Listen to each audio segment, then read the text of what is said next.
The Empty Throne by Bernard Cornwell. Prologue. My name is Uhtred. I am the son of Uhtred, who was the son of Uhtred, and his father was also called Uhtred. My father wrote his name thus, Uhtred, but I have seen the name written as Uhtred, Uhtred, or even Uhtred. Some of those names are on ancient parchments, which declare that Uhtred, son of Uhtred and grandson of Uhtred, is the lawful, sole and eternal owner of the lands that are carefully marked by stones and by dikes, by oaks and by ash, by marsh and by sea. That land is in the north of the country we have learned to call England. They are wave-beaten lands beneath a wind-driven sky. It is the land we call Brunenburgh. I did not see Brunenburgh till I was grown, and the first time we attacked its high walls we failed. My father's cousin ruled the great fortress then. His father had stolen it from my father. It was a blood feud. The church tried to stop the feud, saying the enemy of all Saxon Christians was the pagan Northman, whether Danish or Norse, but my father swore me to the feud. If I had refused the oath, he would have disinherited me, just as he disinherited and disowned my older brother. Not because my brother would not pursue the feud, but because he became a Christian priest. I was once named Osbert, but when my elder brother became a priest I was given his name. My name is Uhtred of Brunenburgh. My father was a pagan, a warlord, and frightening. He often told me he was frightened of his own father, but I cannot believe it because nothing seemed to frighten him.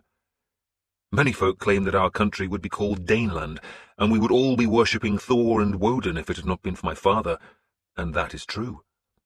True and strange, because he hated the Christian God, calling him the Nailed God. Yet despite his hatred he spent the greatest part of his life fighting against the pagans. The Church will not admit that England exists because of my father, claiming that it was made and won by Christian warriors. But the folk of England know the truth. My father should have been called Uhtred of England. Yet, in the year of our Lord, 911, there was no England.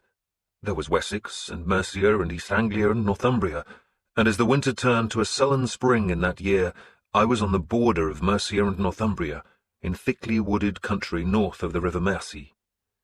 There were 38 of us, all well mounted and all waiting among the winter-bare branches of a high wood. Beneath us was a valley in which a small, fast stream flowed south, and where frost lingered in deep-shadowed gullies. The valley was empty, though just moments before some 65 riders had followed the stream southwards, and then vanished where the valley and its stream turned sharply west. "Not long now," Redwold said. That was just nervousness, and I made no answer. I was nervous too, but tried not to show it. Instead, I imagined what my father would have done. He would have been hunched in the saddle, glowering and motionless, and so I hunched in my saddle and stared fixedly into the valley. I touched the hilt of my sword. She was called Ravenbeak. I suppose she had another name before that, because she had belonged to Sigurd Thorson, and he must have given her a name, though I never did find out what it was. At first, I thought the sword was called Ulfbert, because that strange name was inscribed on the blade in big letters. But Finan, my father's friend, told me that Ulfbert is the name of the Frankish smith who made her, and that he makes the finest and most expensive blades in all Christendom, and it must be Christendom because Ulfbert puts the crosses in front of and inside his name. I asked Finan how we could find Ulfbert to buy more swords, but Finan said he is a magic smith who works in secret. A blacksmith will leave his furnace for the night, and return in the morning to find that Ulfbert has been in the smithy, and left a sword forged in the fires of hell and quenched with dragon's blood. I called her Ravenbeak, because Sigurd's banner had shown a raven. She had been the sword Sigurd carried when he fought me, and when my sea-axe had ripped his belly open. I remember that sword stroke so well. Remember the resistance of his fine mail suddenly giving way, and the look in his eyes as he realized he was dying, and the elation I felt as I dragged the sea-axe sideways to empty his lifeblood. That had happened in the previous year, at the Battle of Tjotunheim, which had driven the Danes out of central Mercia, the same battle in which my father had killed Knut Ranulfsson, but in killing Knut, He had been wounded by Knut's sword, Icebite. Ravenbeak was a good sword. I thought her even better than Serpent Breath, my father's blade. She was long-bladed but surprisingly light, and other swords broke against her edge. She was a warrior's sword, and I carried her that day in the high wood above the frosted valley where the stream ran so fast. I carried Ravenbeak in my seax, Ator. Ator means venom, and she was a short sword, good for the crowded work of a shield wall. She stung, and it was her venom that had killed Sigurd. And I carried my round shield, on which was painted the wolf's head, the emblem of our family. I wore a helmet crested with a wolf's head, and a coat of Frankish mail above a leather jerkin, and above it all a cloak of bear fur. I am Uhtred Uhtredson, the true lord of Brunenburgh, and I was nervous that day. I led the war band. I was just 21 years old, and some of the men behind me were almost twice my age, with many times my experience, but I was the son of Uhtred, a lord, and so I commanded. Most of the men were well back among the trees. Only Redwald and Sihtric were with me. Both were older, and both had been sent to offer me advice, or rather to keep me from headstrong stupidity. I had known Sihtric forever. He was one of my father's trusted men, while Redwald was a warrior in the service of Lady Ethelfled. "Maybe they're not coming," he said. He was a steady man, cautious and careful, and I half suspected he hoped the enemy would not appear. "They're coming," Sihtric grunted. And they did come. They came hurrying from the north, a band of horsemen with shields, spears, axes, and swords. Norsemen. I leaned forward in the saddle, trying to count the riders who spurred beside the stream. 3 crews? At least 100 men, and Haki Grimsome was among them, or at least his banner of a ship was there. 120, Sihtric said. "More," Redwald said. 120, Sihtric insisted flatly. 120 horsemen, pursuing the 65 who had ridden through the valley some moments before. 120 men following Haki Grimsome's banner that was supposed to show a red ship on a white sea, though the red dye of the wool had faded to brown and stained the white sea so that it seemed as if the high-prowed ship was bleeding. The standard-bearer was riding behind a big man on a powerful black horse, and I assumed that big man was Haki. He was a Norseman who had settled in Ireland, from where he had crossed to Britain and found land north of the river Mercia, and thought to make himself rich by raiding southwards into Mercia. He had taken slaves, cattle, and property. He had even assaulted the Roman walls of Chester, though that assault had been beaten off easily enough by the Lady Ethelfled's garrison. He was, in short, a nuisance, and that was why we were north of the Mercia, concealed among winter-bare trees and watching his war band pound south on the frost-hardened track beside the stream. "We should," Radwell began. "Not yet," I interrupted him. I touched Ravenbeak, making sure she moved in her scabbard. "Not yet," Sihtric agreed. "Godric!" I called, and my servant, a 12-year-old boy named Godric Grindenson, spurred from where my men waited. "Spear," I said. "Lord," he said, and handed me the 9-foot-long ash-pole with the heavy iron spearhead. "You ride behind us," I told Godric. "Well behind us. You have the horn." "Yes, Lord."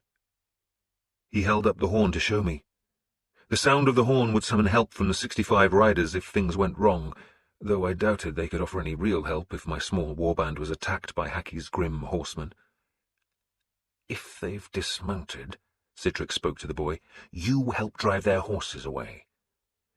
"I should stay close to—" Godric began, plainly about to plead that he should stay by my side and so join the fight, but he stopped abruptly when Sihtric backhanded him across the face. "You help drive the horses away," Sihtric snarled. "I will," the boy said.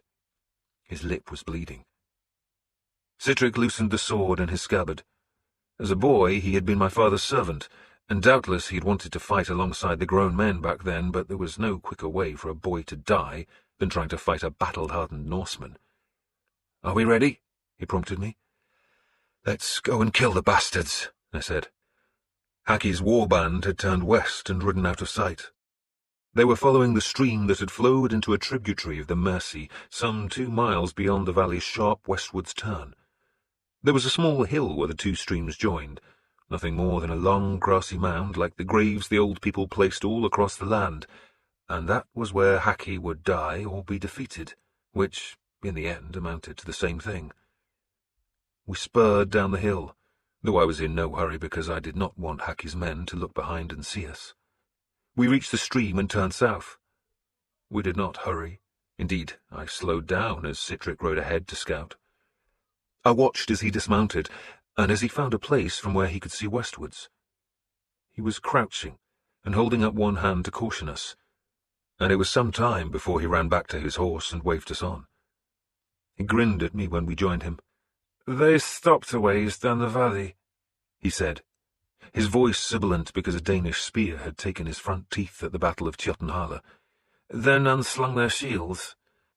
They had ridden beneath us with their shields strapped on their backs, but Haki obviously expected trouble where the valley ended, and so had taken the time for his men to prepare for a fight. Our shields were already on our arms. "They'll dismount when they reach the valley's end," I said.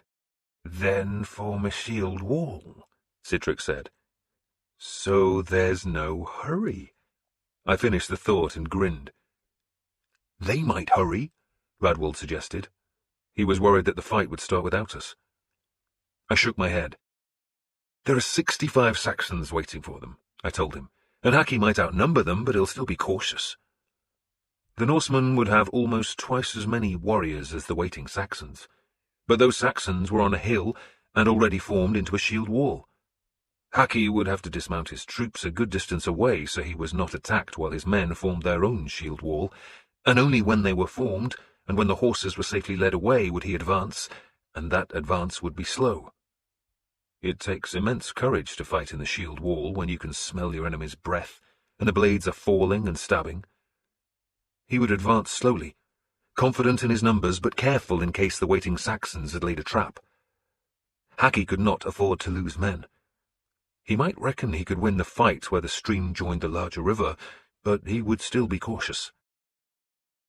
The Irish Norse was spreading into Britain. Finan, my father's companion, claimed that the Irish tribesmen were too formidable an enemy, and so the Norse were being pinned to Ireland's eastern coast. Yet on this side of the sea, the land north of the Mercia and south of the Scottish kingdoms was wild land, untamed, and so their ships crossed the waves to settle in the valleys of Cumberland. Cumberland was properly a part of Northumbria, but the Danish king in Eoforwic welcomed the newcomers. The Danes feared the growing power of the Saxons, and the Irish Norse were savage fighters who could help defend Danish-held land. Haki was merely the last to arrive, and he had thought to enrich himself at Mercia's expense, which is why we had been sent to destroy him. "Remember," I called to my men, "only one of them is to survive." Leave one alive. That had always been my father's advice. Let one man take the bad news home to frighten the others, though I suspected all Haki's men were here, which meant the survivor, if there was one, would take the news of the defeat to widows and orphans. The priests tell us to love our enemies, but to show them no mercy, and Haki had earned none. He had raided the lands around Chester and the garrison there, sufficient to hold the walls, but not sufficient to hold the walls and send a warband across the Mercia at the same time, had appealed for help. We were the help, and now we rode westwards beside the stream, which grew wider and shallower, no longer hurrying over rocks. Stunted alders grew thick, their bare branches bent eastwards by the unending wind from the far sea. We passed a burned farmstead, nothing left there now except the blackened stones of a hearth. It had been the southernmost of Haki's steadings, and the first we had attacked. In the 2 weeks since we had come to Chester, we had burned a dozen of his settlements, taken scores of his cattle, killed his people and enslaved his children. Now he thought he had us trapped. My stallion's motion made the heavy golden cross that hung about my neck beat against my chest. I looked southwards to where the sun was a clouded silver disk in a fading sky, and I sent a silent prayer to Woden. I am half a pagan, maybe less than half, but even my father had been known to say a prayer to the Christian God.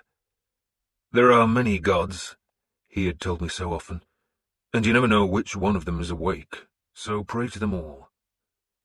So I prayed to Woden. I am of your blood, I told him, so protect me. And I was indeed of his blood, because our family is descended from Woden.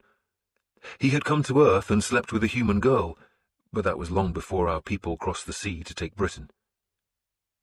He didn't sleep with a girl. I could hear my father's scorn as I rode. He gave her a good humping, and you don't sleep through that. I wondered why the gods no longer came to earth. It would make belief so much easier. Not so fast, Sihtric called, and I stopped thinking about gods humping girls to see that 3 of our younger men had spurred ahead. Fall back, Sihtric called, then grinned at me. Not far, lord. We should scout, Redwald advised. They've had long enough, I said. Keep riding. I knew Haki would dismount his men to attack the waiting shield wall. Horses will not charge home into a shield wall, instead they will sheer aside, so Haki's men would form their own shield wall to attack the Saxons, who were waiting on the long, low mound. But we would come from their rear, and horses will charge into the back of a shield wall which is never as tight as the front rank. The front rank is a wall of locked shields and bright weapons. The rear rank is where the panic starts. We turned slightly northwards, clearing the spur of a hill, and there they were. The sun slanted bright from a gap in the clouds to light the Christian banners on the hilltop and glint from the blades waiting there. 65 men. Just 65. A tight shield wall of 2 ranks on the hill crest, beneath the cross-blazoned flags. And between them and us was Haki's shield wall, still forming, and nearest to us and off to our right were his horses under the guard of boys. Radwald, I said, 3 men to drive the horses off. Lord, he acknowledged. Go with them, Godric, I called to my servant, then hefted the heavy ash-shafted spear. The Norsemen had still not seen us.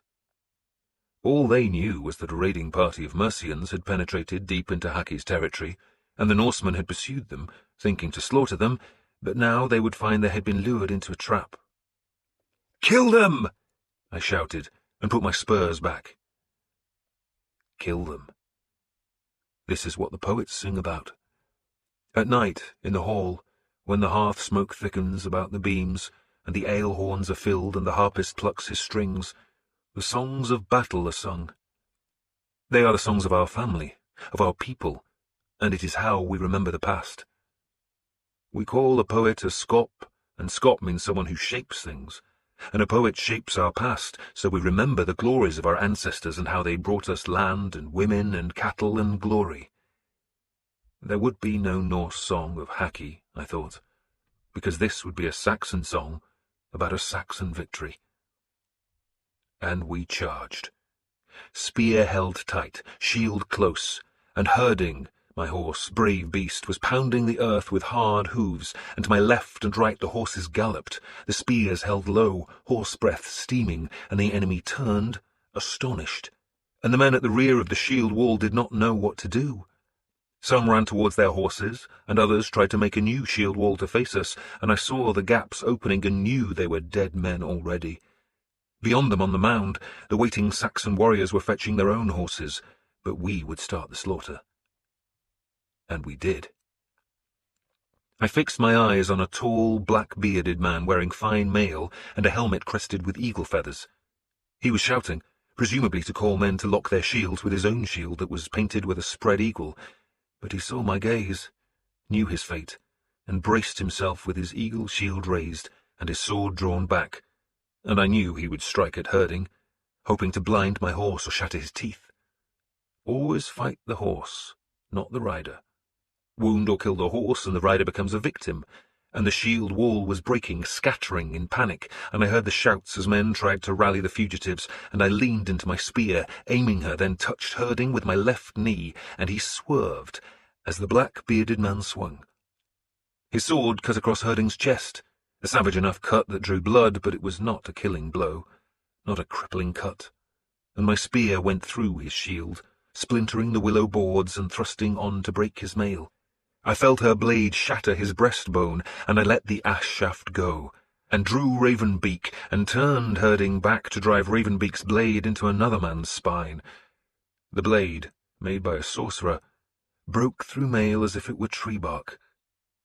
Herding crashed between two men, spilling them both to the ground, and we turned again, and the whole field was a chaos of panicked men, among whom the riders spurred to kill, and more riders came from the mound, our whole force killing and shouting, and above us the banners waved.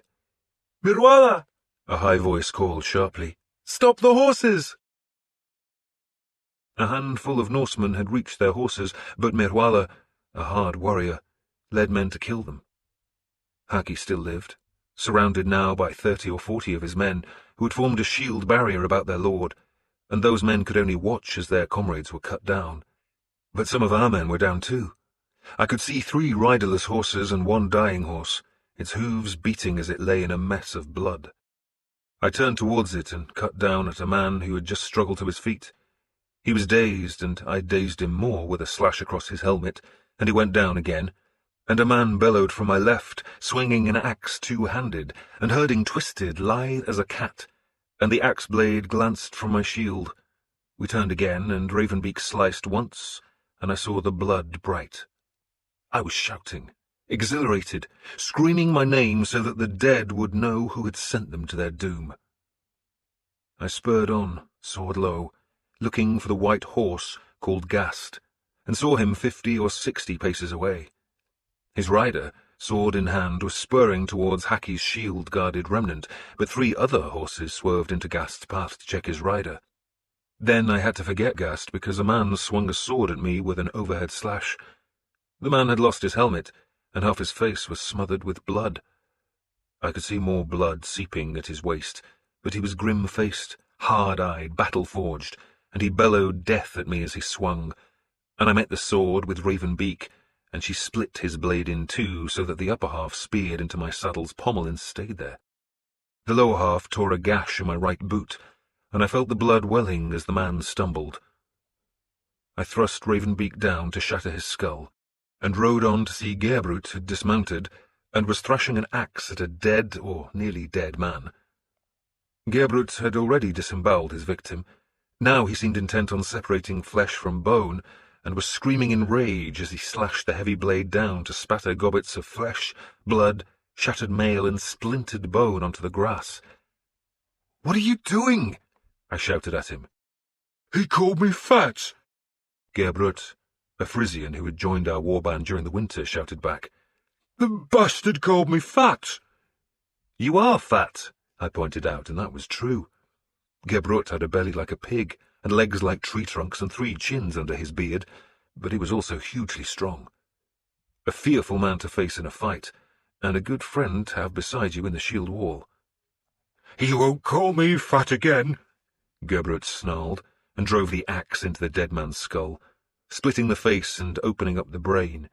"Skinny bastard." "You eat too much," I said. "I'm always hungry, that's why." I turned my horse to see that the fight was over. Haki and his shield companions still lived, but they were outnumbered and surrounded. Our Saxons were dismounting to kill the wounded and strip the corpses of mail, weapons, silver, and gold. Like all the Northmen, these warriors liked arm rings to boast of their prowess in battle, and we piled the rings, along with brooches, scabbard decorations, and neck chains, onto a sword-ripped, blood-soaked cloak. I took 1 arm ring from the corpse of the black-bearded man. It was a chunk of gold, incised with the angular letters the Norsemen use, and I slipped it over my left wrist to join my other rings. Sihtric was grinning. He had a prisoner, a scared boy who was almost a man. "Our one survivor, Lord," Sihtric said. "He'll do," I said. "Cut off his sword hand and give him a horse. Then he can go." Haki watched us. I rode close to the remaining Norseman and stopped to stare at him. He was a squat, scar-faced man with a brown beard. His helmet had come off in the fight, and his straggly hair was dark with blood. His ears stood out like jug handles. He stared back, defiant. Thor's hammer, shaped in gold, hung at his mail-clad chest. I counted 27 men around him. They made a tight circle, shields outwards. "Become a Christian?" I called to him in Danish, "and you might live." He understood me, though I doubted Danish was his language. He laughed at my suggestion, then spat. I was not even sure I had told him the truth, though many defeated enemies were spared if they agreed to conversion and baptism. The decision was not mine to make. It belonged to the rider mounted on the tall white horse called Gast. I turned towards the ring of horsemen who now surrounded Haki and his survivors, and the rider of the white horse looked past me.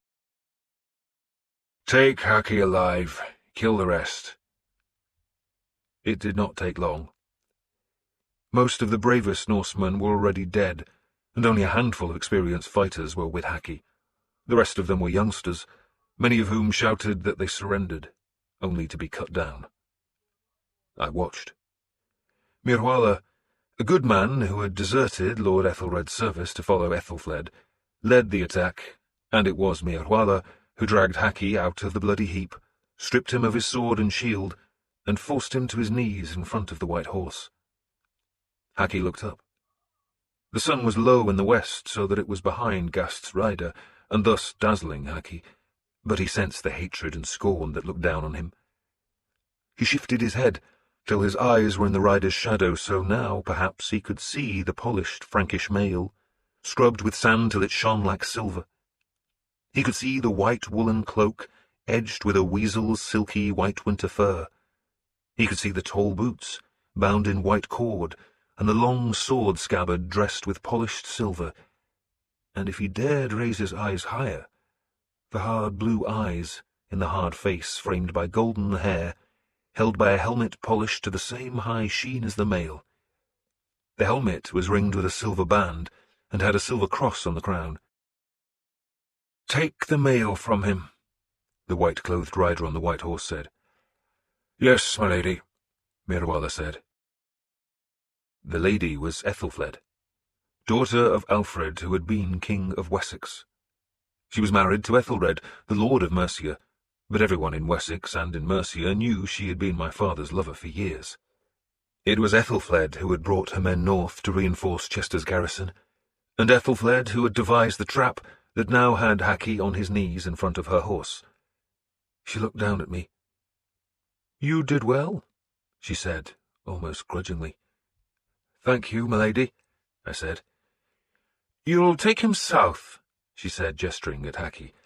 "He can die in Gloucester." I thought that a strange decision. Why not let him die here on the pale winter grass? "You will not go back south, my lady?" I asked her. It was plain she thought the question impertinent, but she answered anyway. "I have much to do here. You will take him." She held up a gloved hand to stop me as I turned away. "Make sure you arrive before St. Cuthbert's Day, do you hear me?" I bowed for answer. Then we tied Haki's hands behind his back, mounted him on a poor horse, and rode back to Chester, where we arrived after dark. We had left the Norsemen's bodies where they fell, food for ravens, but we carried our own dead with us, just 5 men. We took all the Norse horses and loaded them with captured weapons, with mail, with clothes, and with shields. We rode back victorious, carrying Haki's captured banner and following Lord Ethelred's standard of the white horse, the banner of St. Oswald, and Ethelfled's strange flag, which showed a white goose holding a sword and a cross. The goose was the symbol of St. Werburgh, a holy woman who had miraculously rid a cornfield of marauding geese, though it was beyond my wits to understand why a job any 10-year-old could have done with a loud voice was considered a miracle. Even a 3-legged dog could have rid the field of geese, but that was not a comment I would have dared make to Ethelfled, who held the goose-frightening saint in the highest regard. The burh at Chester had been built by the Romans, so the ramparts were of stone, unlike the burhs we Saxons built that had walls of earth and timber. We passed under the high fighting platform of the gateway, threading a tunnel lit by torches, and so into the main street that ran arrow-straight between high stone buildings. The sound of horses' hooves echoed from the walls. Then the bells of St. Peter's Church rang out to celebrate Ethelfled's return. Ethelfled and most of her men went to the church to give thanks for the victory before gathering in the great hall that stood at the centre of Chester's streets. Sihtric and I put Haki into a small stone hut, leaving his hands tied for the night. "I have gold," he said in Danish. "You'll have straw for a bed and piss for ale," Sihtric told him. Then we shut the door and left 2 men to guard him. "So we're off to Gloucester?" Sihtric said to me as we went into the hall. "So she says. You'll be happy then." "Me?" He grinned toothlessly. "The red-head at the Wheatsheaf?" "One of many, Sihtric," I said airily. "One of many." "And your girl in the farm near Cirencester too?" he added. "She is a widow," I said, with as much dignity as I could muster, "and I'm told it's our Christian duty to protect widows." "You call that protecting her?" he laughed. "Are you going to marry her?" "Of course not. I'll marry for land." "You should be married," he said. "How old are you?" 21, I think. "Should be long married then," he said. "What about Elfwin?" "What about her?" I asked. "She's a pretty little mare," Sihtric said, "and I dare say she knows how to gallop." He pushed open the heavy door, and we walked into the hall that was lit by rushlights and by a huge fire in a crude stone hearth that had cracked the Roman floor. There were not enough tables for both the Burh's garrison and for the men Ethelfled had brought north, so some ate squatting on the floor, though I was given a place at the high table close to Ethelfled. She was flanked by 2 priests, one of whom intoned a long prayer in Latin before we were allowed to start on the food. I was scared of Ethelfled. She had a hard face, though men said she had been beautiful as a young woman. In that year, 911, she must have been 40 or more years old, and her hair, which was golden, had pale grey streaks. She had very blue eyes, and a gaze that could unsettle the bravest of men. That gaze was cold and thoughtful, as if she were reading your thoughts and despising them. I was not the only person who was scared of Ethelfled. Her own daughter, Elfwin, would hide from her mother. I liked Elfwin, who was full of laughter and mischief. She was a little younger than I was, and we had spent much of our childhood together, and many people thought the 2 of us should be married. I did not know whether Ethelfled thought that a good idea.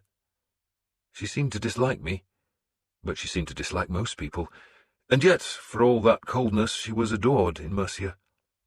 Her husband, Æthelred, Lord of Mercia, was acknowledged as the ruler of the country, but it was his estranged wife people loved. "Gloucester," she now said to me. "Yes, my lady?" "You'll take all the plunder, all of it. Use wagons, and take the prisoners." "Yes, my lady." The prisoners were mostly children we had taken from Haki's steadings during the first days of our raiding. They would be sold as slaves. "And you must arrive before St. Cuthbert's Day," she repeated that command. "You understand?" "Before St. Cuthbert's Day," I said dutifully. She gave me that long, silent stare. The priests flanking her gazed at me too, their expressions as hostile as hers. "And you'll take Haki," she went on.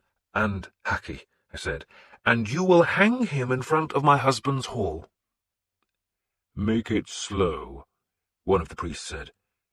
There are 2 ways of hanging a man, the quick way and the slow, agonizing way. "Yes, father," I said. "But show him to the people first," Ethelfled ordered. "I will, my lady, of course," I said, then hesitated. "What?" She saw my uncertainty.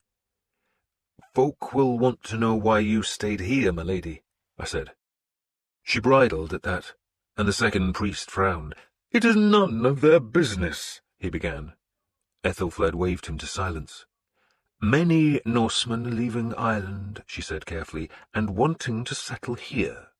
They must be stopped." "Haki's defeat will make them fearful," I suggested carefully. She ignored my clumsy compliment.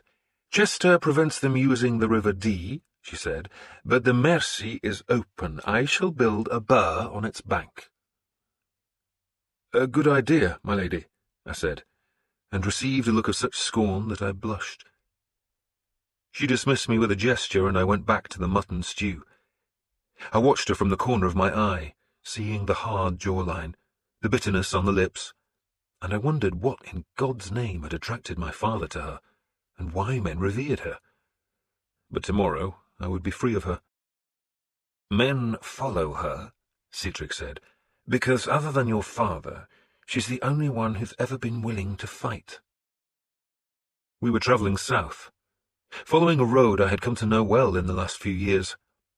The road followed the boundary between Mercia and Wales, a boundary that was the subject of constant argument between the Welsh kingdoms and the Mercians.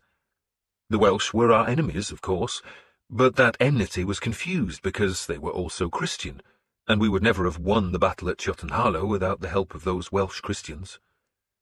Sometimes they fought for Christ, as they had at Tjotunheim, but just as often they fought for plunder, driving cattle and slaves back to their mountain valleys. Those constant raids meant there were burhs all along the road, fortified towns where folk could take refuge when an enemy came, and from where a garrison could sally out to attack that enemy. I rode with 36 men and Godric, my servant. 4 of the warriors were always ahead, scouting the road margins for fear of an ambush, while the rest of us guarded Haki and the 2 carts loaded with plunder. We also guarded 18 children, bound for the slave markets, though Ethelfled insisted we display the captives before the folk of Gloucester first. "She wants to put on a show," Sihtric told me. "She does," Father Fraumar agreed. "We have let the people in Gloucester know that we're defeating Christ's enemies." He was one of Ethelfled's tame priests, still a young man, eager and enthusiastic. He nodded towards the cart ahead of us that was loaded with armour and weapons. "We shall sell those, and the money will go towards the new burh, praise God." "Praise God," I said dutifully. And money, I knew, was Ethelfled's problem. If she was to build her new burh to guard the river Mercia, she needed money, and there was never enough. Her husband received the land rents and the merchants' taxes and the customs payments, and Lord Æthelred hated Ethelfled. She might be loved in Mercia, but Æthelred controlled the silver, and men were loath to offend him. Even now, when Æthelred lay sick in Gloucester, men paid him homage. Only the bravest and wealthiest risked his anger by giving men and silver to Ethelfled. And Æthelred was dying.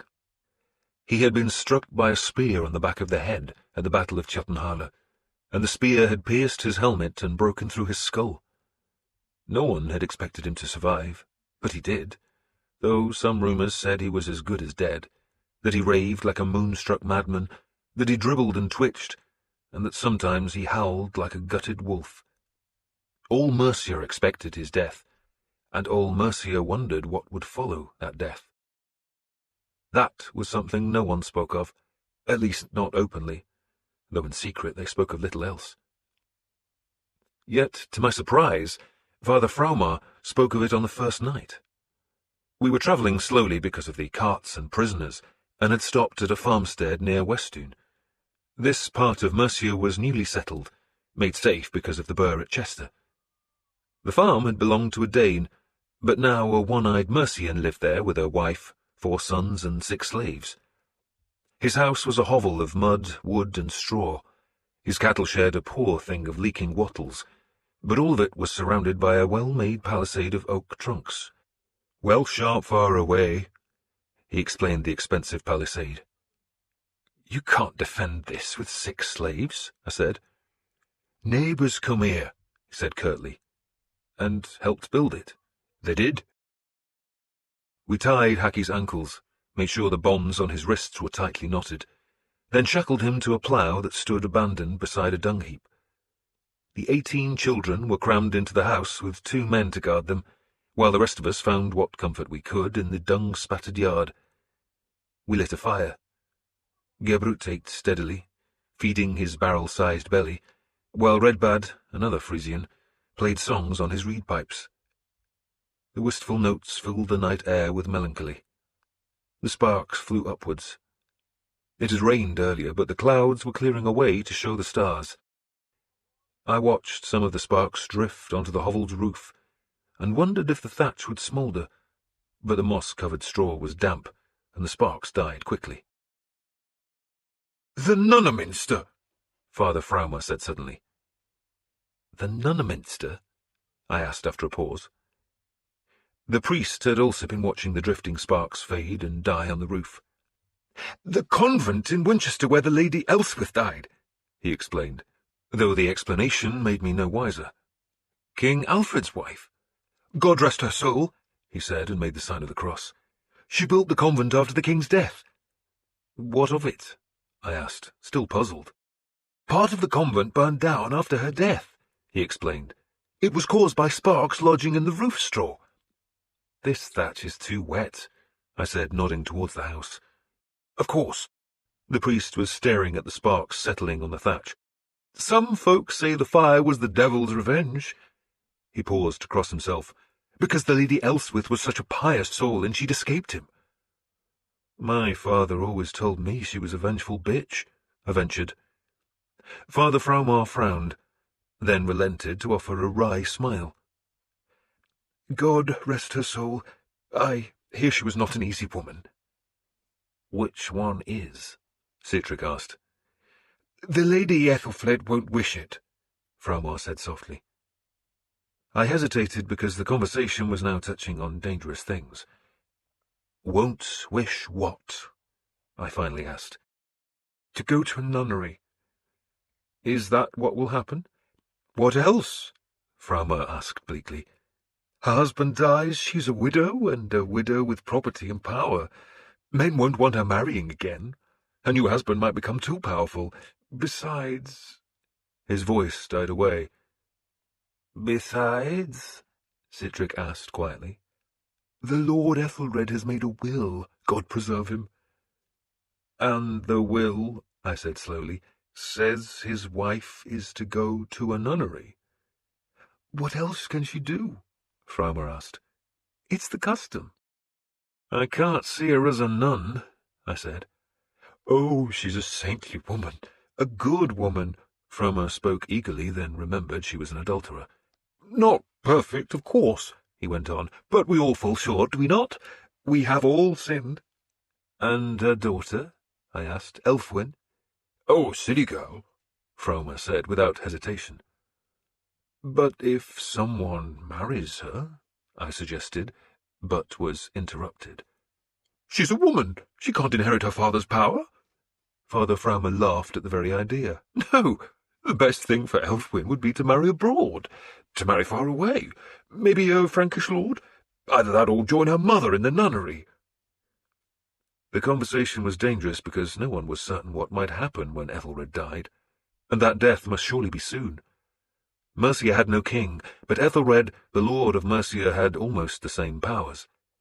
He would dearly have loved to be king, but he depended on the West Saxons to help him defend Mercia's frontiers, and the West Saxons wanted no king in Mercia, or rather, they wanted their own king to rule there. Yet, though Mercia and Wessex were allies, there was little love between them. Mercians had a proud past. Now they were a client state, and if Edward of Wessex were to proclaim his kingship, there could be unrest. No one knew what would happen, just as no one knew who they would support. Should they give allegiance to Wessex, or to one of the Mercian ealdormen? "It's just a pity that Lord Ethelred has no heir," Father Fraumar said. "No legitimate heir," I said, and to my surprise the priest laughed. "No legitimate heir," he agreed, then crossed himself. "But the Lord will provide," he added piously. Next day the sky darkened with thick clouds that spread from the Welsh hills. By mid-morning it was raining, and it went on raining as we made our slow way south. The roads we followed had been made by the Romans, and we spent every subsequent night in the ruins of Roman forts. We saw no marauding Welsh, and the Battle of Jotunheim had ensured that no Danes would harass us this far south. The rain and the prisoners made it a slow journey, but at last we came to Gloucester, the capital city of Mercia. We arrived 2 days before the feast of St. Cuthbert, though it was not till we were inside the city that I discovered why Ethelfled had thought that date so important. Father Fraumar had spurred ahead to announce our arrival, and the bells of the city's churches were ringing to greet us, and a small crowd was waiting at the gate's arch. I unfurled our banners, my own wolf's head, the flag of St. Oswald, Ethelred's white horse, and Ethelfled's goose. Haki's banner was carried by Godric, my servant, who dragged it on the wet road. Our small procession was led by one cart of plunder. Then came the child prisoners, then Haki, who was tied by rope to the tail of Godric's horse. The second cart brought up the rear, where my warriors rode on either side of the column. It was a petty display. After Tjotunheim, we had dragged over 20 wagons of plunder through the city, along with prisoners, captured horses, and a dozen enemy banners, but even my small procession gave the citizens of Gloucester something to celebrate, and we were cheered all the way from the north gate to the entrance of Æthelred's palace. A pair of priests hurled horse-dung at Haki, and the crowds took up the sport as small boys ran alongside, jeering at the man. And there, waiting for us at Æthelred's gate, was Erdwolf, the commander of the Lord Æthelred's household troops, and brother to Edith, the woman who slept with Lord Æthelred. Erdwolf was clever, handsome, ambitious, and effective. He had led Æthelred's troops against the Welsh and done much damage, and men said he had fought well at Tjotunheim. His power, my father had told me, comes from between his sister's thighs, but don't underestimate him. He's dangerous. The dangerous Erdwolf was in a coat of mail, polished to a bright shine, and wearing a dark blue cloak edged with otter fur. He was bareheaded, and his dark hair was oiled sleekly back to be tied by a brown ribbon.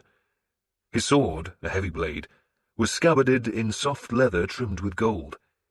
He was flanked by a pair of priests, and by a half-dozen of his men, all wearing Æthelred's symbol of the white horse.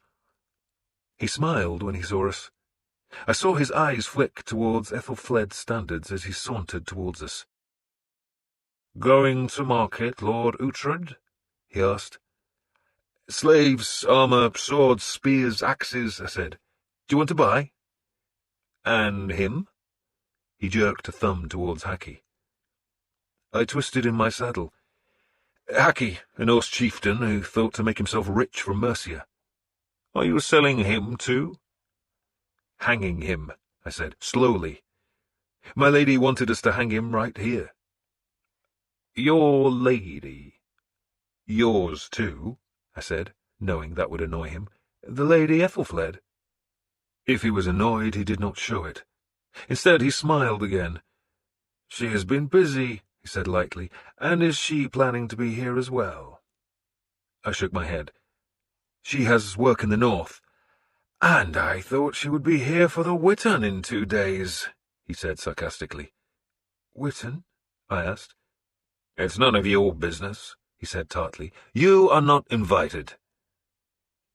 But the Witten, I noted, was to be held on St. Cuthbert's feast day, and that was surely why Ethelfled had wanted us to arrive before the great men of Mercia met in council. She was reminding them that she fought their enemies. Erdwolf walked to Haki, looked him up and down, then turned back to me. "I see you fly Lord Æthelred's banner." "Of course," I said. "And in the skirmish where you captured this creature," he nodded towards Haki, "did you fly it there too?" "Whenever my lady fights for Mercia," I said, "she flies her husband's banner." "Then the prisoners and the plunder belong to Lord Æthelred," Erdwolf said. "I'm ordered to sell them," I said. "Are you?" He laughed. "Well, now you have new orders. They all belong to Lord Æthelred, so you will give them to me." He gazed at me, daring me to contradict him. I must have looked belligerent because his men half lowered their spears. Father Fraumar had reappeared and darted to the side of my horse. "No fighting," he hissed at me. "My Lord Uhtred would not dream of drawing a sword against Lord Æthelred's household warriors," Erdwolf said. He beckoned to his men. "Take it all inside," he ordered, indicating carts, plunder, Haki, and the slaves. "And do thank the Lady Ethelfled," he was looking at me again, "for her little contribution to her husband's treasury." I watched his men take the plunder and slaves through the gateway. Erdwolf smiled when it was done, then gave me a mocking smile. "And the Lady Ethelfled," he asked, "has no desire to attend the Witten?" "She's invited?" I asked. "Of course not. She's a woman." but she might be curious about the Wittens' decisions. He was trying to discover whether Ethelfled would be in Gloucester. I half thought of saying I had no idea what she planned, then decided to tell the truth. "She won't be here," I said, "because she's busy. She's making a bear on the Mercia." "Oh, a bear on the Mercia," he repeated, then laughed. The gates closed behind him. "Bastard," I said. "He had the right," Father Fraumar explained. "The Lord Ethelred is the husband of Lady Ethelfled, so what is hers is his." "Ethelred's an unwiped, pig-sucking bastard," I said, staring at the closed gates. "He is the Lord of Mercia," Father Fraumar said uneasily. He was a supporter of Ethelfled, but he sensed that her husband's death would strip her of both power and influence. "Whatever the bastard is," Sihtric put in, "he won't offer us any ale." "Ale is a good idea," I growled. "The redhead at the wheat sheaf, then?" he asked, then grinned. "Unless you're going to learn more about farming." I grinned back. My father had given me a farm north of Cirencester, saying I should learn husbandry. "A man should know as much about crops, pasture, and cattle as his steward knows," my father had growled to me. "Otherwise the bastard will cheat you blind." He had been pleased at the number of days I spent at the estate, though I confess I had learned almost nothing about crops, pasture, or cattle. But I had learned a great deal about the young widow to whom I had given the farm's great hall as her home. "The wheat sheaf for now," I said, and kicked herding down the street. And tomorrow, I thought, I would ride to my widow. The tavern sign was a great wooden carving of a wheat sheaf, and I rode beneath it into the rain-soaked courtyard and let a servant take the horse. Father Fraumar, I knew, was right. The Lord Ethelred did have the legal right to take whatever belonged to his wife, because nothing belonged to her that was not his. Yet still Erdwolf's action had surprised me. Ethelred and Ethelfled had lived for years in a state of warfare, though it was war without fighting. He had the legal power in Mercia, while she had the love of the Mercians. It would have been easy enough for Æthelred to order his wife's arrest and captivity, but her brother was the King of Wessex, and Mercia only survived because the West Saxons came to its rescue whenever enemies pressed too hard.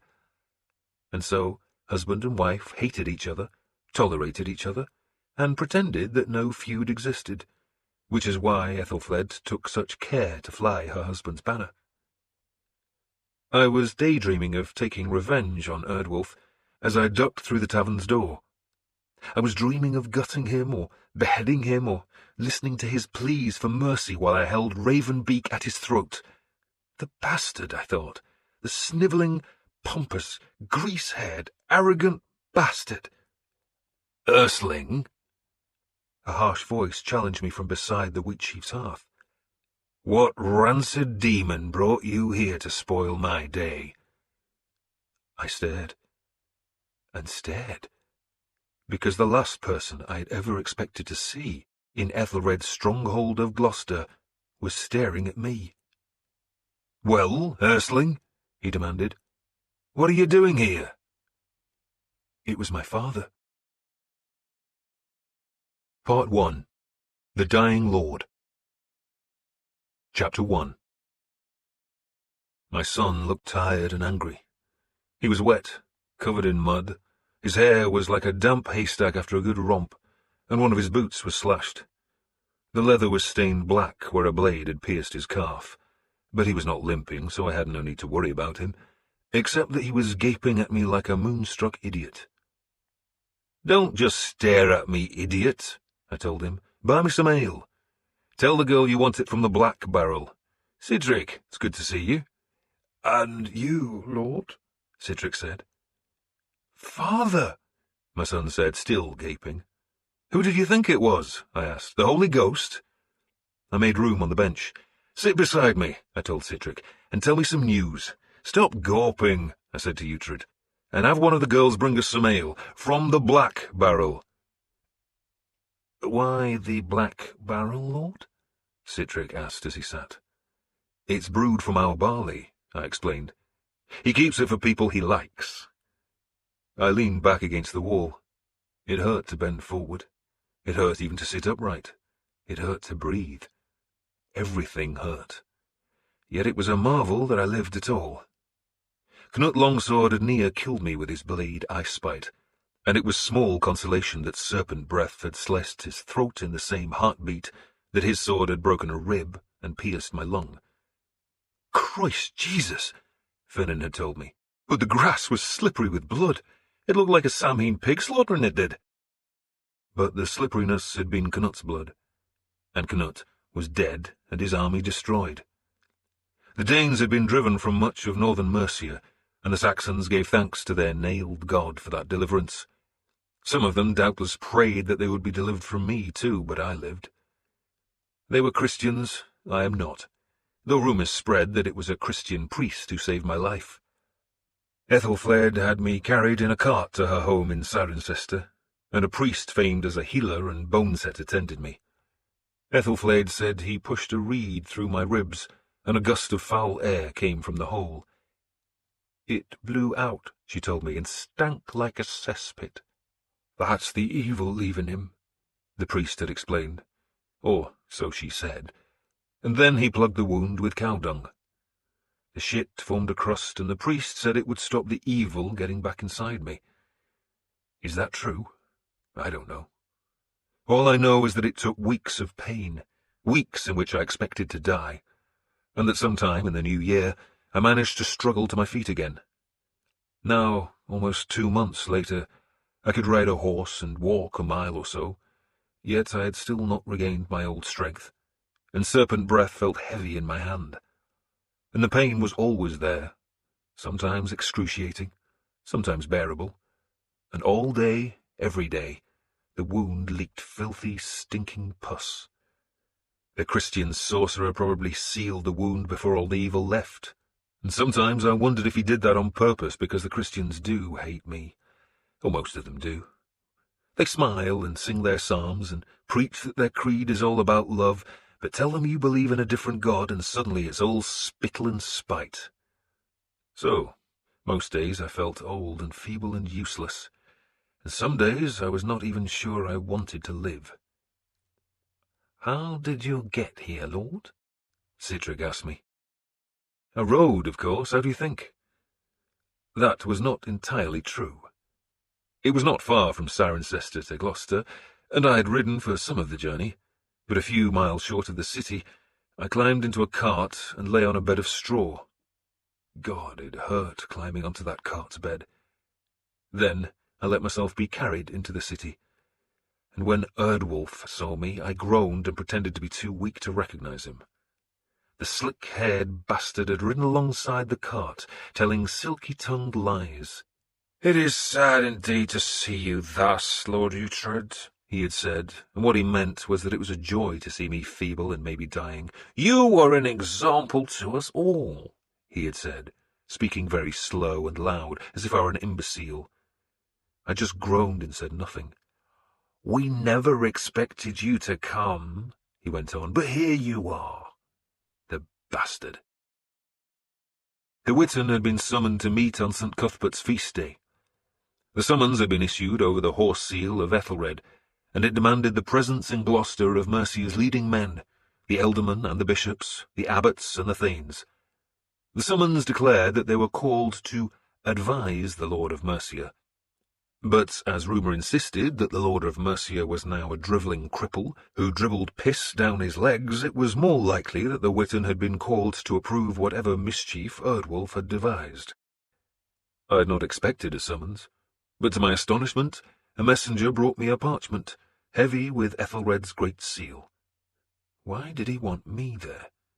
I was his wife's chief supporter, yet he had invited me. None of the other leading men who supported Ethelfled had been called, yet I was summoned. Why? "He wants to kill you, Lord," Finnan had suggested. "I'm near enough dead already. Why should he bother?" "He wants you there," Finnan had suggested slowly, "because they're planning to shit all over Ethelfled, and if you're there, they can't claim no one spoke for her." That seemed a weak reason to me, but I could think of no other. Maybe. And they know you're not healed. You can't cause them trouble. Maybe, I said again. It was plain that this Witten had been summoned to decide Mercia's future, and equally plain that Ethelred would do everything he could to make certain his estranged wife had no part in that future, so why invite me? I would speak for her, they knew that, but they also knew I was weakened by injury. So was I there to prove that every opinion had been aired? It seemed strange to me, but if they were relying on my weakness to make sure that my advice was ignored, then I wanted to encourage that belief, and that was why I had taken such care to appear feeble to Erdwolf. Let the bastard think me helpless. Which I almost was, except that I lived. My son brought ale and dragged a stool to sit beside me. He was worried about me, but I brushed away his questions and asked my own. He told me about the fight with Haki, then complained that Erdwolf had stolen the slaves and plunder. "How could I stop him?" he asked. "You weren't meant to stop him," I said, and when he looked puzzled, explained. "Ethelfled knew that would happen. Why else send you to Gloucester?" "She needs the money." "She needs Mercia's support more," I said, and he still looked puzzled.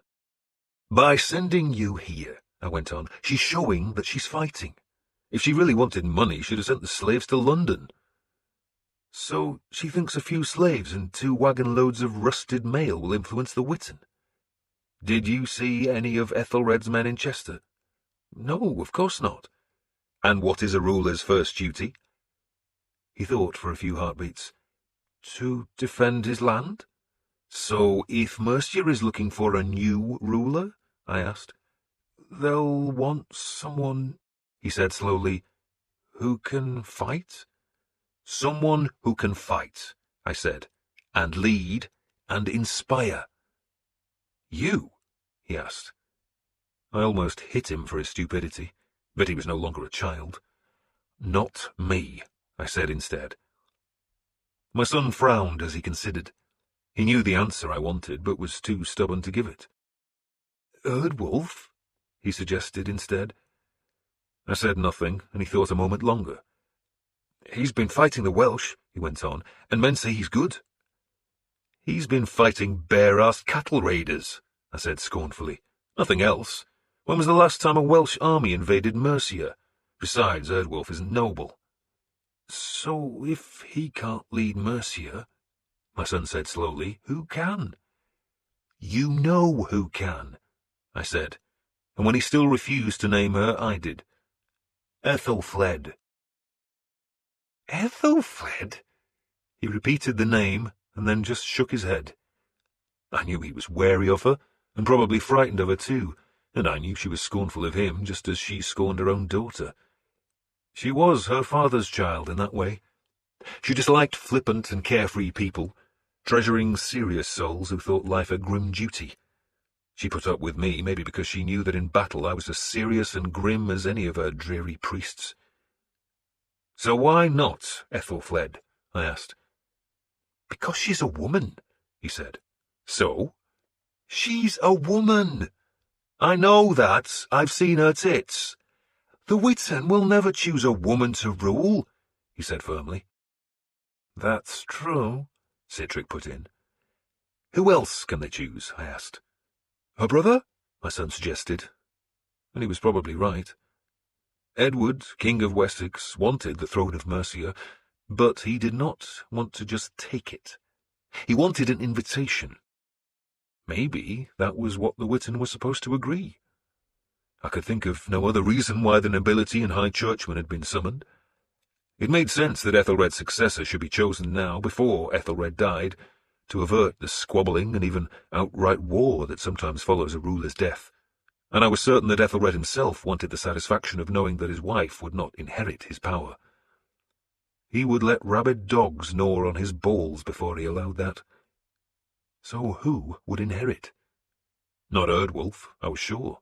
He was competent, he was brave enough, and he was no fool, but the Witten would want a man of birth, and Erdwolf, though not low-born, was no ealdorman. Nor was there any ealdorman in Mercia who stood head and shoulders above the rest. except perhaps for Æthelfrith, who ruled much of the land north of London. Æthelfrith was the richest of all Mercia's noblemen after Ethelred, but he had stood aloof from Gloucester and its squabbles, allying himself with the West Saxons, and, so far as I knew, he had not bothered to attend the Witten. And it probably did not matter what the Witten advised, because, in the end, the West Saxons would decide who or what was best for Mercia. Or so I thought. And I should have thought harder. This ends Disc 1 of The Empty Throne. The Empty Throne, Disc 2. The Witten began, of course it began, with a tedious service in St. Oswald's Church, which was part of an abbey built by Ethelred. I had arrived on crutches, which I did not need, but I was determined to look more sickly than I felt. Ricseg, the abbot, welcomed me fulsomely, even trying to bow, which was difficult because he had a belly like a pregnant sow. "It distresses me to see you in such pain, Lord Uhtred," he said, meaning he would have jumped for joy if he was not so damned fat. "May God bless you," he added, sketching a plump hand in the sign of a cross, while secretly praying that his God would flatten me with a thunderbolt. I thanked him as insincerely as he blessed me, then took a stone bench at the back of the church and leaned against the wall, flanked there by Finan and by Osferth. Ricseg waddled about as he greeted men, and I heard the clatter of weapons being dropped outside the church. I had left my son and Citric out there to make sure no bastard stole serpent breath. I leaned my head on the wall and tried to guess the cost of the silver candlesticks that stood at either side of the altar. They were vast things, heavy as war axes and dripping with scented beeswax, while the light from their dozen candles glinted from the silver reliquaries and golden dishes piled on the altar. The Christian church is a clever thing. The moment a lord becomes wealthy, he builds a church or a convent. Ethelfled had insisted on making a church in Chester even before she began surveying the walls or deepening the ditch. I told her it was a waste of money. All she achieved was to build a place where men like Ricseg could get fat. But she insisted anyway. There are hundreds of men and women living off churches, abbeys, and convents built by lords, and most do nothing except eat, drink, and mutter an occasional prayer. Monks work, of course. They till the fields, grub up weeds, cut firewood, draw water, and copy manuscripts, but only so their superiors can live like nobles. It is a clever scheme to get other men to pay for your luxuries. I growled. "The ceremony will be over soon," Finan said soothingly, thinking that the growl was a sign of pain. "Shall I ask for honeyed wine, Lord?" Osferth asked me, concerned. He was King Alfred's one bastard, and a more decent man never walked this earth. I've often wondered what kind of king Osferth would have made if he had been born to a wife, instead of to some scared servant girl who had lifted her skirts for a royal prick. He would have been a great king, judicious and clever and honest, but Osferth was ever marked by his bastardry. His father had tried to make Osferth a priest, but the son had wilfully chosen the way of the warrior, and I was lucky to have him as one of my household. I closed my eyes. Monks were chanting, and one of the sorcerers was wafting a metal bowl on the end of a chain to spread smoke through the church. I sneezed, and it hurt. Then there was a sudden commotion at the door, and I thought it must be Ethelred arriving, but when I opened one eye, I saw it was Bishop Wulfherd, with a pack of fawning priests at his heels. "If there's mischief," I said, "that tit-sucking bastard will be in the middle of it." "Not so loud, Lord," Osferth reproved me. "Tit-sucking?" Finan asked. I nodded. "That's what they tell me in the Wheat, Chief." "Oh, no, no," Osferth said, shocked. "That can't be true. He's married." I laughed, then closed my eyes again. "You shouldn't say things like that," I told Osferth. "Why not, Lord? It's just a foul rumour. The bishop is married." "You shouldn't say it," I said, "because it hurts so much when I laugh." Wulfherd was Bishop of Hereford, but he spent most of his time in Gloucester because that was where Ethelred had his deep coffers. Wulfherd hated me and had burned down my barns at Fragonforda in an effort to drive me from Mercia. He was not one of the fat priests. Instead, he was lean as a blade, with a hard face that he forced into a smile when he saw me. "My lord Uhtred," he greeted me. "Wulfheard," I responded churlishly. "I am delighted to see you in church," he said. "But not wearing that," one of his attendant priests spat, and I opened my eyes to see him pointing at the hammer I wore about my neck. It was the symbol of Thor. "Careful, priest," I warned the man, though I was too weak to do much about his insolence. "Father Penda," Wulfheard said, "let us pray that God persuades the Lord Uhtred to cast away his pagan trinkets. God listens to our prayers," he added to me. "He does. And I prayed for your recovery," he lied. "So did I said, touching Thor's hammer. Wulfheard gave a vague smile and turned away. His priests followed him like scurrying ducklings, all except for the young Father Penda, who stood close and belligerent. "You disgrace God's church," he said loudly. "Just go away, Father," Finan said. "That is an abomination," the priest said, almost shouting as he pointed at the hammer. Men turned to look at us. "An abomination unto God," Penda said, then leaned down to snatch the hammer away. I grasped his black robe and pulled him towards me, and the effort sent a stab of pain through my left side. The priest's robe was damp on my face, and it stank of dung, but the thick wool hid my agonized grimace as the wound in my side savaged me. I gasped, but then Finan managed to wrestle the priest away from me. "An abomination!" Penda shouted as he was pulled backwards. Osferth half rose to help Finan, but I caught his sleeve to stop him. Penda lunged at me again, but then 2 of his fellow priests managed to grasp him by the shoulders and pull him away.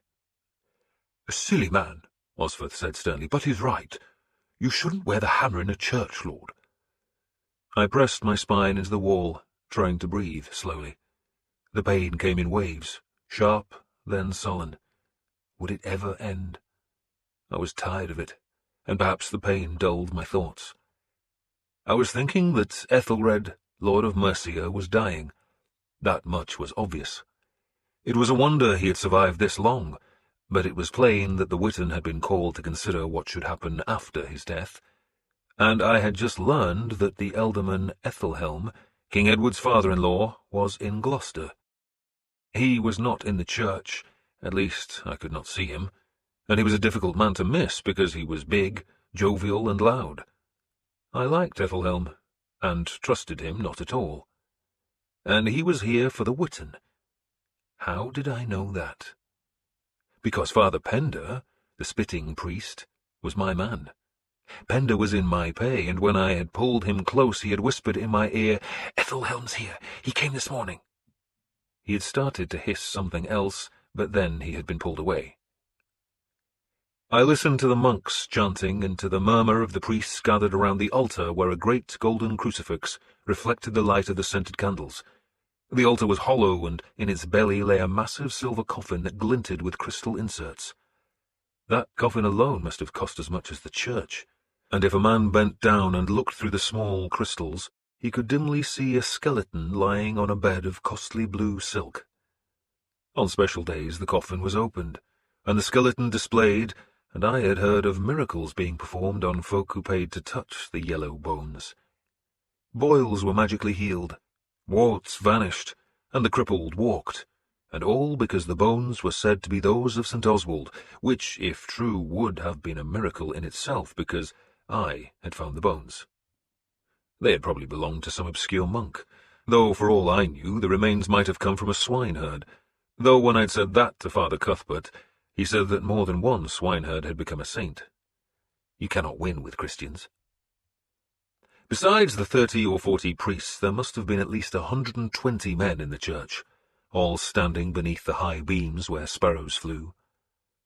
This ceremony in the church was supposed to bring the nailed god's blessing on the Witten's deliberations, so it was no surprise when Bishop Wulfheard delivered a powerful sermon about the wisdom of listening to the advice of sober men, good men, older men, and rulers. "Let the elders be treated with double honor," he harangued us, "because that is the word of God." Maybe it was, but in Wulfherd's mouth it meant that no one had been summoned to give advice, but rather to agree with whatever had already been decided between the bishop, Æthelred, and, as I had just learned, Æthelhelm of Wessex. Æthelhelm was the richest man in Wessex after the king, his son-in-law. He owned vast tracts of land, and his household warriors formed almost a third of the West Saxon army. He was Edward's chief counsellor, and his sudden presence in Gloucester surely meant that Edward of Wessex had decided what he wanted with Mercia.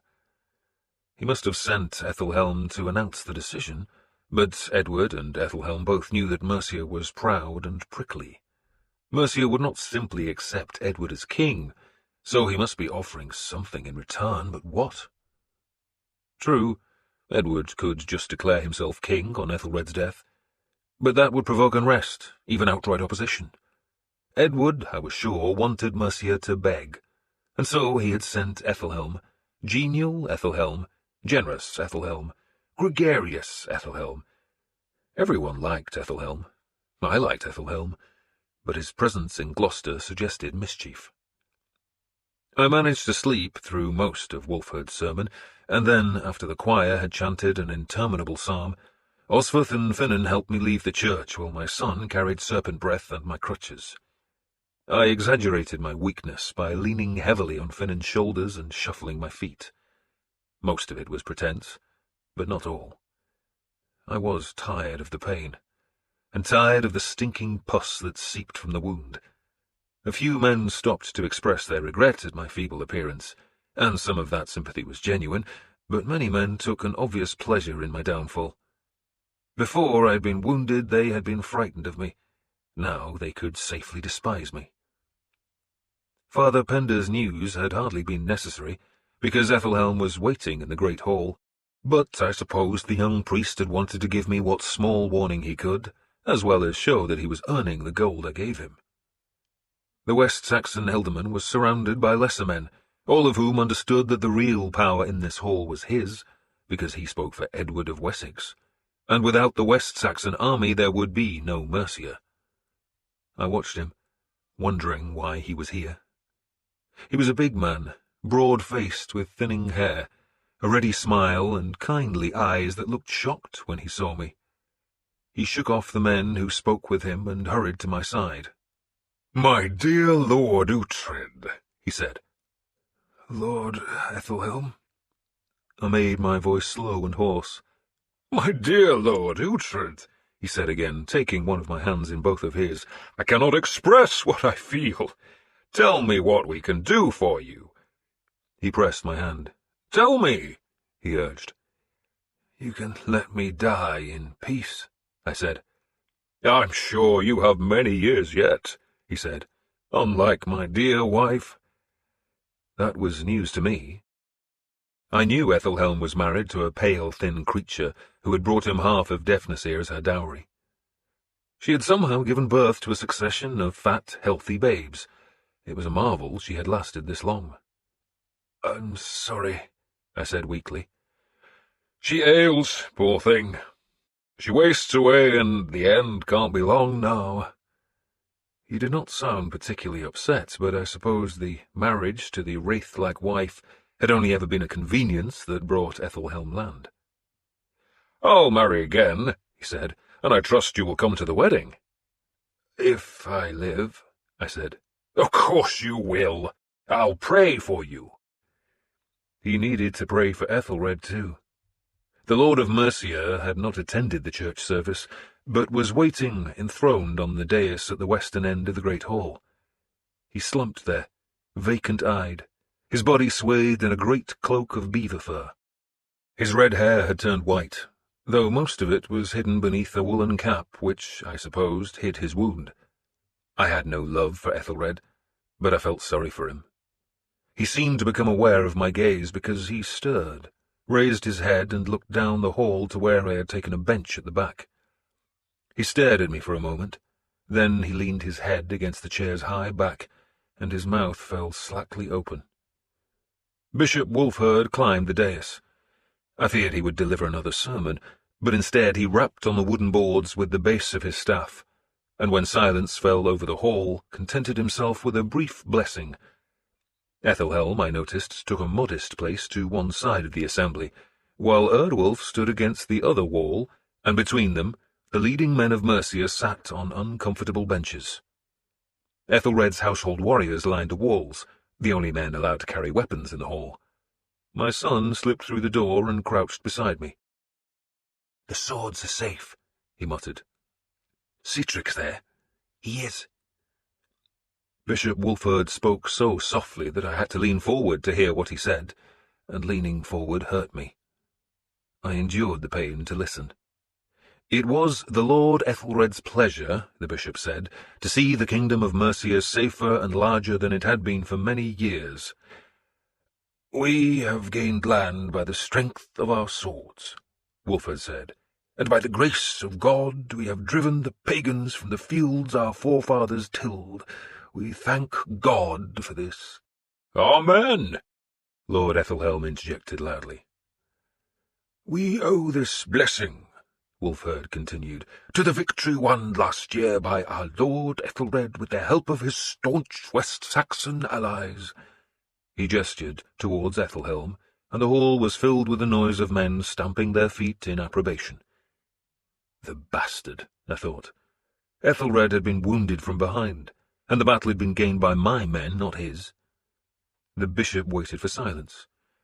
"We have gained land," he went on, "good farmland, and it is Lord Ethelred's pleasure to grant that land to those who fought for him last year."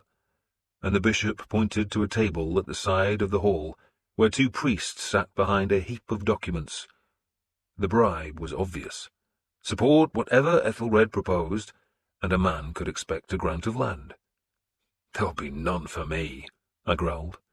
Finan chuckled. "He'll give you enough land for a grave lord." "And yet," the bishop was speaking a little louder now, which meant I could lean back against the wall, "the pagans still hold towns which were a part of our ancient kingdom. Our land is still fouled by their presence, and if we are to bequeath to our children the fields that our forefathers ploughed, then we must gird our loins and expel the heathen, just as Joshua drove out the sinners of Jericho."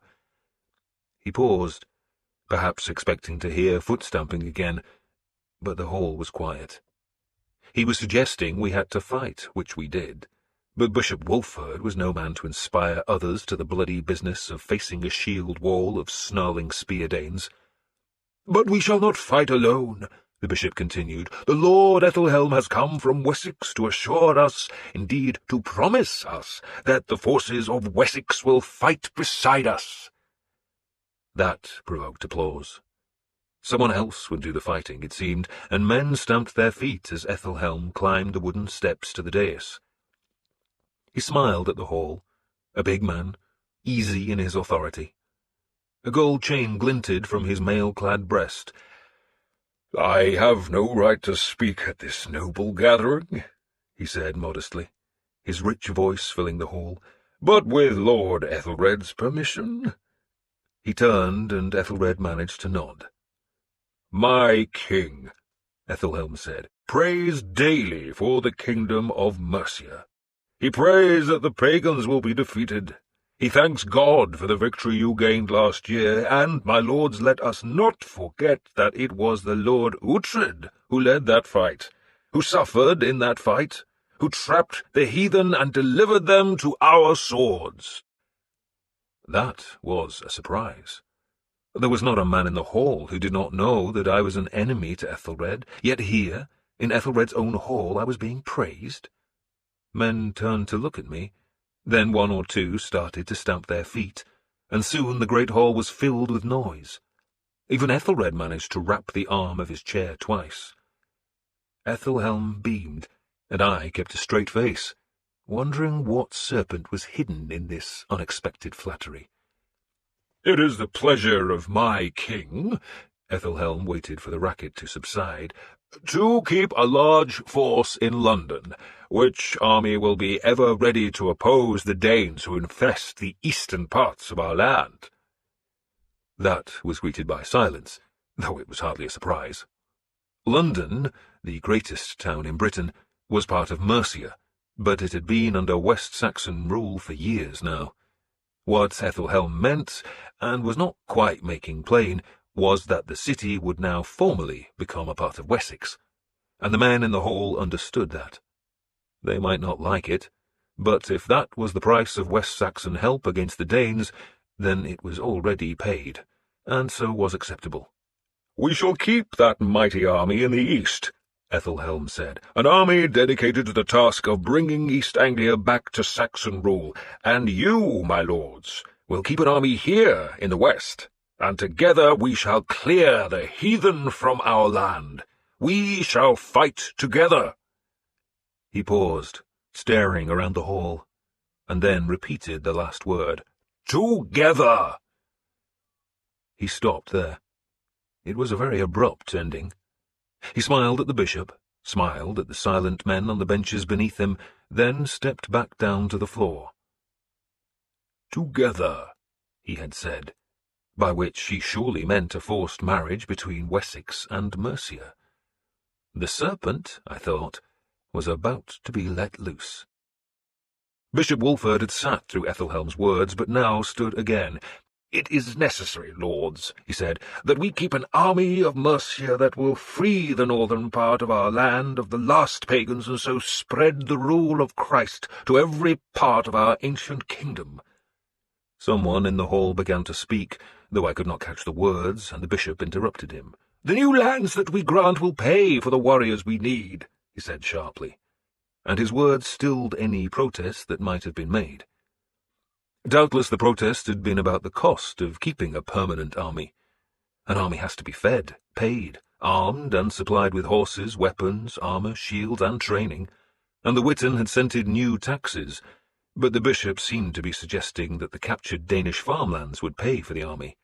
And so they might, I thought, and it was not a bad idea either. We had defeated the Danes, driven them from great swathes of Mercian land, and it made sense to keep them running. That was what Ethelfled was doing near Chester, but she was doing it without the support of her husband's money or men.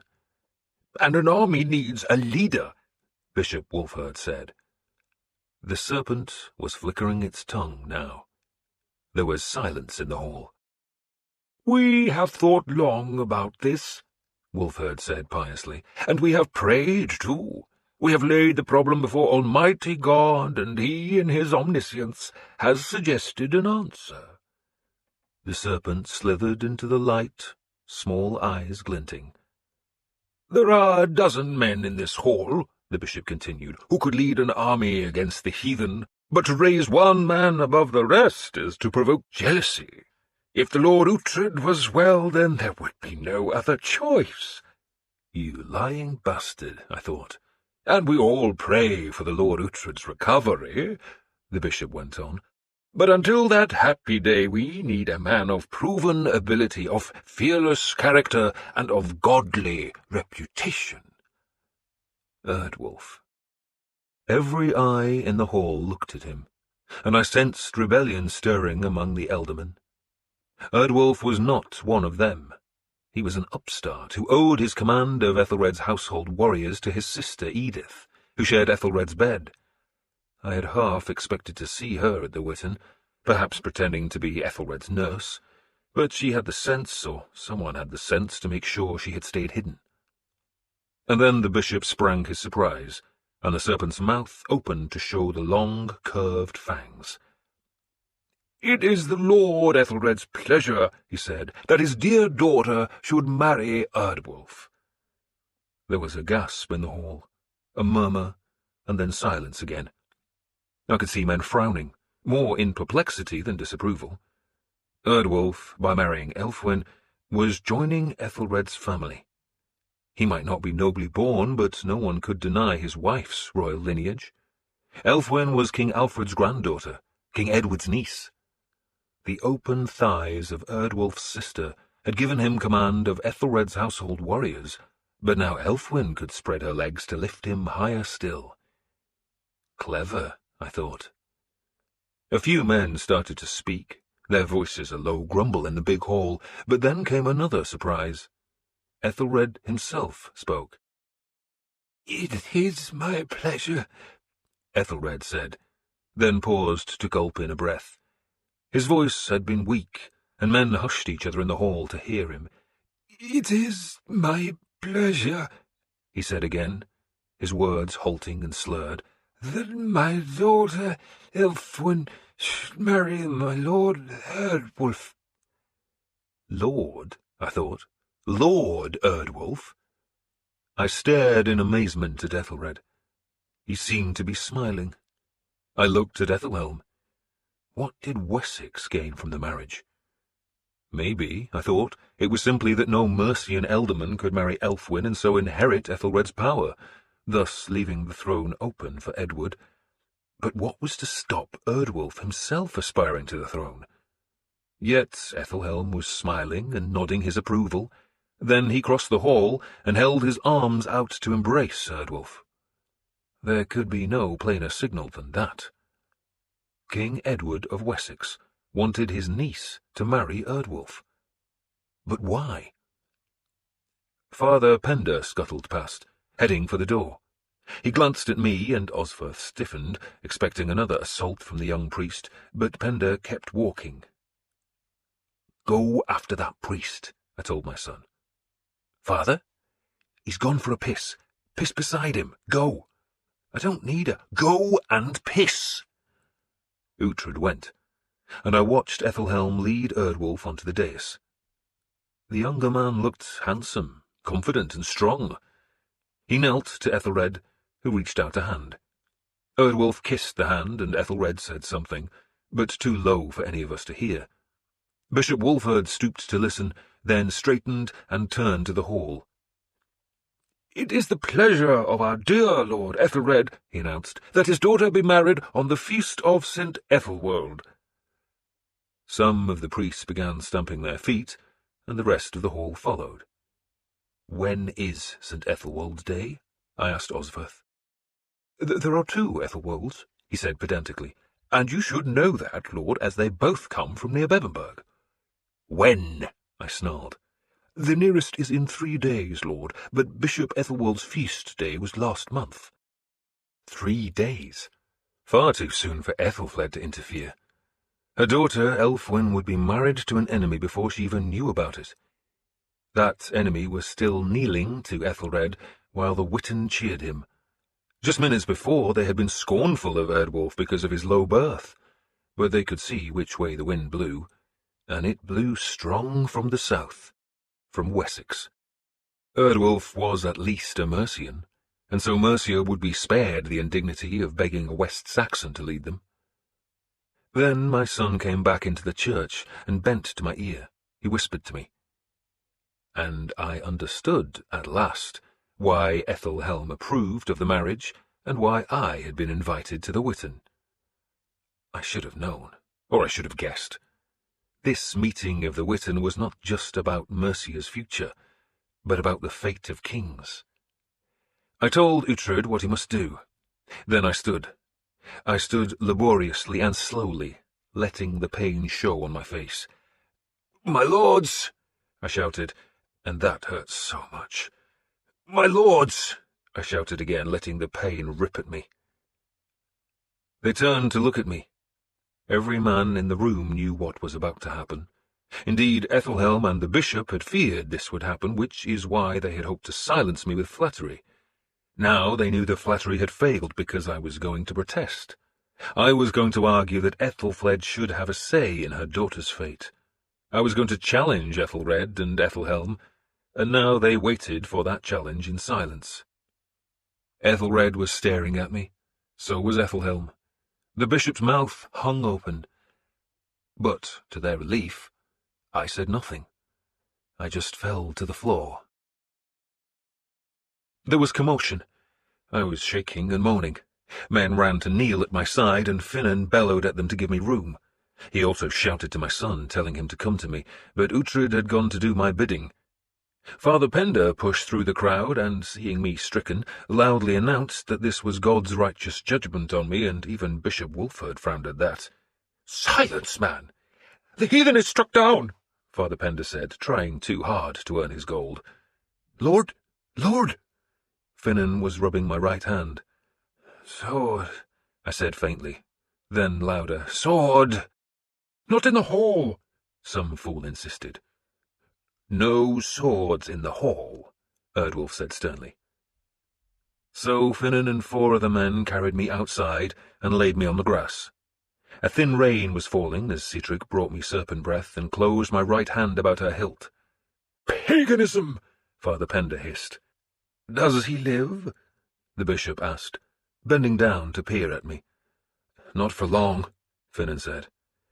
"Carry him to shelter," the bishop said. "Home," I muttered. "Take me home. Finan, take me home." "I'll take you home, Lord," Finan said. Æthelhelm arrived, driving the crowd apart like a bull scattering sheep. "Lord Uhtred!" he exclaimed, kneeling beside me. "What happened?" Osferth made the sign of the cross. "He can't hear you, Lord." "I can," I said. "Take me home." "Home?" Æthelhelm asked. He sounded anxious. "Home to the hills," I said. "I want to die on the hills." "There's a convent nearby." Æthelhelm was holding my right hand, tightening my grip on serpent breath. "They can minister to you there, Lord Uhtred." "The hills," I said, sounding weak. "Just take me to the hills." "It's pagan nonsense," Father Pender said scornfully. "If Lord Uhtred wants to go to the hills," Æthelhelm said firmly, "then he must go." Men muttered as they watched me. My death took away Ethelfled's strongest supporter, and doubtless they were wondering what would happen to her lands and mine when Erdwolf became Mercia's lord. It was raining harder, and I moaned. It was not all pretence. "You'll catch cold, Lord Bishop," Father Pender said. "And we still have much to discuss," Wulfheard said, straightening. "Send us news," he said to Finan. "It is God's judgment," Pender insisted as he walked away. "It is indeed," Wulfheard said heavily, "and let it be a lesson to all the heathen." He made a sign of the cross, then followed Pender towards the hall. "You will let us know what happens?" Æthelhelm asked Finan. "Of course, Lord. Pray for him." "With all my might." I waited to make certain that everyone from the Witten had retreated from the rain, then looked up at Finan. "Uhtred's bringing a wagon," I said. "Get me in it. Then we go east, all of us. Sihtric?" "Lord?" "Find our men. Look in the taverns. Get them ready to travel. Go." "Lord?" Finan asked, puzzled by my sudden energy. "I'm dying," I explained, then winked at him. "You are?" "I hope not, but tell people I am." It took time, but at last my son brought the wagon harnessed with 2 horses, and I was lifted onto the damp bed of straw. I had brought most of my men to Gloucester, and they rode in front, behind, and alongside the cart as we threaded the streets. Folk pulled off their hats as we passed. Somehow the news of my imminent death had spread through the city, and people spilled out of shops and houses to watch my passing. Priests made the sign of the cross as the wagon rolled by. I feared I was already too late. My son, going to join Pender for a piss against the church wall, had heard the priest's real news.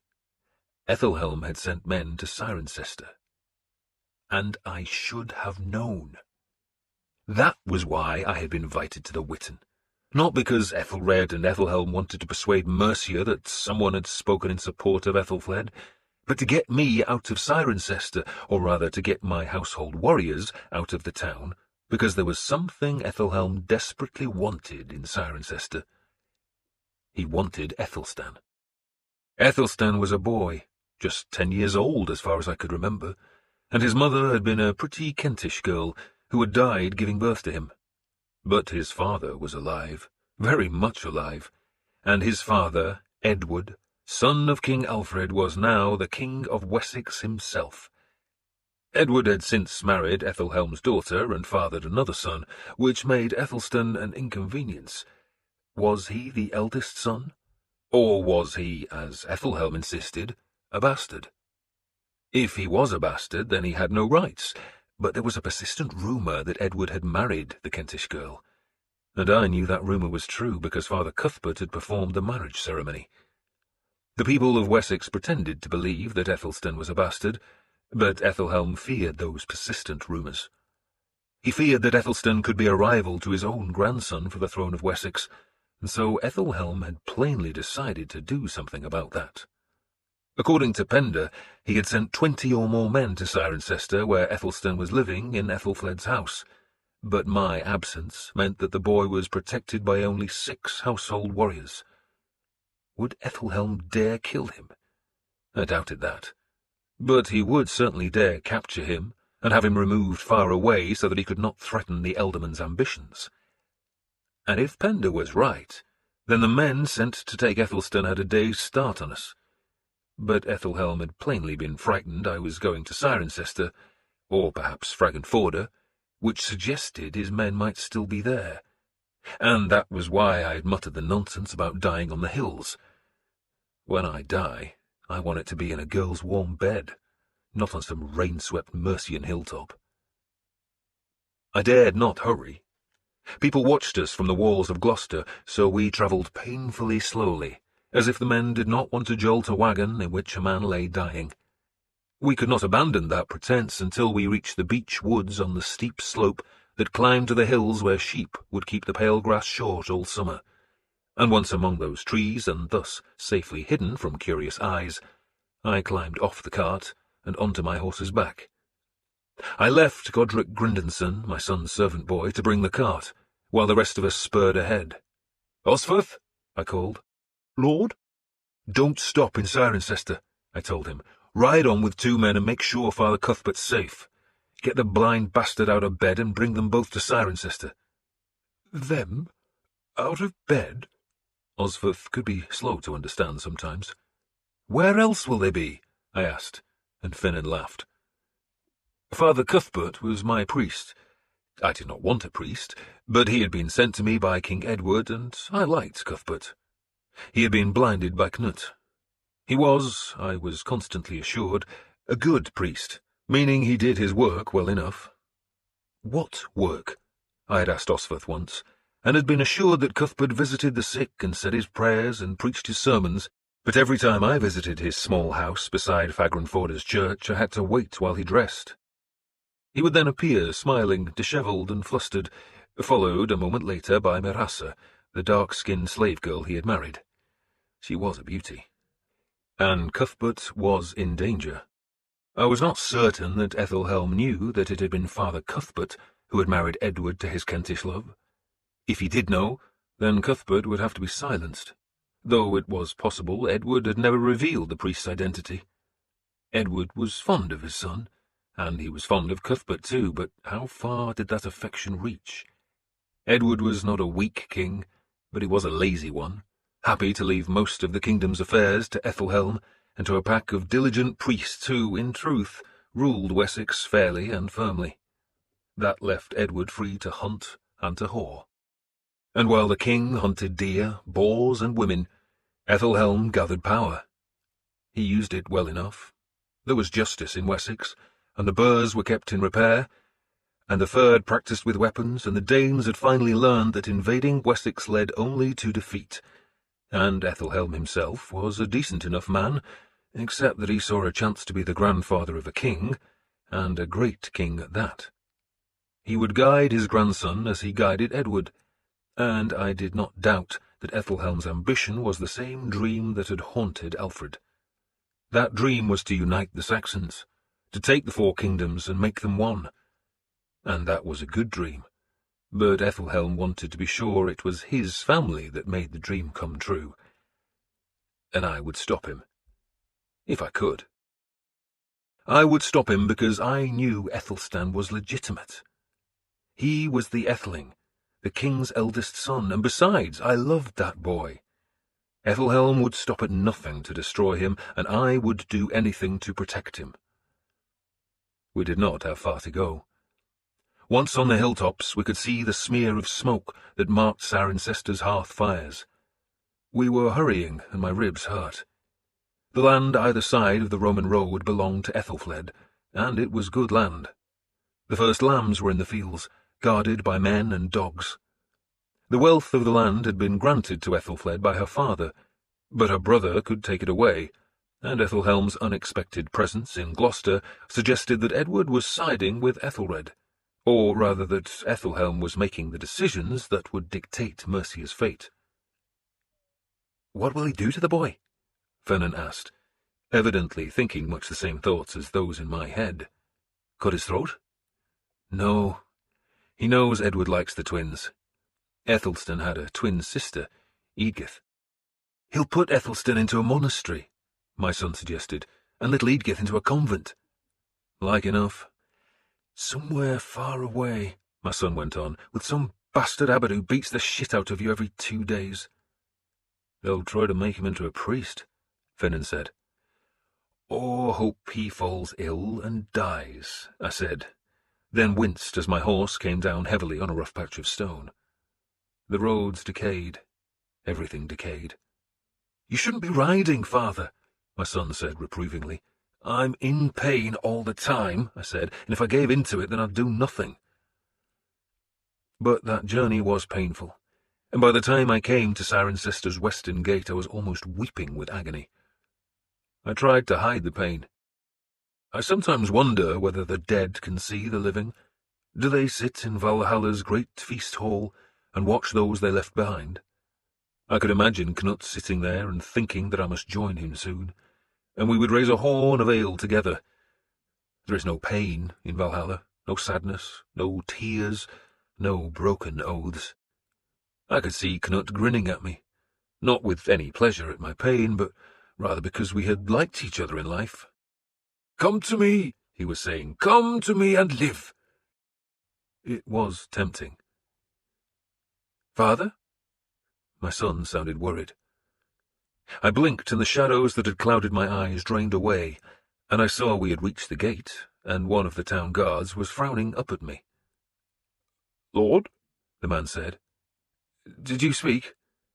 "The king's men are in my lady's house," he said. "The king's men?" I exclaimed, and the man just stared at me. I turned to Osferth. "Keep going, find Cuthbert." His route to Fagranforda lay through the town. "The king's men?" I asked the guard again. "King Edward's men, lord." "And they're still there?" "So far as I know, lord."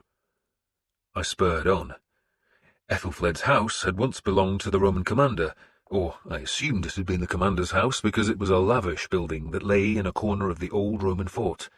The fort's walls had been pulled down, except for the northern side, which was part of the town's ramparts, but the house was easily defended. It was built around a large courtyard, and the outer walls were of honey-coloured stone and had no windows. There was a pillared entrance facing south, and Ethelfled had made a new gateway from her stable yard through the town's northern wall. I sent Sihtric with 6 companions to guard that northern entrance, while I rode with 30 men to the small square that faced the southern door. There was a crowd of curious folk in the square, all wondering why King Edward of Wessex had sent armed men to Cirencester. The crowd parted as our horses' hooves sounded loud in the street behind them. Then we were in the open space, and I saw 2 spearmen beside Ethelfled's door. One was sitting on a stone urn that held a small pear tree. He stood and snatched up his shield as we arrived, while the other rapped on the closed door with the butt of his spear. Both men were in mail, they wore helmets, and their round shields were freshly painted with the dragon of Wessex.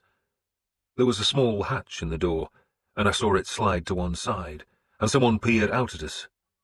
2 boys were guarding horses on the eastern side of the square beside Ethelfled's tall wooden church. "Count the horses," I told my son. 23, he answered almost at once. So we outnumbered them. "I don't expect a fight," I said. Then a scream sounded from inside the house. A scream to pierce the ears with all the force of a well-made spear striking through the willow boards of a shield. "Sweet God!" Vernon said. And the screaming stopped. Chapter 2. The door to Ethelfled's house opened. Bryce appeared. I knew Bryce. Not well, but inevitably our paths had crossed in the long years we had struggled to push the Danes further northwards.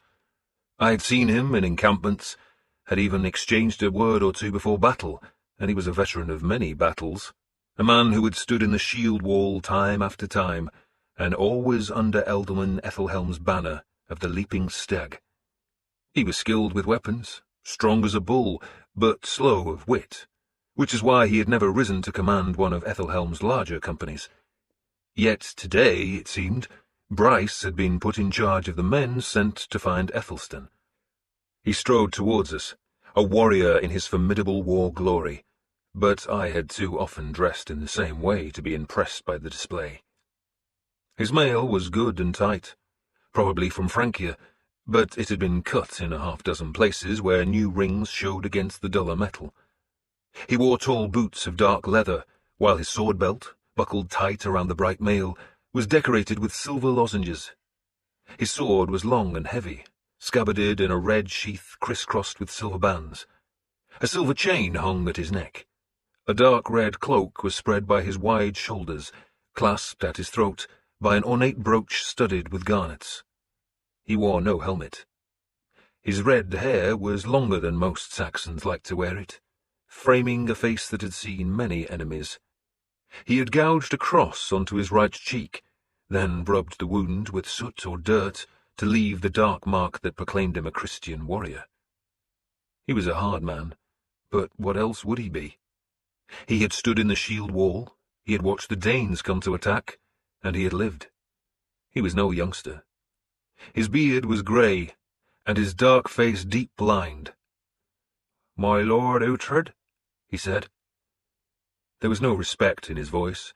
Instead, he spoke sourly, as though my arrival was a tedious nuisance, which I suppose it was. "Bryce?" I nodded to him from my saddle. "The king sent me," he said. "You serve King Edward now?" I asked. "What happened? Did Lord Ethelhelm tire of your stench?" He ignored the insult. "He sent me to fetch the boy bastard," he said. I looked up at the wooden tower that crowned Ethelfled's church. A bell that had cost her a heavy chest of silver hung there. She had been so proud of the bell, which had been made by Frisian craftsmen and brought across the sea. It carried an inscription about its skirt. "Ethelfled, by the grace of God, and by the blessing of St. Werber, had this bell made." And by the grace of God, the bell had cracked the very first time it was struck. I had laughed when it happened, and ever since the bell had not rung to summon folk to church. Instead, it just hurt the sky with its harsh noise. "Did you hear me?" Bryce demanded. I took my time to turn from the cracked bell. Then I looked Bryce up and down. "Which boy bastard?" I finally asked. "You know who," he said. "I should buy the Lady Ethelfled another bell," I said to Finan. "And she liked that," he said. "Maybe I'll have the gift of Thor written on the thing, and she won't like that at all." "Lord Uhtred?" Bryce interrupted our nonsense. "You're still here?" I asked, pretending surprise. "Where is he?" "Where is who?" "The bastard Æthelstan," he said. I shook my head. "I don't know a bastard called Æthelstan. Do you?" I asked Finan. "Never heard of him, lord." "The boy Æthelstan," Bryce said, struggling to restrain his temper. "King Edward's boy." "He's not home?" I pretended surprise again. "He should be at home or else at school." "He's not here," Bryce said curtly, "and we looked in the school, so find him." I took a deep breath, then dismounted. It took an effort to hide the pain, and I had to hold on to the horse for a moment as the agony drained from my side. I even wondered whether I could walk without support, but then managed to let go of the saddle. "That sounded like a command," I said to Bryce as I took a few slow steps towards him. "From the king?" he said. "The King of Wessex?" I asked. "But this is Mercia." "The king wants his son returned to Wessex," Bryce said flatly. "You're a good warrior," I told Bryce. "I'd welcome you into any shield wall, but I wouldn't trust you to empty my pisspot. You're not clever enough. That's why you don't command Ethelhelm's household troops. So no, you don't serve the king because the king wouldn't want you. So who did send you? Lord Ethelhelm?" I had annoyed him, but he managed to bite back his anger. "The king," he said slowly, wants his son, and you, Lord Uhtred, will find the boy and bring him here." "You might find it strange," I said, "but I don't take orders from you." "Oh, you will," he said. "You will." He thought he was hiding his nervousness by belligerence, but I could see he was confused. He had orders to fetch Æthelstan, and the boy had gone missing, and my warriors now outnumbered his, but Bryce did not have the sense to abandon his mission. Instead, he would tackle it as he did every other problem, by savage directness. He turned his head towards the house. "Bring her!" he called. The house door opened, and a man brought Stiora into the sunlight. A murmur sounded through the crowd because my daughter's face was smeared with blood, and she was clutching her torn robe to her breasts. Finan leaned from his saddle and put a hand on my arm, restraining me, but I had no need of his gesture. I was angry, yes, but I was no fool. I was too weak to attack Bryce, and besides, my anger was cold. I was going to win this confrontation, but not by brute force. Not yet. Bryce, meanwhile, was certain I had no choice but to obey him. "You bring me the boy," he said with a sneer, "and your daughter is freed." "And if I don't?" He shrugged. "You'll find out, won't you?" I turned and jerked my head at my son. "Come here." I waited till Uhtred had dismounted and joined me. "Where is he?" I asked quietly. If anyone knew where Æthelstan was hiding, it would be my son. He glanced at Bryce, then half turned his back on the West Saxon. "He spends time at the smithy," he told me. "The smithy? Godwulf's smithy. He's got friends there." He spoke too low for Bryce to hear what he was saying. "Godwulf's son and daughter. He goes to see her, really. He's just 10. 9, I think, and she's 12. "He likes older women, does he?" I asked. "So, go and find the little brute and bring him here, but take your time. Don't hurry." He nodded and left, pushing through the sullen crowd. "Where's he going?" Bryce demanded. "To fetch the boy, of course," I said. He was suspicious, but not clever enough to think beyond the next step, though he must have thought that step was a good idea. "Tell your men to leave," he demanded. "Leave?" I pretended to be as stupid as Bryce. "Leave," he snarled. "I want them out of sight, now." He thought he was ridding himself of their threat, though in truth he was demanding just what I wanted him to demand. "Take the men onto the city wall," I told Finan quietly, "and when I give the signal, go in through the stable roof." "What are you telling him?" Bryce wanted to know. "To wait in the Barley Inn," I said. "The ale's good there, much better than the stale muck they serve in the Muddy Goose." I nodded to Finan, and he led my men away, vanishing into one of the narrow alleys that opened from the church square. I waited till the sound of their hooves had faded, then walked slowly towards my daughter. "What's your name?" I asked the man holding her. "Hrothgar," he said. "Quiet!" Bryce snarled at him. "If you hurt her, Hrothgar," I said, "you will die very slowly." Bryce took 2 fast paces to stand in my face. "Hrothgar will do what I tell him to do," he said, and I smelt his rotten breath, but then he could probably smell the filthy pus that was seeping from my wound. "And you'll tell him to let her go when I bring you Æthelstan?" I said. "Isn't that what you want?" He nodded. He was still suspicious, but too stupid to see the trap. May the gods always send me stupid enemies.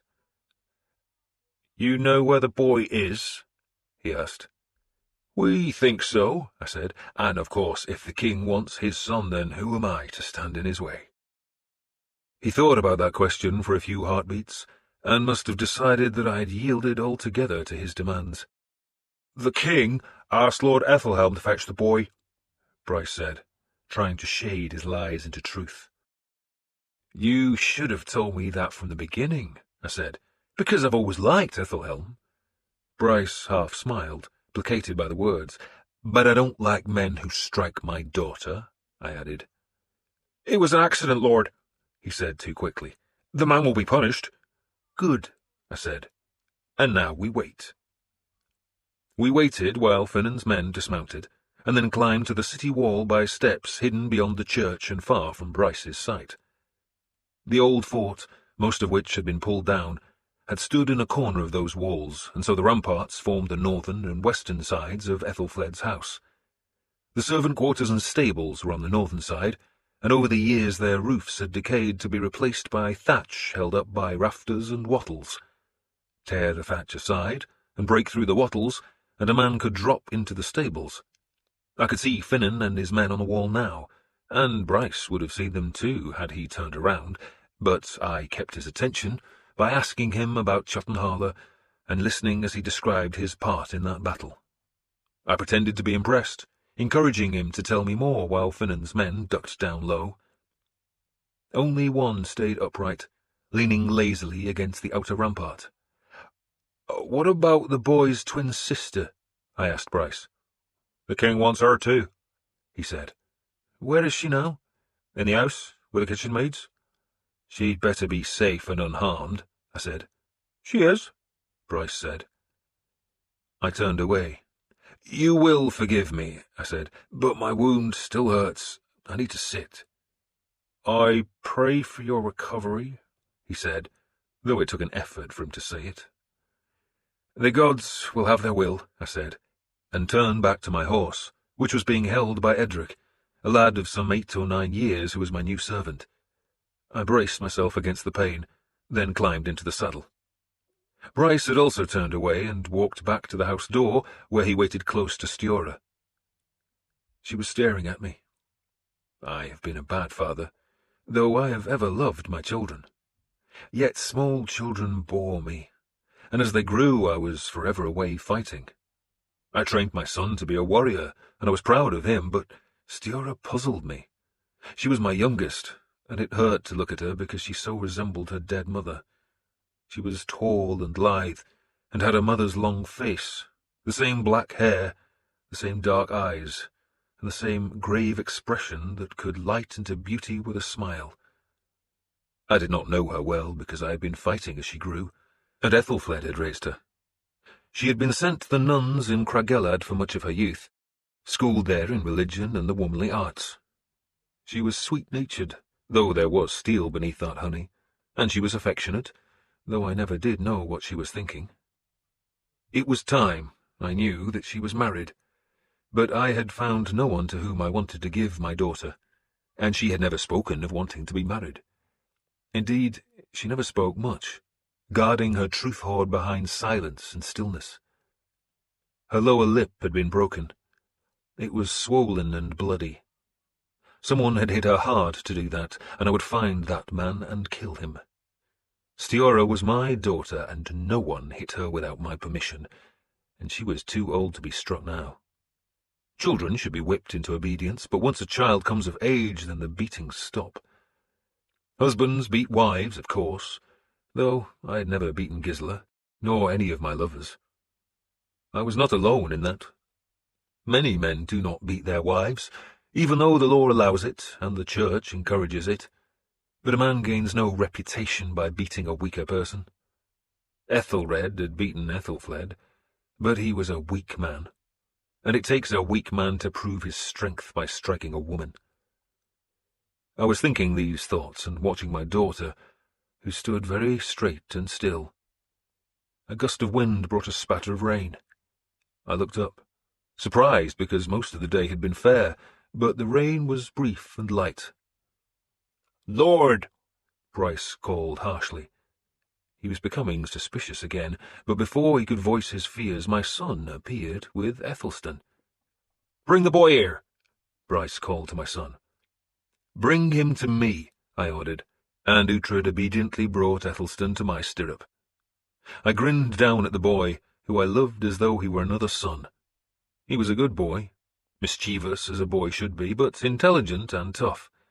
He had started his weapon training, learning swordcraft and shield law, and the exercises had filled him out. In time, I thought, he would be a good-looking man. He was dark-haired, thin-faced, with green eyes that I supposed had come from his mother. You get the boy, I called to Bryce, when I get my daughter. That made him think. He was such a stupid man. His brains, I thought, must be made of barley mush. A good warrior, yes, but men like Bryce needed to be controlled like dogs. I assumed Ethelhelm had sent him to Cirencester because Bryce could be relied on to obey his orders come what may. He was unstoppable like a boarhound. But when the boar has sunk his tusk into the dog's belly and is ripping the intestines out, then the dog should know he's beaten. Bryce was still thinking, something he found hard to do, but at last he saw the apparent trap in my words. "We shall make the exchange outside the town," he proposed. "Outside the town?" I asked, pretending not to understand. "You think I'm a fool, Lord?" he asked. "I would never think that," I said gently. "Your men will stay inside the walls," he ordered, "and you will bring the boy outside." I frowned as if I was considering that proposal, which of course made sense for Bryce.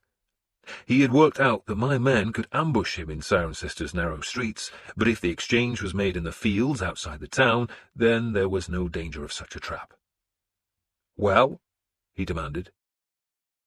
I stared at the man on the wall, and very slowly raised my head. I paused, then nodded fast.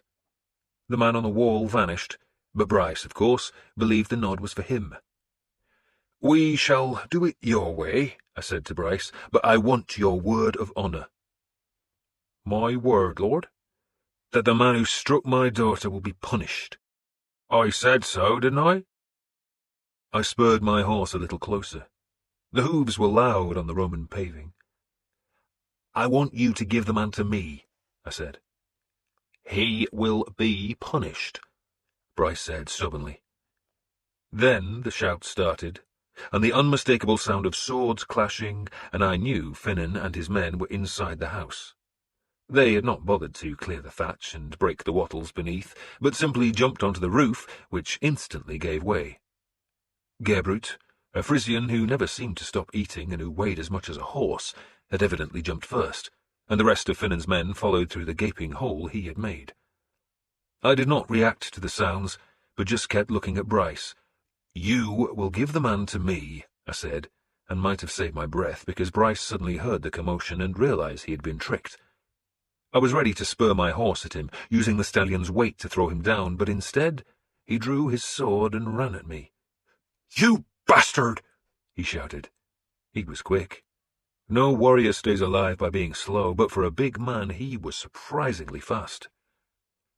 He covered the few paces towards me, sword swinging to take my horse in the face, and I wrenched the reins and almost blacked out with a stab of pain that seared from my lower ribs, and I knew I had lost, that he was too fast, that he would drag me from the saddle and either kill me, or, if he had a grain of sense, hold me as another hostage.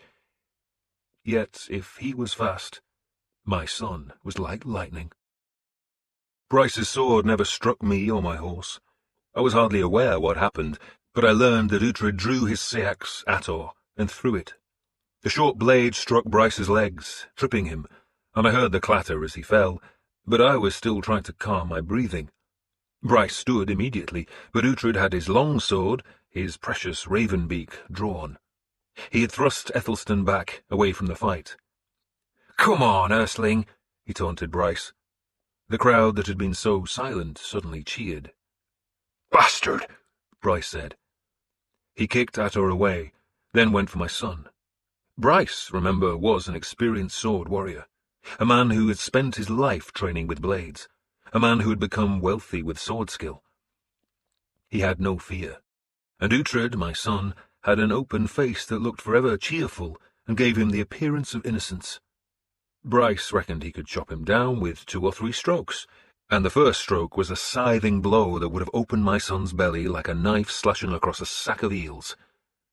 Uhtred skipped back. He laughed. He lowered Ravenbeak and laughed again, and Bryce took the bait and attacked a second time, this time lunging, and as Ravenbeak rose to parry, he twisted the lunge, turning it about my son's blade and dragging his sword back so it would soar across his enemy's back. That was fast, and that was skillful, and Uhtred just leaned back and away, the edge of Bryce's blade missing by the breadth of a finger, and Bryce was slightly off balance, and my son just reached out and pushed him with Ravenbeak's tip. "You're slow," he said reprovingly as the West Saxon staggered. "Bastard!" Bryce muttered. It seemed to be his only curse. He had gained his balance and now looked at my son, saw that insolent grin on the innocent face, and the fury surged in him again. "Bastard!" he shouted, and drove forward, lunging again, and Uhtred simply deflected the blade, and Bryce, with his extraordinary speed, kept the sword moving into a savage cut aimed at my son's head, and again Ravenbeak was there, and I heard the crash of the blades, and there was a harshness to the sound. Blades ring together. Not like a bell rings, but there is an echo of that sound in the clash of blades. But Bryce's last cut had ended in a crack, like the noise of Ethelfled's bell. The blade was not broken, but the sound was ominous, and he knew it. He stepped back. Men were coming from the house. They were Bryce's men, but pursued by mine, and none interfered as my son attacked for the first time. Thus far he had been content to defend and to taunt Bryce, but now he went forward with a lunge that was never intended to strike home, but merely to force a parry, and then a waist-high cut that Bryce parried again, and the cut did not seem too fast or vicious, yet when Bryce's sword met Ravenbeak it broke. It just broke into two pieces, and Uhtred turned his wrist over and held the point of his sword at Bryce's neck. "What shall I do with him, father?" "Drop what's left of your sword," I ordered Bryce. He hesitated, and so I drew Wasp Sting, my seax, and held the hilt towards Aethelstan, who had taken refuge beside my horse. "If he doesn't drop his sword, boy," I told him, "then use that to cut his spine at the back of his neck. It's time you learned how to kill a man." Aethelstan hesitated, not sure I was serious. I thrust the seax at him. "Take it," I said. The boy took hold of the short sword, then looked back at me. "You're the son of a king," I told him, "and one day you might be a king yourself. Life and death will be your gifts, so learn how to give them, boy." He walked towards Bryce, who half turned, then went very still when my son prodded his neck with Ravenbeak's tip. Then, at last, some sense leaked into Bryce's brain, and he dropped the remnant of his sword. "Let him live," I told Aethelstan, who looked relieved at the command. This ends Disc 2 of The Empty Throne. The Empty Throne, Disc 3. 16 of Bryce's men had fled the house. They had no fight in them, and Finan's men were now taking their weapons. Stiora was free and ran to my side. I smiled down at her and held her hand. "Who hit you?" I asked her. "The priest," she said. "The priest?" I asked, surprised, then saw the man among the West Saxon prisoners. He was scowling, an angry man in a black robe with a heavy silver cross hanging at his neck. He was older, perhaps in his 40s, with thick grey eyebrows and thin lips. "Was he the one who made you scream?" "I heard the whoos," she said, "and hoped it was you. So I screamed." "And that's when he hit you?" "He hit me before that," she said bitterly, "and tore this." She showed me the ripped breast of her linen dress. Finan strolled across the small square. "There's no fight in the bastards," he said, sounding disappointed. Bryce and his remaining men were standing by the house door, guarded by my swords. "Take them back inside the house," I ordered, then took a deep, painful breath. "It's over," I called to the crowd. "Nothing more to see, so go back to work." Father Creoda, the priest who looked after Ethelfled's church and who taught in the town's small school, hurried to Ethelstan's side. He took the boy's face in his hands, closed his eyes, and seemed to be saying a prayer of thanks for his safety. "Father Creoda," I called, "so the little bastard wasn't at school?" "No, Lord, he was not." "And should he have been?" "Yes, Lord." "So thrash him," I said. "It does no good, Lord," the priest said plaintively. Father Creoda was a decent man, earnest and honest. He had come to Mercia from Wessex, and believed in King Alfred's dream of an educated community, pious and diligent, and I did not doubt that Ethelstan, who was clever as a weasel, had long ago decided that Father Creoda's authority was easily defied. "It doesn't do any good," I agreed, "but it might make you feel better." I leaned down to take the sea-axe from Ethelstan. "And if you don't thrash him, I will. And take the grin off your ugly face," I added to the boy. And I was grinning too, and wondering what new enemies I had just made, and knowing I was about to make a lot more. Ethelflaed's house was built around a courtyard. It was not unlike the house in London where I had lived with Gisela, only this building was larger. The courtyard had a square pool in the centre where frogs left thick skeins of spawn. I often tried to imagine the Romans in these houses. They had left pictures of themselves, either painted on a wall plaster or made of small floor tiles, but the paintings were all faded and water-streaked, while the tiles were usually broken. Yet enough could be seen to tell us that Roman men had worn a kind of white sheet wrapped about themselves, or else a skirt sewn with metal panels that was worn beneath the breastplate. They were often naked too, especially the women. In the largest room of Ethelfled's house, there was a picture on the floor that showed naked women running through leafy trees and being pursued by a man with goat horns and hairy goat legs. Father Creoda, when he first arrived in Cirencester, had insisted that the picture be destroyed because, he said, it showed a pagan god, but Ethelfled had refused. He never stopped looking at it, she had told me, amused, so I told him it was a warning about the dangers of paganism. Father Creoda was staring at the picture now, or rather gazing at one lissom girl who was looking over her shoulder at the pursuing goat god. "She's pretty, Father," I said, and he immediately looked away, cleared his throat, and found nothing to say. I had not asked him to join us in the house, but he had come anyway, staying protectively close to Ethelstan. "So," I said to the boy, "you weren't at school?" "I forgot to go, Lord," he said. "You were at the smithy?" I demanded, ignoring his grin. "I was, Lord." "Because your girlfriend is there?" "Girlfriend, Lord?" he asked innocently, then shook his head. "No, Lord. I was there because Godwolf is making me a sword.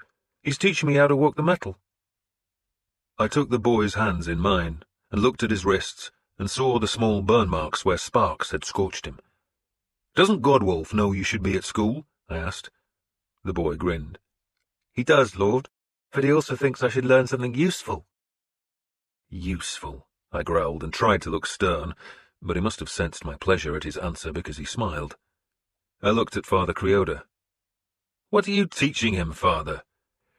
"Latin, Lord, and the lives of the Holy Fathers, and of course his letters." "Is Latin useful?" "Of course, Lord. It's the language of our Holy Scripture." I grunted. I was sitting, which was a relief. Finan had put all our prisoners into a room across the courtyard, and I just had my family, Father Creoda and Ethelstan, in the room where the naked girls ran across the floor. The wide chamber was Ethelfled's favourite. "So you heard there were armed men here?" I asked Ethelstan. "I did, Lord." "And you had the sense to stay in the smithy?" "Godwolf told me to stay, Lord." Good for the smith, I thought, then looked at Stiora. "And you?" "Me, Father." "Bryce's men came here. What did you do?" "I welcomed them, Father." She spoke very softly. "I thought they came from King Edward." "So why did the priest hit you?" "He wanted to know where Ethelstan was, and I wouldn't tell him." "You knew?" She looked at Ethelstan and smiled. "I knew." "And you said you didn't know. Why?" "Because I didn't like them." "And they didn't believe you?" She nodded. "And Father Aldwin became angry," she said. "They searched the schoolroom and the church," Father Creoda put in. "And when they couldn't find him," my daughter went on, "Father Aldwin called me a lying bitch and said he would find the truth." "A lying bitch?" I asked. She nodded. A servant had repaired her dress with one of Ethelfled's brooches, and wiped the blood from her face, but her lip was swollen and disfigured by a scab. "Did he knock a tooth out?" "No, Father." Finan pushed open the door and stood there, lazy and confident. I looked at him. "You taught my son swordcraft," I said. "I did." "He's quicker than you," I said. Finan smiled. "I'm getting slow as I get older, Lord." "You taught him well," I said. "He danced around Bryce like a hawk around a crane. How many dead?" "Just 2, he said, "and 4 wounded. The rest are under guard." I looked at Father Creoda. "Take Ethelstan into another room and beat some Latin into him. Finan, bring me the priest." There was little point in questioning Bryce. He was Ethelhelm's dog, but I suspected the priest was really the man who commanded these troops. Ethelhelm would trust Bryce to force his way through any obstacle, but would never trust him to be subtle or clever, and Father Aldwin had doubtless been sent to give advice and to take charge of Ethelstan. I wanted to know what fate that would have meant for the boy. The priest staggered as he crossed the threshold, evidently pushed hard by Finan, who followed him, then closed the door. "He's protesting," Finan said, amused. "I am chaplain to Lord Ethelhelm," Father Aldwin said, "his confessor and father in God." "You're my prisoner," I said, "and you will tell me what Ealdorman Ethelhelm ordered you to do." "I will tell you nothing," he said scornfully. "Hit him," I told my son, but Uhtred hesitated. The Christian sorcerers have power, and my son was frightened of the consequences.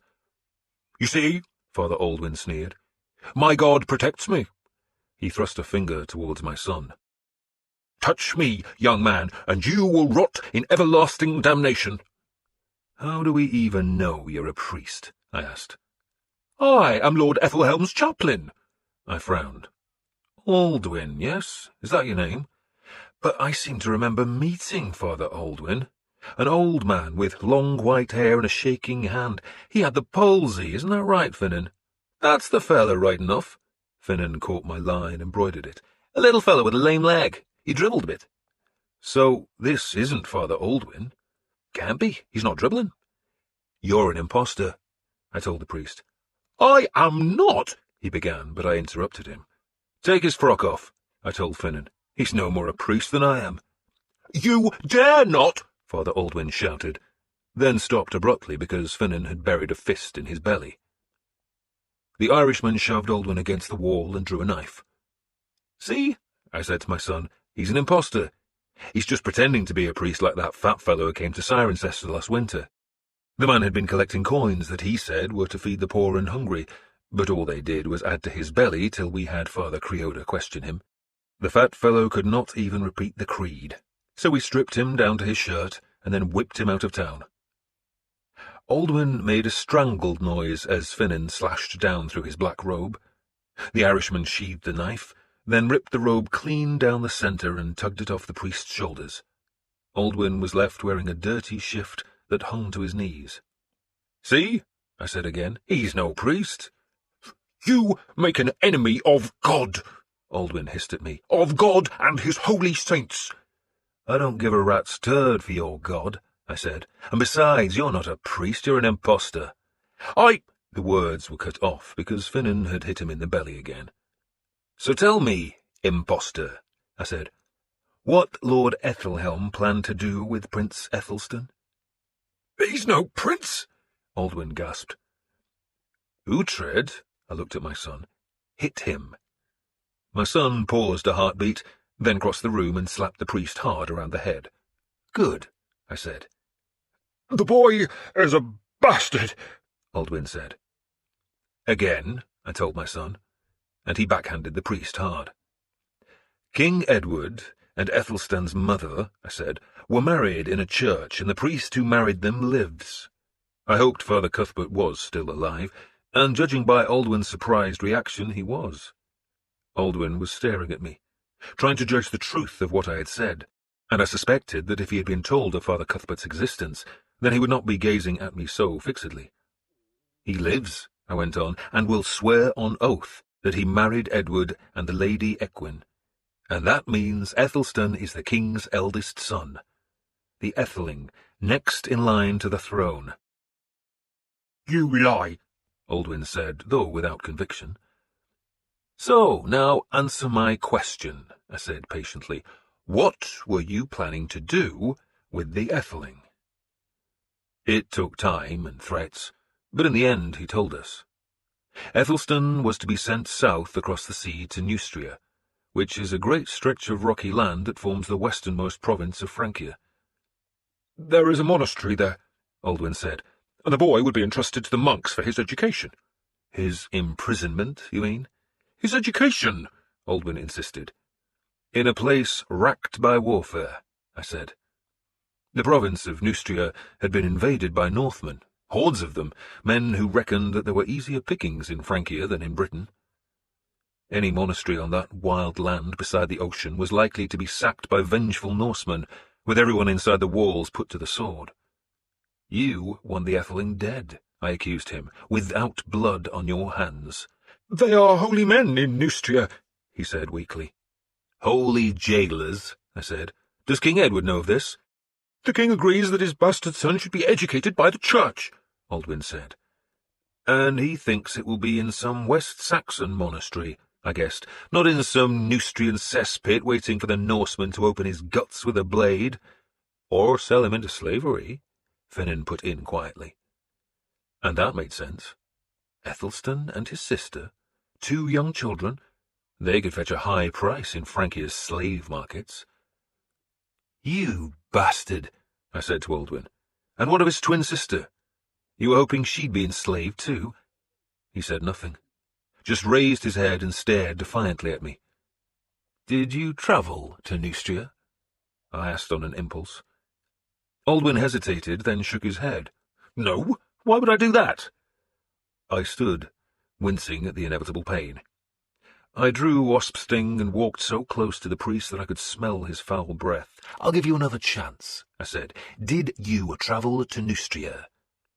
He hesitated again, but this time out of fear of the Seax's short blade. Yes, he admitted. And who, I asked, did you see there? He grimaced as I twitched wasp sting. The abbot of St. Stephen's in Carham, he said in a panic. You lying bastard, I said.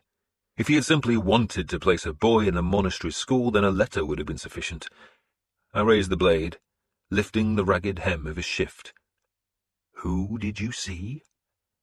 He shuddered, feeling the tip of the blade at his groin. Hrolf, he whispered. Louder! Hrolf! Hrolf was a Norseman, a chieftain who had taken his crews to Francia, where he had ravaged great stretches of countryside. News had come to Britain that Hrolf had captured a large part of Neustria and was intent on staying there. You planned to sell the twins to Hrolf? I asked Aldwin. Hrolf is a Christian. He would raise them properly.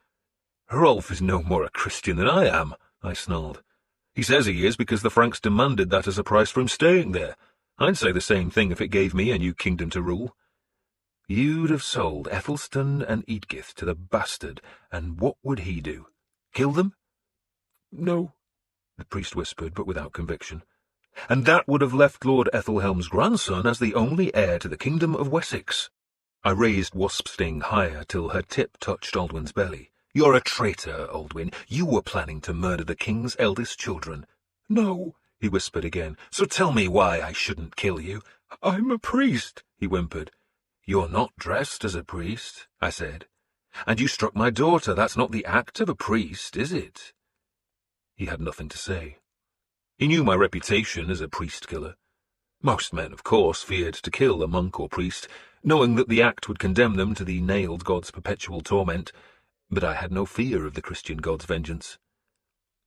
You're a traitor, Aldwin, I said again, so why shouldn't I kill you? You deserve it. Let me, my daughter said, and I turned in astonishment. Stiora had taken 2 paces forward and was just looking at me with an expressionless face. She held out her right hand for the seax. Let me, she said again. I shook my head. Killing isn't woman's work, I said. Why not? She asked. We give life. Can't we take it, too? No, Aldwin said. No! I ignored him. It's harder than you think to kill a man, I said to Stiora, and though this bastard deserves to die, he should have a quick end. Why? She asked. He thought to enjoy me, father. Would that have been quick? Think of your soul, my son said. My soul? She asked him. God will see what you do, and killing a priest is an unforgivable sin. Not to my gods, she said. And I just stared at her, scarcely believing what I had heard. I wanted to say something, but nothing came, so I just stared, and she turned back to me, smiling now. My mother was a pagan, she said, and you are. Why shouldn't I be? My son looked horrified. Finan was grinning. You worship my gods? I asked. I do, father. But you were raised Christian, her brother said. So was father, she said, still gazing at me. And so were you, brother, but don't tell me you don't pray to our gods too. I know you do. Then she looked past me at Aldwin, and her face hardened. At that moment she looked so like her mother that it hurt to see her. Let me, father, she said, holding out her hand again. I gave her wasp sting. No! Aldwin exclaimed. Stiora used her left hand to tear the linen dress out of the brooch so that one breast was exposed.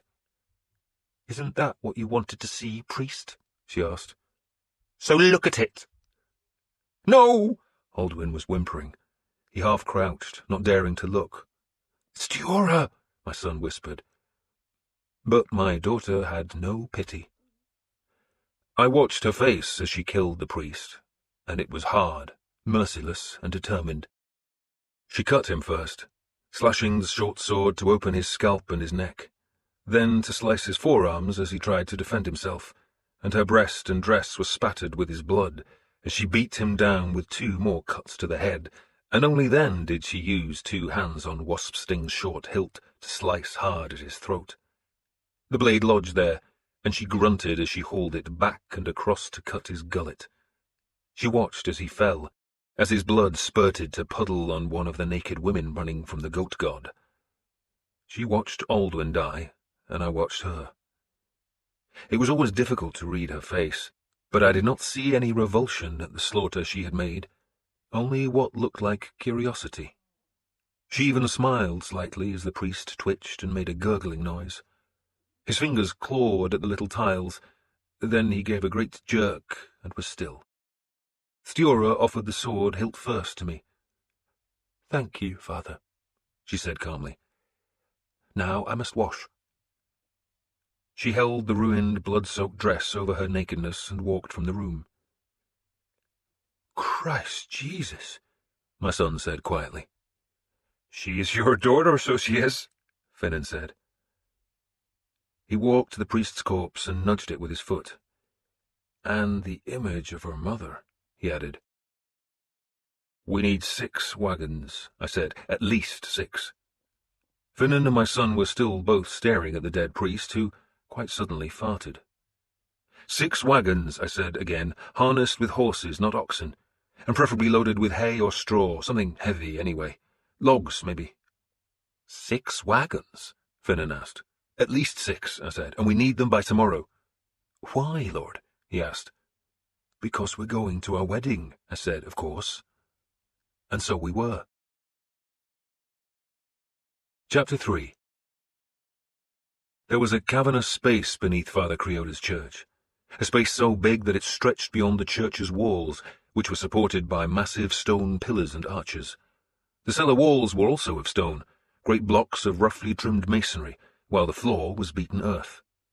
There were some ancient bones piled on a stone shelf against the eastern wall, but otherwise the cellar was empty, dark, and stinking. The Romans must have built it, though in their day I doubted that a nearby cesspit would have been allowed to leak through the stonework. You can smell it in the church, Father Creoda said sadly, unless the wind is in the east. Shit leaks through the masonry? I asked. I had no intention of finding out by dropping through the massive trapdoor into the dark space. Constantly, he says, because the mortar has crumbled. Then seal it with pitch, I suggested, like a boat's timbers. Stuff the cracks with horsehair and smother it in pitch. Pitch? You can buy it in Gloucester. I peered into the darkness. Whose bones? We don't know. They were here before the Lady Ethelfled built the church, and we didn't like to disturb them. He made the sign of the cross. Ghosts, Lord, he explained. Sell them as relics, I said, and use the money to buy a new bell. But they could be heathens. He sounded shocked. So? I asked, then straightened, wincing at the inevitable pain. For now the foul-smelling cellar would be a prison for Bryce and his men. They deserved worse. They had ransacked Ethelfled's house, making a pile of her most precious possessions, her clothes, tapestries, jewels, kitchen pots, and lamps. "It all belongs to her husband," Bryce had told me sullenly. "She won't be needing finery in her nunnery." So that, too, was part of the bargain Ethelhelm had made with Æthelred, that the powerful West Saxon would somehow force Ethelfled into a convent. Would her brother approve of that? I wondered. But Edward, I realized, was probably jealous of his sister's reputation. He was constantly being compared with his father and found wanting, and now, even worse, he was reckoned to be a lesser warrior than his sister. Kings, even decent ones like Edward, have pride. He might accept that he could never rival his father, but it must gall him to hear his sister praised. He would gladly see her retired to a convent. Father Aldwin's body had been brought into the church. Finan had dressed the corpse in a torn black robe, but there was no hiding the violence of the priest's end. "What happened?" Father Creoda had asked in an appalled whisper. "He killed himself out of remorse," I had told him. "He killed himself," I had growled. "Yes, Lord." "So, as a suicide," I said, "he can't be buried in hallowed ground. I don't know why Finan even brought him into the church." "I wasn't thinking," Finan said, grinning. "So you'd best dig the bastard a deep grave somewhere out of town," I advised. "At a crossroads," Finan said. Crossroads?" Father Creator asked. "So his soul gets confused," Finan explained.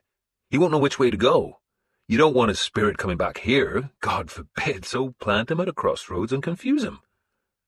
"Confuse him," Father Creator repeated, staring in horror at the grimace on the dead priest's savaged face. Bryce and his men were thrust down into the darkness of the shit-stinking cellar. They had all been stripped of their mail, their boots, their jewellery, and their sword belts. "You can let them out in 2 days," I told the town's reeve. "Throw down some bread for the bastards, give them some buckets of water, then leave them for 2 whole days. They'll try to persuade you to let them out sooner, they'll try to bribe you, but don't release them." "I won't, Lord." "If you do," I said, "you make an enemy of me and of Lady Ethelfled." There had been a time, I thought, when that threat carried real weight. "And of me," Finan put in. The reeve shuddered at Finan's soft words. "They'll stay 2 days, Lord, I promise. I swear it on our Lord's body." He turned and bowed to the altar, where feathers from the geese expelled from the cornfield by St. Werber were encased in silver.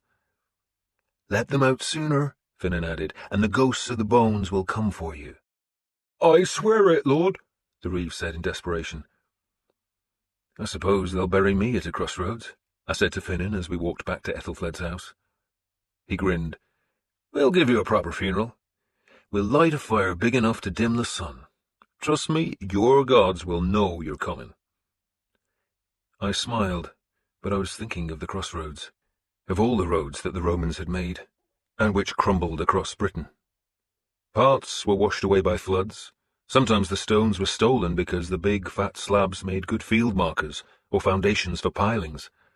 As often as not, when we travelled across country, we rode or walked beside the road, because the surface was too pitted and ruined for comfort, and so the road was just a weed-strewn marker for our journeys. Those markers led all across Britain, and they decayed, and I wondered what would happen to them. "Do you think," I asked Finan, "that we can see what happens here after we're dead?" He looked at me strangely. "The priests say so." "They do?" I was surprised. "They say you can look into hell," he said, frowning. "So why not into this life, too?" "I'd like to know what happens," I said. I supposed the roads would disappear, and the fields on either side would be overgrown with hazel saplings, and after them the thorny brambles would shroud the old paths. Is that what I would see from Valhalla? And was some Roman gazing at Cirencester even now and wondering how it had turned from honey-coloured stone and white marble to damp thatch and rotted timbers? I knew I was making Finnan uncomfortable, but I knew too that the Norns, those grim women who control our lives, were fingering my thread and wondering when to slice it with their sharp shears. I had feared that cut for so long, yet now I almost wanted it. I wanted an end to the pain, to the problems, but I also wanted to know how it would all end. But does it ever end? We had driven the Danes back, but now a new fight loomed, a fight for Mercia. "Here's Father Cuthbert," Finnan announced, and I was startled from my thoughts to see Osferth had brought the priest safely from Fagranforda. That was a relief. Cuthbert's wife, Mirasa, was with him. "You're going north now," I told Osferth. "Lord!" Cuthbert called, recognizing my voice. He had been blinded by Knut, and his face quested around as if trying to find where I was. "North?" Osferth asked. "We all are," I said. "Families too. We're going to Chester." "Lord?" Cuthbert said again. "You're safe," I told him. "You and Mirasa, you're safe." "From what, Lord?" "You're the only living witness to Edward's first marriage," I told him, "and there are men in Wessex who want to prove that wedding never happened." "But it did," he said plaintively. "So you're going north to Chester," I told him. "Both of you." I looked at Osferth. "You'll take all the families north. I want you to leave by tomorrow. You can take 2 carts from Fagranforda to carry food and belongings, and I want you to travel through Alcester." There were 2 good roads to Chester. One went close to the Welsh border, and I encouraged my men to use it, to prove to the Welsh that we did not fear them. But the road through Alcester was safer because it lay much farther from the frontier lands. "You can take 10 men as guards," I said, "and you wait for us at Alcester. And you take everything valuable, money, metal, clothes, harness, everything." "We're leaving Fagranforda for good?" Osferth asked. I hesitated. The answer, of course, was yes, but I was not sure how my people would respond to that truth. They had made their homes and were raising their children in Fagranforda, and now I was moving them to Mercia's northernmost frontier. I could have explained that by saying we needed to defend Chester against the Norse and Danes, and that was true. But the larger truth was that I wanted Chester's stone walls about me if I had to defend myself against Erdwolf's spite and Ethelhelm's ambitions. "We're going north for a time," I said evasively, "and if we're not at Alcester in 2 days, then assume we're not coming. And if that happens, you must take Ethelstan and his sister to Chester." Osferth frowned. "What would stop you arriving?" "Fate," I said too glibly. Osferth's face hardened. "You're starting a war," he accused me. "I am not." "Ethelhelm wants the boy," Finnan explained to Osferth, "and he'll fight to get him." "Which means he starts the war," I said, "not me." Osferth's grave eyes flickered between me and Finnan. Finally he scowled, looking astonishingly like his father, King Alfred. "But you're provoking him," he said disapprovingly. "You'd rather Ethelstan was dead?" "Of course not." "So what would you have me do?" I demanded. He had no answer to that. Instead, he just grimaced. "It will be Saxon against Saxon," he said unhappily. "Christian against Christian." "It will," I responded harshly. "But—" "So we'd better make sure the right Christians win," I said. "Now get ready to leave." "For Chester?" Finnan asked. "Osferth goes to Alcester," I said, "but you and me are going to Gloucester. We have a wedding to stop. And a war to provoke." My daughter refused to ride with Osferth and the families. "I'm coming to Gloucester," she insisted. "You'll go with Osferth," I told her. She was rummaging through Ethelfled's clothes, which Bryce and his men had piled untidily in the courtyard. She pulled out a precious dress made from rare silk the colour of thick cream and embroidered with strips of oak leaves. "This is pretty," she said, ignoring my order. "And it belongs to Ethelfled," I said. She held the dress to her shoulders and peered down to see if it fell as far as her feet. "Do you like it?" she asked me. "It probably cost more than a ship," I said. Silk was one of those rarities that could be found in London, where it was sold by traders, who claimed it came from some country far to the east, where it was woven by strange people, some with 3 legs, some with the heads of dogs, and some with no heads at all. The stories differed, but men swore they were all true. "It's beautiful," Stiorra said wistfully. "It'll go north with Osferth," I said, "and with you." She folded the dress over one arm and pulled a white linen cloak from the pile. "This will look well with the dress," she said. "He's taking all the families north," I explained. "He's taking 2 wagons, so you can ride in one of them." "Father," she said patiently, "I can ride a horse and draw a bow. This one will be better."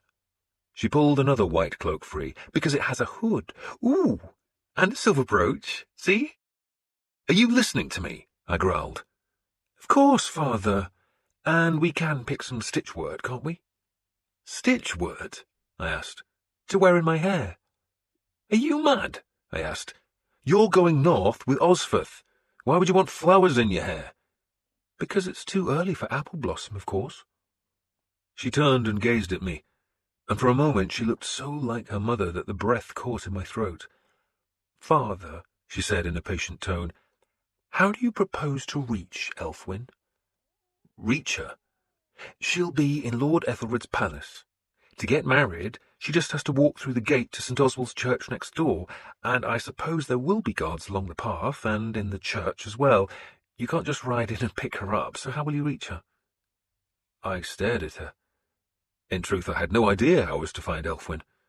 Sometimes it is impossible to make plans. You just reach the battlefield and snatch whatever chance presents itself. Which, I thought ruefully, was the mistake Bryce had made, and now I was planning to do exactly the same. "She's my friend," Stiorra said when it was plain I had no answer. "I've seen you with her," I acknowledged grudgingly. "I like her. Not everyone does, but I do, and it's the custom for girls to go with the bride to the wedding." "It is? So you give me 2 of your young men, and we go to Lord Ethelred's palace with a bridal gift." "And they arrest you," I said flatly. "If they know who I am, maybe. But I've only spent a few days in Gloucester, and I've no wish to go into the Great Hall, just to the outer courtyard where Elfwin's rooms are." "So you go to the courtyard? What then?" "I'll say I've come with a gift from Lord Ethelfrith." That was shrewd. Ethelfrith was the wealthy Mercian ealdorman whose lands lay next to London. He disliked Ethelred and refused to travel to Gloucester. He might have been an ally for Ethelfled, except that his real loyalty was to the West Saxons. "And what gift?" I asked. "A horse," she said, "a young mare. We groom her and plait ribbons in her mane. I'm sure they'll let Elfwin see the gift." "They?" "She'll be guarded," Stiorra said patiently. "And she just mounts the mare and rides away with you?" "Yes." "And the guards at the gate don't stop you?" I sneered. "That's the task for your men," she said. "Suppose she doesn't want to ride away?" "Oh, she does," Stiorra said confidently. "She doesn't want to marry Erdwolf. He's a pig." "A pig?" "There isn't a maid in Gloucester who's safe from him," Stiorra said. "Lady Ethelfled tells me that no man can ever be trusted, though some can be trusted more than others, but Erdwolf," she shuddered. "He likes to beat women, too." "How do you know?" "Oh, father," she smiled at me pityingly. "So, you see, I'm riding with you to Gloucester." And so she was, because I could think of no better plan. In my mind, I had half thought of waylaying Elfwin as she walked to the church, but Stiorra was right. The short walk would be well guarded by Ethelred's men. Or I could have gone into the church itself, but that would have been desperate, because the big building would be filled with Ethelred's allies. I did not like putting my daughter in danger, but till I arrived in Gloucester I could see no better idea. I had thought to arrive in Gloucester that day, but finding carts took time, and giving men careful instructions took more time, and so we were delayed until shortly after dawn on St. Ethelwold's feast day. I had also hoped to have 6 carts, but we had found only 3 in Cirencester, and those 3 would have to be enough. I had sent them westwards the night before. The men driving the carts would have to spend an uncomfortable night waiting for the town gates to open, but by the time we left Cirencester, 2 of those 3 wagons should be inside the walls. They were all loaded with hay, and the men were instructed to tell the gate guards that it was fodder for Lord Ethelred's stables. It was a typical March day. The sky was grey as iron, and the wind cold off the hills behind us. Osferth had taken his 10 men back to Fagranforda, where they would load their 2 wagons with belongings, and, accompanied by Father Cuthbert, set off northwards with my men's families. Ethelstan travelled with them. The wagons would make their journey slow, perhaps too slow, and 10 men were hardly enough to protect them if they found trouble, but if all went well I would catch up with them before nightfall, if we survived the next few hours. Stiora rode beside me, swathed in a great brown cloak. Beneath it she wore cream silk and white linen, silver chains and amber brooches. We had chosen a young mare, and brushed the animal, combed her, polished her hooves with wax, and woven blue ribbons in her mane, but the road was staining the hooves, and nasty spits of rain bedraggled the carefully tied ribbons. "So?" I asked her as we rode down from the hills. "You're a pagan?" "Yes, father." "Why?" She smiled from beneath her cloak's thick hood, which hid the stitchwort that made a coronet about her black hair. "Why not?" "Because you were raised Christian." "Maybe that's why." I growled at that response, and she laughed. "Do you know how cruel the nuns are?" she asked. "They hit me and even burned me because I was your daughter." "Burned you?" "With a spit from the kitchen fire," she said, and pulled up her left sleeve to show me the scars. "Why didn't you tell me?" I demanded. "I told Lady Ethelfled instead," she said calmly, ignoring my anger. "So, of course, it didn't happen again. And then you sent me Hela." "Hela?" "My maidservant." "I sent her to you?" "Yes, father, after Beamfliot." "I did?" There had been so many captives taken at Beamfliot that I had forgotten most of them. "Who is Hela?" "She's behind you, father," Stiora said, twisting in the saddle to nod at her maid, who followed us on a placid gelding. I winced with pain when I turned to see a snub-nosed, round-faced girl who looked nervous when she saw me stare at her. "She's a Dane," Stiora went on, "and a little younger than I am, and a pagan. She told me stories about Freya and Idun and Nanna and Hyreken. Sometimes we sat up all night and talked." "Good for Hela," I said, then rode in silence for a few paces. I did not know my own daughter. I loved her, but I did not know her.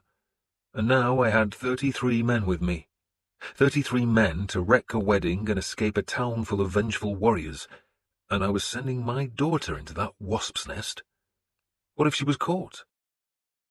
"Christians don't like pagans," I said, "and if Ethelred's men catch you, they'll hurt you, persecute you, hound you. That's why you were raised Christian, so you wouldn't be in danger." "I might worship your gods," she said, "but I'm not noisy about it." She opened the cloak and showed me the silver cross hanging over the pretty silk dress. "See? It doesn't hurt me, and it keeps them quiet." "Does Ethelfled know?" She shook her head. "As I said, father, I am not noisy." "And I am?" "Very," she said dryly. And an hour later we were at the gates of Gloucester, which had been decorated with leafy boughs in honour of the wedding. 8 men guarded the eastern gate, where a crowd was trying to enter the city, but they were being delayed as the guards searched a line of wagons. One of my wagons was there, but those men were not trying to enter. They had parked the big cart with its load of hay just to one side of the road. They ignored us as we pushed through the waiting crowd, which, because we were mounted and armed, made way for us. "What are you searching for?" I asked the guard commander, a big man with a scarred face and a black beard. "Just taxes, lord," he said. Merchants sometimes hid valuable goods beneath piles of cheap cloth or untreated hides, and so cheated towns of the proper payments. "And the city's busy," he grumbled. "The wedding, and the king being here." "The king?" "King Edward," he said, as if I should have known. "Him and 1,000 others." "When did he come?" "Yesterday, lord. Make way for Lord Uhtred." He used his long spear to push people aside. "I'm glad you're alive, lord," he said when the gate arch was unobstructed. I am too, I told him. I was with you at Tottenhalla, he said, and before that. He touched the scar on his left cheek. Got that when we fought in East Anglia. I found a coin in my pouch and handed it to him. What time is the wedding? They don't tell me, Lord. Probably when the king gets his royal arse out of bed. He kissed the shilling I had given. Poor girl, he added in a lower voice. Poor? He shrugged as if his comment needed no explanation. God bless you, Lord, he said, touching the rim of his helmet. I'm not here, I said, adding a second coin. You're not, he began, then looked at the armed men following me. No, Lord, you're not here. I haven't set eyes on you. God bless you, Lord. I rode on, ducking beneath a great spread hide that was hung above a leather shop. Edward was here. That made me angry. Edward had always expressed a fondness for Ethelstan and his sister. He had put them under Ethelfled's protection, just as he had placed Father Cuthbert under mine, and I thought he had done that to protect them from those men in Wessex who resented their existence. Yet if Edward had come for this wedding, it could only mean that he had given way to Ethelhelm completely. He recognized you, Finan said, jerking his head towards the guard at the gate. Suppose he sends warning? I shook my head. He won't, I said, hoping I was right. He's not loyal to Erdwolf. But if Erdwolf knows you're here, Finan said, still worried. He'll set more guards, I suggested, but still pulled the hood of my cloak further over my head to shadow my face. It had begun to rain more persistently, puddling the filth-caked street which had lost most of its old paving stones. The main gate to the palace was straight ahead, not far, and spearmen were sheltering beneath its arch. The church was to the left, hidden by the thatched houses and shops. We splashed over a cross-street, and I saw one of my big wagons half blocking the road to the right. The third one should be waiting near the palace. The city was crowded, which was hardly a surprise. Every man who had attended the Witten was still here, and they had brought house warriors, wives, and servants, while folk from a dozen nearby villages had come to Gloucester in hope of sharing the feast offered by the bride's father. There were jugglers and magicians, tumblers and harpists, and a man leading a massive brown bear on a chain. The marketplace had been cleared of stalls, and a heap of firewood showed where an ox was to be roasted. The rain fell harder. A greasy-haired priest harangued the passers-by, shouting that they should repent before Christ returned in glory, but no one seemed to be listening to him, except for a mangy dog that barked whenever the priest paused for breath. I don't like this, I growled. What don't you like? Stiora asked. You going into the palace, it's too dangerous. She gave me a patient look from beneath her cloak's hood. So you'll just ride in yourself, father? Ride in and start a fight? You sound like your mother, I said, and did not mean it as a compliment. But of course she was right. I could not ride in without being challenged and recognized, and then what? I would fight my way into Ethelred's palace and find his daughter. There were not only Ethelred's warriors in the palace, but Ethelhelm's, and King Edward's men too, and it was probably the presence of the West Saxon king that made the guards on the gate so watchful. They had seen us approaching, and two of them moved to block the archway with massive spears, but stepped back when we sheared away into the street that ran alongside the palace wall, close to where my third wagon was parked. So what will you do? I asked Stiora. I shall find Elfwyn, tell her she's welcome to come away with us, and if she agrees, I'll bring her, she said, as if it was the simplest task imaginable. And if she says no? She won't. She hates Erdwolf. Then do it, I said to Stiora. Hela, the maid, would go with her because no well-born woman would ride without a female companion. They would be escorted by two warriors, Edric and Kenwulf, who had both served me a long time. There was a chance, a small one, that they might be recognized as my men, but I preferred their experience to sending a pair of youths who might panic if challenged. I could, of course, simply have said that the mare was a present from me, but that generosity might raise suspicion, and it was better to pretend it came from Ethelfrith in far-off London. I doubted that the guards on the gate would realize that there had not been time for their news of the wedding to reach Ethelfled yet. Those guards were cold, damp, and miserable, and probably would not care whether the mare was a gift from Ethelfrith or from the Holy Ghost. "Go," I told the four of them. "Just go." I dismounted, and the pain was such that I had to lean against my saddle for a few heartbeats. When I opened my eyes, I saw Stiorra had taken off the big dark cloak, so she appeared now in white and cream, hung with silver and with flowers in her hair. She spread the pale cloak over her mare's rump and rode straight-backed and tall in her saddle. Hela led the gift mare by the bridle, while Kenwulf and Edric rode at either side of my daughter. "She looks like a queen," Finan said quietly. "A wet queen," I said. It was raining harder. The guards still blocked the archway, but Stiorra's very appearance made them draw back their spears. They bowed their heads respectfully, recognizing her as a high-born lady. I saw her speak to them, but what she said I could not hear, and then the 5 horses and 4 riders vanished through the high stone gateway. I walked back along the street until I could see into the palace grounds. Beyond the archway was a wide courtyard where grass grew. There were a few saddled horses being led up and down by servants, and at least 12 more guards standing by the far buildings. That seemed a large number of guards, but other than that there was little sense of urgency. So little that I wondered if the wedding had already happened. "When is the wedding?" I asked one of the spearmen at the gate. "Whatever Lord Ethelred decides," was the surly reply. The man could not see my face, which was deeply shadowed by my cloak's hood. "He might wait for the rain to end," a younger guard answered more helpfully. "It's set in for the day," the older one said. "It'll piss till nightfall." "Then Lord Erdwolf will have to wait, won't he?" the younger man said mischievously. "Wait for what? He takes what he wants. The poor girl can probably hardly walk this morning." And that was another worry. Had Erdwolf claimed his bride early? Was she in his rooms? And if she was, then Stiorra could never reach her. I paced through spreading puddles. Rain dripped from my hood. I had the cloak fastened with brooches to hide the mail I wore, and to hide serpent breath which hung at my side. Stiorra and Hela had both dismounted and vanished into the palace, not into the great hall, which was made of Roman stone, but through a small door that led into a long, low wooden building. The guards there had questioned them, but let them pass. Kenwulf and Edric waited close by the door. Both men still had their weapons. Weapons were not permitted inside the palace buildings, but the 2 men would be left alone unless they tried to enter any of the doors.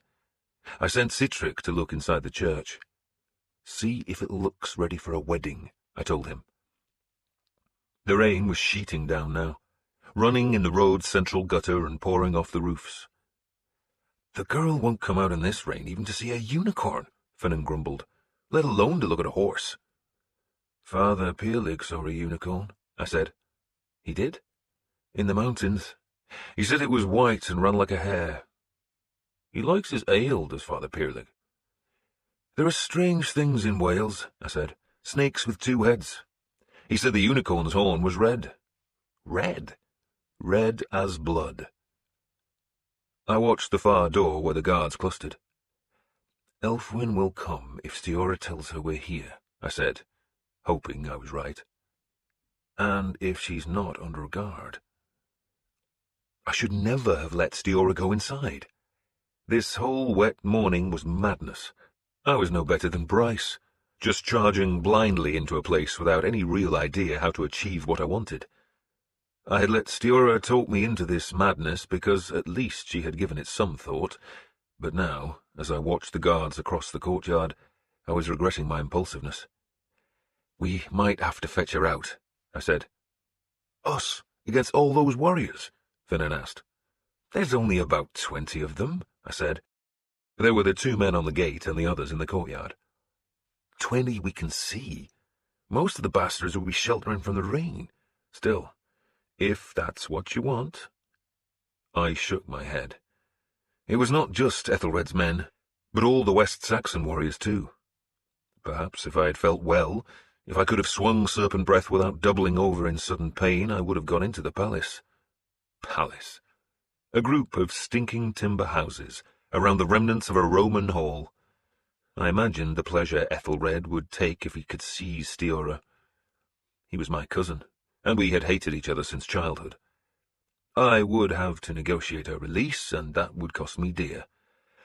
"I'm a fool," I muttered. "I wouldn't argue with that," Finan said. "But your daughter's clever. She's like her mother." Thunder sounded far away. I looked up into the rain and saw only dark clouds, but I knew Thor had sent a storm eagle. Maybe Rhysfelg himself, the giant eagle that would bring wind behind his wings, and sure enough, the rain that had been falling straight down suddenly bent and shivered as a gust blew through Gloucester's streets. Finan crossed himself. The shop signs creaked as they swung. The spearmen guarding the palace gate had retreated deep under the arch, while the guards in the courtyard huddled beneath the thatched porch of the big hall. Kenwulf and Edric sat patiently on their horses, waiting. Cedric splashed through the puddles. "They're lighting candles in the church, Lord." He almost had to shout to be heard over the seething rain. "And the roof leaks." "So the wedding isn't over?" "Over? They say they might wait till tomorrow." "They'll surely wait for this to blow over before they marry the poor girl," Finan said. Thunder sounded louder, a great crack in the sky, and that time I saw a flash of lightning split the clouds. I touched the cloak hiding the hammer that hung from my neck, and sent a prayer to Thor, begging him for my daughter's safety. The rain beat on my cloak's hood. It was a malevolent rain, drenching and vicious. And Stiora appeared. She came into the courtyard and gazed up at the clouds as though reveling in the pelting rain. She spread her arms, and I could see she was laughing, and just then a half-dozen other girls followed her. They were all laughing, squealing in delight at the heavy rain. They splashed through puddles and danced in crazy joy, watched by 2 guards who had followed them through the door. Then Stiora ran to the horses, and I saw Elfwin was following her, and I wondered how she could be a friend to my daughter. Stiora was so grave and solemn, so controlled and thoughtful, while Elfwin was frivolous and silly. Like Stiora, she was dressed in white, and the rain had soaked her dress so it clung to her thin body. The guards watched as she stroked the grey mare's nose. The other girls clustered behind her. Elfwin's bright fair hair hung flat, rain-soaked. She turned to Stiora and jumped for joy, squealing again as the water splashed up from her bare feet. Then, quite suddenly, she, Stiora, and Hela climbed into their saddles. The guards took no apparent notice. This was a wedding gift, after all, and if the girl was mad enough to come into this rainstorm, then she was mad enough to ride the horse around the courtyard. They rode towards the great hall.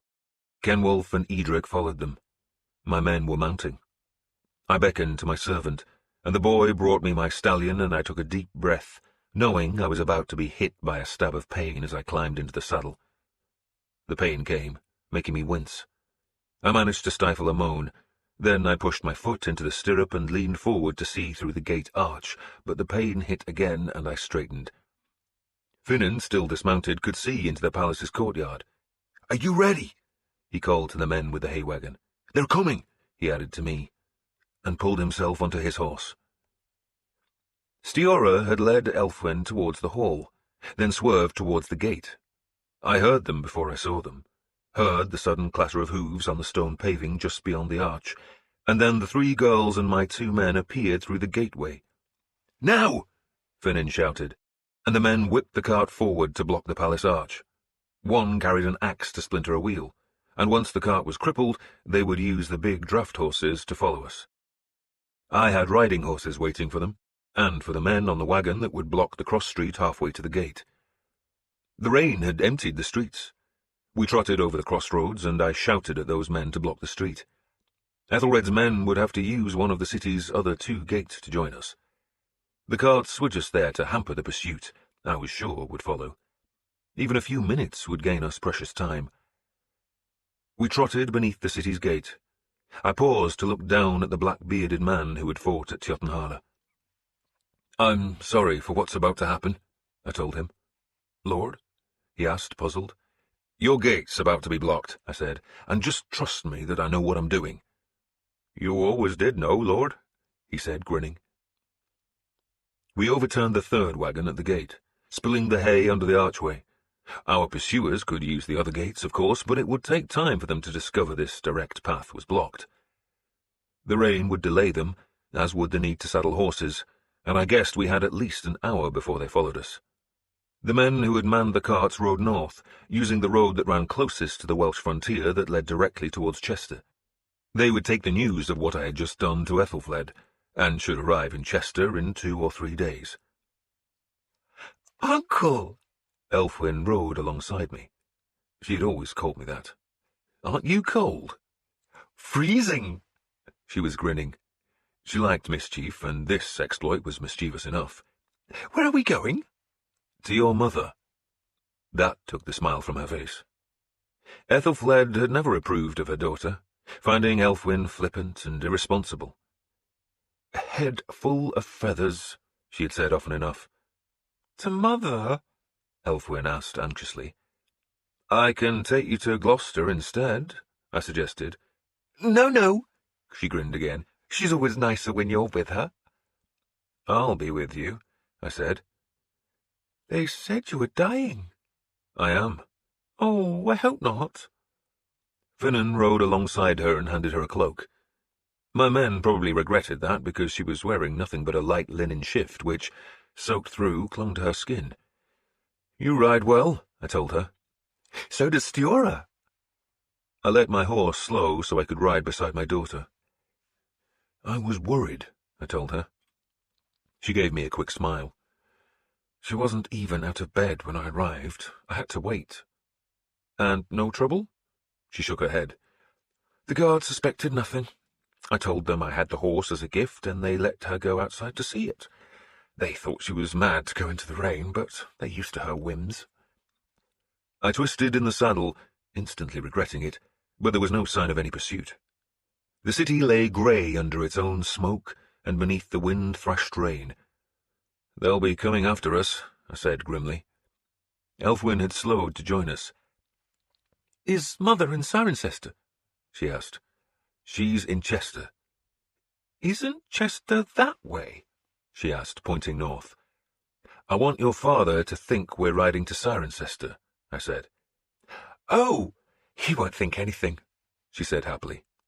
"He'll be angry," I warned her. "No, he won't." "He'll send men to catch us," I told her, "and to take you back." "Erdwolf might send men," she said, "and Uncle Edward might, but not Father." "And why not?" I asked. "Because he died yesterday," she said. Stiora and I just stared at her. "He died," I began. "No one's supposed to know," she went on airily.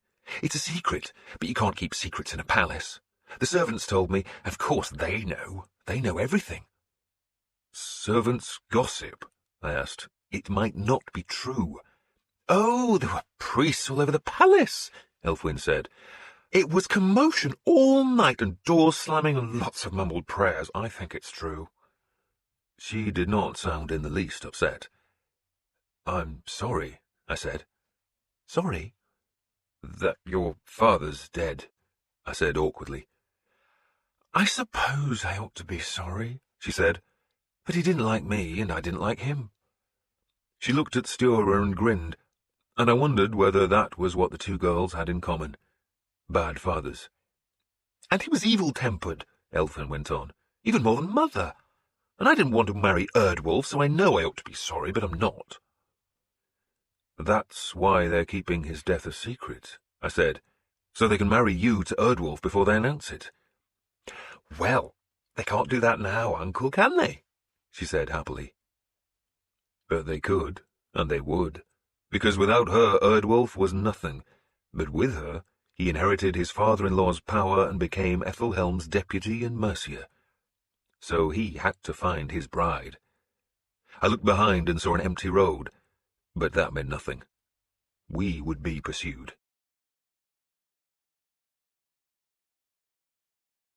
This ends Disc 3 of The Empty Throne. The Empty Throne, Disc 4. Part 2. The Lady of Mercia. Chapter 4. The rain settled into a steady downpour. The thunder had faded, and with it the gusting winds, But the rain persisted. It seemed impossible that the sky could hold so much water. It was as though the oceans of the gods were being emptied on us, relentlessly, endlessly, a drenching rainstorm that soaked us as we climbed the steep hills, and, once at their summit, turned north to follow sheep paths across the gently rolling slopes. The men on Gloucester's walls would have seen us going east towards Cirencester, and I hoped Erdwolf assumed that was our destination. But now we left the Roman road to cross the hills and join the road that led to Alcester. The paths were slippery, but there was little mud until we dropped down into the wide valley of Evesham, and there the tracks became deep and difficult. I had once heard a Christian priest proclaim that Adam and Eve had lived in this wide, fertile valley, and that it was in this Eden that sin had entered the world. The man had preached like a crazy person, waving his arms, spitting his words, and glaring at the church. "Woman!" he had snarled. "It is woman who brought sin into this world. It is woman who spoiled God's paradise. It is woman who brought evil." I had been young then, too young to realize what rubbish he spewed. Besides, Father Bioka had told me that the real Eden lay far off beyond the rising sun, in a land that was guarded by angels and hidden by golden mists, while Evesham, he claimed, was named for a swineherd who had chatted with the Virgin Mary while his pigs rooted about in the beechwoods. What did they talk about? I had asked him. "God's grace, I'm sure." That sounds thrilling. "It is, Uhtred, it is," he had insisted, "and men and women go to Evesham in hope of meeting Our Lady." And do they meet her? "I pray so." He had sounded dubious. Have you been? I had asked him, and he nodded, rather reluctantly. And did you see her? Alas, no. Maybe you'd have had better luck if you'd taken some pigs with you. Pigs? He had been puzzled. Perhaps she likes bacon. That is not amusing, he had said. Poor Father Bioka. Dead now. There was no sign of any pursuit, but I knew it would come. Erdwolf needed to find Elfwin fast. He needed to drag her back to the church and marry her. Only then could he claim some legitimacy as the heir to her father's power. The Thanes of Mercia, I thought, would not accept that power readily. They would think him an upstart, but if he had Ethelred's daughter in his bed and the strength of Wessex behind him, then they would sullenly accept his new authority. But without Elfwin? Without Elfwin he would be nothing but a usurper. It was her virginity, if that still existed, which would tie him to Ethelred's family and status. I thought of finding a priest somewhere in this rain-swept valley and have him marry Elfwin to my son, then wait while Uhtred took her into a hovel and did the necessary. I thought hard about doing that, but the absence of any pursuit persuaded me to keep travelling instead. The streams we crossed were swollen by rain, their water overflowing the banks and swirling deep across the fords. There were frequent homesteads, for this was fertile, rich land. The villages were plump and growing. Our defeat of the Danes at Jotunheim had made these folk feel safe. They built without palisades now, and they built large. The new barns were as big as churches, and the churches were high-roofed with bright thatch. There were rich orchards and lush meadows, good land, but low-lying so that already floods were reaching across the pastures, the spreading waters thrashed by the stubborn rain. We were cold, we were tired, we were sodden. The temptation was to stop at any of the great halls we passed, and let the fire in the hearth dry and warm us, but I dared not halt till we reached Alcester. We arrived at dusk, not long after Osferth and his crowd of families had reached the village, though it flattered Alcester to call the place a village. It was built where 2 rivers and 2 roads met, and where the Romans had made 2 forts. The older fort, its earth walls now overgrown with brambles, lay on a hill south of the rivers, while the newer fort had been built where the rivers met, and it was there that Osferth waited. There were a few hovels just outside the fort's decrepit walls, and a hall, a barn, and a half-dozen cattle byres inside. The hall had belonged to a Dane who had died at Jotunheim, and his confiscated land had been granted to the church by Æthelred. "Bishop Wulfheard prays there will be a monastery here," the steward told me. Another monastery? There aren't enough? Alcester must have been important to the Romans, because the ruins of their buildings lay all about the fort. Now those ruins were covered in ivy and thick with nettles, though the steward had cleared one roofless house. "The bishop said we must make it into a church," he explained. "You do better to repair the fort walls," I said. "You think the Danes will come again, Lord?" he asked nervously. "The Danes always come again." I snarled that answer, partly because I was in a bad mood, and partly because he was a snivelling little man who had tried to deny us his stores of food and ale, claiming they belonged to Bishop Wulfheard.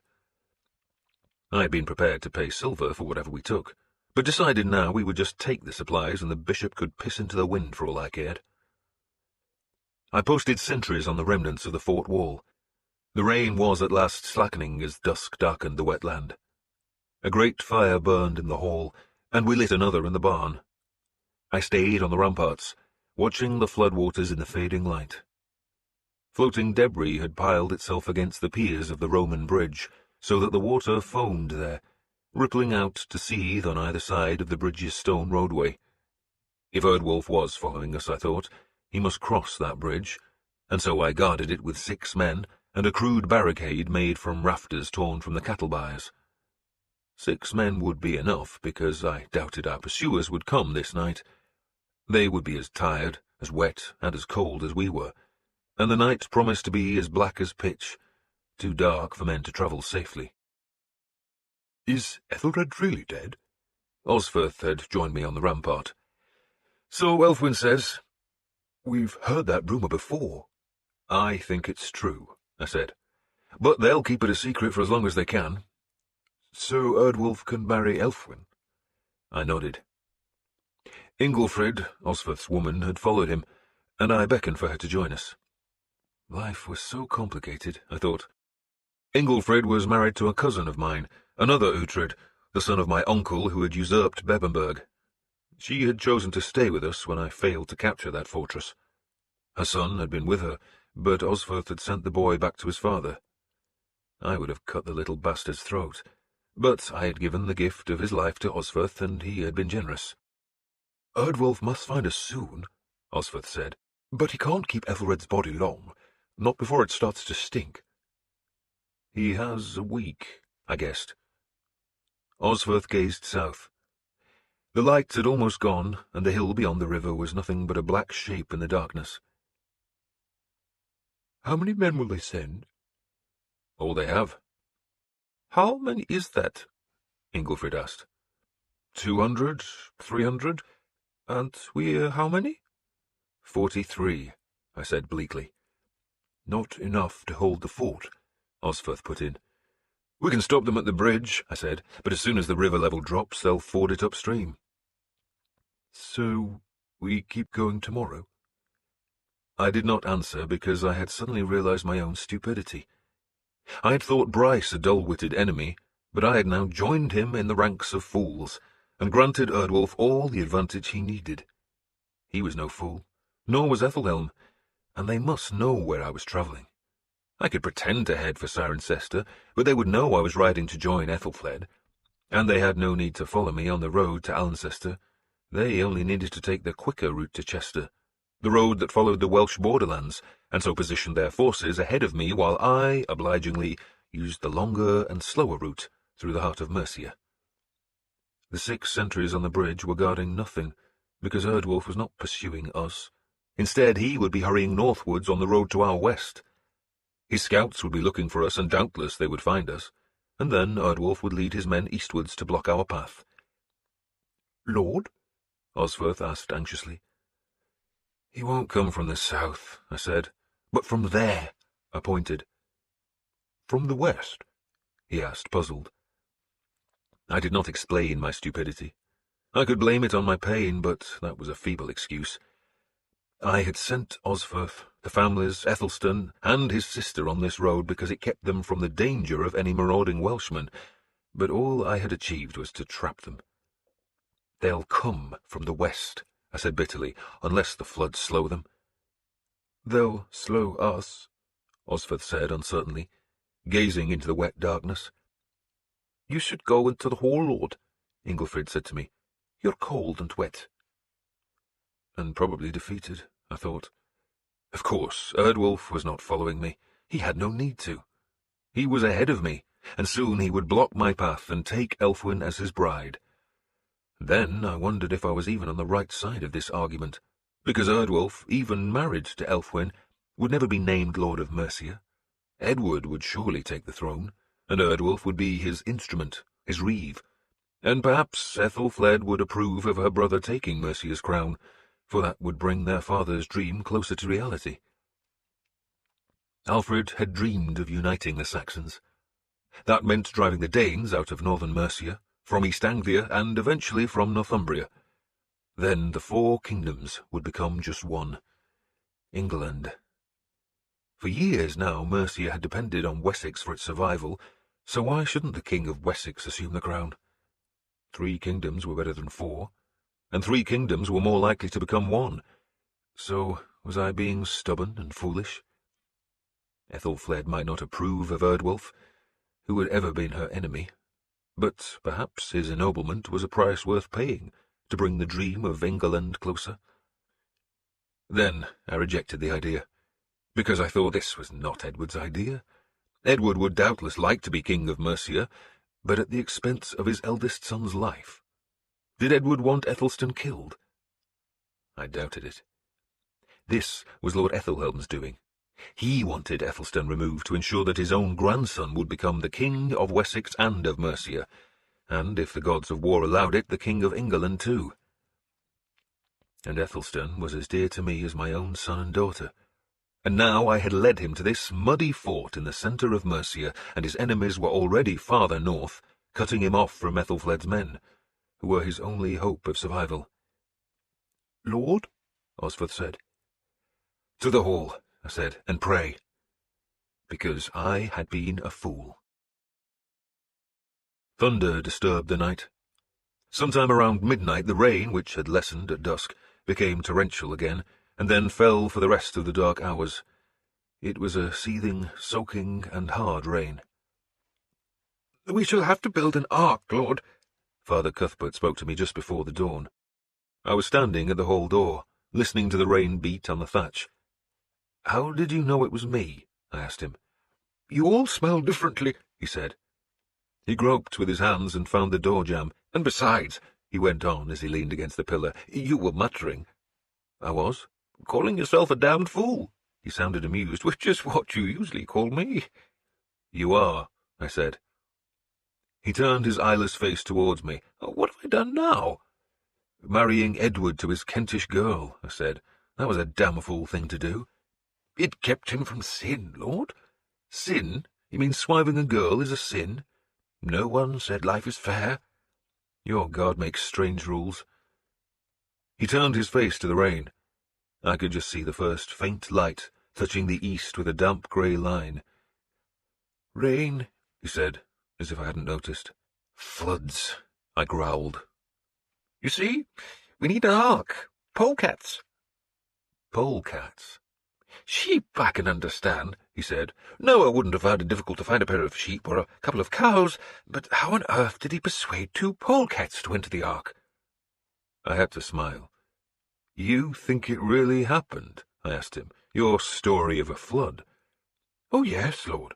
It was God's judgment on a wicked world." I stared into the downpour. "Then someone must have been very wicked to bring this rain," I said lightly. "It wasn't you, Lord," he said loyally. "For a change," I said, still smiling. And Father Cuthbert was right. We needed an ark. What I should have done was have Osferth take the families and all their baggage to the Thames and find a boat. Then we should have followed him. The voyage to Chester would have taken time, a long time, but once at sea we would have been safe from pursuit. Better still would have been to keep a boat on the Severn, south of Gloucester, but since my fight with Knut I had been too feeble to even think about such things. "So we just keep going now, Lord?" Cuthbert asked in a tone suggesting that the last thing he wanted to do was another day's difficult travel through a rainstorm. "I'm not sure we can," I said, and a few moments later I splashed through the wet grass and climbed the low rampart to see that the fort was now almost an island. In the half-light of the grey dawn all I could see was water. The rivers had flooded, and still the rain fell. I stared as the light slowly grew, then heard a mewing sound, and turned to see that Father Cuthbert had followed me and was now lost, standing ankle-deep in water and casting about with a long staff he carried to guide his steps. "What are you doing?" I asked him. "You can't see, so why come out here?" "I don't know," he said plaintively. I fetched him to the rampart's weather-worn top. "There's nothing to see," I said, "just floods." He leaned on the staff, his empty eye socket staring north. "Have you ever heard of St. Longinos?" he asked me. "Never," I said. "Sometimes he's called Longinus," he added, as if that might spur my memory. "What did he do? Preach to polecats?" "Not as far as I know, Lord, though perhaps he did. He was a blind soldier, the man who thrust his spear into the side of our Lord when he hung on the cross." I turned on Cuthbert. "Why would you give a blind soldier a spear?" "I don't know. It just happened." "Go on," I said. I was bored with the stories of saints, how they hung their cloaks on sunbeams, or revived the dead, or turned chalk into cheese. I would believe the nonsense if I saw even one of those miracles. But I indulged Father Cuthbert. I liked him. "He wasn't a Christian," the priest said, "but when he thrust the spear, some of our Lord's blood fell on his face, and he could see again. He was cured, and so he became a Christian too." I smiled, said nothing. The rain was coming straight down, not a breath of wind. "Longinus was cured," Father Cuthbert went on, "but he was cursed too. He had wounded our Saviour, and the curse meant that he would never die." "That is a curse," I said feelingly. "He still lives, Lord, and every day he takes a mortal wound. Maybe you have fought him. Maybe you gave him that day's mortal wound, and every night he lies down to die, and the spear he used against our Lord lies at his side, and it cures him." I realized he was telling me the story because he wanted to help me. I kept quiet, staring at the few hummocks of land showing above the spreading water. Cattle crowded on one such hillock. A drowned lamb had fetched up at the foot of the ramparts, and the first crows were already tearing at the fleece. Father Cuthbert's ravaged face was turned to me. I knew what he was saying, but I asked anyway. "What are you suggesting?" "The weapon that gave the wound can cure it, Lord," he said. "But Longinus's spear did not wound Longinus," I pointed out. "Longinus wounded himself when his spear pierced Christ's side, Lord. He wounded all of us. He wounded mankind." "It's a muddled story," I said. "He becomes a Christian, but he's cursed. He dies every day, and yet he lives. His spear cures him, even though it didn't wound him." "Lord," Father Cuthbert was entreating me, "find the sword that wounded you. It can cure you."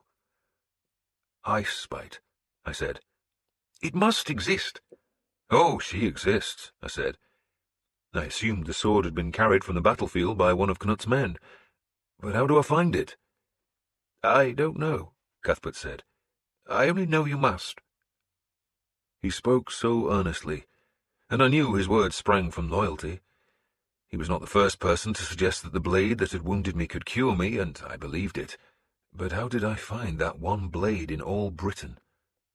Knut's sword, I thought, was in the hands of an enemy, and that enemy was using it to give me pain. There were spells and incantations that would do that. It was an ancient magic, older than Cuthbert's Christian sorcery, a magic that went back to the beginnings of time. "I will look for it, my friend," I told him. "Now come, you don't need to stand in the rain." I took him back to the hall, and the rain did not stop, nor did the enemy. The floods trapped us. The wagons that Osferth had brought from Fagranforda could not go farther, at least not till the waters receded, nor did I want to abandon them.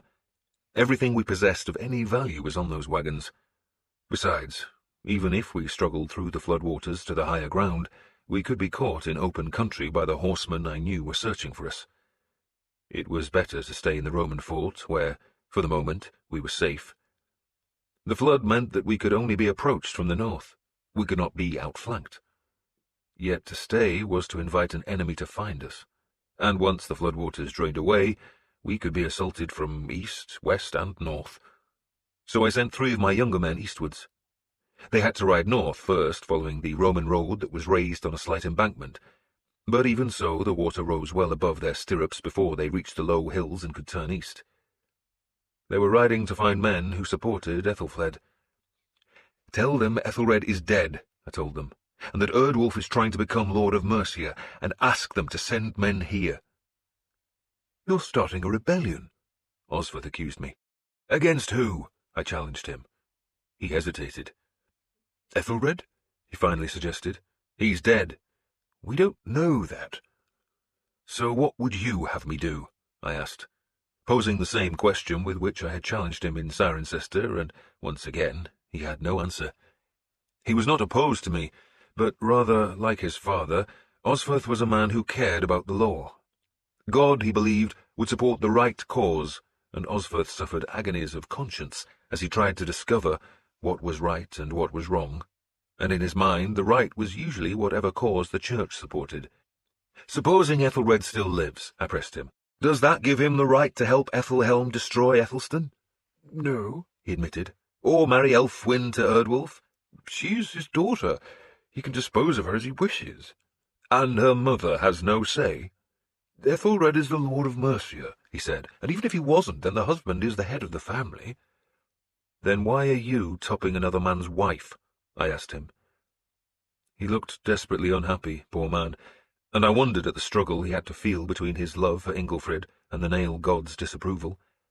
"And if Ethelred's dead," I asked another question, so he would not have to answer the first, "where does that leave Ethelfled?"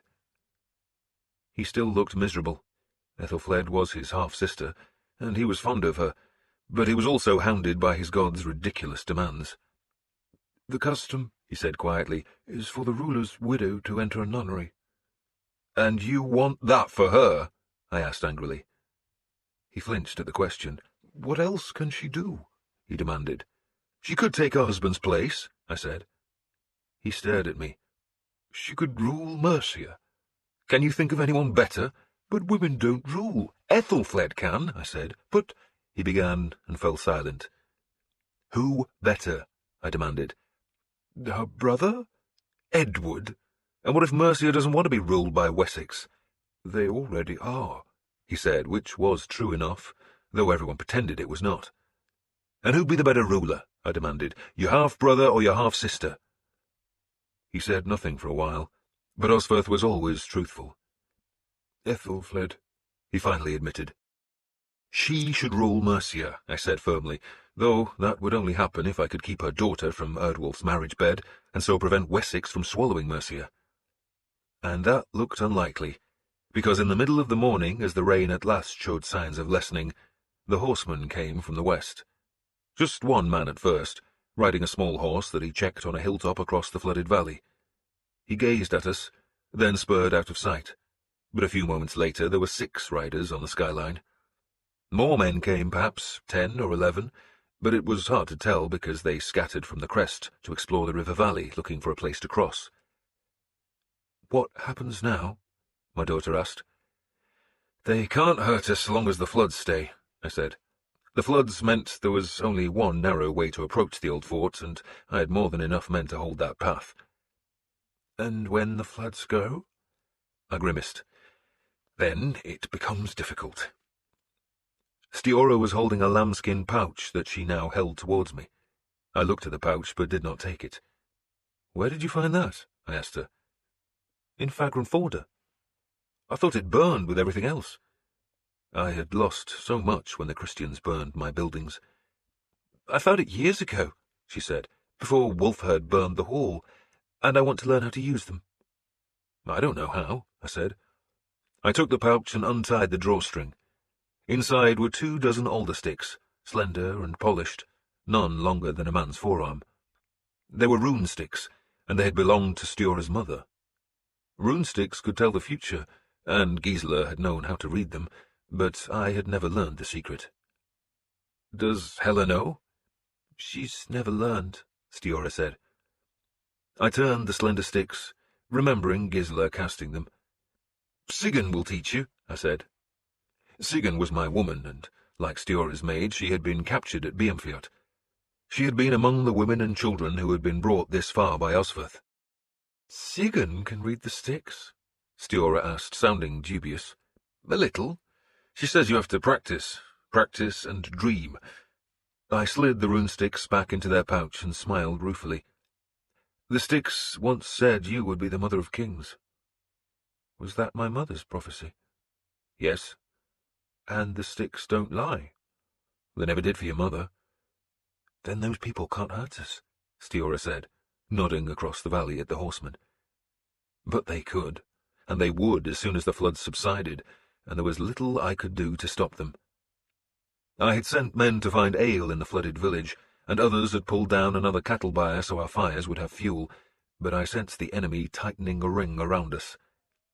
By afternoon the rain was slight, gusting now on a cold east wind, and I watched from the ramparts and saw horsemen on every side. And then, as dusk darkened the floodwaters, I saw a line of horses and riders on the high ground to the north.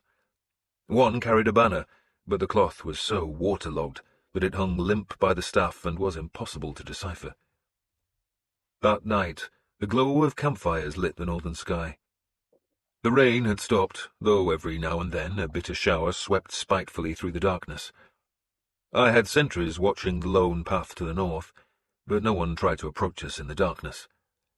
They were content to wait, knowing that the floods would drain and we would be vulnerable. Folk stared at me in the hall's firelight. They expected a miracle. Sigyn, my woman, was showing Stiora the runesticks, but Sigyn, I knew, did not wholly understand them. She had dropped the sticks, and she and Stiora were staring at their pattern, but what it meant neither could tell. Nothing good, I suspected, but I did not need the sticks to see the future. In the morning the enemy would demand two things, Ethelstan and Elfwin. Hand them over and we would be left in peace, but if I refused? Finan knew it too. He squatted beside me. So? I wish I knew. They'll not want to fight us, but they will if they must. He nodded. And there'll be plenty of them. What I'll do, I said, is marry Uhtred to Elfwin. Father Cuthbert can do that. You can do that, Finan said, and that just invites Erdwolf to kill him and make Elfwin a widow. Erdwolf won't mind marrying a widow if she brings him Mercia. He was right. So, you'll take 6 men, I said, and carry Ethelstan away. They're all around us, he said. Tomorrow night, I said, in the dark. He nodded again, but he knew as well as I did that we were pissing into a gale. I had tried, and I had failed. I had led my men, their women, their families, and everything we possessed to this waterlogged fort in the middle of Mercia, and my enemies were all around me. If I had been well, if I had been the Uhtred who had led men to battle against Canute, then those enemies would be nervous. But they knew I was weakened. I had frightened men once. Now I was the one who was frightened. If we live through this, I told Finan, I want to find Icebite. Because she'll cure you? Yes. And so she will, he said. But how? I asked gloomily. Some bastard Dane will have her, and who knows where. He stared at me, then shook his head. A Dane? Who else? Can't be a Dane, he said, frowning. You went down the hill to meet Canute, and he came up the slope. I remember that much. The two of you fought in the open. There were no Danes near you. And once you'd killed him, the Danes ran. I was the first to reach you. I did not remember that, but then I remembered little of that fight except for the sudden surprise of Canute's blade in my side and the scream I gave as I cut his throat. And the Danes can't have taken his sword, Finan went on, because they never went near his body. Then who did? We did. Finan was frowning. Canute was on the ground, and you were on top of him with his blade in you. I pulled you off and took the sword free, but I didn't keep it. I was more worried about you. I looked for it later, but it was gone. Then I forgot about it. So it's here, I said softly, meaning the sword was somewhere in Saxon Britain. Who else was with you? Christ, they all came down the hill. Our men, the Welsh, Father Peerlig, Father... He stopped abruptly. Father Judas, I finished for him. Of course he came, Finan said robustly. He was worried for you. Father Judas, the man who had been my son.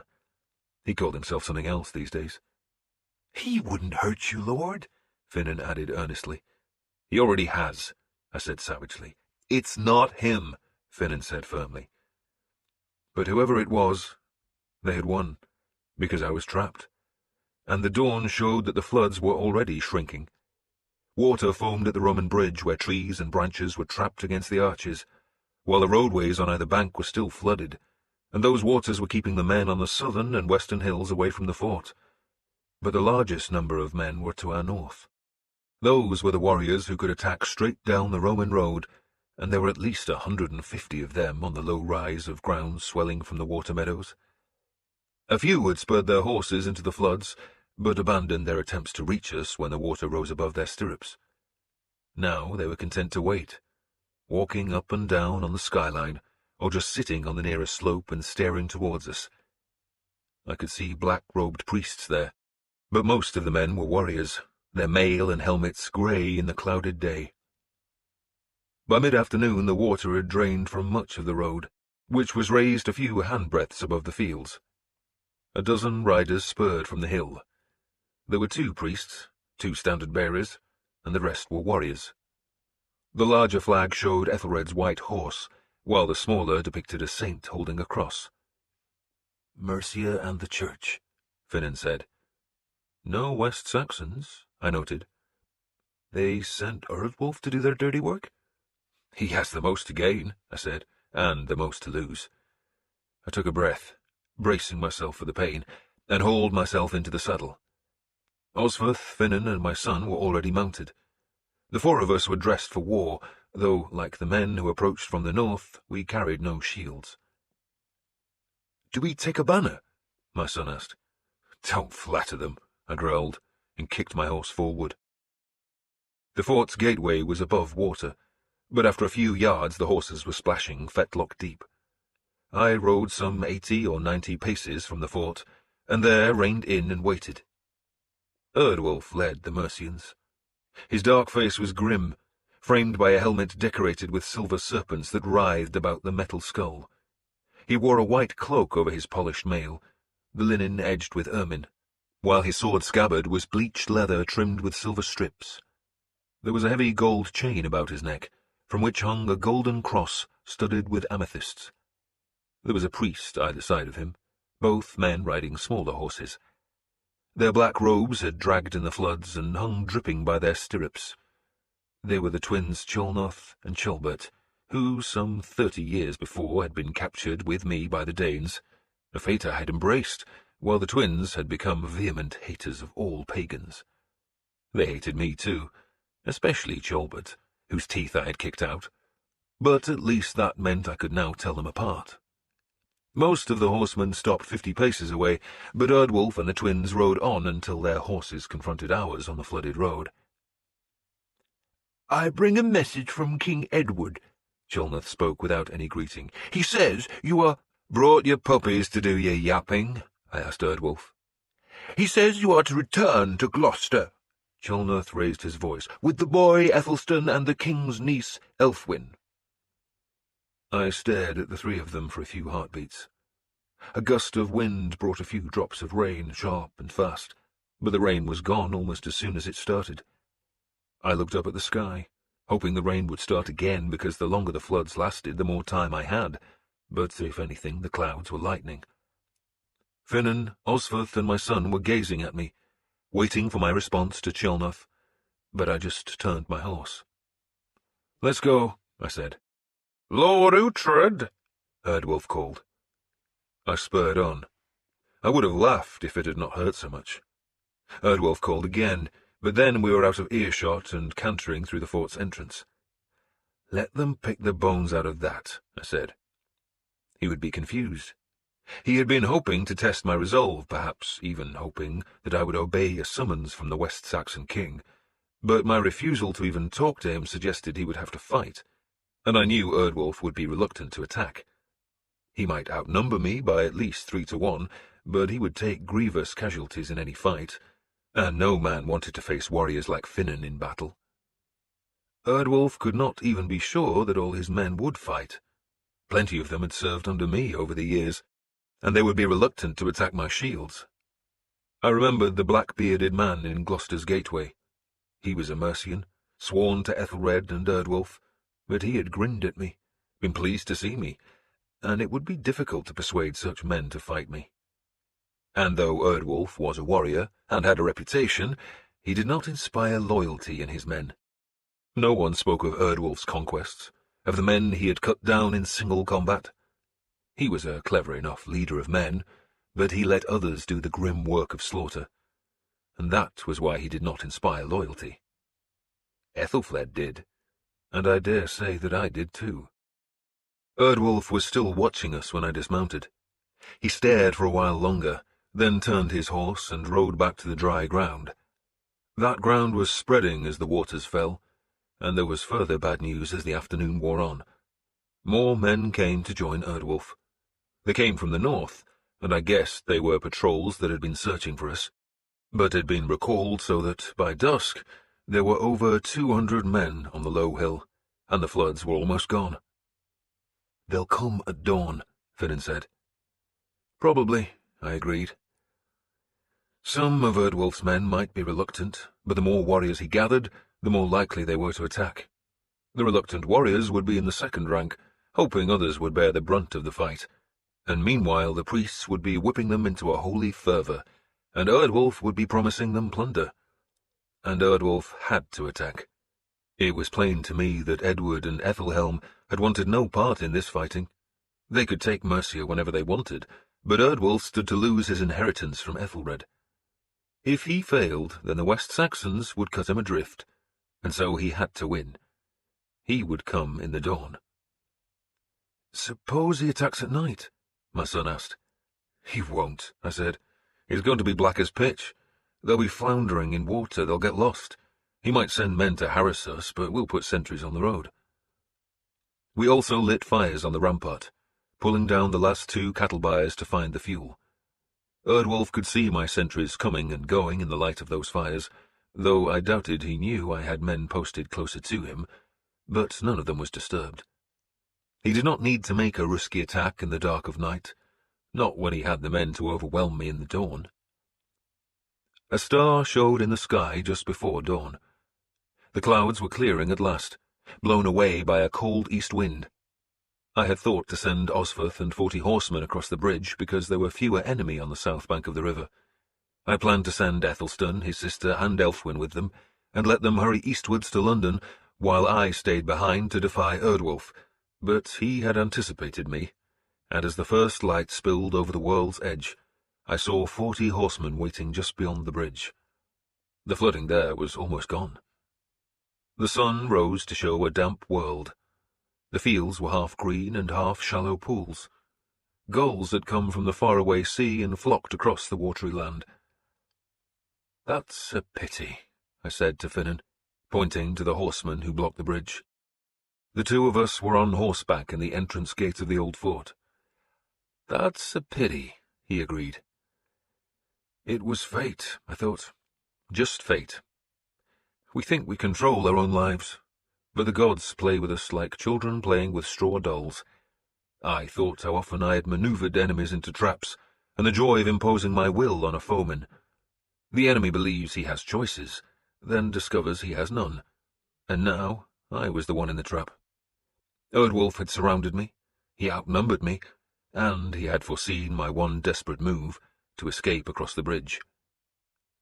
"There's still time to marry Elfwin to your son," Finnan said. "And just as you said, that just invites Erdwolf to kill him," I said, "so he can marry the widow." The sun was casting long shadows across the wet fields. I could see Erdwolf's men mounting their horses on the northern crest. They carried shields now, shields and weapons. "It's Ethelstan I care for," I said. I turned to look at the boy, who looked back at me with a brave face. He was doomed, I thought. Ethelhelm would have his throat cut in an eye blink. I beckoned to him. "Lord?" He looked up at me. "I've failed you," I said. "No, Lord, never." "Quiet, boy," I told him, "and listen to me. You are the son of a king. You are the eldest son, Nothing in our laws says the eldest son must be the next king, but the Aetheling has more claim on the throne than anyone else. You should be the King of Wessex after your father, but Æthelhelm wants your half-brother on the throne. Do you understand?" "Of course, lord." "I swore an oath to protect you," I said, "and I failed. For that, Lord Prince, I am sorry." He blinked when I called him Prince. I had never addressed him as royalty before. He opened his mouth as if to speak, then found nothing to say. "I have a choice now," I told him. "I can fight, but we're outnumbered, and this is a battle we can't win. By mid-morning there'll be 100 dead men here, and you'll be a captive. They plan to send you across the sea to a monastery, and in 2 or 3 years, when you've been forgotten in Wessex, they'll kill you." "Yes, lord," he said in a whisper. "My other choice is to surrender," I said, and the word was like gall in my mouth. "If I do that," I went on, "then I live to fight another day. I live to take ship to Neustria. I will find you and rescue you." And that, I thought, was a promise with about as much substance as breath on a winter's morning, but what else could I say? The truth, I thought sadly, was that Erdwolf would probably slit the boy's throat and blame me. That would be his gift to Æthelhelm. Ethelstan looked past me. He was watching the horsemen on the far hill. "Will they let you live, lord?" he asked. "If you were Erdwolf," I asked him, "would you?" He shook his head. "No," he said seriously. "You'll make a good king," I said. "They'll want to kill me, but they don't really want to fight me either. Erdwolf doesn't want to lose half his men, so he'll probably let me live. He'll humiliate me, but I'll live." Yet I would not surrender too easily. At the least I could persuade him that to fight me was to lose men, and maybe that would make his surrender terms easier. Just outside the fort, to the south, the river made a bend, and I sent all our women and children to wait in the water meadow encircled by the river's loop. The warriors made a shield wall in front of them, a shield wall that just stretched from riverbank to riverbank. That way, at least, Erdwolf could only attack from the front. It would even the fight somewhat, but he had such a predominance in numbers that I could not imagine winning. I just needed to delay him. I had sent those 3 young men to find help, and maybe it was coming. Or maybe Thor would come from Asgard and use his hammer on my enemies. Finan and I waited on horseback in front of the shield wall. The men behind us, like their families, were ankle-deep in floodwater. Our horses and our baggage were still in the fort. All I brought to the river bend was my hoard, the leather bags of silver and gold. Almost all I possessed and almost everyone I loved was now trapped in the noose made by the river's loop. The fates were laughing at me, those 3 hags at the foot of the tree who decide our lives. I touched the hammer at my neck. A small mist was drifting off the soaked fields as the sun rose higher. Somewhere beyond the river a lamb bleated, and Erdwolf led his forces off the hill. Chapter 5. Erdwolf came in the full panoply of war, armed and armoured, the snake-wreathed helmet bright polished, his horse dressed with a scarlet saddlecloth tasselled with gold that skimmed the remaining floodwaters. His shield showed Ethelred's prancing horse, and I wondered how long that symbol would stay painted on the willow boards. Once he had married Elfwin, and was confirmed as the heir to Ethelred's lands and fortune, he would doubtless find his own badge. What would that be? If I were him, I would take my banner of the wolf's head, daub it with blood, and put a cross above it to show he had beaten me. He would be Erdwolf the Conqueror, and I had a sudden vision of his rise, not just to dominate Mercia, but perhaps all Britain. Did Edward and Æthelhelm know what a viper they suckled? Weird bithful arad. Fate is inexorable. We are given power, and we lose it. I was wounded and growing old, and my strength was slipping away, and I was seeing the new man, the new lord, and he looked formidable as his men advanced across the half-flooded fields to scatter the gulls. He had formed his warriors into a battle line, spread wide across the waterlogged meadows, over 200 horsemen on big horses. They were all in their war gear, helmeted, carrying shields, their bright-bladed spear points stark against the faint mist that was fading as the sun rose higher. The priests followed Erdwolf, clustering around the two standard-bearers who carried Ethelred's prancing horse banner and a flag of St. Oswald, which showed a one-armed skeleton holding up a bright red cross. "There's a woman there," Finan said. "It must be his sister," I said. Edith had been Ethelred's mistress. I had been told she was as ambitious and cunning as her brother, and doubtless she was here to enjoy his victory, which would be all the sweeter for being at my expense. I was hated, and I knew it. Part of it was my fault. I am arrogant. Just as Erdwolf was about to relish his victory, so I had relished victories all my life. We live in a world where the strongest win, and the strongest must expect to be disliked. Then I am a pagan, and though Christians teach that they must love their enemies, few do. "If you had your life over again," I asked Finan, "what would you do differently?" He gave me a curious look. "That's a strange question. But what would you do?"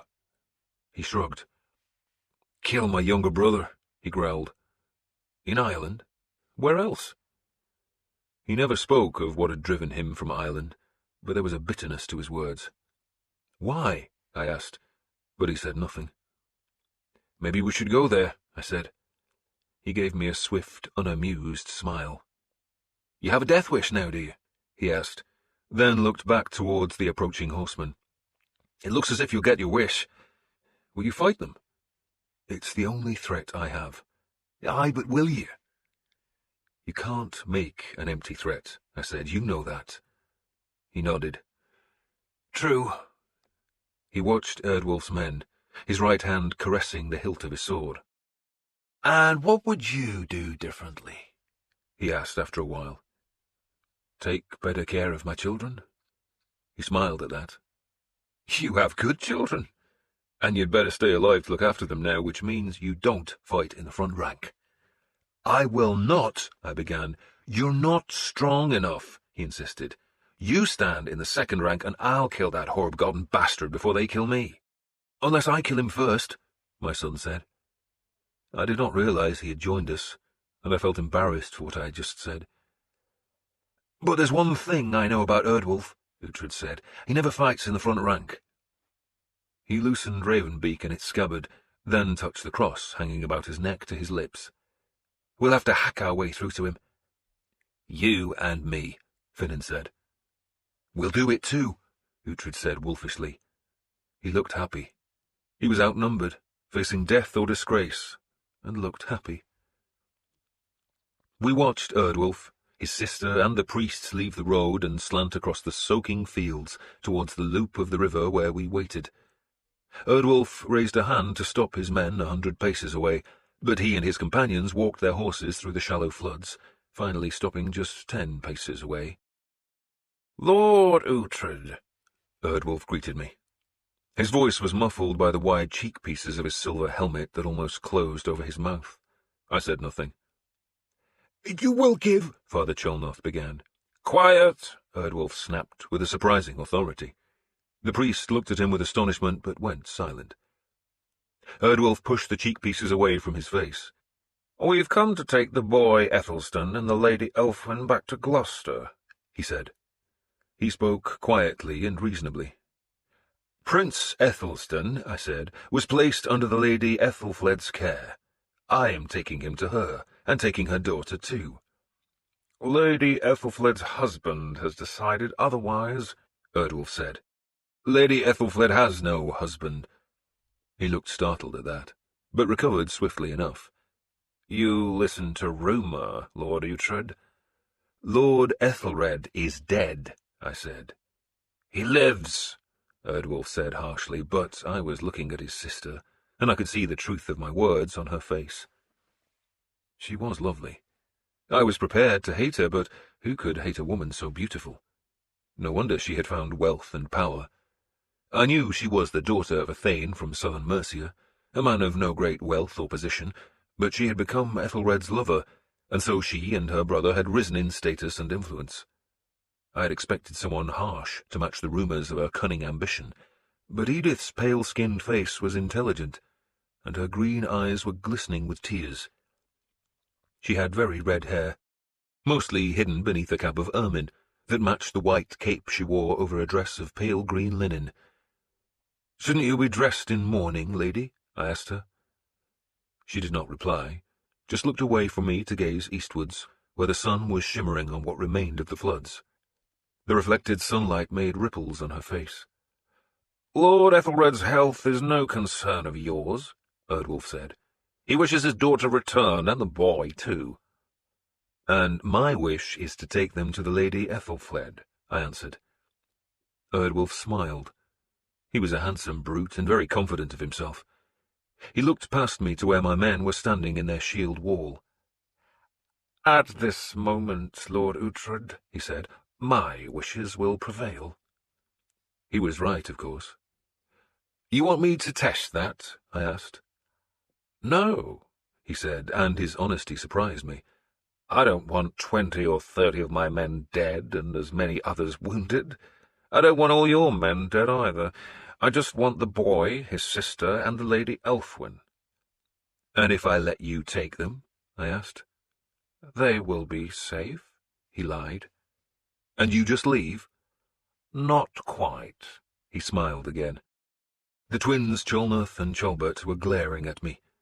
I could see they wanted to intervene, presumably to spit threats at me, but Erdwolf was calmly in control. His sister was still gazing eastwards, but turned suddenly and looked at me, and I saw the sadness on her face. So she had been fond of my cousin, or was she mourning the destruction of her power? Ethelred's favour had made her rich and influential, but now? Only her brother's ambitions could save her future. "Not quite," Erdwolf said again, forcing me to look back to him. "Not quite?" I asked. Erdwolf's horse tossed its head, and he calmed it with a gloved hand on its muscled neck. "No one," he said, "underestimates you, Lord Uhtred. You are the greatest warrior of our time. I salute you." He paused as if expecting a response, but I just stared at him. "If I merely leave you," he said, "then I would expect you to attempt a rescue of the boy Ethelstan, maybe of the Lady Elfwin too?" He inflected it as a question, but again I said nothing. "So you will yield me all your weapons and all your horses, and you will give me your son and daughter as hostages for your good conduct." "You will be exiled too." Father Cholnoth could no longer contain himself. "You've polluted Christian land too long." Erdwolf held up a hand to check the priest's spite.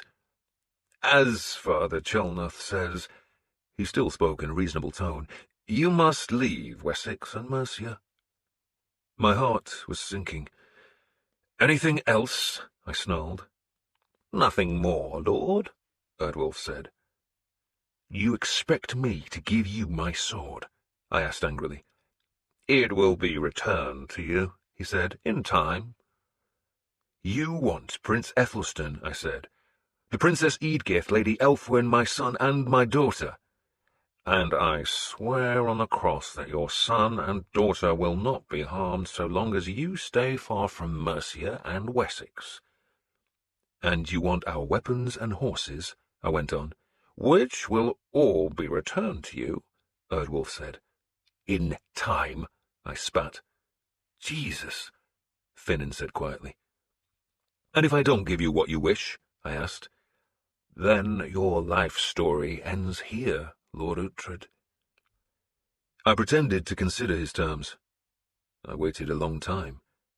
Father Cholnoth became impatient and twice began to speak, but both times Erdwolf quietened him. He waited, sure that he knew my answer, and equally sure that I was just loath to say it. Finally I nodded. "Then you may have what you want," I said. "A wise decision, Lord Uhtred," Erdwolf said. His sister looked at me with a frown, as if I had just done something unexpected.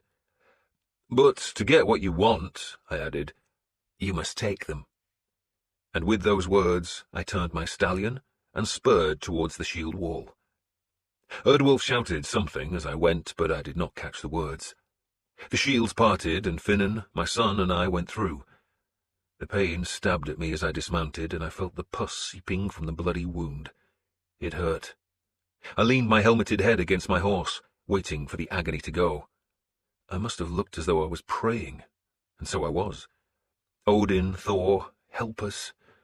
I even touched the silver cross in the pommel of serpent breath, a keepsake from an old lover, and said a prayer to the Christian god.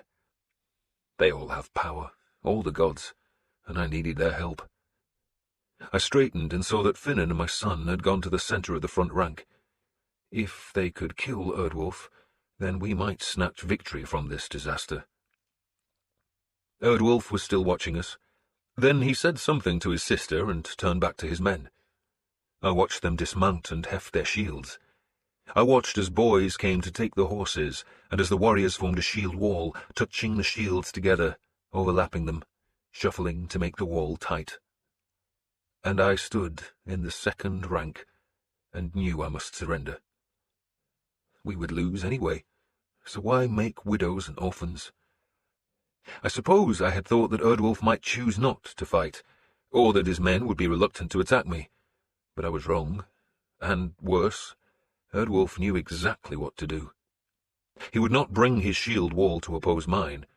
Instead, he took time to change his formation, turning the wall into a swine head, a wedge that was aimed at my right flank. He would charge at us, driving his force at one end of our wall, and when he broke through he would surround the survivors, and there would be a slaughter in the river's loop. "We'll turn into him as he comes," Finan said, tacitly taking command of my men. "As soon as they come, we attack the side of their wedge." "And go for Erdwolf," my son added. Erdwolf had stayed mounted at the back of the wedge, so if by some miracle we broke his men, he could flee out of danger. "I've broken swineheads before," Finan said, trying to give my men confidence. "Attack the side and they crumble." "No," I said quietly. "Lord?" he asked. "I can't kill my men," I told Finan. "Whether I fight or not, he gets his way." "So you'll surrender?" "What choice do I have?" I asked bitterly. I was tempted to let Finan swing our shield wall to attack the right side of Erdwolf's wedge.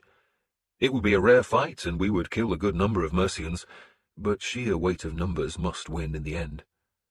I had no choice. It was bitter and shameful, but I would be throwing away the lives of my men, my good and loyal men. "It seems you might have a choice," Finan said, and I saw he was staring past Erdwolf towards the northern hill. "See?" he asked. There were more horsemen on the hill. This ends Disc 4 of The Empty Throne. The Empty Throne, Disc 5. A horn sounded. It was a melancholy call, fading away before the horn was blown a second time. Erdwolf, still on horseback, turned. 20 horsemen had appeared on the far hill. It was one of them who had sounded the horn. The horsemen were clustered beneath a banner, though the lack of wind meant the banner hung limp, but as we watched I saw 3 more banners appear. 4 standards held by 4 horsemen, arrayed along the hill's long crest. Each of the 3 new standard-bearers was accompanied by a group of armed riders, but whatever other horsemen followed the banners stayed on the far slope so we could not see them. What we could see was the grey of mail and the glint of sun reflecting from spearheads and helmets. Erdwolf looked towards me, then back to the hilltop. He could count. There was no rule about it, but one standard suggested 100 men, and there were 4 flags behind him. The horseman who had first appeared had ridden back now, hidden like the others on the far slope, but the standard stayed. And then the horn called a third time, and 4 horsemen appeared at the centre of the ridge and, accompanied by just one of the standard-bearers, spurred down the slope towards us. "Who are they?" Finan asked. "Who knows?" I said. Erdwolf seemed similarly puzzled, because he looked at me again before turning his horse and kicking it back towards the road. "Ethelhelm's men?" I suggested. Though if Ethelhelm had sent men, then why had they not stayed with Erdwolf? My suspicion was that Ethelhelm and Edward had decided to let Erdwolf untangle the mess I had caused. They did not want West Saxons fighting Mercians. It was better to let the Mercians fight each other. and the approaching horsemen were Mercians. The standard-bearer waved his flag as he rode, and my heart sank, because it showed Æthelred's prancing horse. "That's a pity," I said bleakly. But Finan was laughing. I frowned at him, then looked back as the 5 horsemen galloped past Erdwolf. Their horses' hooves threw up great splashes of water, the splashes as white as the leading rider's cloak, and then I saw why Finan was laughing. The rider in white was Ethelfled. She had ignored Erdwolf, riding past him as if he was a nobody. She wore her mail coat, though no helmet, and she did not slow as she approached the rear of Erdwolf's men. She rode Gast, her grey mare, and the horse's legs, belly, and chest were thick with mud, to show how hard she had been ridden these last 2 or 3 days. Once past the shield wedge, Ethelfled turned the mare in a flurry of splashing water. Her standard-bearer and 3 men reined in beside her. She did not look at me, nor did I move to join her. "You will go home," she spoke to Erdwolf's men. She pointed south past the fort to where his men guarded the bridge. "You go that way, and you go now." None of them moved. They stood watching her, waiting for Erdwolf, who pushed his horse forward. "Your husband has decided," he began in a harsh tone. "Her husband is dead," I shouted over him. "Your husband," Erdwolf began again, "is dead," I shouted even louder, and winced as the pain seared from my lower ribs. Ethelfled turned and looked at me. I could see from her face that she had not known about Ethelred's death. Nor was I completely certain of it myself. I only had Elfwin's word for it, but I suspected the girl had spoken truthfully. Ethelfled was still frowning at me, waiting for a sign, and I nodded. "He's dead, my lady," I said. Ethelfled made the sign of the cross as she turned back to Erdwolf's shield wall. "Your lord is dead," she said to them. "Lord Ethelred is dead. We mourn him, and we shall have masses said for his soul, which God preserve, and your duty now is to go home, so go."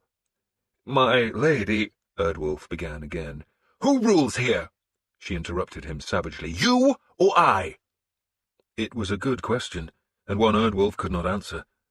To say that Ethelfled ruled was to bow to her authority, while to claim that he ruled was to usurp the lordship of all Mercia. His slender claim to power depended on marrying Elfwin and on the support of the West Saxons, and both were slipping away. And Ethelfled was sister to the King of Wessex. Attacking or defying her were both risks that could tip Edward's support against him. Erdwolf had lost, and he knew it. "My husband prized your obedience," Ethelfled spoke again to the shield wedge, "and he would want that obedience to continue. I will carry on his work until the Witten decides who should assume his responsibilities. Until then, I look for your obedience and support." I noticed some men were gazing at her while others looked away, and I reckoned the latter were men sworn to Erdwolf rather than to Ethelred. Maybe a third looked uncomfortable, but the rest, like me, seemed relieved. "You," Athelflaed looked at Erdwolf, "will stay in command of my household warriors and lead them back to Gloucester. I shall follow you. Go now. Go." He hesitated. I could read his thoughts at that moment. He was thinking, daring to think, of drawing his sword and attacking Ethelfled. He was so close to her. Her men were still on the far hill, too far away to offer immediate help, and he had all his men facing my few, and she was destroying his hopes. He was calculating the future. Was Ethelhelm's support enough to deflect Edward's rage if he killed Ethelfled? His mouth was suddenly grim, his eyes narrow. He stared at her, and she at him, and I saw his right hand move towards his sword hilt. But Cholnoth saw it too, and the priest reached out and grasped Erdwolf's forearm. "No, lord," I heard Father Cholnoth say. "No." "I will meet you in Gloucester," Ethelfled said, her voice steady. And Erdwolf turned away. His whole future had trembled in that instant, and he had lost. And so he and his men went. I remember watching in disbelief and feeling a wave of relief as Erdwolf's warriors retrieved their horses and, without a word, filed over the bridge and disappeared to the south. "Sweet Jesus Christ," Finan breathed. "Help me up," I told my son, and he heaved me into the saddle where I held my breath until the pain passed. Ethelfled signalled my men to make a gap so she could join us. "Is it true?" she demanded. She offered no greeting, just the curt question. "I think so," I said. "You think?" "Your daughter heard the news," I said, though Erdwolf denied it. "Not his sister, though," Finan said. "She was weeping. She was mourning." "He died on the eve of Ethelwold's day," I said, "the night before the wedding." "It's true, Mother." Elfwin, looking nervous, had joined us. Ethelfled looked from her daughter to Finan, then to me. I nodded. "He's dead. They want to keep it secret, but he died." "God give him rest," Ethelfled said, and crossed herself. "And God forgive me." There were tears in her eyes, though whether those tears were for Ethelred or for her own sinfulness I could not tell, nor would I ask. She shook her head abruptly and then stared at me. Her face was stern, almost hurt, so her next words surprised me. "How are you?" she asked softly. "In pain, of course, and glad you came. Thank you." "Of course I came." There was anger in her voice now. "Marrying Elfwin to Erdwolf, his own daughter!" That was why she had been riding south. Like me, she kept her own people in Ethelred's court, and one of those had sent a message to Chester as soon as the wedding was announced. "I knew I couldn't reach Gloucester in time," she said, "but I had to try. Then we met your people coming north." Those were the men who had manned the carts blocking Gloucester's streets. Those carts had probably not been needed because Erdwolf's pursuit had been slow in starting, but the men had given Ethelfled the news that I had snatched her daughter out of Ethelred's palace and was coming north on the roads that led through Alcester. "After that," she said, "it was just a question of finding you." "How many men did you bring?" 32. I had to leave the rest to defend Chester." 32? I sounded astonished, and I was. I looked north and saw the horsemen coming from the hill. I had expected hundreds, but there were just the few. "And the 4 flags? 3 of them were cloaks hanging from ash branches," she said. I almost laughed, except that it would have hurt too much. "So, where now?" I asked instead. "Back to Chester." "Chester?" She almost spat the name. "Mercia is not ruled from Chester. We ride to Gloucester." "And Erdwolf," I said, "is ahead of us. So? Will you keep him as your commander of the household troops?" "Of course not." I looked south to where Erdwolf had gone.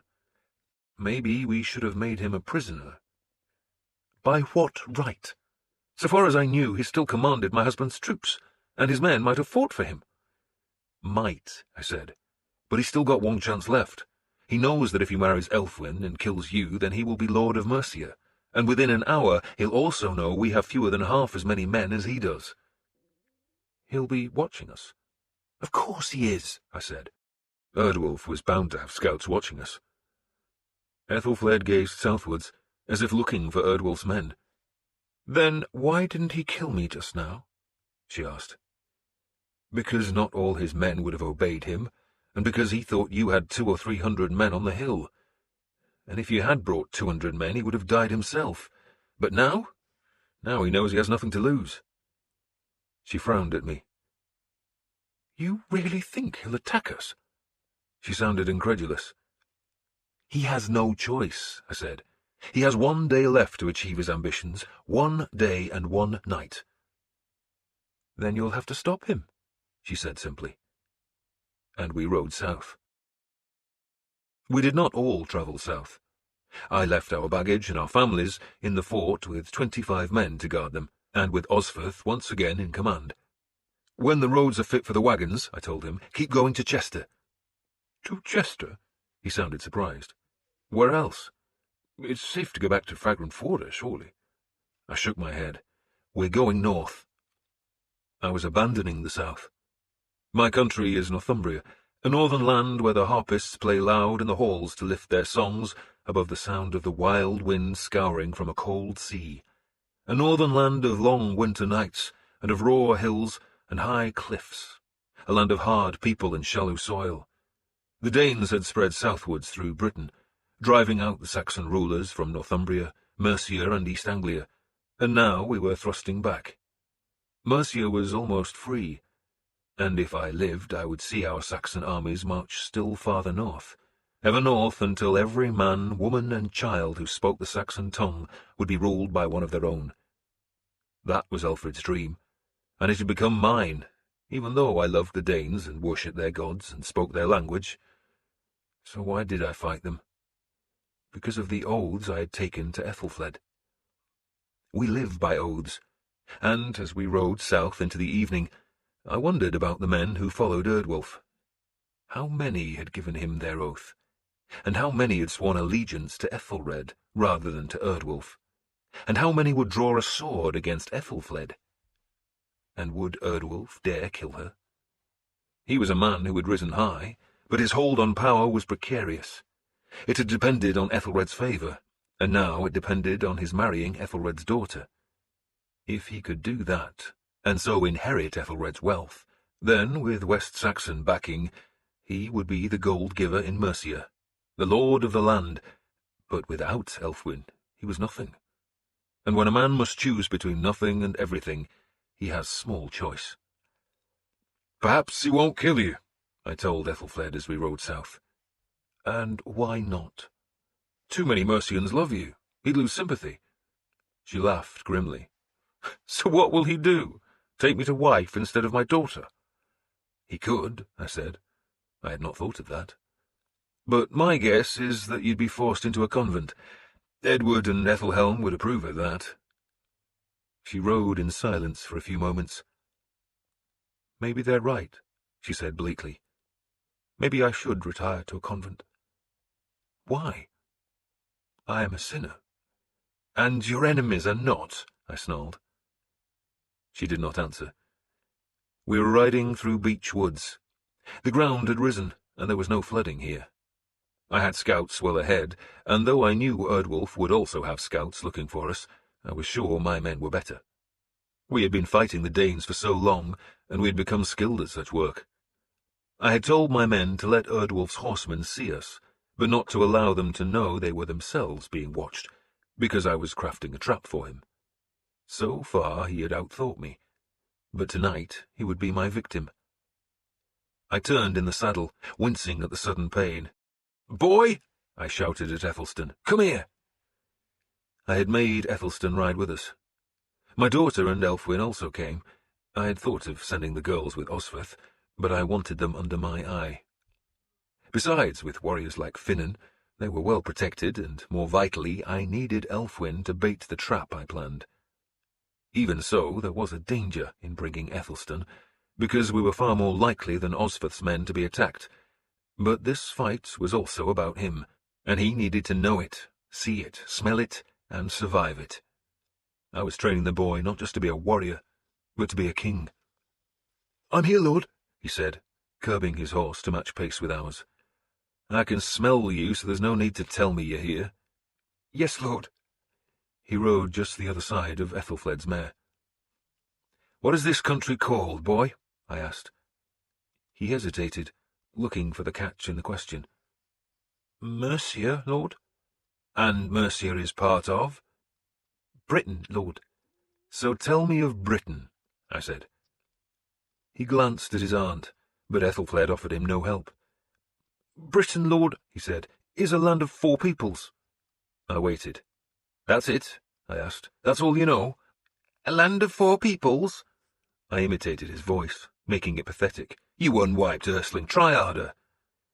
"To the north of the Scots," he went on hurriedly, "and they hate us. To the west of the Welsh, and they hate us, and the rest is divided between ourselves and the Danes, who also hate us." "And do we hate the Welsh, Scots, and Danes?" "They are all our enemies, lord, and the Church says we must love them." Ethelfled laughed. I scowled. "Do you love them?" I asked. "I hate them, lord." "All of them?" "Perhaps not the Welsh, lord, because they are Christians, and so long as they stay in their mountains, then we can ignore them.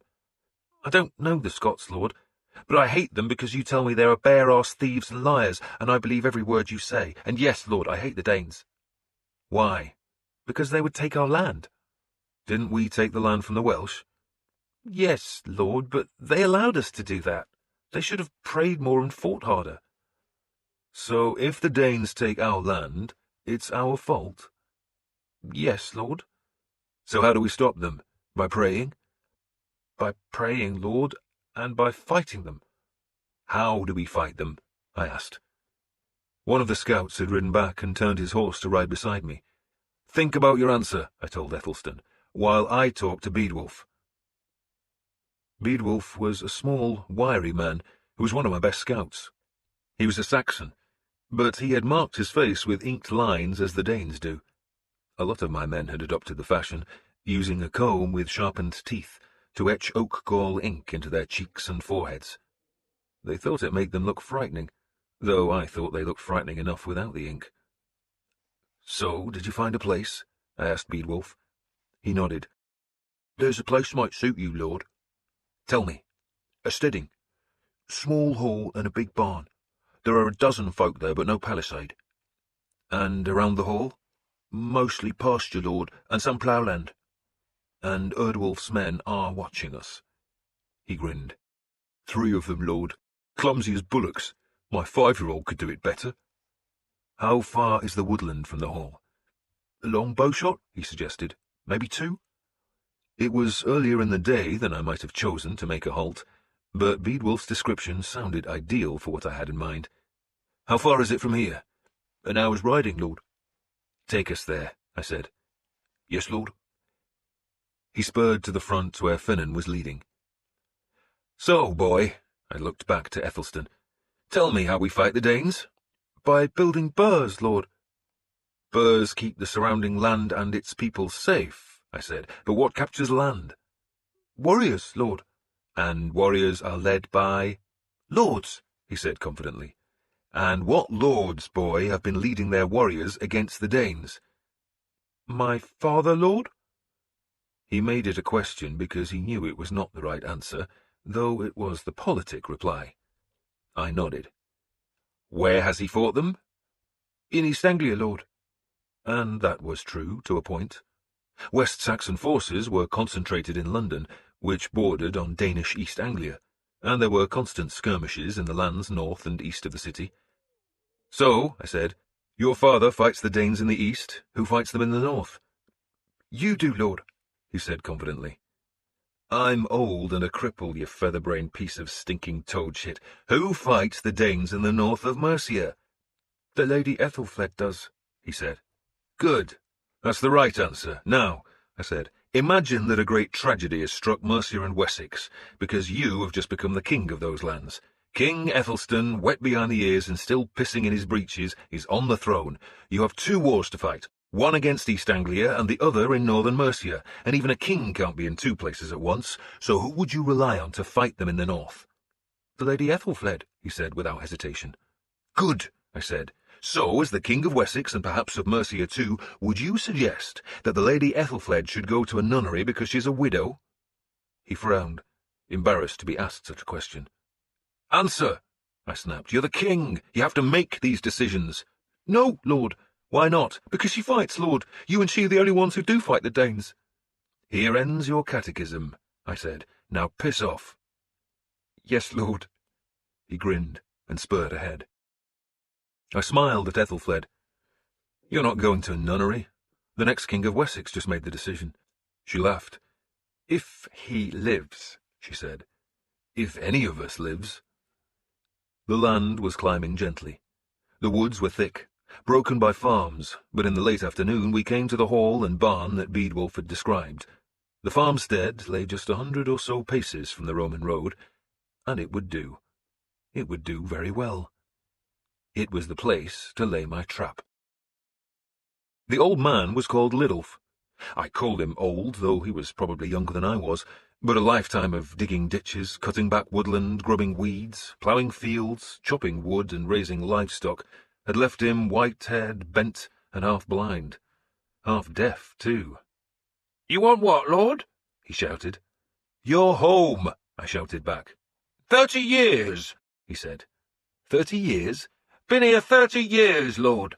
And you'll be here another 30. I showed him gold. All yours. He understood eventually. He was not happy, but nor did I expect him to be happy. He would probably lose his hall and barn and a good deal else besides, but in return I would give him more than enough gold to rebuild twice over. Lidulf, a shrill-tongued wife, an elderly son with a crippled leg, and 8 slaves all lived in the small hall that they shared with 3 milk cows, 2 goats, 4 pigs, and a mangy hound that growled whenever any of us went near the hearth. The barn was half collapsed, its timbers rotted and its thatch riddled with weeds, but it was shelter for the horses, and enough of the barn survived to hide the animals from Erdwolf's scouts, who saw them being led through the big door and probably assumed they were being unsaddled. We strolled between the 2 buildings. I told my men to talk loudly, to laugh, to take off their mail and helmets. Some of the younger men started wrestling to loud cheers and jeers, the losers being thrown into a duck pond. We get eggs from that, Lidulf shouted at me. Eggs? Duck eggs. He was very proud of his duck eggs. I like a duck egg. No teeth left, you see. I can't eat meat, so I eat duck eggs and pottage. I made sure Stiora, Elfwin, and Ethelstan watched the wrestling. Beedwulf, who could slide through woodland like a ghost, told me that 2 of Erdwolf's men peered at them from the trees. I could have lifted the swords from their scabbards and they wouldn't have known about it, lord. 3 more of my scouts reported that Erdwolf himself was 2 miles or so to the north. He had stopped once his scouts told him that we had found shelter for the night. You were right, lord. Edric, one of my Danes, and a man as skilled as Beedwulf in concealing himself, came back to the hall at dusk. They're in 2 groups, one large, one smaller. How many? 34 are with Erdwolf, lord. The others are reluctant? They look miserable, lord. 34 is enough, I said. Enough for what? My daughter asked. We were in the hall. The men who had been soaked in the duck pond had their clothes drying by the fire, which we had fed with fresh wood so that it blazed bright. Enough, I said, for a hall burning. It had been years since I saw a hall burning, but a few men can kill a large number if they do it right, and I was certain that was what Erdwolf planned. He would wait for the heart of the night, for the darkest hour, and then he would bring embers in a clay pot. Most of his men would wait outside the hall door, while a few went to the southern side and blew life into the embers. Then they would fire the thatch. Even damp straw will burn if fed with enough fire, and once the flames catch, they spread fast, filling the hall with smoke and panic. Folk run for the door, and so flee into the waiting swords and spears. Those that stay inside are burned to death as the great hall collapses and the huge rafters fall in. His risk, of course, was that Elfwin would die in the blaze, but he must have reckoned we would hurry the girls out of danger first, and so deliver them into his arms. It was a risk he had to take, because this dark night was his only chance. Like a man losing at dice, he would risk everything on one throw. "Pray," I told Ethelfled. "I always pray," she said tartly. "Pray for darkness," I said fervently, "for thick darkness, for utter darkness. Pray for clouds over the moon." I made the men sing, shout, and laugh. Except for 3 scouts hidden at the edge of the woodland, they were all in the hall, and all dressed in mail, with helmets and shields, the bright fire glinting off the metal of spearheads and shield bosses. They still sang as night fell, the mangy hound howling along with the bellowed songs. And as the clouds I had prayed for did come, as the moon was shrouded, and as the night grew as dark as Erdwolf's ambitions, I had the men leave in small groups. They went to the barn, found a horse, any horse, and led the beast southwards. I had told them to be silent, but it seemed to me that each group made as much noise as drunken men staggering through a street at midnight, though doubtless the sounds made little sense to Erdwolf's men, who, my scouts told me, were gathering in the northern trees.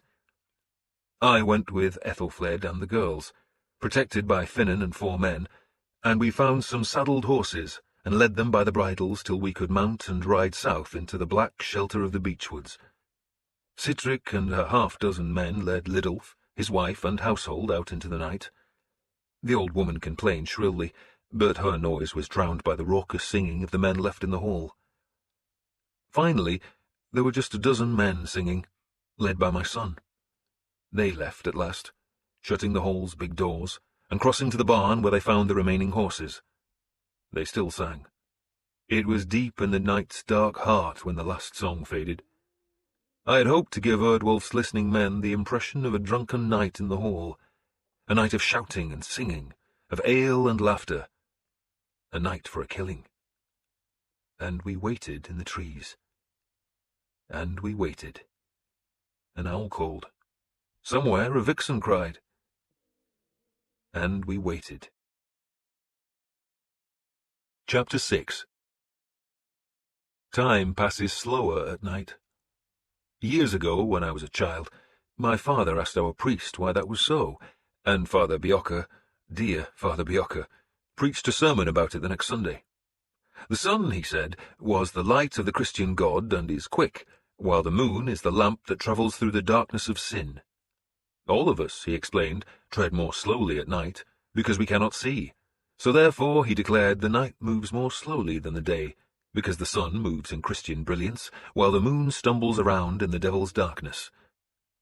The sermon made little sense to me, but when I asked Father Bjocka to explain it, he clipped me around the ear with his maimed hand, and told me to concentrate on reading how St. Cuthbert baptized a flock of puffins.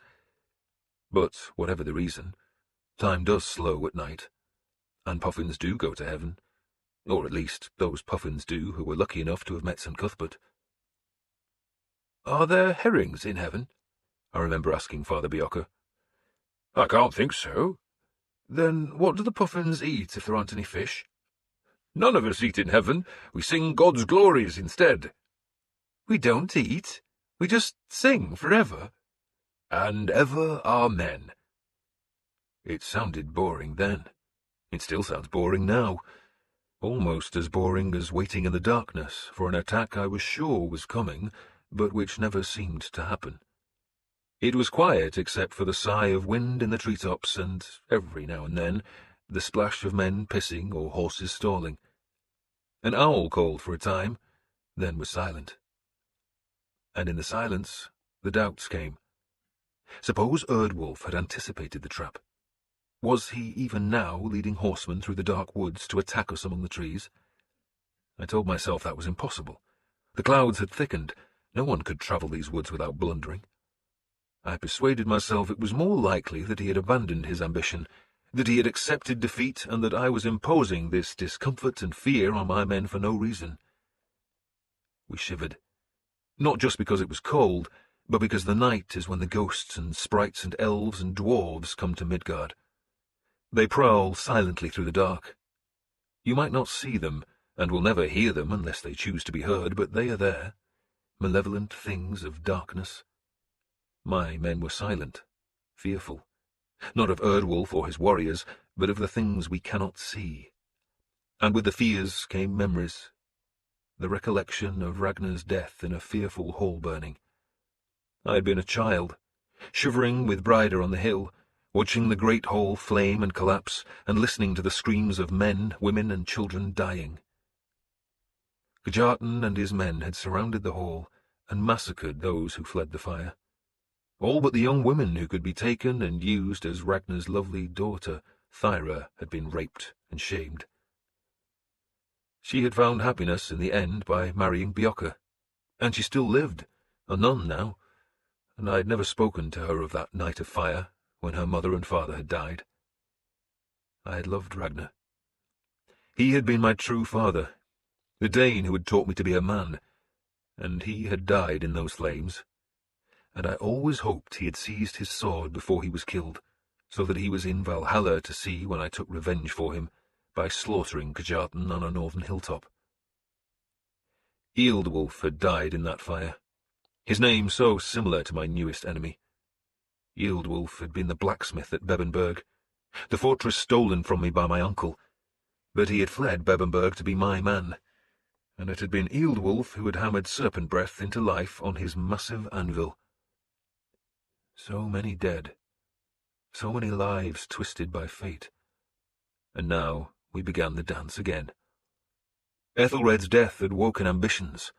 Ethelhelm's greed was threatening the peace, or perhaps it was my stubbornness that tried to thwart West Saxon hopes. "What are you thinking?" Ethelfled asked me in a voice scarcely above a whisper. "That I must find the man who took Icebite from Tjotunheim," I answered just as quietly. She sighed, though perhaps that was the wind in the leaves. "You should submit to God," she finally said. I smiled. "You don't mean that. You just have to say it. Besides, it isn't pagan magic. Father Cuthbert told me to find the sword." "I sometimes wonder if Father Cuthbert is a good Christian," she said. "He's a good man." "He is, yes. So a good man can be a bad Christian?" "I suppose so." "Then a bad man," I said, "can be a good Christian?" She did not answer. "That explains half the bishops," I went on. "Wulfhere, for one." "He's a very able man," she said, "but greedy." "Yes," she admitted. "For power," I said, "for money and for women." She was silent for a while. "We live in a world of temptation," she finally spoke, "and few of us aren't tainted by the devil's fingers. And the devil works hardest on men of God. Wulfhere is a sinner, but which of us isn't? You think he doesn't know his failures? That he doesn't pray to be redeemed? He's been a good servant to Mercia. He's administered the law, he's kept the treasury filled, he's given sage advice." "He burned down my home, too," I said vengefully, "and for all we know, he conspired with Erdwolf to have you killed." She ignored that accusation. "There are so many good priests," she said instead, "so many decent men who feed the hungry, tend the sick, and comfort the sad. Nuns, too, so many good ones." "I know," I said, and thought of Bjocka and of Peerlig, of Willibald and Cuthbert, of Abbess Hild. But such men and women rarely achieved power in the church. It was the sly and ambitious ones like Wulfhere who gained preferment. "Bishop Wulfhere," I said, "wants you gone. He wants your brother as king of Mercia." "And is that such a bad thing?" she asked. "It is if they put you in a nunnery." She thought for a short while. "It's 30 years since Mercia had a king," she said. "Ethelred ruled for most of that time, but only because my father let him. Now you say he's dead. So who succeeds him? We had no son. Who better than my brother?" "You." She said nothing for a long while. "Can you see any ealdorman supporting a woman's right to rule?" she finally asked. "Any bishop? Any abbot? Wessex has a king, and Wessex has kept Mercia alive for these 30 years, so why not unite the countries?" "Because Mercians don't want that." "Some don't. Most don't. They'd like a Mercian to rule here, but will they want a woman on the throne?" "If it's you, yes. They love you." "Some do, many don't. And all of them would think a woman as ruler to be unnatural." "It is unnatural," I said. "It's ridiculous. You're supposed to spin wool and have babies, not rule a country, but you're still the best choice." "Or my brother Edward." "He's not the warrior you are," I said. "He's the king," she said simply. "So," I asked, "you'll just hand the kingdom to Edward? Here you are, brother, here's Mercia." "No," she said quietly. "No? Why do you think we go to Gloucester? There's going to be a meeting of the Witten. There has to be, so we'll let them choose." "And you think they'll choose you?" She paused a long time, and I sensed that she smiled. "Yes," she finally said. I laughed. "Why? You just said no man will support a woman's right to rule, so why will they choose you?" "Because you might be old and crippled and headstrong and infuriating," she said, "but they're still frightened of you, and you're going to persuade them." "I am?" "Yes," she said. "You are." I smiled in the darkness. "Then we'd better make sure we live through this night," I said, and just then heard the unmistakable sound of a hoof striking a stone in the ploughland to our north. The waiting was over. Erdwolf was being careful. The hall door faced north, which meant the hall's southern side was a great blank timber wall, and so he had brought his men to the southern fields, where they could not be seen by any sentry I might have placed at the hall door. We heard that first hoof, then more hoofs, then the soft chink of bridles, and we held our breath. We could see nothing, just hear the men and horses who were between us and the hall, and then, quite suddenly, there was light. There was a flare of light, a sudden burst of flame that appeared much closer than I had expected, and I realized Erdwolf was lighting the brands well away from the hall. His men were not far beyond the trees, and the sudden light made me think they must see us, but none of them was looking back into the tangled shadows of the woodland. The first brand flamed high, then 6 more were lit, one bundle of straw lighting another. They waited till all 7 were burning fiercely, then the torches' long handles were given to 7 horsemen. "Go!" I distinctly heard the command given, then watched all 7 flame-bearers gallop across the pasture. They held the torches wide, the sparks trailing behind. Erdwolf's men followed. I kicked my horse to the wood's edge and paused there. My men waited with me as the bright torches were hurled up onto the hall's roof, and as Erdwolf's men dismounted and drew their swords.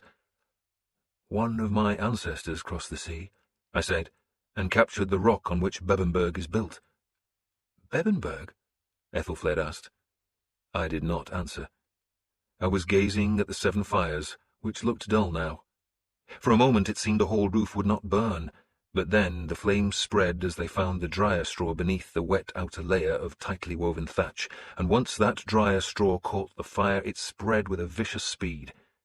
Most of Erdwolf's men had gone to make a cordon around the closed hall door, which meant they were hidden from us, though some stayed on horseback, and a half-dozen others remained on the southern side of the building, in case anyone tried to break through the wall and so escape. "What has Brunenburgh to do with this?" Ethelfled asked. "My ancestor's name was Ida the Flame-Bearer," I said, looking at the lurid flames, then took a breath. "Now!" I shouted, and drew serpent breath.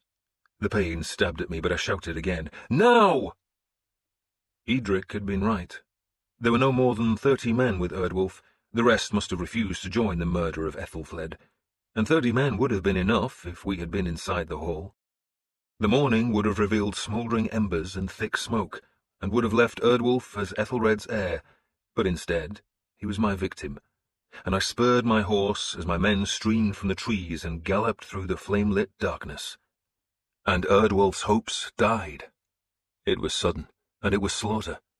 Men expecting to see half-woken panic come from the hall door were instead overwhelmed by mounted spearmen erupting from the night. My men attacked from both sides of the hall, converging on the warriors waiting at the hall door, and there was nowhere for them to run. We hacked down with swords or lunged with spears. I saw my son split a helmet with Ravenbeak, saw the blood fly in the firelight, saw Finan spear a man through the belly and leave the spear buried in the dying man's gut, before drawing his sword to find the next victim. Gerbrut used an axe to crush and split a man's helmeted skull, all the time bellowing in his native Frisian. I was looking for Erdwolf. Ethelfled galloped in front of me, and I shouted at her to get out of the fight. Pain filled me. I turned my horse to follow her and to push her away, and it was then I saw Erdwolf. He was still mounted. He too had seen Ethelfled, and he spurred towards her, followed by a group of his men who had also stayed on horseback. I headed him off. Ethelfled vanished to my left, Erdwolf was to my right, and I swung serpent breath in a wide cut that slammed into his ribs but did not break his mail. More of my men arrived, and Erdwolf wrenched his reins and dug his spears back. "Follow him!" I shouted. There was chaos. Horsemen wheeling, men shouting, some trying to surrender, and all in a whirl of sparks and smoke. It was hard to tell which horsemen were enemies in the flickering light. Then I saw Erdwolf and his companions galloping clear, and I spurred after him. The fire was bright enough to light the pasture land, casting long black shadows from the grass tussocks. Some of my men were following, whooping as though they were on a hunt. One of the fugitive's horses stumbled. The rider had long dark hair hanging beneath his helmet. He glanced back and saw me catching him and kicked desperately as I lunged with serpent breath, aiming the blade's tip at the base of his spine, but instead the sword caught in the high cantle of his saddle just as the horse twisted hard aside. The horse stumbled again, and the man fell. I heard a scream. My own horse sheered away from the tumbling stallion, and I almost lost my grip on serpent breath. My horseman pounded past me, hooves throwing up gobbets of damp soil, but Erdwolf and his remaining companions were far ahead of us now, vanishing into the northern woods. I swore and reined in. "Enough! Stop!" I heard Ethelfled shout, and I turned back to the burning hall. I had thought she was in trouble, but instead she was halting the slaughter. "I will kill no more Mercians," she shouted. "Stop!" The survivors were being herded together and stripped of their weapons. I sat motionless, pain filling my chest, my sword held low. The fire was roaring now, the whole hall roof ablaze and filling the night with smoke, sparks, and blood-coloured light. Finan came to my side. "Lord?" he asked anxiously. "I'm not hurt, it's just the wound." He led my horse back to where Ethelfled had gathered the prisoners. "Erdwolf escaped," I told her. "There's nowhere he can go," she said. "He's an outlaw now." A roof beam collapsed, surging new flames higher and showering the sky with bright sparks. Ethelfled kicked her horse towards the prisoners, 14 of them, who stood beside the barn. There were 6 corpses between the barn and the hall. "Take them away," Ethelfled ordered, "and bury them." She looked at the 14 men. "How many of you," she asked, "swore oaths of loyalty to Erdwolf?" All but one raised their hands. "Just kill them," I growled. She ignored me. "Your lord," she said, "is now an outlaw. If he lives, he will flee to a far country, to heathen lands. How many of you wish to accompany your oath lord?" Not one of them raised a hand. They stood silent and fearful. Some were wounded, their scalps or shoulders bleeding from sword cuts made by the horsemen who had ambushed them. "You can't trust them," I said, "so kill them." "Are you all Mercians?" Ethelfled asked, and all nodded except for the one man who had not admitted his loyalty to Erdwolf. The Mercians looked at that man and he flinched. "What are you?" Ethelfled asked him. He hesitated. "Tell me," she commanded. "Grinwyn, my lady. I'm from Winchester." "A West Saxon?" "Yes, my lady." I kicked my horse closer to Grinwyn. He was an older man of maybe 30 or 40 summers, with a neatly trimmed beard, expensive mail, and a finely crafted cross hanging at his neck. The mail and the cross suggested he was a man who had earned silver across the years, not some adventurer driven by poverty to seek service with Erdwolf. "Who do you serve?" I asked him. Again he hesitated. "Answer!" Ethelfled called. Still he hesitated. I could see he was tempted to lie, but all the Mercians knew the truth, and so he grudgingly spoke it.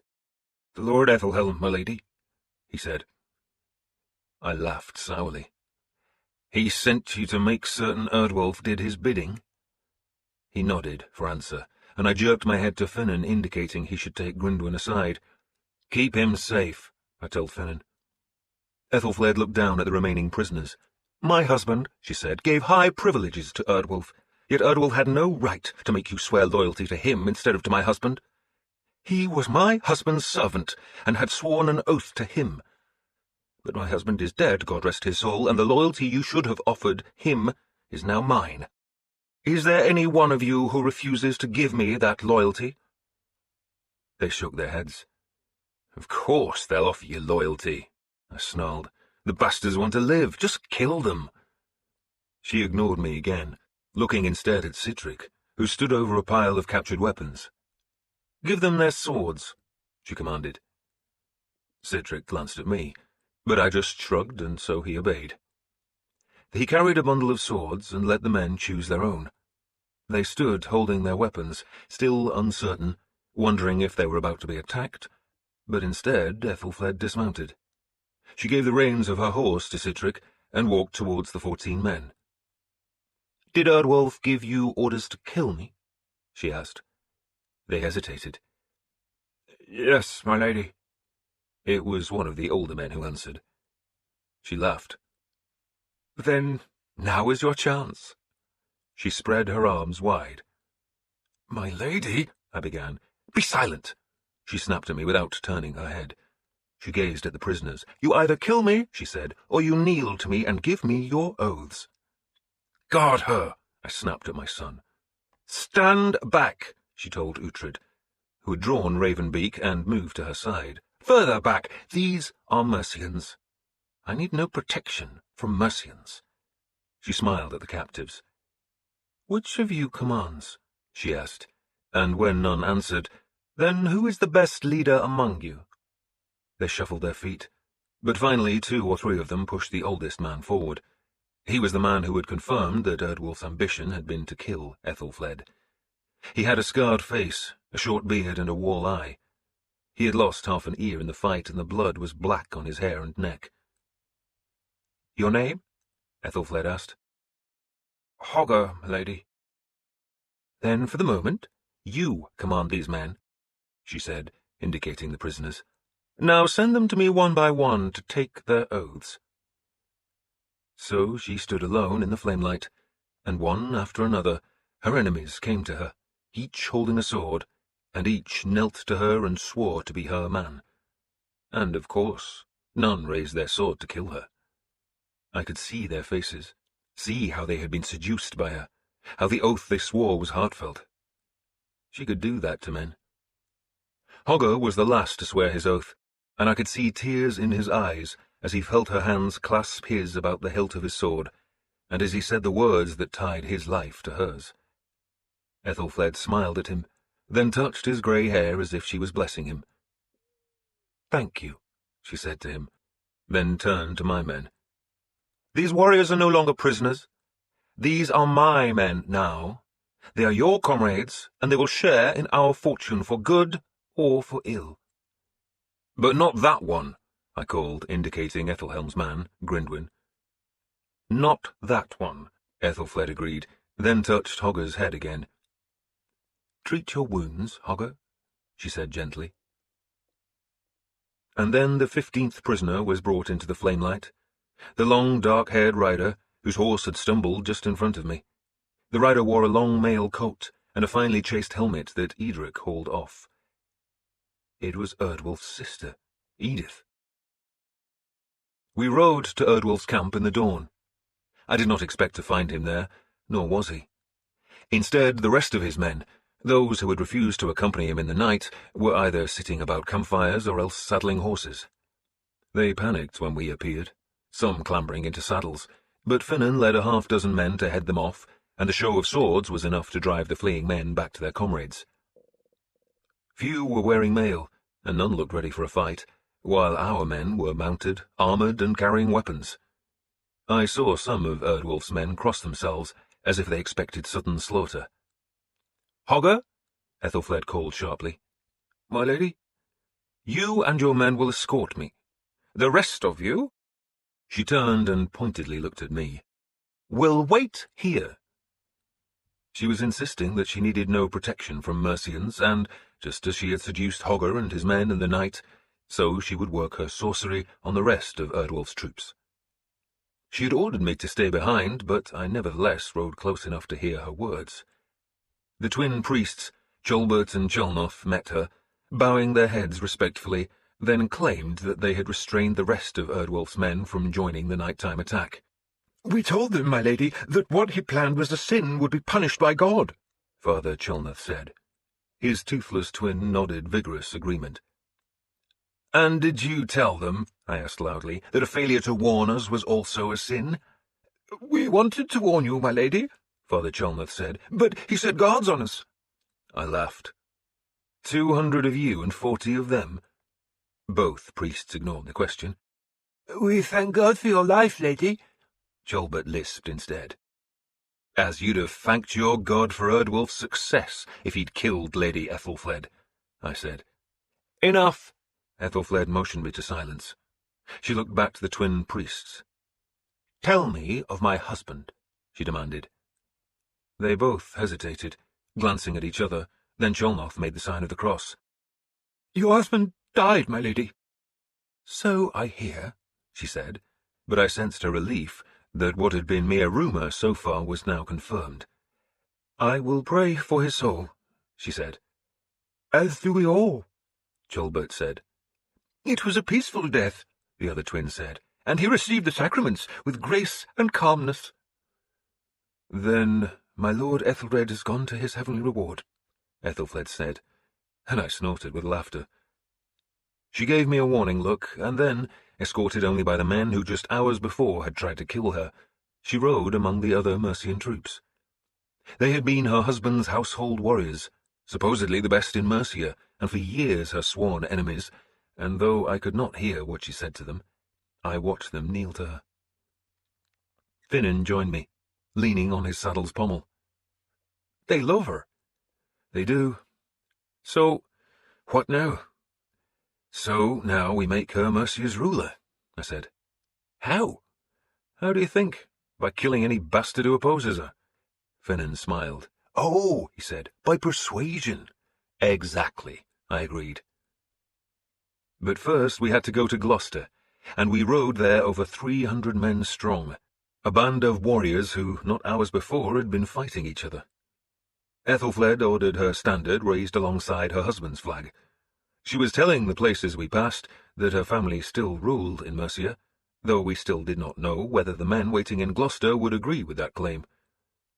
I wondered, too, how Edward of Wessex would take his sister's ambition. He, of all people, could thwart her, and she would obey him because he was a king. The answers to those questions must wait, but as we rode I sought out the twin priests, because I had other questions for them. They bridled when I spurred my horse between their two geldings, and Chulbert, whose mouth I had ruined, tried to kick his horse ahead, but I leaned down and seized the bridle. You two, I said, were at Jotunheim. We were, Chulnoth said guardedly. A great victory, his brother added. Thanks to God. Granted by Almighty God to Lord Æthelred, Chulnoth finished, trying to irritate me. Not to King Edward? I asked. To him too, yes, Chulnoth said hurriedly. God be praised. Edith was riding alongside Chulnoth, guarded by 2 of my men. She still wore the mail coat over which hung a bright silver cross. She must have thought of the 2 priests as allies, because they had been such stalwart supporters of Ethelred. She looked at me sullenly, wondering no doubt what I planned to do with her, though in truth I had no plans. "Where do you think your brother went?" I asked her. "How would I know, Lord?" she asked in a cold voice. "You know he's outlawed." "I assumed so," she said distantly. "You want to join him?" I asked. "You want to fester away in a Welsh valley, perhaps, or shiver in some Scottish hovel?" She grimaced, but said nothing. "The Lady Edith," Father Chulnoth said, "can find refuge in her holy nunnery." I saw her shudder, and I smiled. "She can join the Lady Ethelfled, perhaps?" I asked Chulnoth. "If her brother desires it," he said stiffly. "It is customary," Chulbert said, "for a widow to seek God's shelter." "But the Lady Edith," I heaped scorn on the word lady, "is not a widow. She's an adulterer like the Lady Ethelfled." Chulnoth looked at me with shock. What I'd said was common knowledge, but he had hardly expected me to say it aloud. "As am I," I added. "God offers his protection to sinners," Chulnoth said unctuously. "Especially to sinners," Chulbert said. "I'll remember that," I said, when I finished sinning. "But for now," I looked at Chulnoth, "tell me what happened at the end of the Battle of Jotunheim." He was puzzled by the question, but seemed to do his best to answer it. "King Edward's forces pursued the Danes," he said, "but we were more concerned for the Lord Ethelred's wound. We helped carry him from the field, and so little of the pursuit." "But before that," I said, "you saw me fight Knut?" "Of course," he said. "Of course, Lord," I reminded him of his absent courtesy. He grimaced. "Of course, Lord," he said reluctantly. "I was carried from the field, too." "You were, and we thank God you lived." Lying bastard. "And Knut? What happened to his corpse?" "It was stripped," Father Chulbert said, his lack of teeth making a thickly sibilant sound of the words. "He was burned with the other Danes." He paused, then forced himself to add, "Lord." And his sword? There was a moment's hesitation. A moment so short that it was hardly noticeable, but I noticed it. Just as I noted that neither priest looked at me as Cholnoth answered, "I did not see his sword, lord." Knut, I said, was the most feared warrior in Britain. His sword had killed hundreds of Saxons. It was a famous weapon. Who took it? "How would we know, lord?" Cholnoth retorted. "It was probably a West Saxon," Cholbert said vaguely. The bastards were lying, but short of thumping the truth from them, there was little I could do, and Ethelfled, who was riding not 20 paces behind me, disapproved of me thumping priests. "If I discover that you're lying to me," I said, "I'll cut your damned tongues out."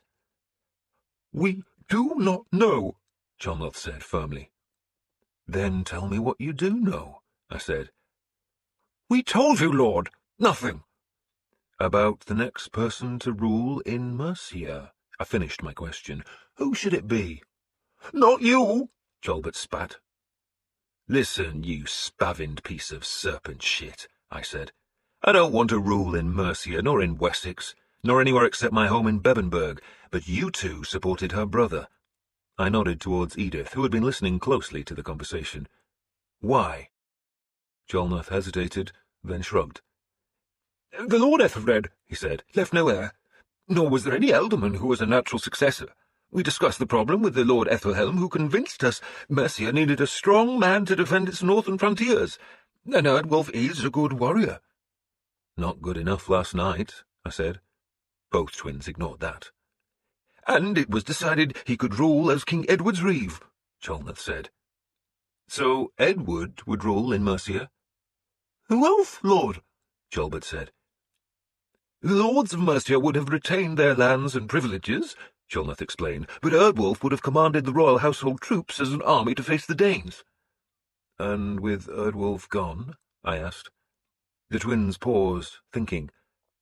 "King Edward must rule directly," Cholnoth said, "and appoint someone else to command Mercia's troops." "Why not his sister?" Cholnoth gave a bitter laugh. "A woman commanding warriors? The idea is absurd.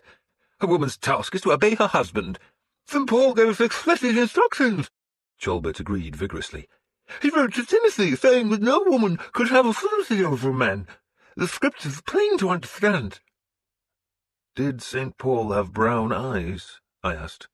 Cholnoth frowned, puzzled by the question. "We don't know, lord. Why do you ask?" "Because he's full of shit," I said vengefully. Edith laughed, suppressing it almost immediately, while both twins made the sign of the cross. "The Lady Ethelfled must retire to a nunnery," Cholbert said angrily, "and reflect on her sins." I looked at Edith. "What a future you have." She shuddered again. I touched a spur to my horse and turned away. Someone, I thought, knew where Icebite was hidden, and I would find her. This ends Disc 5 of The Empty Throne. The Empty Throne, Disc 6. It was raining again when we reached Gloucester.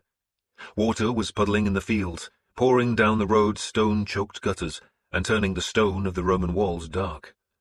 We rode towards the eastern gate in mail, helmeted, with shields on our arms and spears held high. The gate guard stepped back without a challenge and watched in silence as we rode under the arch, spears momentarily lowered, and then clattered down the long street. The town seemed sullen, but perhaps that was just because of the low, dark clouds, and the rain that spilled from the thatched roofs and washed the roadway's shit towards the Severn. We lowered spears and banners again to ride under the palace archway, which was guarded by 3 men carrying shields that were painted with Ethelred's prancing horse. I curbed my stallion and looked at the oldest of the 3. "Is the king still here?" He shook his head. "No, lord. He left yesterday." I nodded and spurred on. "But the queen stayed, lord," he added. I stopped and turned in the saddle. "Queen?" He looked confused. "Queen Ethelfled, lord." "West Saxons don't have queens," I told him. Edward was king, but Ethelfled, his wife, was denied the title of queen. It had ever been thus in Wessex. "You mean the Lady Ethelfled?" She's here, lord. He jerked his head towards the largest hall, a Roman building, and I rode on. So Ethelhelm's daughter was here.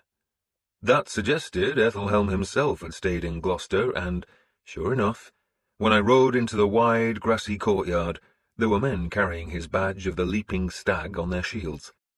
Other shields showed the West Saxon dragon. Ethelfled's here, I told Ethelfled, and probably occupying your quarters. My husband's quarters, she corrected me. I looked at the West Saxon guards, who watched us silently. They're telling us they've moved in, I said, and won't move out. But Edward left. Seems so. He doesn't want to be involved in the argument. Which we have to win, I said, and that means you move into the royal quarters. Without you, she said tartly. I know that. I'll sleep in a stable, but you can't. I turned in the saddle and summoned Erdwolf, a nervous warrior who had served Ethelfled for years. He was a cautious man, but he was also loyal and reliable. The Lady Ethelfled will be using her husband's quarters, I told him, and your men will guard her. Yes, lord. And if anyone tries to stop her using those rooms, you have my permission to slaughter them. Erdwolf looked worried, but was saved by Ethelfled. I will share the rooms with Lady Ethelred, she said sharply, and there will be no slaughter. I turned back to the gate and beckoned the guard who had told me about Edward leaving. Did Erdwolf return here? I asked him. He nodded. Yesterday morning, lord. What did he do? He came in a hurry, lord, and was gone again in an hour. He had men, 8 or 9, lord. They left with him. I dismissed him and went to Edith's side. Your brother came here yesterday, I said, stayed a short while, and left. She made the sign of the cross. I pray he lives, she said. There would have been no time for news of Erdwolf's failed attempt to kill Ethelfled to reach Gloucester before he arrived in the city, so no one would have suspected his treachery, though doubtless they had wondered why he had fled so quickly. Why did he come here? I asked Edith. Why do you think? So, where was the money kept? It was hidden in Lord Ethelred's private chapel. You'll go there, I said, and tell me if it's gone. Of course it's gone. I know that, I said, and you know that, but I still want to be sure. And afterwards? She asked. Afterwards? What happens to me? I looked at her and was envious of Ethelred. You're not an enemy, I said. If you want to join your brother, then you can. In Wales? Is that where he went? She shrugged. I don't know where he's gone, but Wales is closest. Just tell me if the money is gone, I said, and after that you can go. Her eyes glistened, but whether that was tears or the rain I could not tell. I slid from my horse, wincing at the pain in my ribs, and went to discover who ruled in Gloucester's palace. I was not reduced to sleeping in the stable, but instead found rooms in one of the smaller Roman buildings. It was a house built around a courtyard with just a single entrance, above which was nailed a wooden cross. A nervous steward told me the rooms were used by Ethelred's chaplains. How many chaplains did he have? I asked. 5, lord. 5 in this house? Could sleep 20. And they're servants, lord. Where are the chaplains? Standing vigil in the church, lord. The Lord Ethelred is buried tomorrow. Lord Ethelred doesn't need chaplains now, I said, so the bastards can move out. They can sleep in his stables. His stables, lord? The steward asked nervously. Wasn't your nailed god born in a stable? I asked, and he just looked at me dumbly. If a stable was good enough for Jesus, I said, it's good enough for his damned priests, but not for me. We moved the priest's belongings into the courtyard, then my men took over the empty rooms. Stiora and Elfwin shared a room with their maids, while Ethelstan would sleep under the same roof as Finan and a half-dozen other men. I called the lad into the room I had taken, a room furnished with a low bed on which I was lying because the pain in my lower ribs was throbbing. I could feel pus and muck oozing from the wound. Lord? Ethelstan said nervously. The Lord Ethelhelm is here, I said. I know, lord. So, tell me what he wants with you. My death? Probably, I agreed, but your father wouldn't like that, so what else? He wants to take me away from you, Lord. Why? So his grandson can be king. I nodded. Of course, he knew the answers to my questions, but I wanted him to be alive to those answers. Good boy, I said. And what will he do with you? Send me to Neustria, Lord. And what happens in Neustria?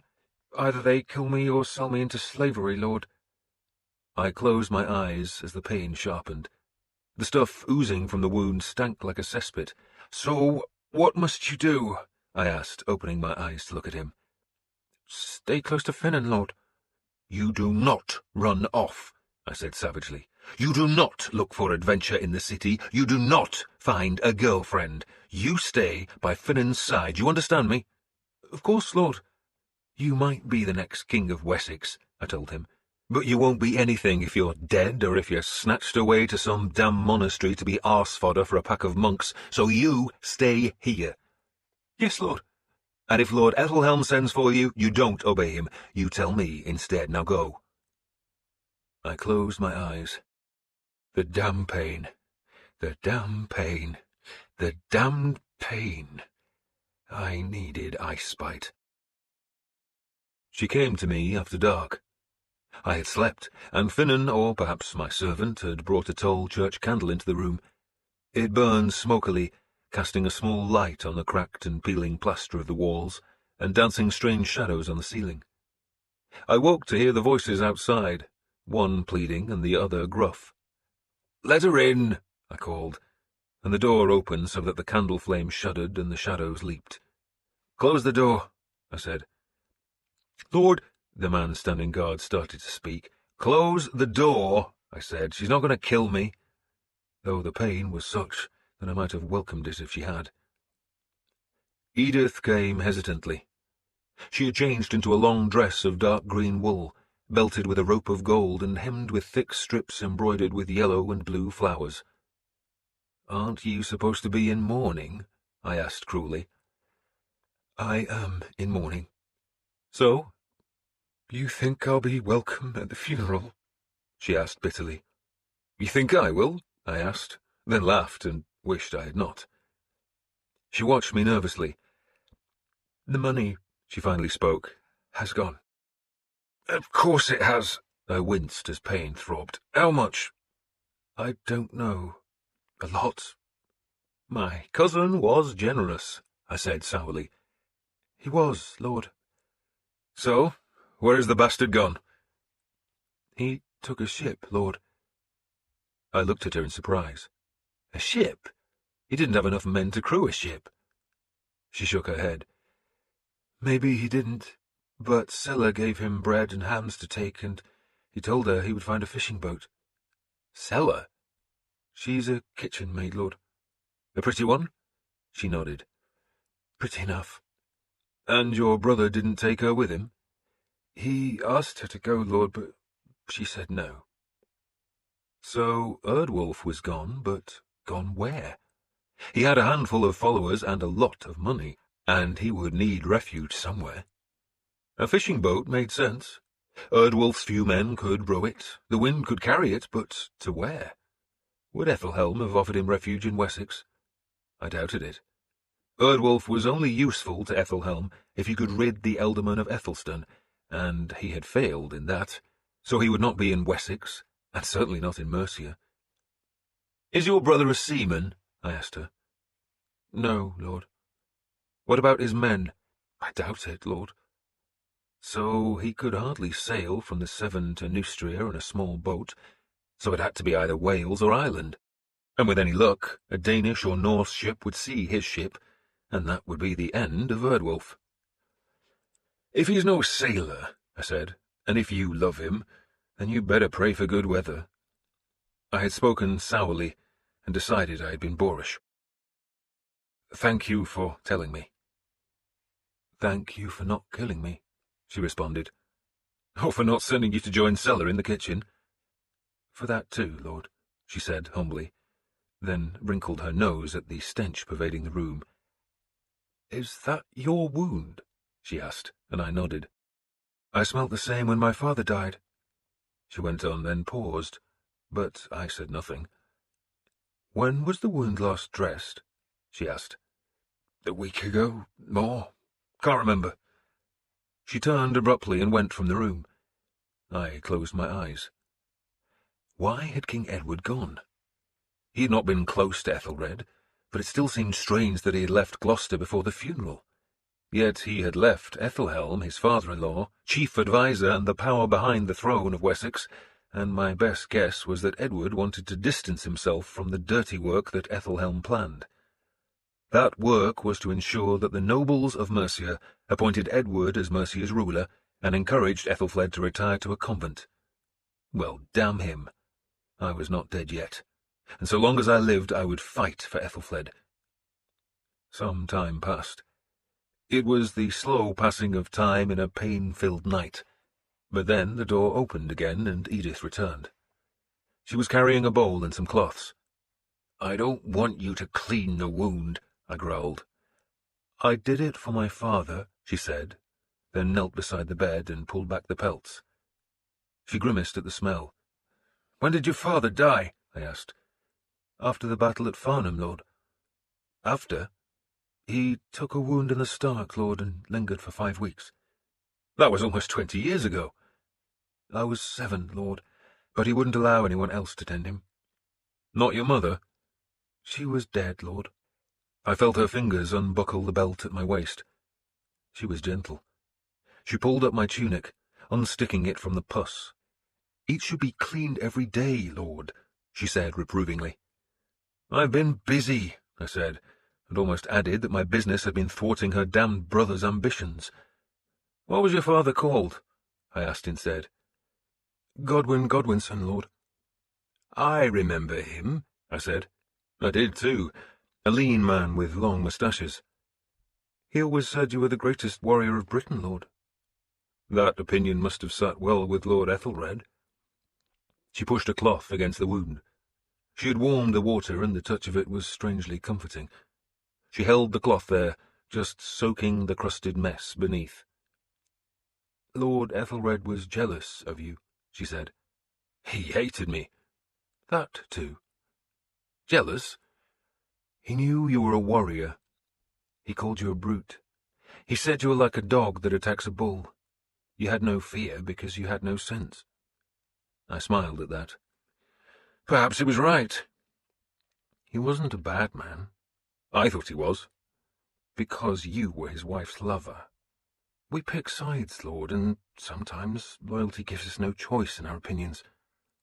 She dropped the first cloth on the floor, then placed another on my ribs. The warmth seemed to dissolve the pain. "You loved him?" I said. "He loved me," she said. "And he raised your brother high?" She nodded. In the candlelight her face was stern, only the lips soft. "He raised my brother high," she said, "and Erdwolf is a clever warrior." "Clever?" "He knows when to fight and when not to fight. He knows how to trick an enemy." "But he doesn't fight in the front rank," I said scornfully. "Not every man can do that, Lord," she said, "but would you call the men in your second rank cowards?" I ignored that question. "And your brother would have killed me and the Lady Ethelfled." "Yes," she said, "he would." I smiled at that honesty. "So, did Lord Ethelred leave you money?" She looked at me, taking her eyes from my wound for the first time. "The will, I am told, depended on my brother marrying the Lady Elfwin." "So you're penniless?" "I have the jewels Lord Ethelred gave me." "How long will they last?" "A year, perhaps 2, she said bleakly. "But you'll get nothing from the will," I said. "Unless the Lady Ethelfled is generous." "Why should she be generous?" I asked.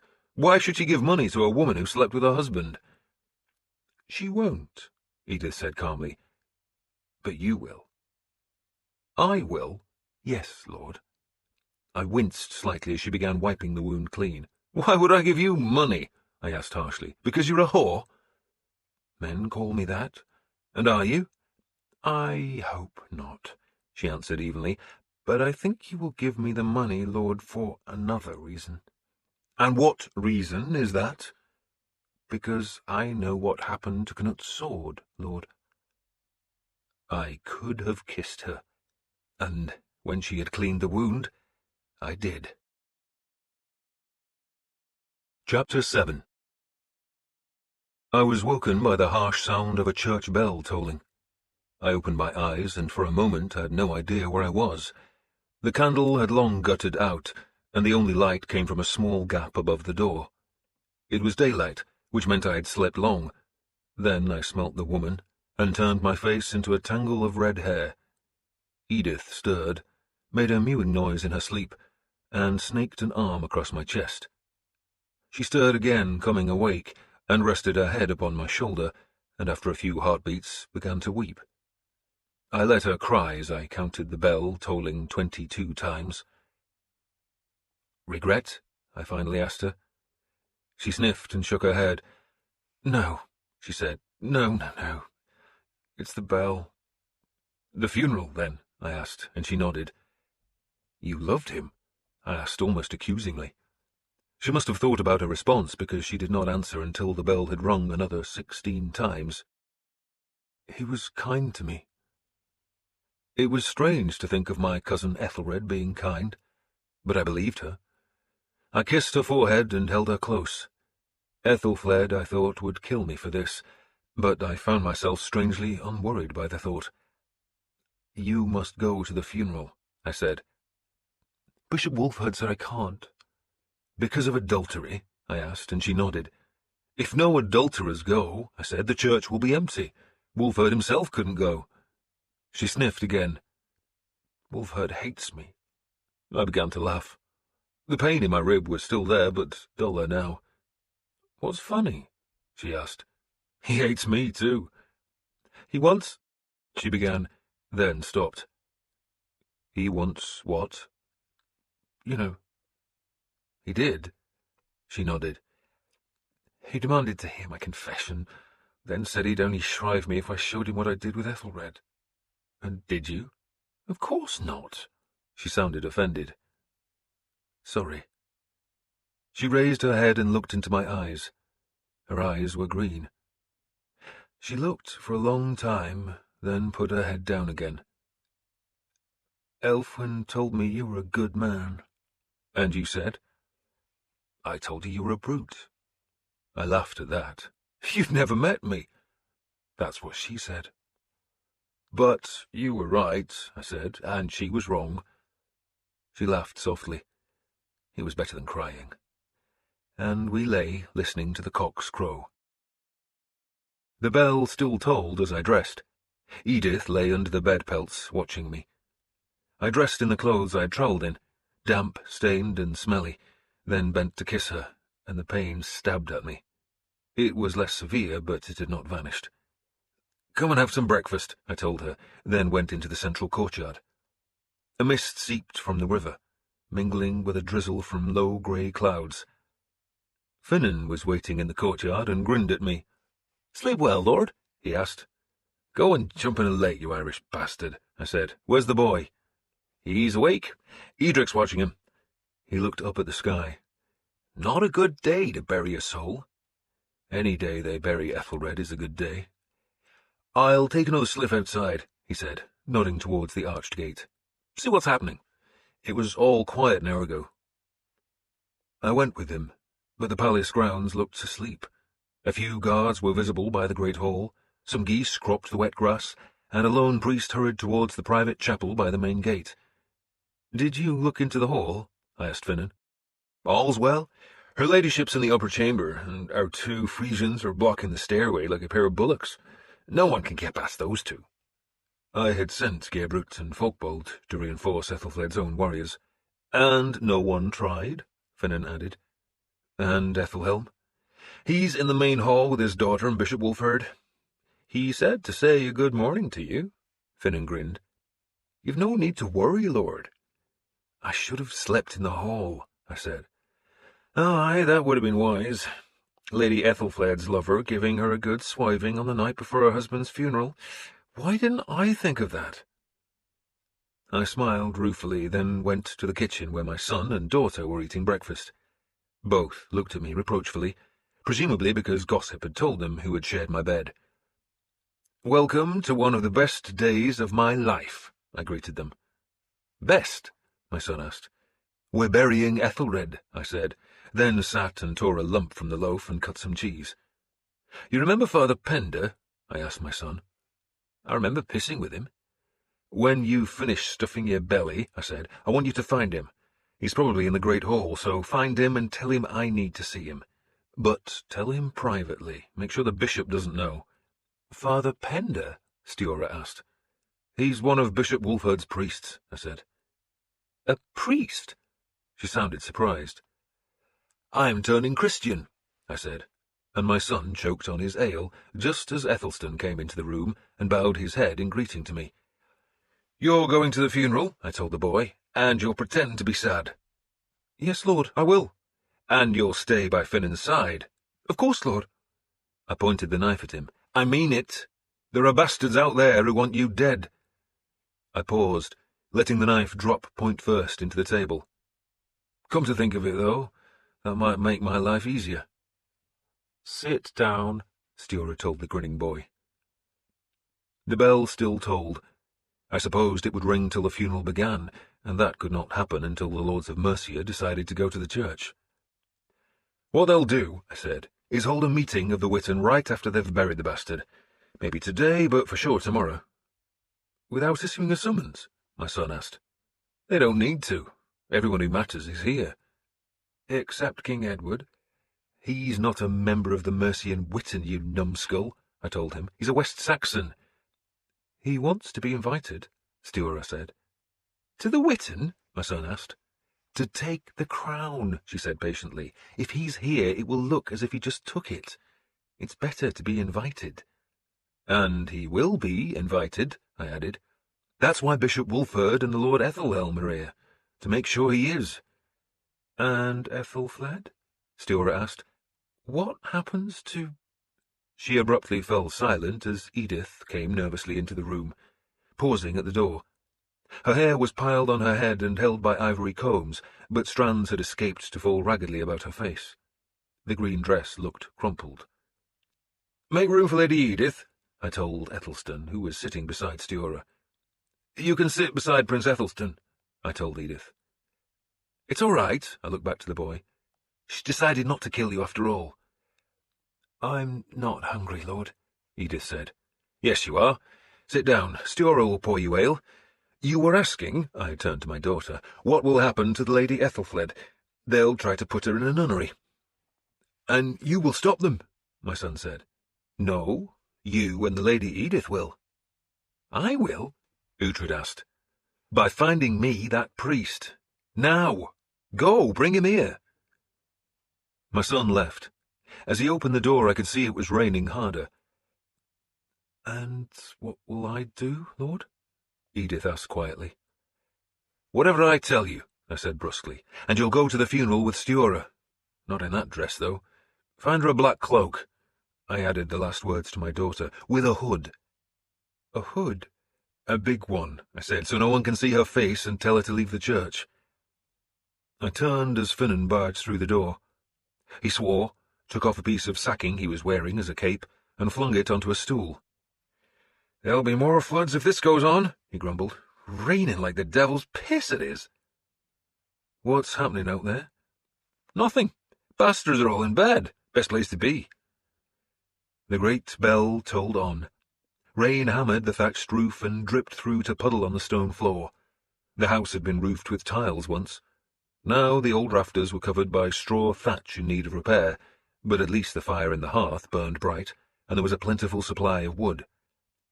Father Pender arrived after an hour or so. He looked miserable and indignant, forced to walk through the downpour that had soaked through his long black robe, but he nodded to me guardedly. "Lord," he said. He was puzzled that so many people were in the room, and even more puzzled when he saw Edith. His loyalty to me was supposed to be a secret, and he did not understand why I had fetched him into company. So I explained it to him. "Father," I said respectfully, "I want you to baptize me." He just stared at me. They all did. My son, who had returned with the priest, opened his mouth to speak, but found nothing to say, and so closed it again. "Baptize you?" Father Pender managed to ask. "I have seen the wickedness of my ways," I said humbly, "and I wish to return to God's church." Father Pender shook his head, not in refusal, but because his wits were rain-soaked and scattered. "You are sincere, Lord?" he asked. "I am a sinner, Father, and seek forgiveness." "If you are sincere," he began. "I am." "You will have to confess your sins," he said. "I shall." "And a gift to the church will show your sincerity." "Consider it given," I said, still speaking with humility. Stiorra was gazing at me in shock. The rest were just as astonished. "You truly desire this?" Father Pender asked. He was suspicious. I was, after all, the most prominent pagan in Saxon Britain, a man who had been forthright in my opposition to the church, a killer of priests and a notorious heathen. Yet the priest was also hopeful. My conversion and baptism would make Pender famous. "I desire it with all my heart," I said. "Might I ask why?" "Why?" "It is sudden, Lord. Did God speak to you? Did his blessed Son appear to you?" "No, Father, but he did send an angel." "An angel?" "She came in the night," I said, "and she had hair like flames of fire and eyes that glowed like emeralds, and she took away my pain and replaced it with joy." Stiorra choked. Father Pender looked at her, and she quickly lowered her head into her hands. "I'm crying for happiness," she said in a strangled voice. Edith was blushing deeply, but Father Pender did not notice her. "Praise God," Stiorra managed to say. "Praise him indeed," Father Pender said faintly. "I believe," I said, "that you baptize converts in the river here." He nodded. "But in this rain, Lord," he began. "God's rain," I said, "has been sent to cleanse me." "Hallelujah," he said. What else could he say? So we took Pender to the river, and there he ducked me, and that was the third time I had been baptized. I was too young to remember the first time, but later, when my elder brother died and my father gave me the name Uhtred, my stepmother insisted I was washed again, in case St. Peter did not recognize me at Heaven's Gate, and so I had been dunked in a barrel of North Sea water. But this third baptism was in the chill waters of the Severn, though before Father Pender could perform the rite, he insisted that I kneel and confess all of my sins. I asked whether he really meant all, and he nodded enthusiastically, so I began with childhood, though it seemed stealing freshly churned butter was not what he wanted to hear. "Lord Uhtred," he said carefully, "did you not tell me you were raised a Christian? So did you not confess your sins as a child?" "I did, Father," I said humbly. "Then we don't need to hear them again." "But I never confessed about the holy water, Father," I said ruefully. "Holy water? You didn't drink it, surely?" "I peed in it, Father." "You—" He seemed incapable of further speech. "My brother and I had a peeing contest," I said, "to see who could piss the highest. You must have done the same as a boy, Father." "Never into holy water?" "I regret that sin, Father." "It is dire, but go on." So I confessed to the women I had slept with, or at least those to whom I was not married, and despite the rain, Father Pender demanded more details. He whimpered once or twice, especially when I talked of rotting a nun, though I took care not to name Hild. "Who was she?" he demanded. "I never knew her name, Father," I lied. "You must have done. Tell me." "I only wanted to—" "I know what sin you committed," he said sternly, and then, rather hopefully, "Is she still alive?" "I wouldn't know, Father," I said innocently. In truth, Hild was alive and well, and feeding the poor and healing the sick and clothing the naked. "I think she was called Winfred," I said, "but she moaned so much it was hard to hear her properly." He whimpered again, then gasped as I confessed to the churchmen I had killed. "I know now how wrong that was, Father," I said, "and worse, Father, I took pleasure from their deaths." "No." "When Brother Genbert died," I said humbly, I enjoyed it. And I had enjoyed it too. The bastard had conspired to send me into slavery, and killing him had been a pleasure, just as it was a pleasure to kick Father Talbot's teeth into his throat. And I have attacked priests, Father, like Talbot. You must apologize to him. Oh, I will, Father. And I've wished to kill other priests, like Bishop Asser. Father Pender paused. He could be difficult. I almost laughed at that. But there is one sin that lies most heavily on my conscience, Father. Another woman? He asked eagerly. No, Father. It was I, Father, who discovered the bones of St. Oswald. He frowned. That is no sin. So I told him how I had faked the discovery by concealing the bones where I knew they would be found. He was just a body in a graveyard, Father. I ripped off an arm to make it look like St. Oswald.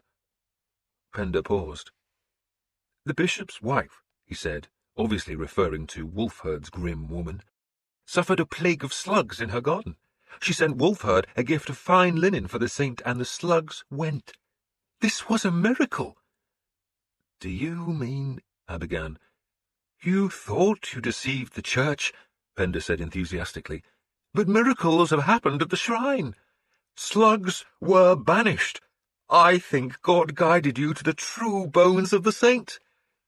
But the saint only had one arm, I pointed out. Another miracle! Praise God!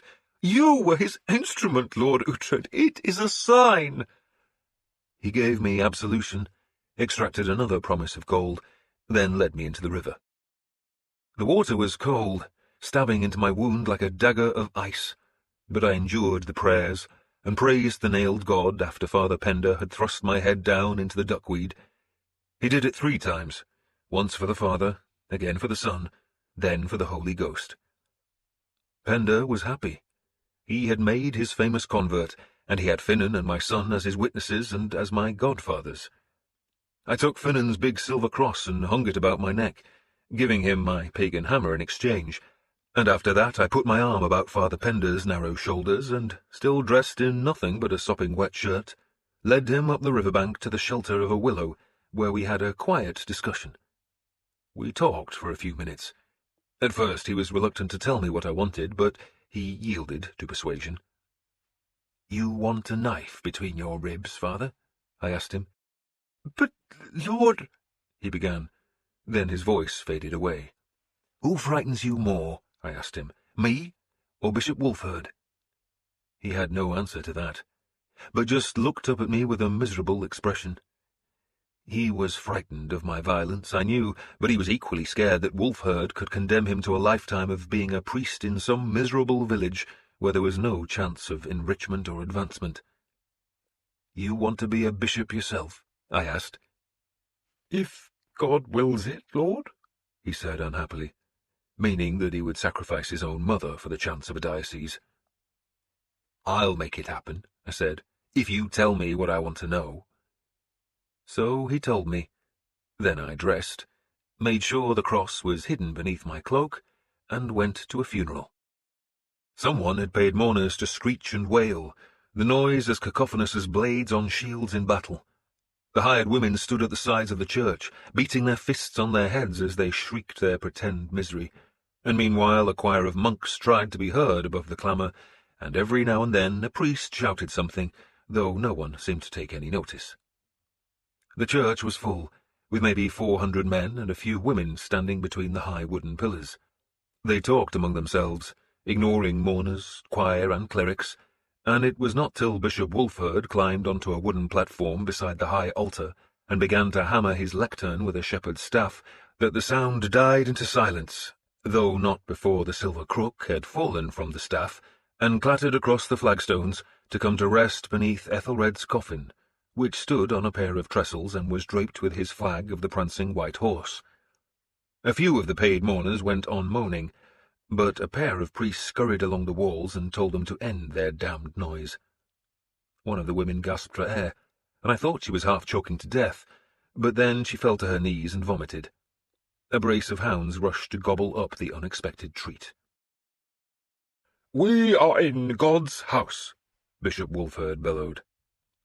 The sermon that followed must have lasted the best part of 2 hours, though it seemed like 4 or 5. Wulfhere extolled Ethelred's character, his bravery and wisdom, and even managed to sound convincing. "We lay a good man to his eternal rest this day," the bishop proclaimed, and I thought the sermon must be ending. But then he demanded that one of his priests hand him a gospel book, and he flipped the heavy pages to find the passage he wanted and read it in a forbidding tone. "If a kingdom be divided, that kingdom cannot endure," he read, then slammed the heavy book shut. What followed was a thinly disguised plea to unite the crowns of Mercia and Wessex. A plea, we were told, was the nailed God's will. I ignored most of it. I watched Ura, who stood with Edith. I had seen Edith bow her head and hold a hand to her shadowed face, and I assumed she was crying. Aethelstan was near me at the back of the church, surrounded by my warriors. No man could carry a sword into the church, but I was certain that all the men guarding Aethelstan had sea-axes hidden beneath their cloaks, just as I was certain that Æthelhelm had men looking for a chance to seize the boy. Æthelhelm himself was at the front of the church, nodding vigorously at Wulfhere's rant. With him was his daughter Ethelfled, King Edward's wife. She was a little thing, her fair hair plaited and wrapped around her head, on which she wore a small black cap with a long trail of black ribbons hanging past her plump rump. She had a small, sulky mouth, and looked thoroughly unhappy, but that was hardly surprising, as she was forced to endure 2 hours of Wulfhere's nonsense. Her father kept a hand on her shoulder. He and I were both taller than most men, and he caught my eye during one of the bishop's more impassioned passages, and we exchanged wry smiles. He knew a fight was coming, but he was confident of winning it.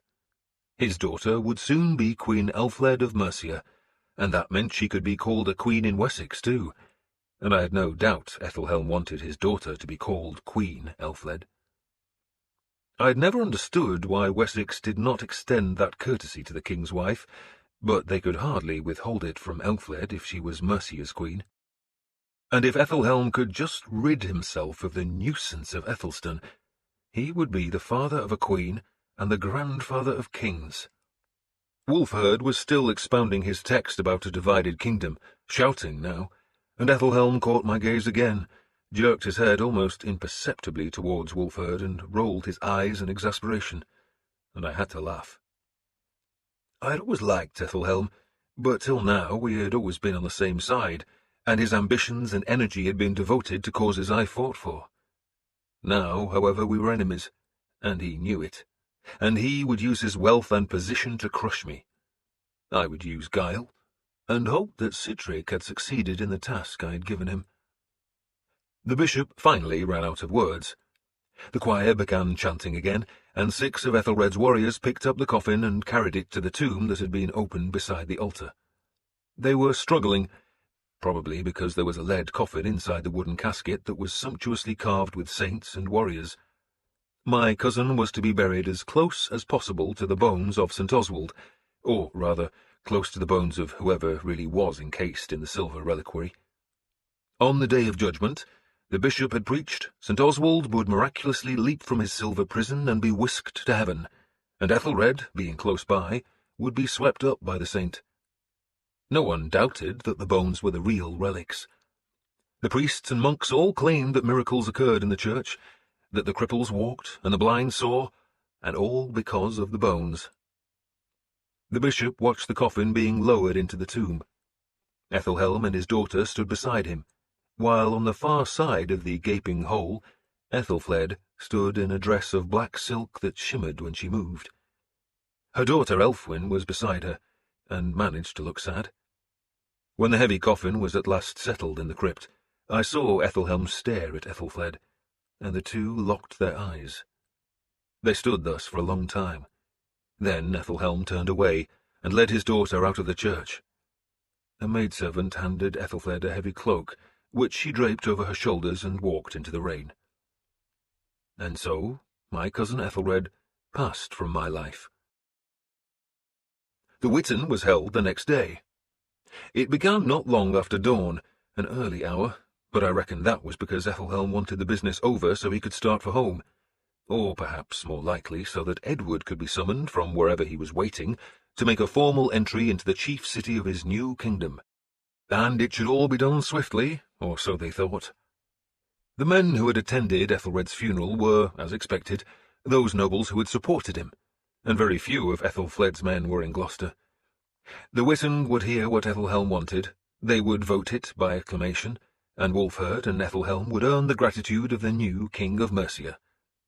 Or so they thought. The Witten began, of course, with a prayer from Bishop Wulfhere. I thought, after his endless sermon of the previous day, he would keep the prayer short, but no. He had to harangue his god endlessly. He begged the nailed god to give the Witten wisdom, which was not a bad idea, then instructed his god to approve whatever the bishop was about to propose. The prayer dragged on for so long that the aldermen, thanes, and high churchmen began shuffling their feet or scraping the benches on the tiled floor, until finally Ethelhelm cleared his throat noisily, and the bishop hurried to his prayer's end. Ethelred's throne stood on the wooden platform. It had been draped with a black cloth, on which sat an ornate helmet. In times past, kings were never crowned. They were given a royal helmet instead, and I did not doubt that everyone in the hall knew what the helmet signified. To the left of the throne, as we looked at it, there was a lectern probably carried from the church, while on the right was a simple deal table and 2 chairs. The twin priests, Jolbert and Jolnoth, sat at the table with quills ready. They would record the Witten's proceedings, which began with a statement from the bishop. Mercia, he said, had been without a king for a generation. It was God's will, he claimed, that a kingdom should have a king, a statement that brought a murmur of agreement from the assembled lords. "A kingdom without a king," the bishop said, "is like a diocese without a bishop, or a ship without a master, and no one here," he glanced towards me as he said this, "would deny that Mercia is one of the ancient kingdoms of Britain." Another and louder murmur of agreement filled the hall, and the bishop, heartened by the support, ploughed on. "Our lord Ethelred," he raised his voice, "was too modest to claim the kingship." I almost laughed out loud when he said that. Ethelred would have given an eye, an arm, and both his balls to have worn the crown of Mercia, but knew only too well that his West Saxon paymasters would have punished him, because Wessex wanted no king in Mercia except their own West Saxon king. "Yet he was a king in all but name," Wulfhere was shouting now, probably because he knew his argument was weak. "And on his deathbed, our lord of Mercia, our dear departed Lord Ethelred, announced that it was his wish that his brother-in-law, King Edward of Wessex, should be invited to assume the ancient crown of our beloved country." The bishop paused, presumably to allow a bellow of acclamation, but the hall remained silent, except for Ethelhelm and his men, who stamped their feet in agreement. And that silence, I thought, was interesting. The vast majority of the nobles in the hall was ready to do whatever Wulfhere and Ethelhelm wanted, yet they were not enthusiastic about that fate. There was still a good deal of pride in Mercia. They would accept a West Saxon king, but it would be a loveless marriage, and so they remained quiet, all except one, Ealdorman Aidan. "This Witten has the power to choose a king," he growled. He was a noble from the eastern part of Mercia, a man whose troops had long been allied with the West Saxons in their forays against the East Anglian Danes, and a man I would have expected to be an enthusiastic supporter of Edward's claim, but even he had sounded sceptical. "It has ever been the prerogative of the Witten to choose their king," Bishop Wulfhere allowed somewhat grudgingly. "Do you have a proposal?" Aidan shrugged.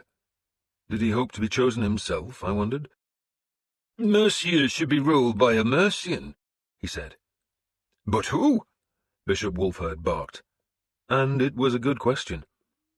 Aidan sensed that few men in the hall would support his claim, if indeed he had any claim, and so he said nothing more. "The crown," another man spoke up, but I could not see who it was, "should go to the king's son." "Lord Ethelred has no son," the bishop snapped. "Then to the nearest kin," the man said. "The nearest kin is his widow's brother, King Edward," Wulfhere said, and that, interestingly, was not true, though I did not say so. "And let me remind this Witten," the bishop went on, "that King Edward's mother was a Mercian." That was true. and some men in the hall nodded. Wulfhere waited for another comment, but none came. "I therefore propose," he began, but then stopped because I had stood. "I have a question, Lord Bishop," I said respectfully. "Lord Uhtred?" he responded cautiously. "Can Mercia's ruler," I asked, "appoint a successor if he has no heir?" Wulfhere frowned, looking for the trap in the question, then decided to lay a trap of his own. "Are you saying, Lord Uhtred," he asked in a silky voice, "that Lord Ethelred was the ruler of this realm?" "Of course he was," I said, giving Wulfhere the answer he wanted. "But I am not expert in Mercian law as you are, so I just wish to know if the Lord Ethelred's last wishes have any legal validity." "They do," Wulfhere answered triumphantly. "The ruler's wishes carry great force, and only need this noble assembly's support to be enacted." Silence again. Men turned and looked at me. They knew I wanted Ethelfled to rule Mercia, but my question and humble answer suggested I was ready to support her brother. Wulfhere, smiling because he believed he had just scored a great triumph over me, spoke again. "We would be remiss," he said unctuously, "if we were not to give great weight to Lord Ethelred's dying wish, and that wish was for his brother-in-law, King Edward of Wessex, to become Mercia's king." He paused, but again there was silence.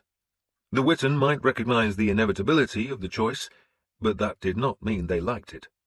These men were witnessing the death of a proud country, a country once led by the great King Offa who had dominated all Britain. Wulfhere gestured to Ethelhelm. "The Lord Ethelhelm of Wessex," he said, "is not a member of this Witten." "Yet," a man interrupted, and was rewarded with laughter. "Yet," the bishop agreed, "but with your permission he will tell us how King Edward will rule this land." Ethelhelm stood. He had always been a good-looking and affable man, and his demeanour now was friendly, humble and earnest. He declared what an honour the Witten would do to Edward, and how Edward would be forever grateful, and how Edward would labour night and day to nurture Mercia, to protect her frontiers, and to expel those Danes who still remained in the northern part of the country. "He will do nothing," Ethelhelm said fervently, "without the guidance of this Witten. Advisers from Mercia will be the king's constant companions, and the king's eldest son, my grandson Æthelflaed, the Ætheling, will spend half his time in Gloucester, so that he will learn to love this country as much as his father does, indeed as much as all West Saxons do." He had spoken well, but his words were still met with the same sullen silence. I saw Wulfhere was about to speak again, so it was time, I thought, to toss a turd into the pottage.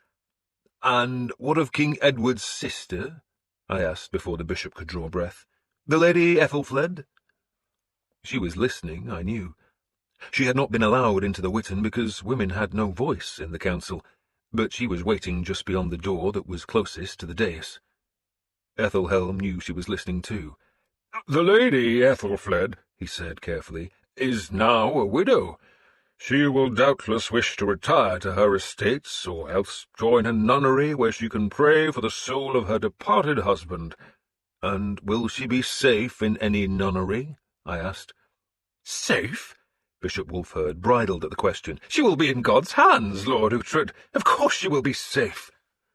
"Yet, just 2 days ago," I said, raising my voice and speaking slowly, so that the oldest and deafest members of the Witten could hear my words, "Ealdorman Ethelhelm allied his men with the traitor Erdwolf's troops in an attempt to kill her.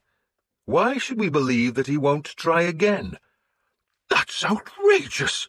Wulfhere sputtered. "You dream dreams," Ethelhelm said, though his voice had lost its friendly tone. "You deny it?" I asked. "I deny it absolutely," he said, angry now. "Then I call witnesses to testify before this Witten," I said, and beckoned to the hall's main door. Hogger appeared there, leading the men who had accompanied Erdwolf, and with them came Finnen, who had Gryndwin as his prisoner. Gryndwin's hands were bound. Finnen came and stood beside me. "Cedric's back," he whispered, "and he has what you want." "Good," I said. then raised my voice. "That man," I pointed at Gwyndwyn, "is sworn to Lord Ethelhelm's service. He is Lord Ethelhelm's oathman, and I will bring further witnesses who will swear before this Witten that he was doing Lord Ethelhelm's bidding when he accompanied the traitor Erdwolf in his attempt to kill the Lady Ethelfled." I clapped my hands, and the sound brought Edith into the hall. She stood, pale-faced and straight-backed, beside Gwyndwyn. "This woman needs no introduction," I said, "but she will testify to her brother's treachery and to Lord Ethelhelm's approval of that treachery. I demand that a priest administer the oath of truthfulness to my witnesses." "This is unseemly," Bishop Wulfheard snarled.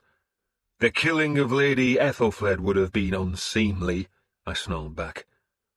"The word of an adulteress can carry no truth," Wulfheard bellowed.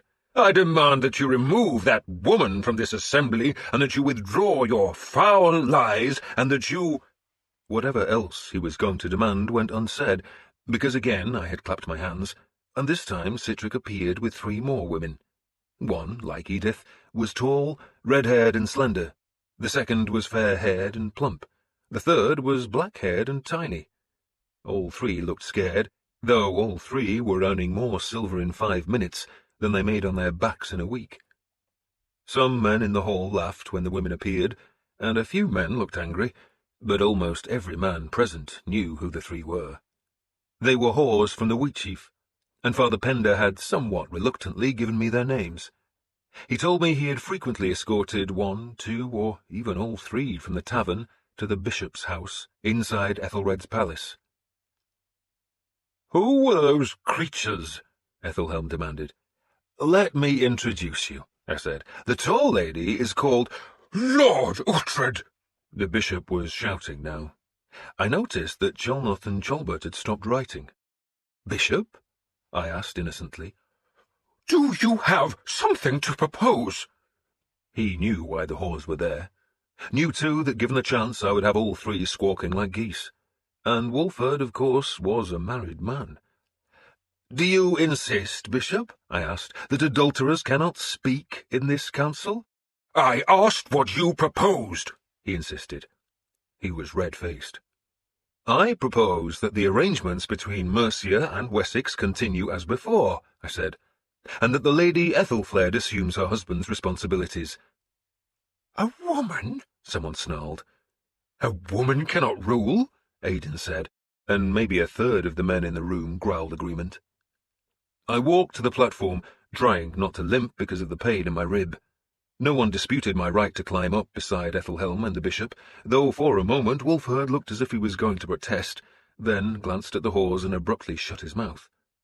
"It is not unusual," I said, "for the ruler's closest relative to take the throne. May I remind this Witten that my mother was a Mercian, and that I am first cousin to Æthelred?" There was a moment of stunned silence. Then a sudden protest erupted from a group of priests sitting to one side of the hall. I heard the word pagan being shouted, most loudly by 2 abbots who were on their feet shaking fists, so I simply pulled aside my cloak to show them the big cross hanging at my breast. The sight of the silver brought a moment of utter silence, then an outburst of more protests. "And you try to convince us you're a Christian now?" the fat abbot Rikseg bellowed. "I was baptized this morning," I said. "You mock Christ!" Abbot Rikseg shouted. He was not wrong. "Father Pender?" I said. So Father Pender defended my conversion, struggling to convince a sceptical Witten that my baptism was genuine. Did he believe that? I doubt it. But on the other hand, I was a notable convert for him, and he fiercely defended my integrity. Ethelhelm half listened to the wrangling clerics, then took me aside. "What are you doing, Uhtred?" he asked. "You know what I'm doing." He grunted. "And those 3 women?" "Wulfheard's favourite whores." He laughed. "You clever bastard," he said. "Where are they from?" "The Wheatsheaf." "I must try them."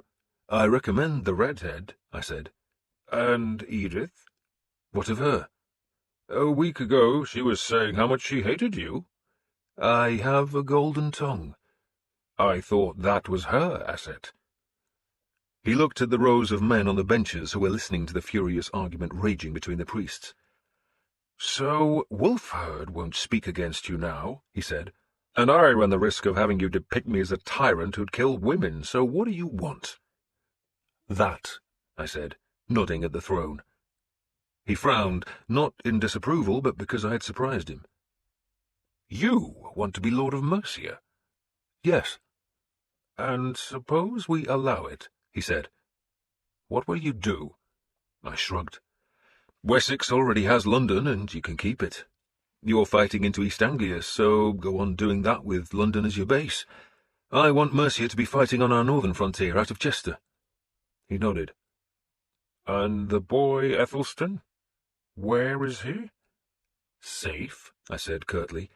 "He's not legitimate." "He is. I have evidence that his mother was already married when she ratted Edward." I laughed. "You're rich enough to buy witnesses who'll say that." "I am.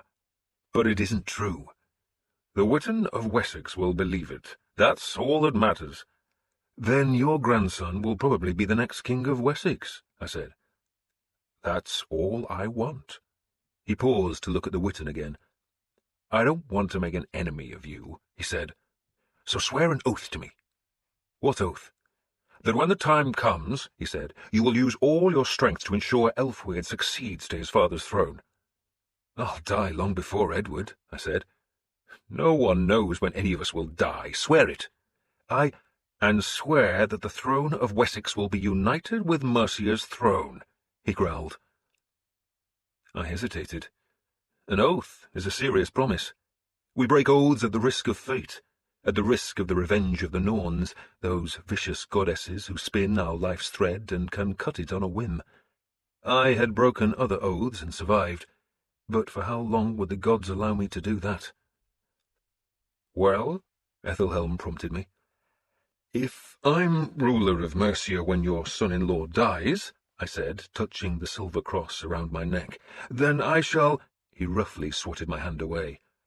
"Swear it, Lord Uhtred," he said, "on whatever god you truly worship." "As the lord and ruler of Mercia," I said, picking my words with care, "then I shall use all my strength to ensure Æthelflaed succeeds to his father's throne, and that the kingdoms of Wessex and Mercia will be united to the throne of Wessex. I swear it by Thor and by Woden." "And swear that you will be a true and loyal ally to Wessex," he demanded. "I swear that too," I said, and meant it. "And Ethelfled?" he said. "What of her?" "She must go to the nunnery her mother founded. Make sure she does." I wondered why he was so insistent. Was it because Ethelfled protected Ethelstan? "I can't command a king's daughter," I said. "Edward must tell his sister what she must do." "He'll insist she goes to a nunnery." "Why?" He shrugged. "She shines brighter than he does. Kings don't like that." "She fights Danes," I said. "Not if she's in a nunnery, she won't," he said caustically. "Tell me you won't oppose Edward's wishes." "It's nothing to do with me," I said. "It's a matter for you and him." "And you'll leave it to us. You won't interfere."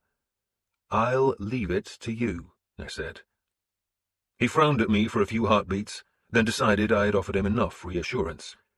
"The Lord Uhtred," Ethelhelm turned from me and raised his voice to still the clamour in the hall, "agrees with me that the thrones of Wessex and Mercia should be united, that one king should rule us all, that we become one country."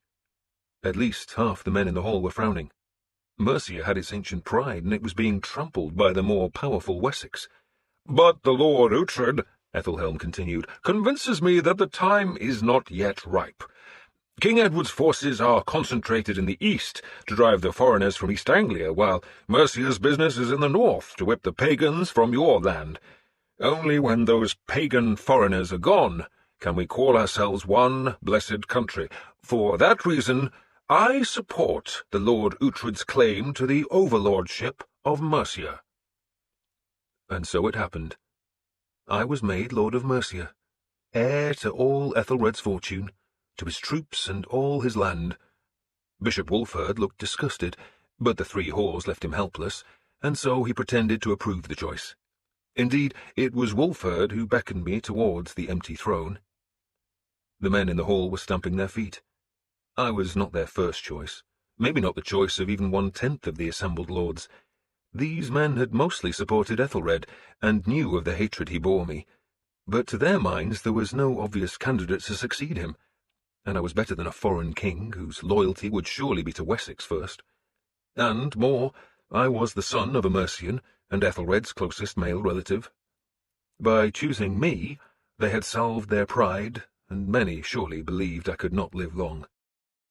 Soon, perhaps, they would be given the chance to elect another ruler. I walked to the throne and picked up the helmet. A few men cheered. Even more cheered when I swept up the black cloth that draped the seat and tossed it aside. "Sit, Lord Uhtred," Ethelhelm said. "Lord Bishop," I called. Wulfhere forced a smile.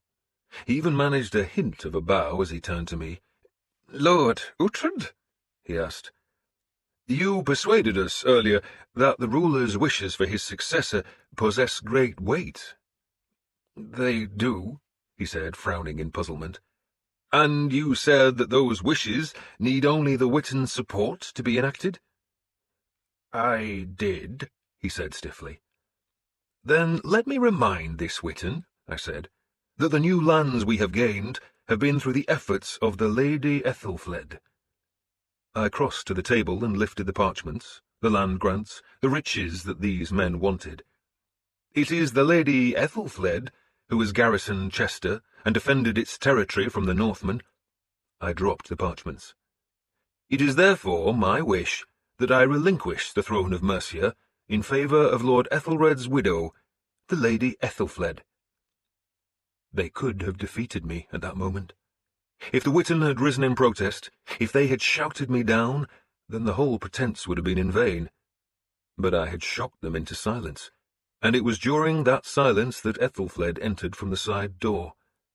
She still wore funeral black, though over the silk dress she had draped a white cloak, embroidered with blue crosses entwined with pale green withies. The long cloak trailed on the floor. She looked beautiful. Her hair was plaited and wrapped around her skull. A necklace of emeralds hung at her neck, and in her right hand was her dead husband's sword. No one spoke as she crossed the dais. I sensed the Witten was holding its breath as I gave her the helmet. She handed me the sword so that she could use both hands to pull the helmet over her golden hair. Then, without a word, she sat on the empty throne, and I gave her back the sword. And the whole cheered. The Witten was suddenly loud with acclamation.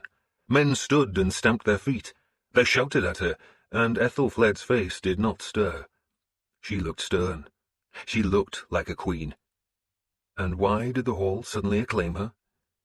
Maybe it was the relief that I was not to be their lord, but I like to think that they had secretly wanted Ethelfled all along, but none had dared fly in the face of custom by proposing her name. Yet all the Witten knew that she had proven herself as a warrior, as a ruler, and as a Mercian. She was the Lady of Mercia. "You bastard," Ethelhelm said to me. Oaths were sworn. It took the best part of an hour as, one by one, the aldermen and chief thanes of Mercia went to Ethelfled, knelt before her and swore their loyalty.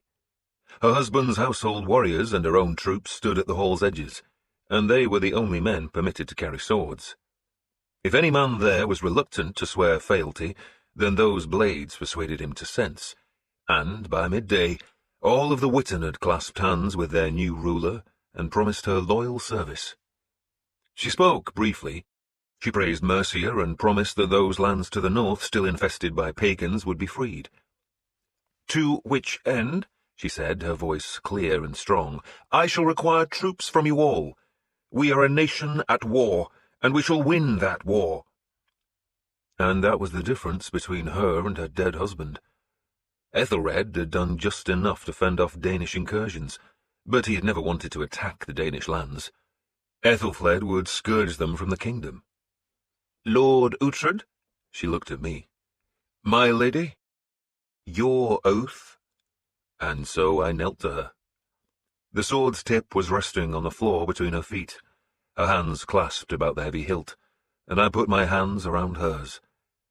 "I swear loyalty to you, my lady," I said, "to be your man and to support you with all my might."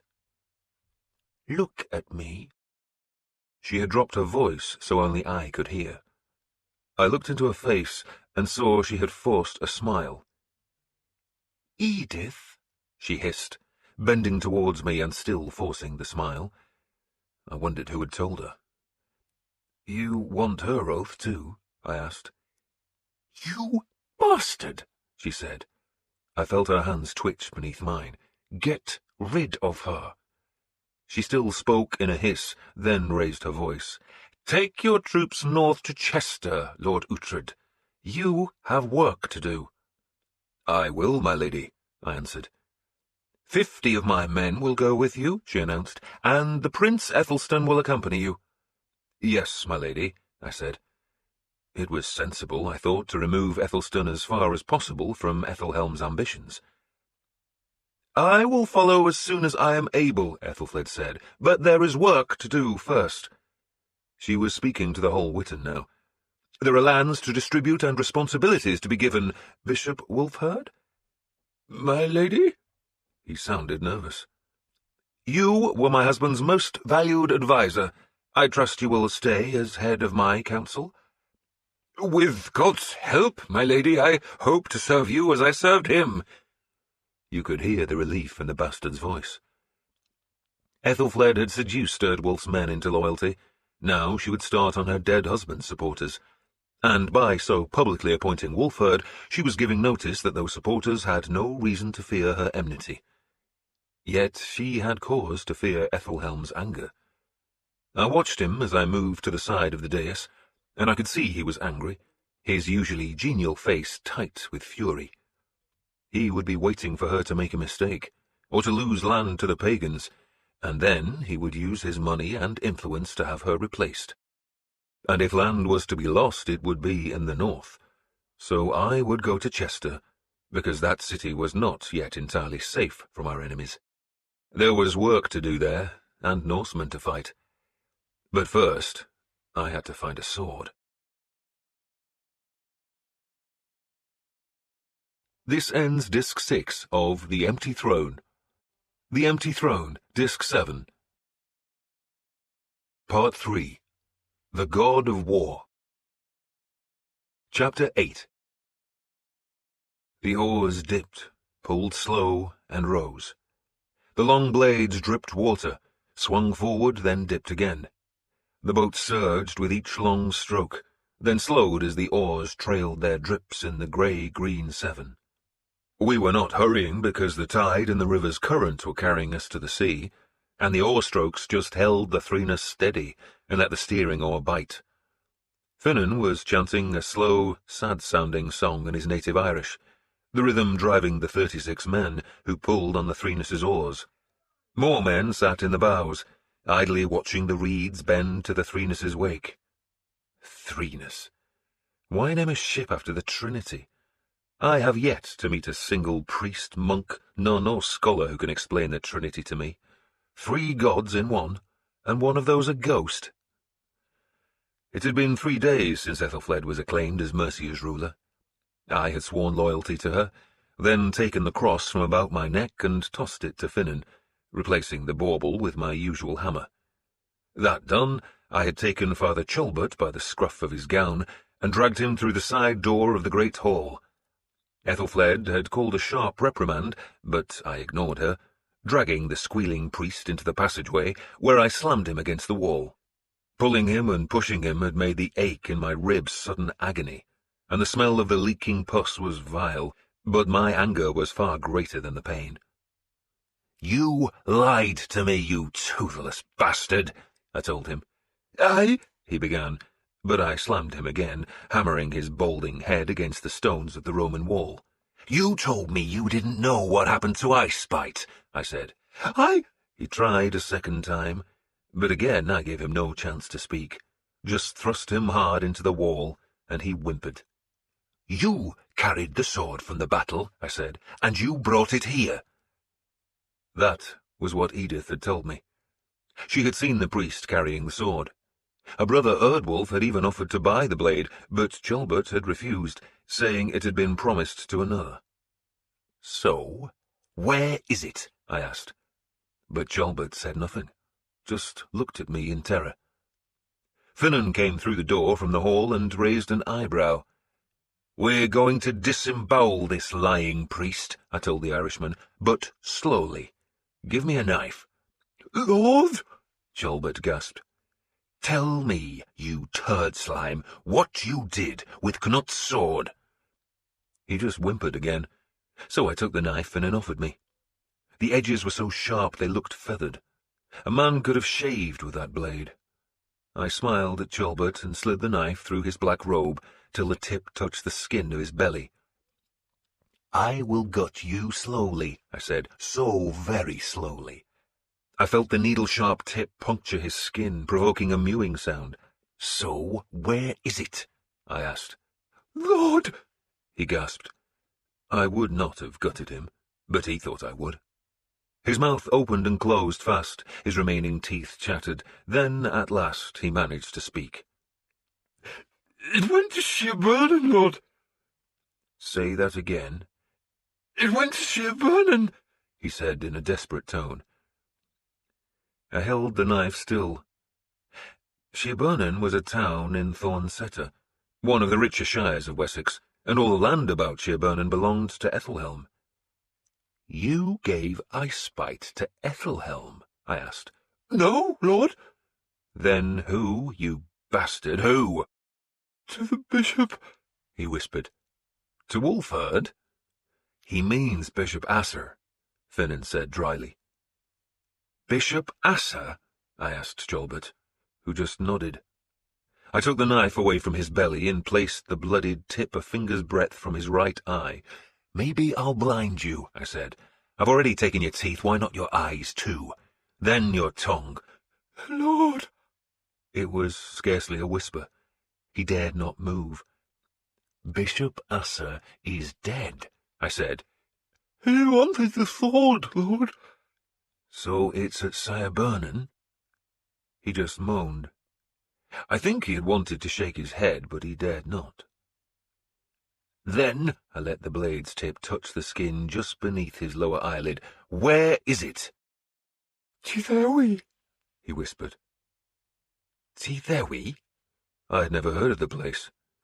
"Bishop Asser went there to die, Lord." Tjolbert hardly dared to speak, and his voice was lower than a whisper, while his eyes were crossed as he stared at the knife's wicked-looking blade. "He wanted to die at home, Lord, so he went to Wales." I let go of Tjolbert, who fell to his knees in relief. I gave the knife back to Finan. "So it's in Wales," I said. "Seems so." Finan wiped the blade clean. Bishop Asser. That made sense. He was a man I hated, and he had hated me. He had been a vengeful little Welshman, a rabid priest who had wormed his way into King Alfred's affections and then licked the royal arse like a demented dog lapping up blood after the autumn livestock slaughter. I had fallen out with Asser long before he met Alfred, and he was never a man to abandon a grudge, and so he had ever struggled to create ill feeling between the king and myself. If no Danes threatened, then Alfred would treat me like an outcast, egged on by Asser's viperous hatred. But as soon as Wessex was under siege, I would suddenly be back in favour, and that meant Asser had never managed to wreak his revenge on me. Until now. His reward for licking Alfred's arse was to be given monasteries and a bishopric with all their fat incomes. He had been made Bishop of Sheerburnen, an especially rich reward in a plump shire. I had heard that he had left the town just before he died, and had thought nothing of that news except to say a word of thanks to Thor and Woden for killing the cunning little bastard.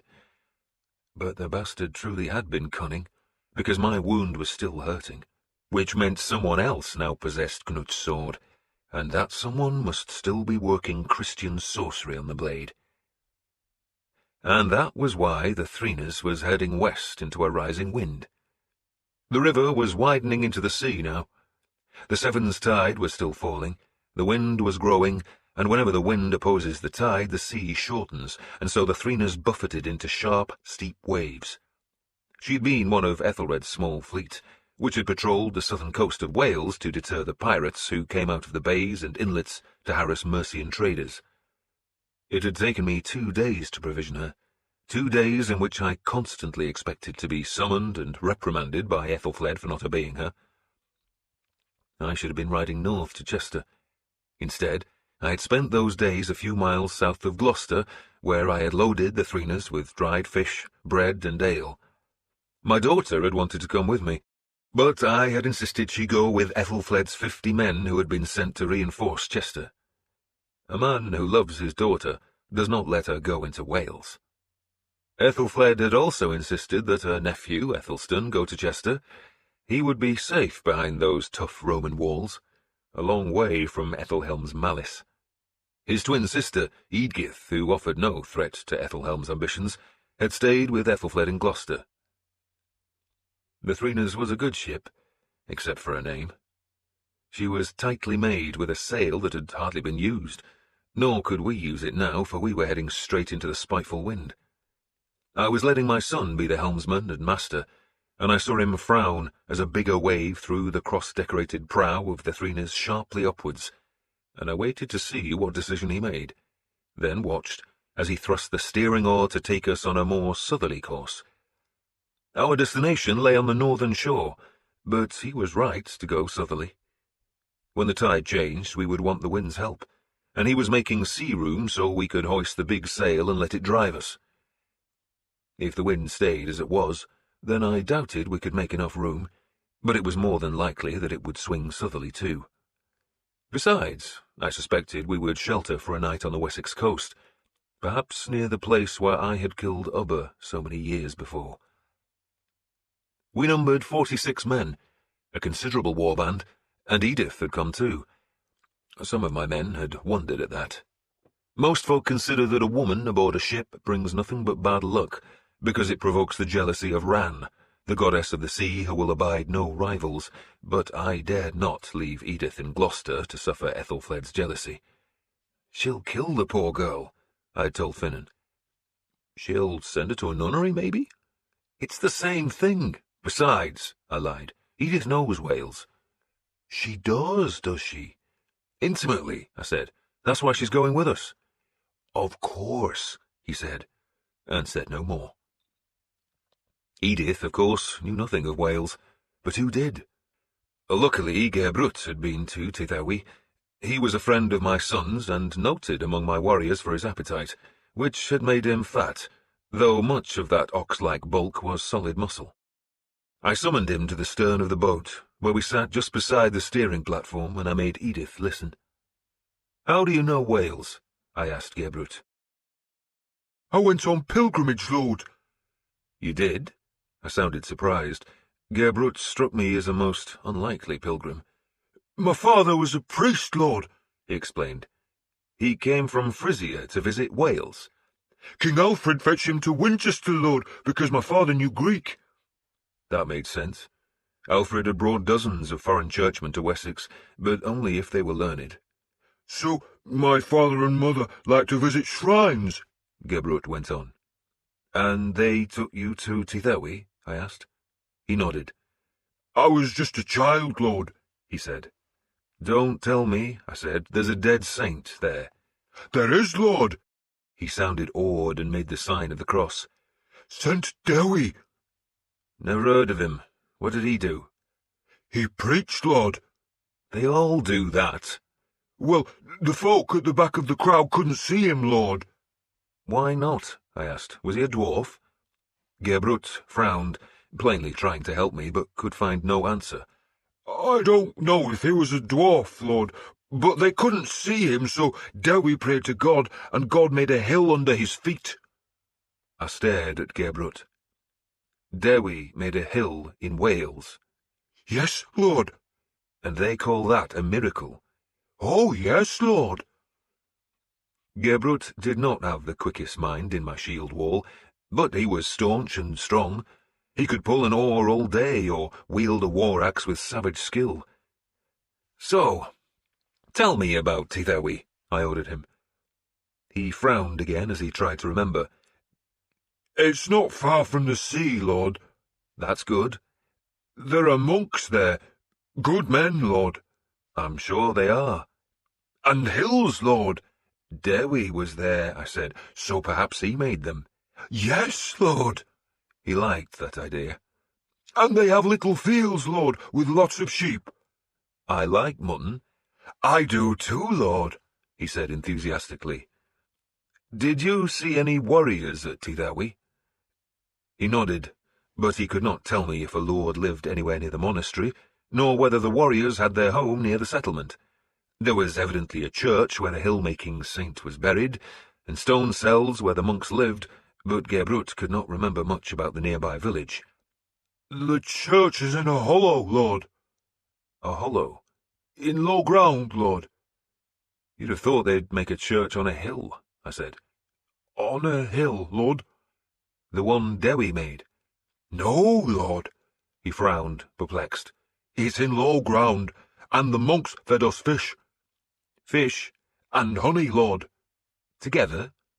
He thought that was funny and laughed. No, Lord, not together. That wouldn't taste nice. He looked at Edith, expecting her to share the joke. Fish and honey, he said, and she giggled, which pleased Gebrut. Fish and honey, he said. They were herrings. Herrings? Edith asked, trying not to laugh. And cockles, winkles, and eels. Mackerel, too. So, tell me about the warriors you saw. But the bread was strange, Lord, he said earnestly. It tasted of seaweed. Warriors? I prompted him. There were some at Dewi's shrine, Lord. They could have been visiting, like you? Yes, Lord. Seaweed? Edith asked. The bread was knobbly, my lady, and sour, but I quite liked it. How did you get there? I asked him. They led us down a path to the food hut, Lord, and we ate with the monks. No, to Teithawi. He frowned. We rode, Lord. Gebrut could tell me little more. It was plain that Teithawi was a place of Christian pilgrimage, and, if Gebrut's memory was correct, strangers could travel the rough tracks of the southern Welsh kingdoms in some safety, and that thought was encouraging. Christians do like pilgrims, those pious folk who gaze at pig bones that pretend to be dead saints, and then give money, lots of money, and there's hardly a church, monastery, or nunnery that does not have the eyelid of St. John, or the belly-button of St. Agatha, or the pickled trotters of the Gadarene swine. Many such pilgrims are poor, yet the fools will give their last bent coin to receive the blessing of a thimbleful of dirt, scraped from beneath a dead saint's toenail. But the fact that Teithawi welcomed such gullible fools was good, because it meant we could arrive there in the guise of pilgrims. We sheltered that first night somewhere on the north coast of Devonshire. We found a cove and dropped the anchor stone and let the night fall on our tied ship. Sometime that day we had passed the mouth of the river where I had killed Ubba.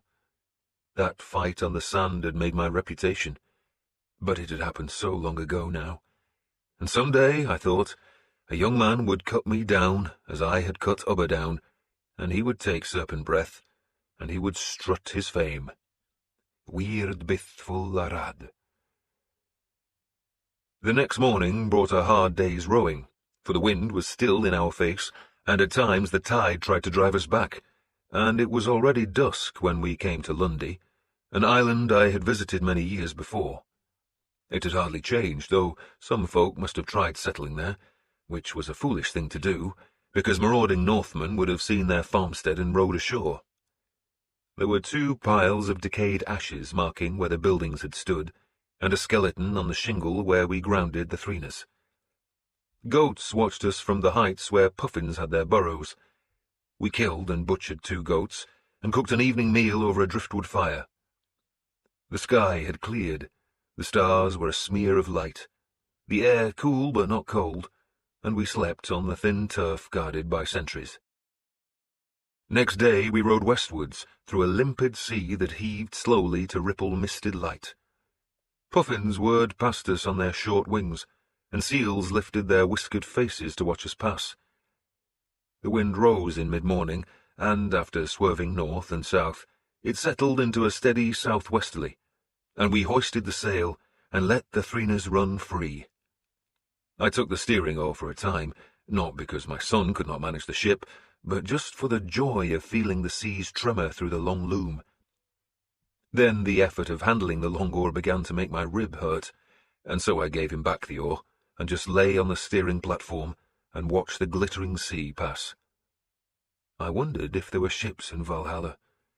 Imagine eternity, with a good ship, and a shining sea, and the wind in your face, and a crew of good men and a woman beside you. Skivblavnir, I said. Skiv? Edith asked. It's a ship of the gods, I explained, and it fits into a warrior's pouch, and when you need her, you just throw the ship into the sea and she grows to her full size. She smiled. And you mock Christian miracles? I've yet to see a dead man raised or a blind man given sight. But you have seen a ship grow on the sea? I hate clever women, I growled. She laughed. She had never been on a ship before, except to row decorously up and down the Severn beside Gloucester, and she had been nervous when our hull first met the wider sea, and the short waves had buffeted us. She had seen the hull bend to the steeper waves and thought the planks must break, until I told her that if the hull did not bend, then the ship would surely sink. The planks bend, I explained, and the frame just stops them bending too much. It's like a sword. Make it too brittle and it breaks. Too soft and it won't hold an edge. And the stones? She had nodded at the bilge. They keep us upright, I said, and laughed, because I remembered a ridiculous sermon Father Biocker had once preached, in which he had likened ballast stones to a Christian's faith, and he had kept adding more stones to his imaginary ship until my father growled that he had just sunk the damned boat, and poor Biocker just stood by the altar with his mouth open. You're happy, Edith said, sounding happy herself. And I was happy, too. The pain in my side was bearable, the ship was riding smoothly, and the only thing that worried me was Wales. I knew little of the Welsh except that they were Christian, spoke a barbarous tongue, and, if Gerbrut was right, ate seaweed. Their country was divided into little kingdoms that seemed to change names with the weather, though Tithawi, I knew, was part of a realm called Dyfed, though I had no idea who ruled that land. Some petty king, no doubt, all beard and bellyache. Yet the men of Wales were great warriors, and it had become a rule among Saxons that only fools went into their hills to be slaughtered, though that did not stop fools trying. And the Welsh, who claimed we had stolen their land, liked to raid into Mercia to steal livestock and slaves, and that constant warfare was useful training for young warriors. Indeed, I had fought against Welshmen in my very first shield wall. I often wondered why the Welsh did not worship the gods who were enemies of the Saxons, for surely those gods would have helped them regain their land. But they insisted on being Christian, and a good thing too, because it had been Welsh Christian warriors who had come to Jotunheim and helped defeat Knut. Now Knut's sword was in Dyfed, and the threeners ran towards it with a bellied sail and a spreading wake. I saw a few other ships, all far off. The small, dark sails were probably fishermen, but two larger pale sails were cargo ships, heading towards the Severn's mouth. I doubted they were fighting ships because, though they sailed close together, they headed sharply away from us, and were soon lost in the sea's haze. By late afternoon, we were off the Welsh coast, rowing now, for the wind was heading us again. In the 2 days we had spent filling the threener's belly with casks of ale and barrels of smoked fish and sacks of double-baked bread, I had talked to a shipmaster who knew the coast. He had been a big man, full-bearded, his face darkened and lined by weather. He had assured me that finding Tithawi would be easy. "Go west to the Land's End, Lord," he had said, "and you pass a big inlet and come to a rocky headland with islands just off it, and you turn north there and cross a great bay, and the headland on the bay's far side is Tithawi. A blind man could find it on a dark night." "Come with us," I invited him. "You want me to set foot in that land?" he had asked. "In 38 years at sea, Lord, I've never visited Wales and never will." "We'll be pilgrims." With swords? He had laughed. You can't miss it, lord. Go west till there's no land left, and then cross the bay to the north. Go east a little till you see an island with a great rock arch, and you'll find good anchorage at the inlet there. The man who taught me the coast called it the Dragon's Mouth. Sharp rocks like teeth, lord, but you can walk to Teethawi from there. You anchored in the Dragon's Mouth? 3 times. One anchor stone off the bow, another off the stern, and good sentries to stay awake through the night. And didn't go ashore? Not even to get water? He grimaced. There were hairy bastards with axes waiting. I sheltered there, lord, from gales, and I prayed that the dragon kept his mouth open. Just cross the bay, look for the arch, and God preserve you. And perhaps the Christian God would preserve us. Wales was, after all, a place of Christians, but I still touched the hammer at my neck and prayed to Odin. Once upon a time he had come to this middle world, and he had made love to a girl, and she had given him a mortal son, and the son had a son, and that son had another, and so it went on until I was born. I have the blood of gods, and I stroked the hammer and begged Odin to preserve me in the land of our enemies. And that evening, as the wind lulled and the sea settled into a long swell, we crossed the wide bay and came to the arched rock, and beyond it, high in the darkening sky, a great pall of smoke hung above the rocky land. Finan stood beside me and stared at the dark smear. He knew what it marked. Our whole lives had been spent seeing such smoke of destruction. Danes? He suggested. More likely Norsemen, I said. Or a Welsh quarrel? They squabble enough. We rowed slowly eastwards, searching for the Dragon's Mouth, and there it was, a dark shadowed cleft in the coast, and I touched my hammer again as the long oars pulled us into the land's embrace. There were sheep on the high slopes, and a huddle of thatched hovels deeper in the narrow valley, but I saw no men, with or without axes. We saw no one. If folk lived in the inlet's valley, then they were hiding from whoever had smirched the sky with smoke. Someone will be watching us, Finan said, gazing up at the high slopes. We can't see them, but they're watching us. Probably. And they'll send news of our coming.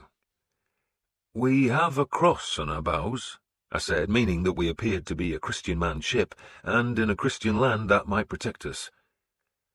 God help us, Finan said, and made the sign of the cross. We set sentries, then tried to sleep. But sleep came hard that night. We were in the Dragon's Mouth. 7 of us slipped ashore before dawn. I took Finan, of course, my son, Gebrut, because he had been to the shrine before, and 2 other warriors. Edith insisted she came too. You're safer on the ship, I told her, but she shook her head stubbornly, and, persuading myself that the presence of a woman made the pretense of being pilgrims more convincing, I let her come. We all wore cloaks, and I had changed my hammer for a cross. The cloaks hid short swords. Once ashore, we scrambled up the western side of the Dragon's Mouth, and by the time we had reached the stony crest, and my rib was feeling as though every devil in Christendom was stabbing it with red-hot forks, Sihtric had taken the Threnes back to sea.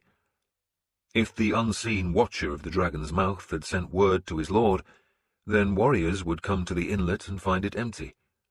They would assume we had sheltered for the night and voyaged on, or rather, I hoped they would believe that, and I had told Sihtric to keep the ship offshore until twilight, and then slip back into the inlet.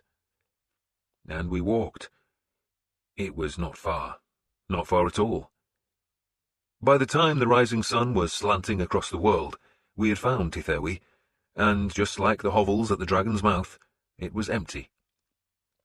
I had expected to hear the usual cacophony of howling dogs and crowing cocks, but there was silence beneath the sifting smoke, which still rose to besmirch the morning sky. There had been a settlement here, but now it was ashes and smouldering timbers, all except a gaunt stone church that lay in a hollow. I had seen this so often.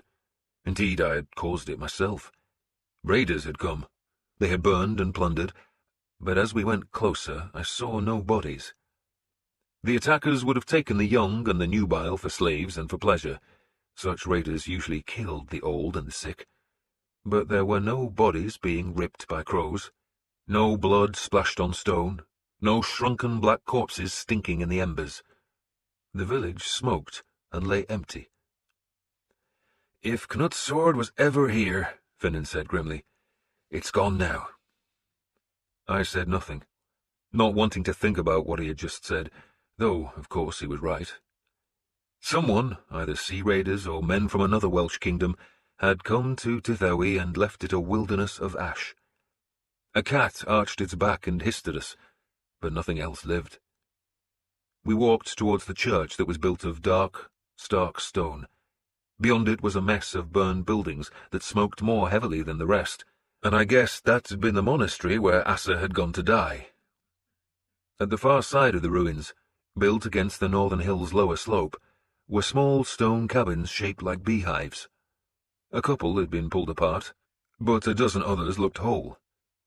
"Stone huts," Gebrut told us, "where the monks live." "I wouldn't put a dog in one of those," I said. "You like dogs," Finan pointed out, "so of course you wouldn't. But you'd put a monk in one of them. Jesus, what was that?"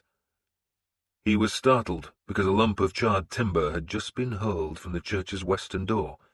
"Christ," Finan said, "someone's here." "Sing," my son said.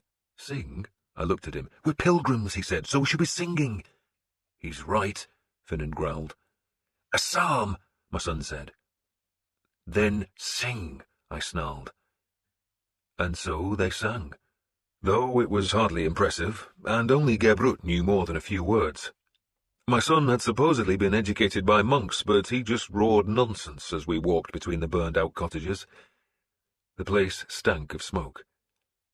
A flight of stone steps led down into the hollow, and just as we reached the steps, a monk appeared at the church door. He stared at us for a frightened moment, threw down more charred timber, then fled back into the shadows. The psalm faltered as we went down the slope. Then I was at the church door and went inside. 3 monks faced me. One, a brave fool, carried a bulk of half-burned wood like a club. His face was white, tense, and determined, and he did not lower the makeshift weapon even as my men came through the door. Behind him was the blackened remains of an altar, above which hung a painted wooden crucifix that had caught the flames but not the fire. The feet of the nailed god were scorched, and the paint of his naked body smeared smoke black, but the crucifix had survived the blaze. The monk holding the charred club spoke to us, but in his own language, which none of us understood. "We're pilgrims," I said, feeling foolish. The monk spoke again, still hefting the length of wood, but then the youngest of the 3, a pale-faced, skimpy, bearded youth, spoke to us in our own tongue. "Who are you?" "I told you, pilgrims. Who are you?" "Have you come to harm us?" he asked. "If I wanted to harm you," I said, "you'd be dead by now. We come in peace. So who are you?" The young monk made the sign of the cross, then gently pushed his companion's bulk of wood down and spoke to him in Welsh. I heard the word season, which is their name for the Saxons, and I saw the relief on all their faces when they realized we had not come to kill them. The oldest monk, a white-bearded man, fell to his knees and wept. "So who are you?" I asked the young monk again. "My name is Brother Edwin," the young monk said. "A Saxon?" "From Sire Bernan." "From Sire Bernan, Lord," I told him harshly. "Yes, Lord, from Sire Bernan." "You came here with Bishop Asa?" I asked.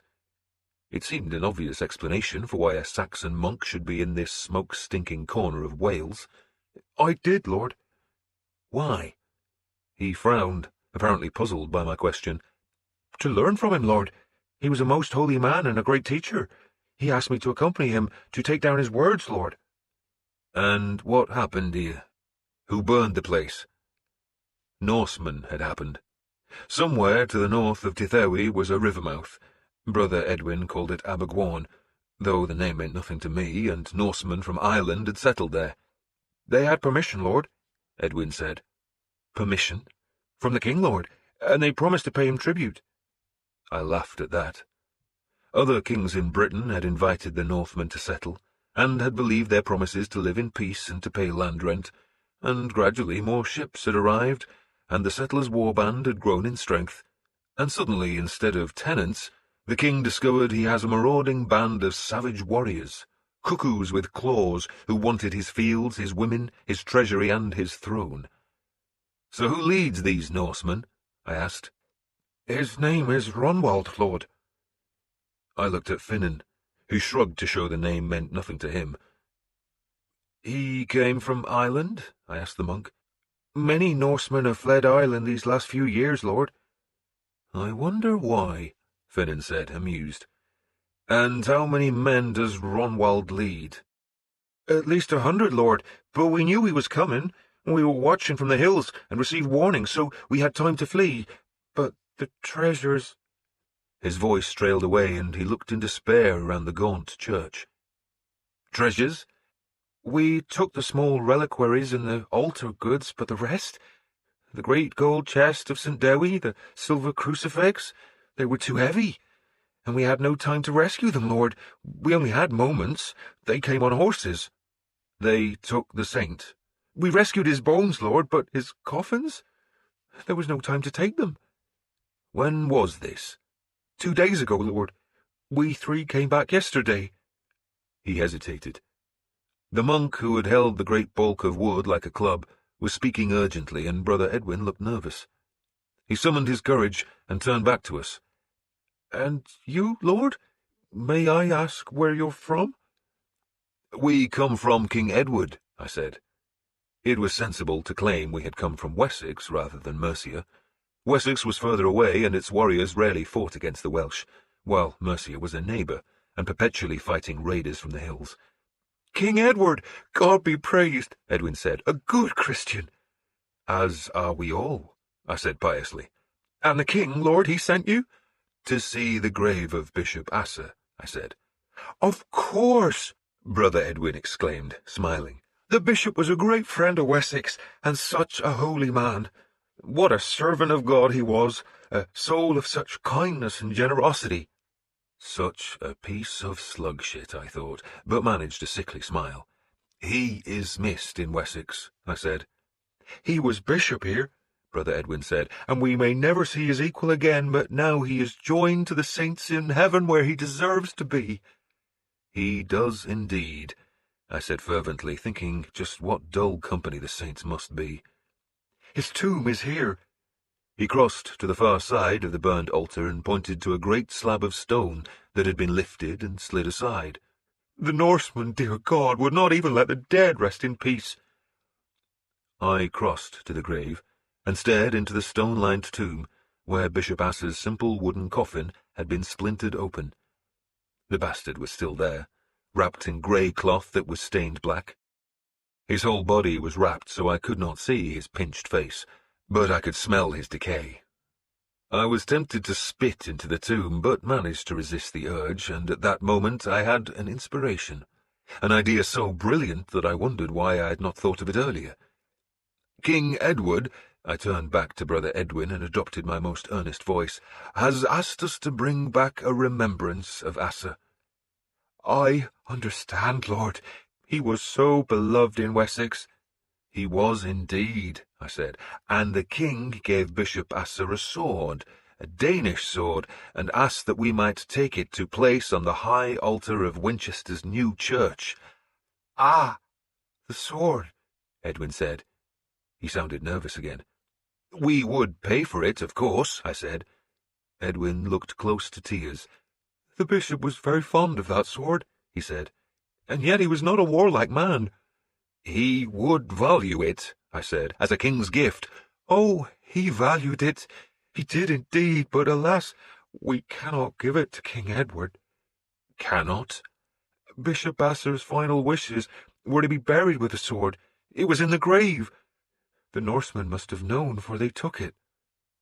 "How would they know?" "It was no secret," Brother Edwin said, "and the missionaries might have mentioned it." "Missionaries?" "Ronwald was given permission to settle, lord, on condition that he gave a home to 2 of our missionaries and listened to their message. It was Father Elidel who sent us warning of Ronwald's coming." And the bastard missionaries, I thought, must also have boasted of the sword. King Edward desired the blade, I said helplessly. Perhaps King Edward would like another relic of the bishop? Edwin suggested helpfully. We have some shoes the bishop wore. At least I think we do. Oh, I know. We still have some of the cloths we used to wipe up the vomit of his final illness. The king would like one of those. A vomit cloth? I asked. The vomit is dried, Lord. It's nothing but a crust now, and somewhat delicate, but if he becomes a saint, as well he might, then the crust will surely work miracles. And the king will surely treasure it, I said, but he had set his heart on the sword. No wonder, Edwin said, for he killed the pagan who carried it. We heard the story often. King Edward killed him? I asked. Oh, indeed. Bishop Asser was quite sure of that. Bishop Asser said he would use the blade to fight valiantly against the devil even from the grave. Such a holy man. Such a mean-spirited, tight-fisted, cunning piece of lying weasel shit, I thought. He was a great fighter against evil, Edwin continued enthusiastically. Why, he even begged that the sword be wrapped in nettle leaves so it would sting the demons who'd torn the Christian dead. He made the sign of the cross. Even in death the bishop fights for Christ. Even in death, he went on torturing me. Except now the sword was in the hands of some Norseman, but I did not doubt that whatever Christian sorcery Asser had used on the blade would still be potent. But it was gone, and to find it I would have to treat with Ronwald. This Norseman, I asked Edwin, he's still at Abergwyn? Abergwyn, Lord, yes, as far as we know. And how far? I began to ask, but was interrupted by my son. Father! Uhtred's voice was urgent. He was standing at the church door, gazing into the day's new sunlight, and as I turned to him I heard the voices. Men's voices, and then the sound of footsteps. A lot of footsteps. I walked to the door, and there, not 20 paces away, were warriors. A horde of warriors. Men in mail and helmets, some men in leather armour, and a few with nothing but padded jackets that will stop a sword slash but not a lunge. Most had shields, almost all had swords, though a few were armed only with heavy, wide-bladed spears. They were bearded, dark-faced, hostile, but they had crosses hanging at their necks, and some had the cross painted on their shields, which meant they were not Ronwald's men, but Welshmen. I started to count them, but there were too many. Thank Christ! Brother Edwin had come to the door. The king is here. King? King Hewel, he said reprovingly, as though I should have known what savage ruled this corner of Wales. He will be pleased to meet you, Lord. The honour will be mine, I said, and I thought of all the men who had gone into Wales and never returned. There were stories of great caves into which the souls of Saxons were trapped by Welsh magicians. What we should call our land, Father Peerlig had once told me with a most unchristian relish, is the graveyard of the Saxons. We do love them to visit. It gives the boys sword practice. And the leader of the Welsh warriors, a grim beast with a red scarf wrapped about his helmet, and a beard that hung to his waist, and a shield on which a dragon breathed fire, drew his long sword. Weird Bithful Arad. The grim man with the red scarf about his helmet stepped aside, and a much smaller man walked towards us. He, too, was in mail and wore a helmet, but he carried no shield. He had a pale green cloak of very fine linen, its edges hemmed with golden crosses. I might have thought him a priest, except for the splendour of his helmet and the richness of the scabbard fittings that hung from a belt plated with small gold panels. A chain of gold held a golden crucifix, which he touched as he stopped to stare at us. Something about him reminded me of Alfred. His face had none of the drawn lines of constant sickness and unending worry that had etched Alfred, but he did have a look of keen intelligence. This man was no fool. He took another pace towards us, and I saw his calm confidence. He called out in his own language, and Brother Edwin stepped 2 paces forward and bowed. "The king!" he hissed at us. "Bow," I ordered my companions, then offered a bow myself. So this was King Huel. I guessed he was about 30 years of age, a head shorter than me, but strongly built. I had heard of him, though taken small notice, because kings come and go in Wales like mice in thatch. But there was something about this man that suggested he was far more formidable than most of his kind. He seemed to be amused as he asked Brother Edwin questions, and listened to the translation of our answers. We had come as pilgrims, I said. From King Edward? I hesitated, not wanting to claim to be an official embassy, because we had brought neither gifts nor letters. But then I said the king had known we were coming, and had instructed us to offer Christian greetings. Huel smiled at that. He knew a lie when he heard one. He looked along my men, recognizing them for what they were. His eyes lingered appreciatively on Edith for a moment, then came back to me. He spoke to Brother Edwin, who turned to me. "The king wishes to know your name, lord," he said. "Osbert," I answered. "Osbert," Brother Edwin told the king. Osbert. Huel repeated the name thoughtfully, then listened as the brute with the red scarf about his helmet whispered in his ear. Whatever was said made Huel smile again. He spoke to Brother Edwin, who looked at me nervously. "The creed," the monk translated. "The king wishes you to recite the creed."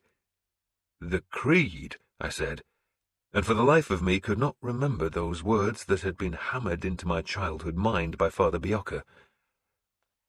"We believe in one God," my son said, "the Father Almighty, maker of heaven and earth, and of all things visible and invisible, and in one Lord Jesus Christ." Finan and the others joined in. "The only begotten Son of God." They all made the sign of the cross as they chanted the last 3 words, and I hurriedly copied the gesture. "Begotten of the Father before all worlds, light of light, very God of very God, begotten, not made." King Huel held up a hand to check the recitation. He spoke to Edwin again, though keeping his shrewd eyes on me. "The king wants to know," Brother Edwin interpreted, "why you don't speak the words." "Being of one substance with the Father," I said, as the words suddenly came back to me from the mists of childhood. "By whom all things were made, and who for us men and for our salvation came down from heaven and was incarnate by the Holy Ghost of the Virgin Mary, and was made man." Again the king held up his hand, and I dutifully stopped as Huel looked at Brother Edwin. The monk nodded, presumably confirming I had repeated the words correctly. Huel was still smiling as he spoke to Edwin, who suddenly looked terrified.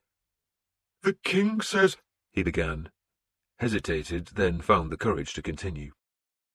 "The king says that he is impressed that the infamous Lord Uhtred knows the creed." I said nothing, but just stared at the king, who spoke again. "He wishes to know," Brother Edwin said, "why you lied about your name." "Tell him I have a bad memory," I said.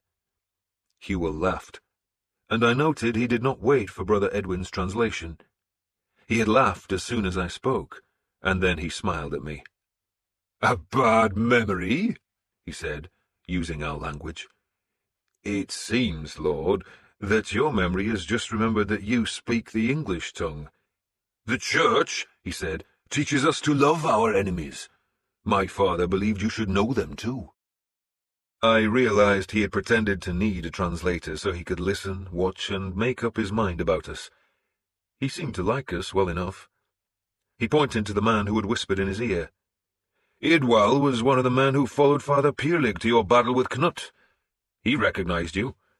So, Lord Uhtred with the bad memory, you are no pilgrim, so why are you here?"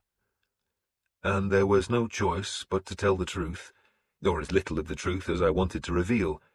We had come, I said, because Jarl Knut's sword had been stolen from me, that the sword belonged to the man who had cut him down, and that man was me. I had come to find Icebite. "Which is now in Ronwell's possession," Huel said. "So you are fortunate." "Fortunate, Lord?" I asked. "Because we have come to kill him, and you can join us." So we would go to war. This ends Disc 7 of The Empty Throne. The Empty Throne, Disc 8. Chapter 9. King Huel's chief adviser was a shrewd priest called Anwin, who spoke our tongue and who questioned me closely as we rode north. He wanted to know who ruled in Mercia, and was surprised at, and even dubious of my answer. "The Lady Ethelfled?" he asked. "Truly?" "I was there when the Witten chose her." "You astonish me," he said. "You astonish me indeed." He frowned, thinking. He was bald as an egg, with a long bony face and thin, unfriendly lips, though his dark eyes could light with amusement or understanding. He was one of those clever priests who rise high in royal service, and I suspected Anwin was an honest, loyal servant to the equally shrewd Huel. "I understood Wessex was determined the Lady Ethelfled should not assume her husband's burden," he continued, still frowning. "So what happened?" "Mercians are proud of their country," I said, "and they're not ready to lie back and open their legs to a foreign king quite yet." He smiled at my crudity. "I understand that, Lord, but to appoint a woman? The last news we heard was that Erdwolf was to marry Ethelfled's daughter and then administer the country in Edward's name." "Erdwolf is an outlaw," I said, surprising Anwin. It was plain that King Huel had his sources in the Saxon kingdoms, and those sources were good, but any news those spies might have sent about Erdwolf's bid for power and Ethelfled's success had still not reached Western Wales. I told him of Erdwolf's attack on Ethelfled and of its failure, though I did not mention my part in it, nor did I tell him how I had influenced the Witten. "I can't say I feel any sorrow for Erdwolf," Father Anwin said with evident relish. "He was always an enemy to the Welsh." "He was a Mercian," I said dryly, and the priest smiled. "So Ethelfled will rule," he said, amused. "A woman on the throne." "A very capable woman," I said, "and she's more of a warrior than her brother." He shook his head, still trying to comprehend the idea of a woman on a throne. "We live in strange times, Lord." "We do," I agreed. We had been given ponies to ride, while the rest of Huel's force were on war horses that followed a stony track which led north through small fields and rocky outcrops. The king had brought over 300 men, and Father Anwin believed that would be sufficient. "Ronwald doesn't lead more than 130 warriors, scarce enough to man his palisade." I watched a falcon spiral high over a hill and followed as it slid away to the east. "How long has Ronwald lived here?" 6 years.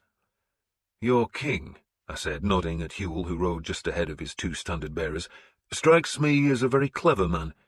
Why did he allow Ronwald to settle?" "Oh, he didn't. That was the last king, a fool called Rodri." "So Ronwald," I said, "has been here 6 years, and in all that time he's never made trouble." "Some cattle raids," Anwin said dismissively, "but nothing more." "You say he leads only 130 men, and he must know how many warriors you can bring against him.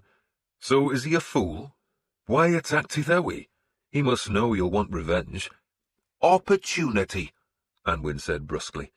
"Idwell," he paused to nod towards the big man with the red scarf, "usually has a score of men at Tithawi, but the king needed him elsewhere."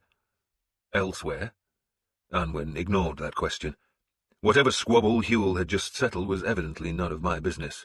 "We thought it safe to leave the shrine unguarded for a few days," Anwin admitted ruefully, "and we were wrong, but we headed back as soon as we heard of the fleet." "Fleet?" I repeated the word dourly. With Sihtric at sea waiting for us, fleet was not a word I wanted to hear. "Some days ago," Anwin explained, 20 or more ships appeared off the coast. At least one of them put into Abergwan, but she didn't stay. They all sailed northwards a day later, and we just received word that they're coming south again." "Norse ships?" He nodded. "Ivar Immerson sent the fleet, led by his son. It seems they're looking for land." "Ivar Immerson?" Anwin seemed surprised that I had not heard of Ivar.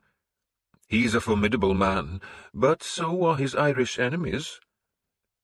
I knew Mercia and Wessex, Northumbria and East Anglia, but now I was in a different world, a place where warlords with strange names fought to make petty kingdoms at the sea's edge.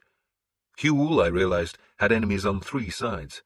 He had Saxons to his east, rival Welsh kingdoms to the north, while to his west the Norse and the Irish struggled with each other, both ever ready to raid his coasts. And if what Anwin had heard was true, ready to take more land from Dyfed.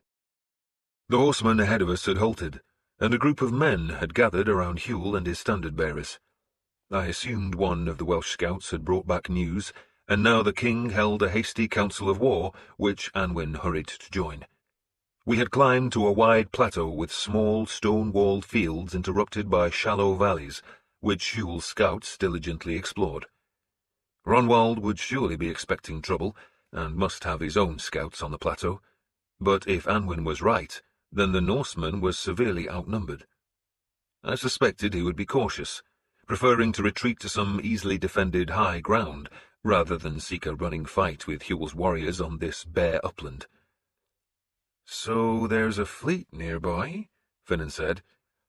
He had been listening to my conversation with the priest. "Let's hope it's nowhere near Sihtric," I said. "Sihtric's canny," Finnan said, "and he'll keep out of the way. But something's got them worried." The Irishman nodded at the horsemen bunched about the king. "And Ivar Immerson is a man that should worry you." "You know of him?" "Of course. He's a big, bad man. But the Irish are just as big and bad, and they're pushing on him. Pushing hard. So he's looking for land over here, and sent his son to find it. I wonder which son." I was always surprised how much Finnan knew of what happened in Ireland. He pretended to take no interest, insisting he had abandoned his native land forever. But for somebody who claimed no interest, he knew a lot. Someone there must send him news. "Now what's happening?" he asked, nodding towards the war council.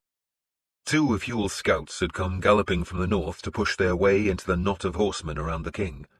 They had only been there a moment before all the Welshmen began whooping and hurrying north. Whatever news the scouts had brought was being shouted back along the column, each repetition provoking more and louder cheers. Some men had drawn swords. Father Anwin waited with the king's 2 standard-bearers. "The pagans are fleeing," he called to me. "They're running away." He kicked his horse to follow Hewell's warriors, who were now racing towards the plateau's northern crest where smoke was just appearing. At first I thought the smoke to be mist, but it was thickening too quickly. A village or a hall was burning. "Someone got there before us," Finnan called to me, kicking his pony to ride beside me. "Looks that way," I said. I twisted in the saddle, wincing at the inevitable pain. "Stay together," I called to my men. If there was about to be a fight, I did not want my men separated because it would be too easy to mistake one of them for an enemy. The Welshmen all knew each other, but if they saw a stranger they might attack without thinking. "And you," I called to Edith, "stay away from the fighting." "You too," Finnan said to me. "You're not well enough to fight." I made no answer, but felt a surge of anger. He was right, of course, but that did not make the truth any easier to accept. And then we crossed the skyline, and I slowed the pony. The Welsh were still galloping, already halfway down the slope that led into a deep river valley. This, I realized, was Abergwan. To my right the river flowed through thick woods that filled much of the valley's bed, while to the left it widened to meet the open ocean. Ronwald's settlement was on the far bank, just where the river met the sea reach, and that sea reach, sheltered by hills, was filled with ships. There had to be 30 or more ships, far more than Ronwald would possess if, as Anwin said, he could only muster a little over 100 warriors. So the mysterious fleet from Ireland must have returned to Abergwan and was now leaving again. The ships were heading to sea, their oars biting the water and their sails filling and falling as the gusts of a light east wind rose and stilled. And behind them, on the river's northern shore, the settlement was ablaze. No enemy had set the fires. There was no evidence of any fighting, no corpses, and the men who were still running from hall to house, from house to barn, and hurling firebrands up onto the thatch were not dressed in mail. Ronwald was leaving, and he was plainly determined to leave nothing useful behind. Fires had been set against the palisade, and the nearest gateway was already burning fiercely. Father Anwin had been right. The Norsemen were running away, but not because King Hugh's men were coming.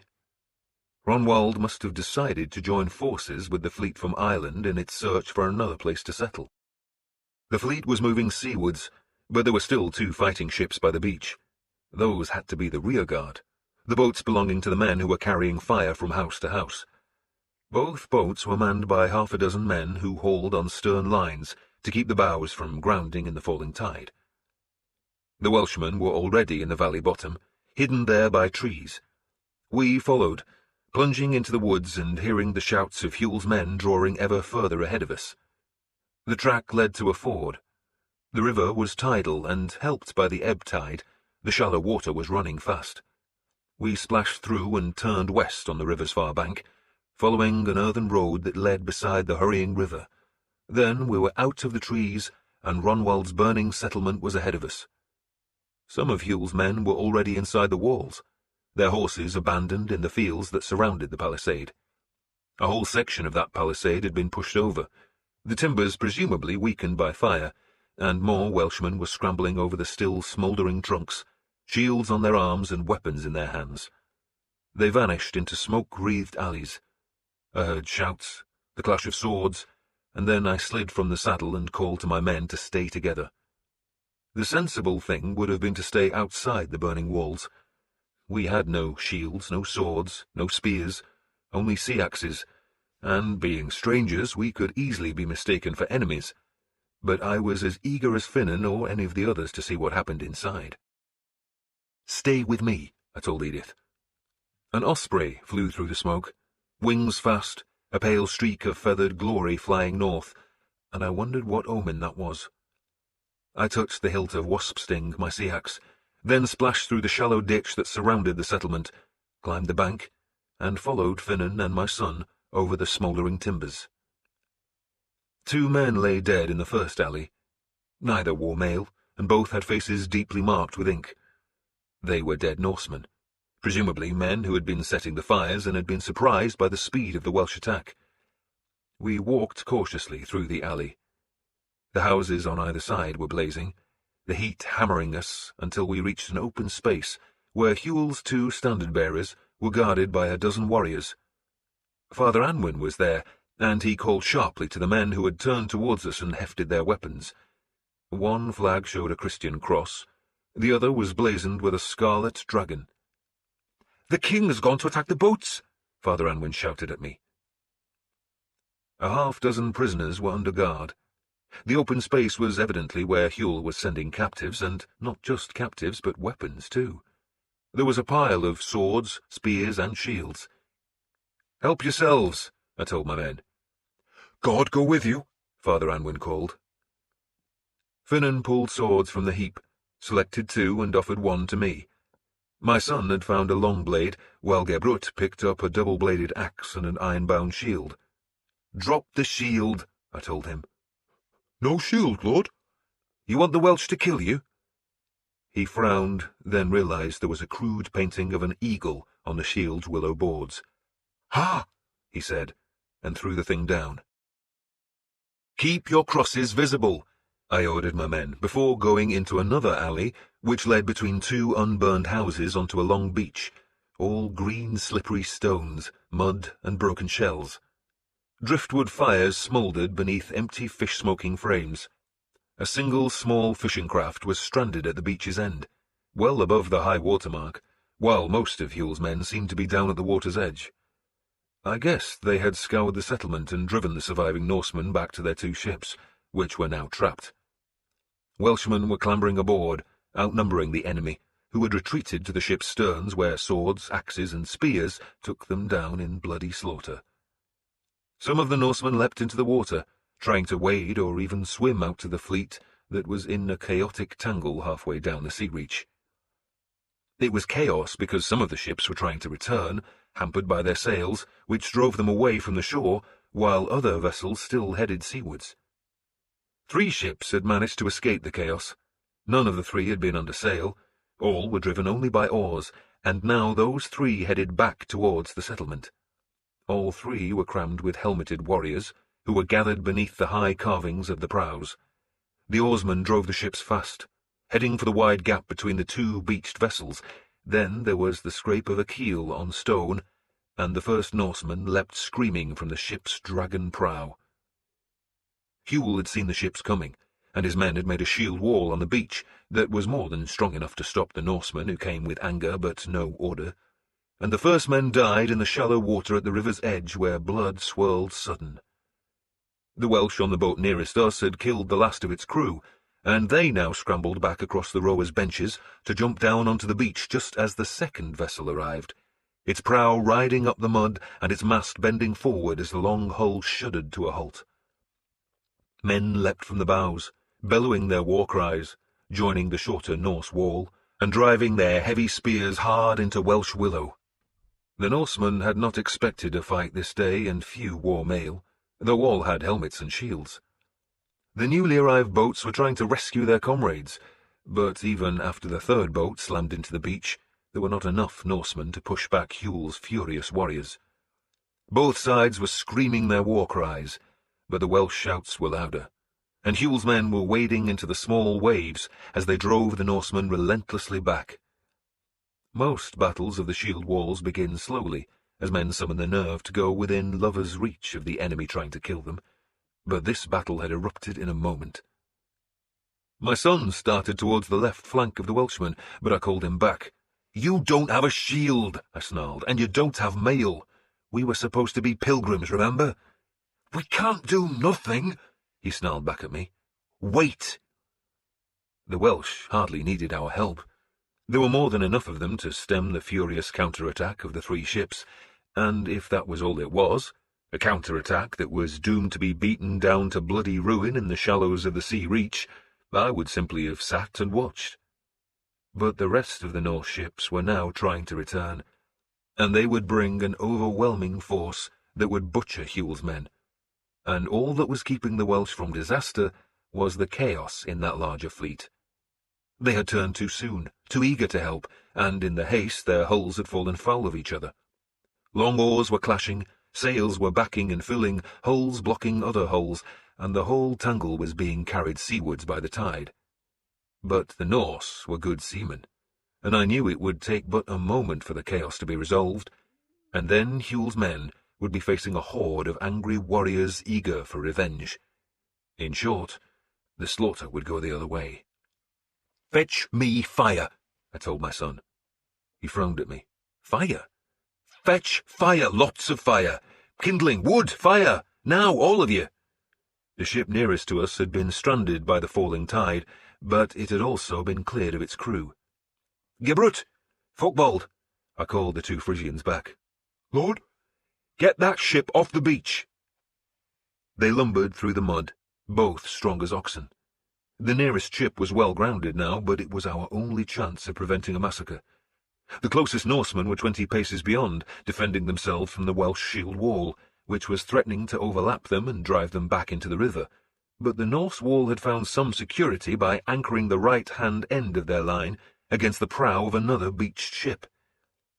3 men had climbed aboard, and were using spears to stop the Welsh from clambering over the ship's bows. The beleaguered wall was holding firm, and it only had to survive a few more minutes before reinforcements poured in from the rest of their fleet. Folkbold and Gebrut were heaving on the prow of the nearest ship and achieving nothing. The hull seemed stuck fast in the thick mud. Finan ran down the beach with a rusty iron pan filled with embers and burning wood. I assumed the shallow pan had been used to make salt. Then Finan now reached up and tipped the contents over the ship's side. More kindling and burning wood followed. "Help, Gebrut!" I shouted to my son. Hewell was still on horseback, the only mounted man on the beach. He had been using his height to thrust a spear at the Norse line, but he saw what we were doing and understood immediately. He could see the approaching fleet. The tide had drifted them some way seawards, but the first ships were free of the tangle now, and their oars were biting the small waves. I saw Hewell shouting, and then a dozen Welsh warriors came to help us, and the grounded ship began to move at last. "More fire!" I shouted. Smoke was thickening from inside the hull, but I could see no flames yet. Edith brought an armful of driftwood and threw it on board. Then Finan added another pan of embers before clambering over the bows just as the ship slid off the mud and floated. Fire was showing at last, and Finan was wading through the blaze as he headed for the ship's stern. "Finan!" I shouted, fearing for him, and almost moaned aloud from the pain in my rib. Finan was engulfed in flame and smoke. The ship, when it caught the fire, did so with sudden hunger. It was dry wood, well cured, caulked with pitch that also coated the lines that held the mast, and the flames leapt up the rigging to the furled sail that had been hoisted out of the crew's way. Then I saw why Finan had leapt aboard. The stern of the ship was held by a line that had to be connected to an anchor stone, and the tide was swinging the boat, but the ship would not leave her makeshift mooring so long as that anchor line held. Then Finan appeared on the high steering platform, and I saw his sword slash down once, twice, and the anchor line parted with a sudden jolt. Finan jumped. "Now that ship!" I pointed to the next along the beach, the one defended by the 3 Norsemen. "Hurry!" I shouted again, and this time the pain was so severe that I bent over, and that made the pain worse. I gasped, then fell backwards so that I was sitting on the green slimed rocks. My borrowed sword slid onto the mud, but the pain was such that I could not reach for it. "What is it?" Edith crouched beside me. "You shouldn't be here," I said. "But I am here," she said, putting an arm around my shoulder and looking out at the river. Finan was wading ashore, sword in hand, and beyond him, turning on the current and carried by the tide, the burning boat was drifting seawards. I guessed the ebbing tide was halfway between high and low water, because the current was running fast, swirling and streaming, hurrying the blazing boat and slowing the approaching ships, who saw their danger, which was made worse because the sea reach had one narrow place that crowded the Norsemen's ships. One boat, its high prow showing an eagle's beak, backed water, and was immediately rammed by another. And the blazing craft, its furled sail now a fury of flames and smoke, drifted ever closer. Finan had hauled himself onto the second boat. One of the spearmen saw him and leapt down the rowers' benches, but a spear is no weapon to carry against a man skilled in swordcraft, and few were more skilled than Finan. It took him less time than a man needs to blink.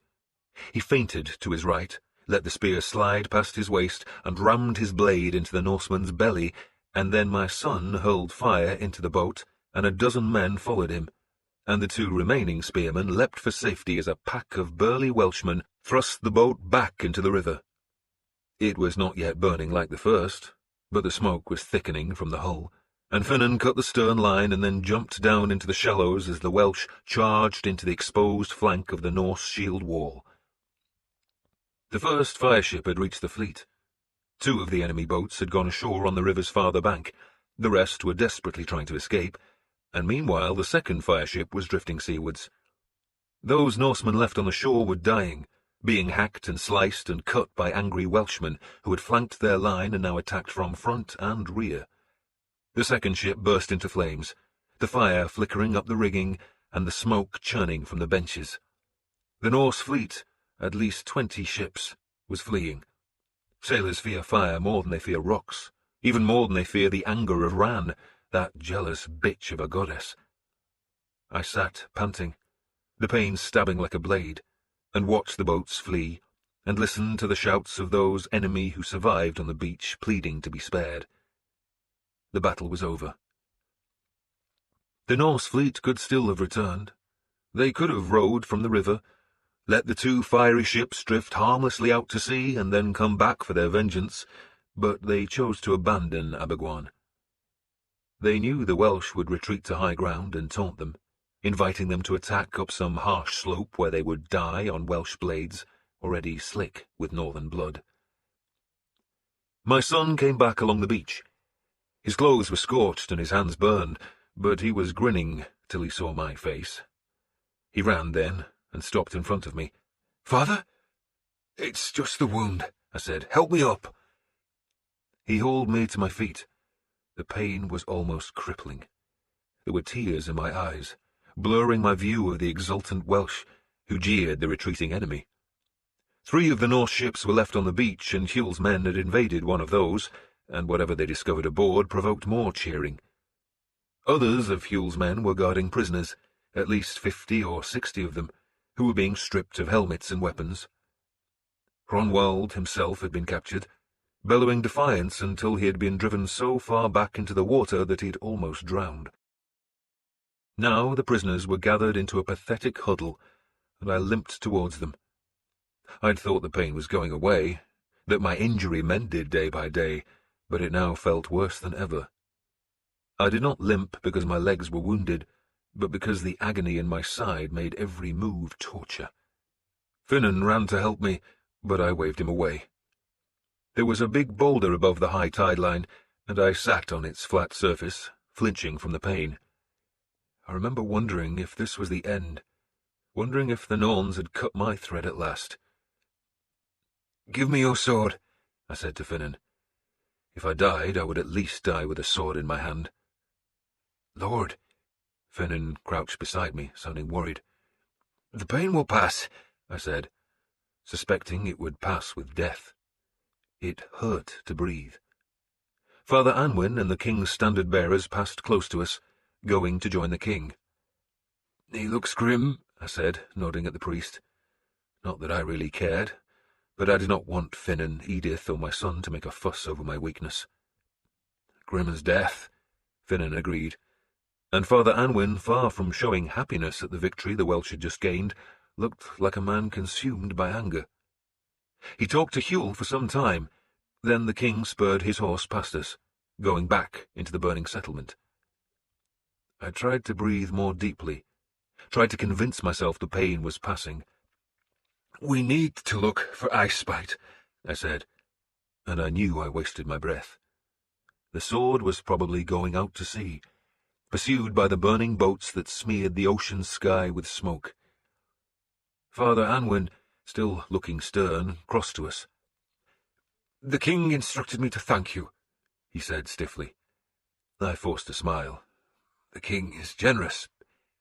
"He is," Anwin said, then frowned. "And God is generous too." He made the sign of the cross.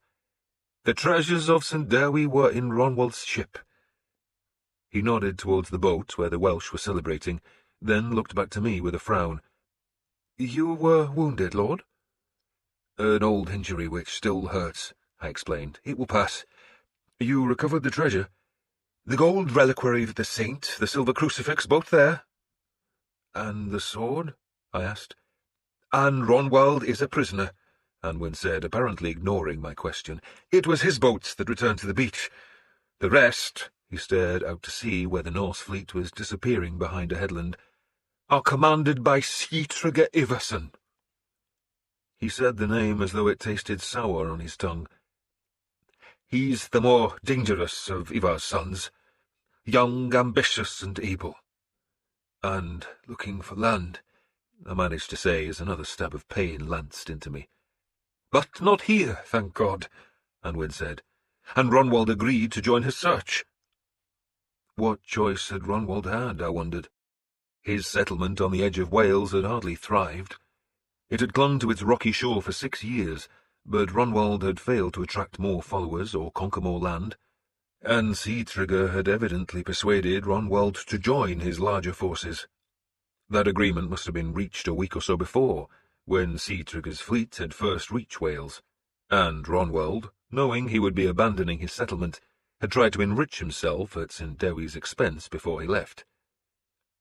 Now Ronwald and his surviving men would die, not because they had attacked the saint's shrine, but because of what they had done to the 2 Welsh missionaries and their handful of converts.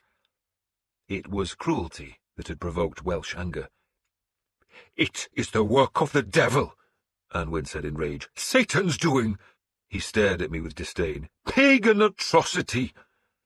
With that, he turned back towards the settlement, and we followed. The pain was still bad, but it hurt no more to hobble slowly than to be sitting, and so I limped behind Anwin along the narrow path. Ahead of us the settlement still burned furiously, though much of the western side had yet to catch fire, and it was in that part of the village that the Norsemen had killed the Christians. We went through a gateway that pierced the palisade, and Edith, who was walking beside me, gasped, then turned away. Jesus! Finan murmured and crossed himself. You see what they do? Father Anwin shouted at me. They will burn in the everlasting fires of hell. They will suffer the torment of the damned. They will be cursed for all time. Hewell's warriors were arriving now, their elation turning to rage, because the 2 missionaries and their handful of converts had been slaughtered like animals, though not before they had been tortured. All 9 bodies were naked, though all were so lacerated and sliced that blood and guts disguised their nudity. The women's heads had been shaved, a mark of shame, and their breasts had been cut off. The 2 priests had been gelded. All 9 had been eviscerated, blinded, and had their tongues sliced out. They had been tied to posts, and I shuddered to think how long it had taken for death to release them from their pain. Why? Anwen demanded of me. He knew I was a pagan, just as he must have known I had no answer for him. Spite, Finan answered for me. Just spite. Pagan evil, Anwen retorted angrily. You see the devil at work? This is Satan's doing. Ronwald had attacked Tithawi and found it empty. He had found rich plunder, but not nearly as much as he expected, and there had been no young women and children to capture and enslave. He must have decided that the missionaries had betrayed him, and so he had avenged himself. Now he would die. There would be no mercy. Every prisoner would die, and Hewell made them look at the 9 dead Christians so they knew why they were dying. And the Norsemen were lucky. Despite the anger of the Welsh, they died quickly, usually from a sword cut to the neck. The settlement stank of smoke and blood, so much blood. Some of the prisoners, very few, begged for their lives, but most went to their execution with resignation. None was allowed to hold a sword, and that was a punishment in itself. Ronwald was made to watch. He was a big man, big-bellied, big-bearded, with hard eyes and a lined face that was decorated with inked designs. An eagle spread its wings on one cheek, a serpent writhed across his forehead, while a raven flew on the other cheek. His hair was turning grey, but it was oiled and combed. He watched his men die, and his face showed nothing, but he must have known that his death would be the last, and would not be swift. I limped along the line of men shuffling towards their end. A boy caught my eye. I say boy, but I suppose he was 16 or 17. He had fair hair, blue eyes, and a long face that betrayed the struggle in his head. He knew he was about to die, and he wanted to cry, but he also wanted to show bravery, and he was trying so hard. "What's your name?" I asked him. "Berg," he said. "Berg what?" "Berg Skallagrimsson, lord." "You served Ronwald?" "Yes, lord." "Come here." I beckoned him to me. One of the Welsh guards tried to stop him leaving the line of captives, but Finan growled, and the man stepped back. "Tell me," I said to Berg, speaking Danish and speaking very slowly so he would understand me, "did you help kill the Christians?" "No, lord." "If you lie to me," I said, "I'll find out. I'll ask your comrades." "I did not, lord. I swear it." I believed him. He was shaking with fear, gazing at me with an extraordinary intensity, as if he sensed that I was his salvation. "When you raided the monastery," I asked him, "did they find a sword?" "Yes, lord." "Tell me about it." "It was in a tomb, lord." "You saw it?" "It has a white hilt, lord. I saw it." "And what happened to it?" "Ronwald took it, lord." "Wait," I said, and walked back into the settlement where the bodies were being hauled to one side, to where the soil was stained black and stank of blood, where the smoke of burning houses swirled in the freshening breeze. I went to Anwen. "I ask a favour," I said to him. The priest was watching the Norseman die. He was watching as they were forced to their knees and made to stare at the 9 corpses still tied to the poles. Watching as the swords or axes touched their necks, watching as they flinched when the blades were taken away and they knew the killing blow was imminent, watching as their heads were severed and the blood spurted and the bodies twitched. "Tell me," he said coldly, still watching. "Spare me one life," I pleaded. Anwen glanced along the line of men and saw Berg standing beside Finan. "You want us to spare that lad?" "That's the favour I ask." "Why?" "He reminds me of my son," I said, and that was true enough, though it was not why I had pleaded. "And he took no part in this slaughter." I nodded towards the tortured Christians. "He says," Anwen remarked sourly. "He says," I said, "and I believe him." Anwen stared at me for a few heartbeats, then grimaced, as though the favour I asked was too extravagant. Still, he went to the king, and I saw them speak. Hewell glanced at me from his saddle, then at the boy. He frowned, and I supposed he was going to refuse my request. And why had I made it? At the time, I was not sure. I liked the look of the boy because there was an honesty in Berg's face, and he did resemble Uhtred, but that was hardly reason enough. Years before, I had spared the life of a young man called Heston, and he had seemed open and truthful too, yet he had turned out to be a cunning and deceitful enemy. I was not sure why I wanted Berg's life, though now, so many years later, I know it was fate. King Hewell beckoned me. I stood by his stirrup and bowed my head respectfully. "I am minded," he said, "to grant your request because of your assistance on the beach, but there is one condition." "Lord?" I asked, looking up at him. "That you promise to make the boy a Christian." I shrugged. "I can't force him to believe in your God," I said, "but I promise that I'll have him taught by a good priest and do nothing to stop his conversion." The king considered that promise for a moment, then nodded. "He's yours." And thus, Berg Skalla Grimmerson entered my service. Fate is inexorable. I was not to know it, but I had just made Alfred's dream of England come true. "Come with me," I told Berg, and walked him back to the beach. Finan, my son, Edith, and all the others came with me. Weird full arad. I did not see Ronwald die, though I heard him. It was not quick. He was a warrior, determined to die defiantly, but before the Welsh had finished he was screaming like a child. The gulls screamed too, the sound forlorn, and over it came the cries of a man wishing he were dead. Sigtryg's fleet was gone. The burning ships had sunk, leaving only 2 fading clouds of smoke being blown westwards by the wind. I heard the Welsh singing a dirge, and guessed they were burying their dead, the 9 martyrs and the half-dozen warriors who had died in the fighting on the beach. The Norse dead were still there, their bodies stranded at the low tide, while higher up the beach, where a rill of driftwood and weed marked the limit of the last flood tide, there was a heap of clothing, helmets, swords, shields, axes, and spears. A cloak had been spread on the stones and was piled with coins and hack silver taken from the prisoners and from the dead, while near it, and guarded by 2 young men, was the great golden chest that had encased St. Dewi's body, and the huge silver crucifix that had stood on the altar. "Find your helmet and sword," I told Berg. He looked at me with disbelief. "I can carry a sword." "Of course," I said. "You're my man now. You'll swear loyalty to me, and if I die, to my son." "Yes, Lord." And while Berg hunted for his own sword, I looked through the heaped weapons, and there she was, as simple as could be. The ivory hilt of Icebite was unmistakable.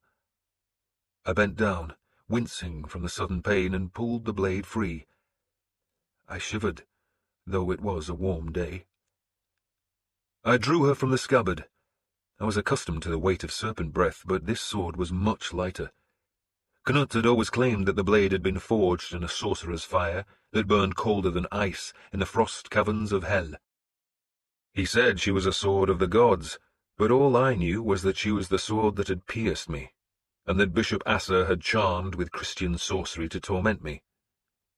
The sunlight reflected silver from the blade, which had no patterns, indeed no decoration, except for one word at the base of the hilt. Ulfbert. I showed it to Finan, who made the sign of the cross.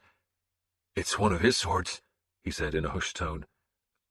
My son came to look and drew Ravenbeak, and there was the same word inscribed on the plain blade. "It's a magic sword, sure enough," Finan said. "Christ, but you were lucky to survive it." I turned the Ulfbert blade, seeing the light reflect from the smooth steel. She was beautiful, a tool for killing, her only extravagance the ivory hand grips of her hilt. For a moment I thought of replacing Serpent Breath with this sleek killer, but I rejected the notion. Serpent Breath had served me well, and to discard her would be to tempt the gods, yet I was tempted. I stroked Icebite's edge, feeling the nicks made in the fight. Then I touched the point, and it was needle-sharp. "Is that the sword?" Edith asked me. "Yes." "Give it to me," she said. "Why?" She looked at me with cold eyes as if she suddenly disliked me. "The sword will cure you, Lord." "You know that." "Why did we come here?" she demanded. I said nothing, and she held out her hand. "Give me the sword," she insisted, and when I still hesitated, "I know what to do, Lord." "What?" I asked. "What do you do?" "I cure you." I looked down at Icebite. I had wanted her so badly.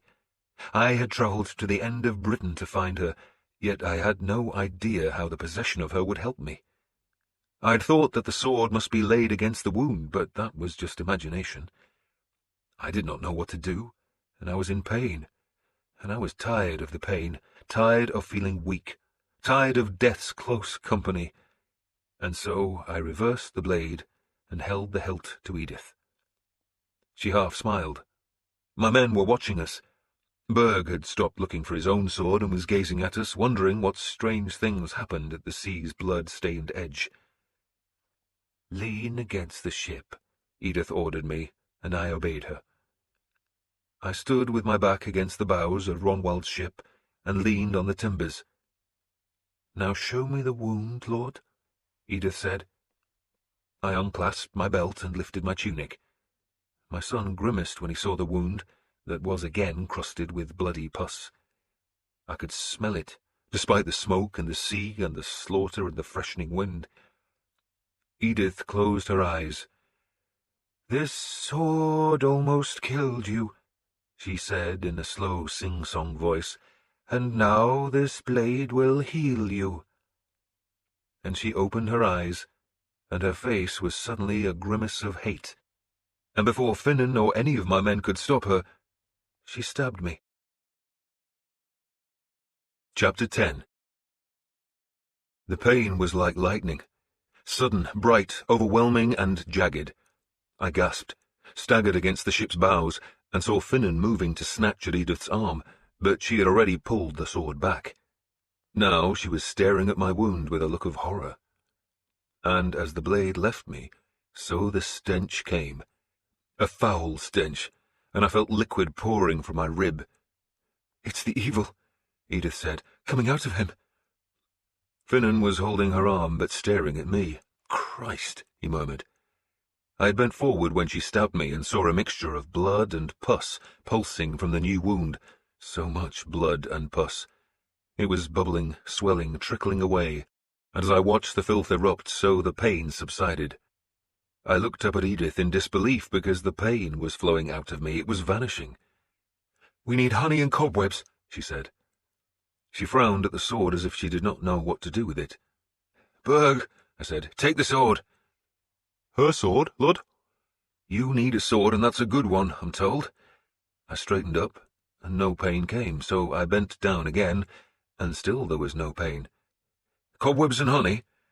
I should have thought to bring some, Edith said. There was a dull ache in my side, but that was all. I pressed a rib just above the wound, and, miraculously, there was no agony. What did you do? She half frowned, as if she was not quite sure of her answer. There was evil inside you, Lord, she said slowly, and it had to be let out. Then why didn't we use any sword? Because this was the sword that caused the evil, of course. She looked down at Icebite. My mother wanted to find the blade that wounded my father, but she couldn't. She shuddered and handed the sword to Berg. There was honey aboard Runwald's ship. He had stocked it with food, salted fish, with bread, ale, cheeses, and barrels of horseflesh. He had even killed his horses rather than leave them behind. There were also 2 jars of honey. Cobwebs were harder to find, but my son looked at the single-grounded fishing craft at the beach's end. It looks abandoned, he said, so it might be crawling with spiders. He wandered off to look, while Gebrut and Folkbald went to search the unburned houses. Bring lots, Edith called after them. I want a whole handful of cobweb. I hate spiders, Gebrut grumbled. Don't they taste good? He shook his head. Crunchy and bitter, Lord. I laughed, and there was no pain. I stamped my foot, and there was no pain. I stretched high, and there was no pain, just the dull ache and the smell. I grinned at Finnan. It's a miracle. There's no pain. He was smiling. I pray it stays that way, Lord. It's gone, I said, and I drew serpent breath and swept her in a wide cut that thumped her blade hard into the ship's hull. There was still no pain. I did it again, and again there was no rip of agony. I slid the blade into its scabbard and untied the laces that held a pouch to my belt. I gave the whole pouch to Edith. Yours, I said. Lord! She was staring at the gold in the heavy pouch. No, Lord! Keep it, I said. I didn't do it because— Keep it. I grinned at my son, who was hurrying back from the abandoned boat. You found any cobwebs? No, but I found this, he said, and held out a crucifix. It was a shabby thing, the cross and its victim both carved from beechwood, and so eroded by weather and time that the body was smoothed and bleached. One arm of the cross was missing, so that Christ's arm stuck into empty air. There were 2 rusted nail holes through the cross's upright, one at each end. It was nailed to the mast, he said, and the boat isn't abandoned, or it wasn't. It's been used within the last few days. A Christian boat on a pagan shore. I tossed the crucifix back to my son. So Ronwald's men captured a Welsh fishing boat? Called Godspell, he asked, then jerked his head at the small craft. It's scratched on the bows, Father. Godspell. Preacher. A man who preaches the gospel. A typical name for a Christian boat. Maybe the Welsh use the same word. Maybe, he sounded dubious. Preacher. It seemed unlikely that the Welsh would use the same word, in which case the boat was Saxon, and I remembered that Erdwolf had stolen a fishing boat from the Severn. I looked at Edith. Your brother, I suggested. It could be, she said uncertainly, yet the more I thought about it, the more likely it seemed. Erdwolf would have sailed from the Severn and would surely seek refuge as soon as he could, because a small boat on a wide sea was prey to enemies. So why not go ashore in Hugh's territory?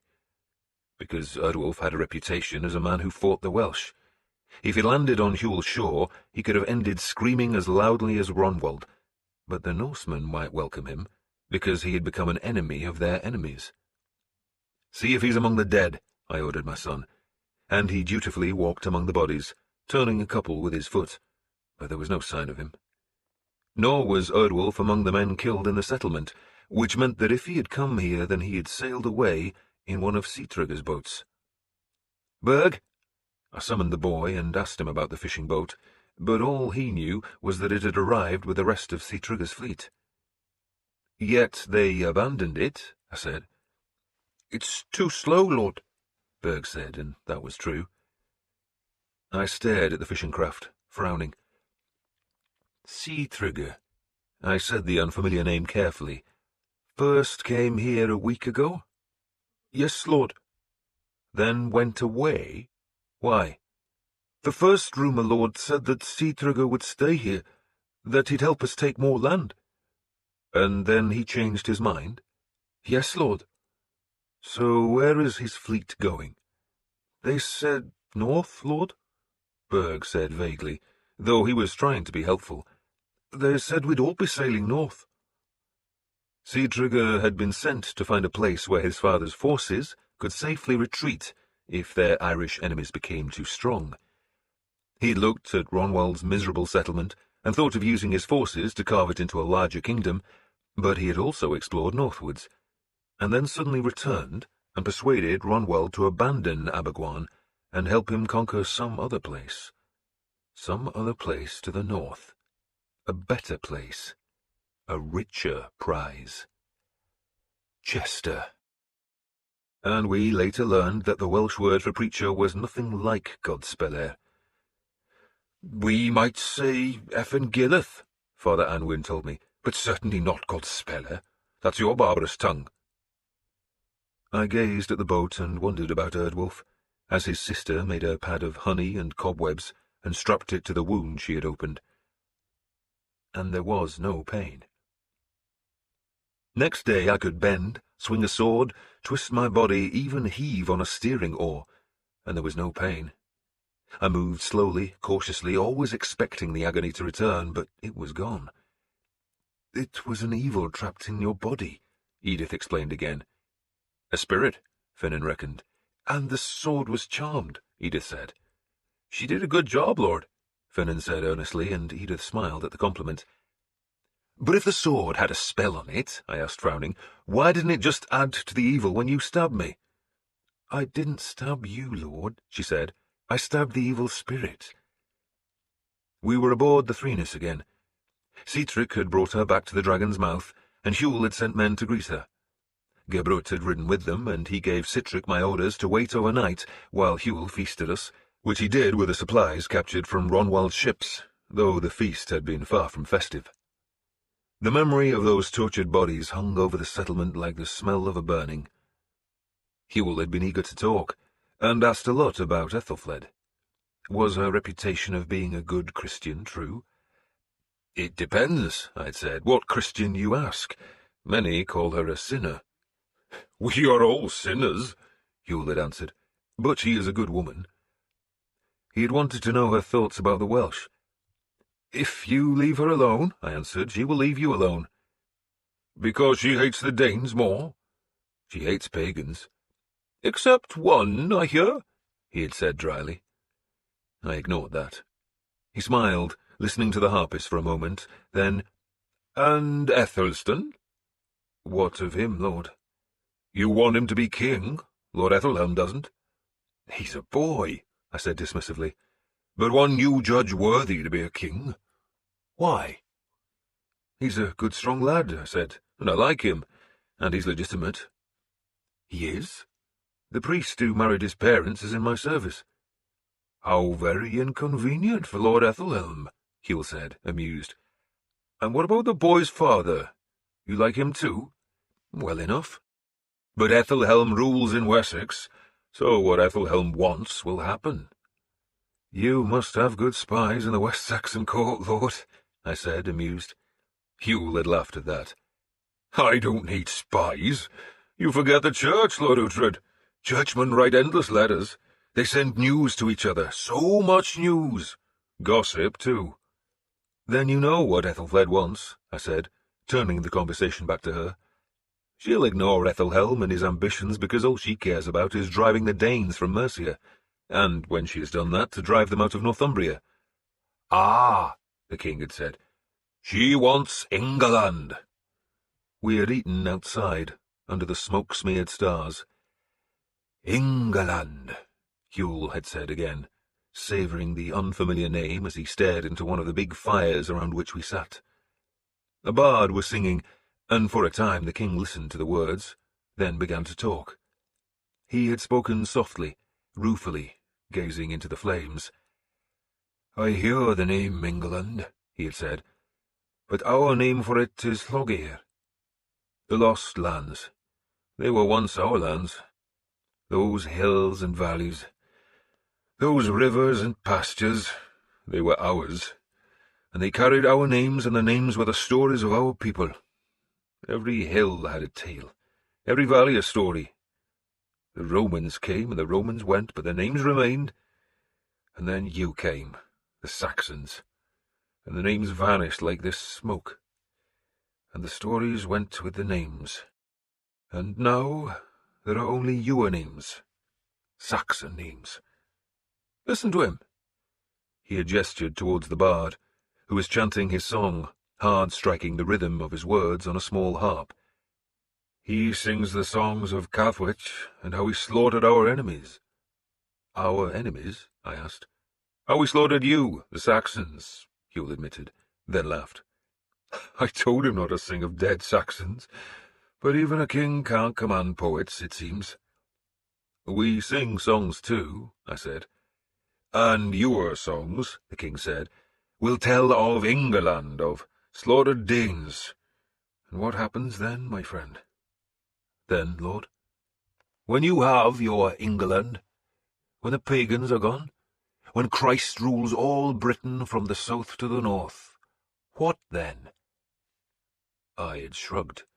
I doubt I'll live to see it. Will the Saxons be content with their England? He had asked, then shaken his head. They will look at these hills, these valleys. Perhaps. So we must be strong. Tell your Ethelfled that I will not fight her. I've no doubt some of my folk will steal your cattle, but young men must be kept busy.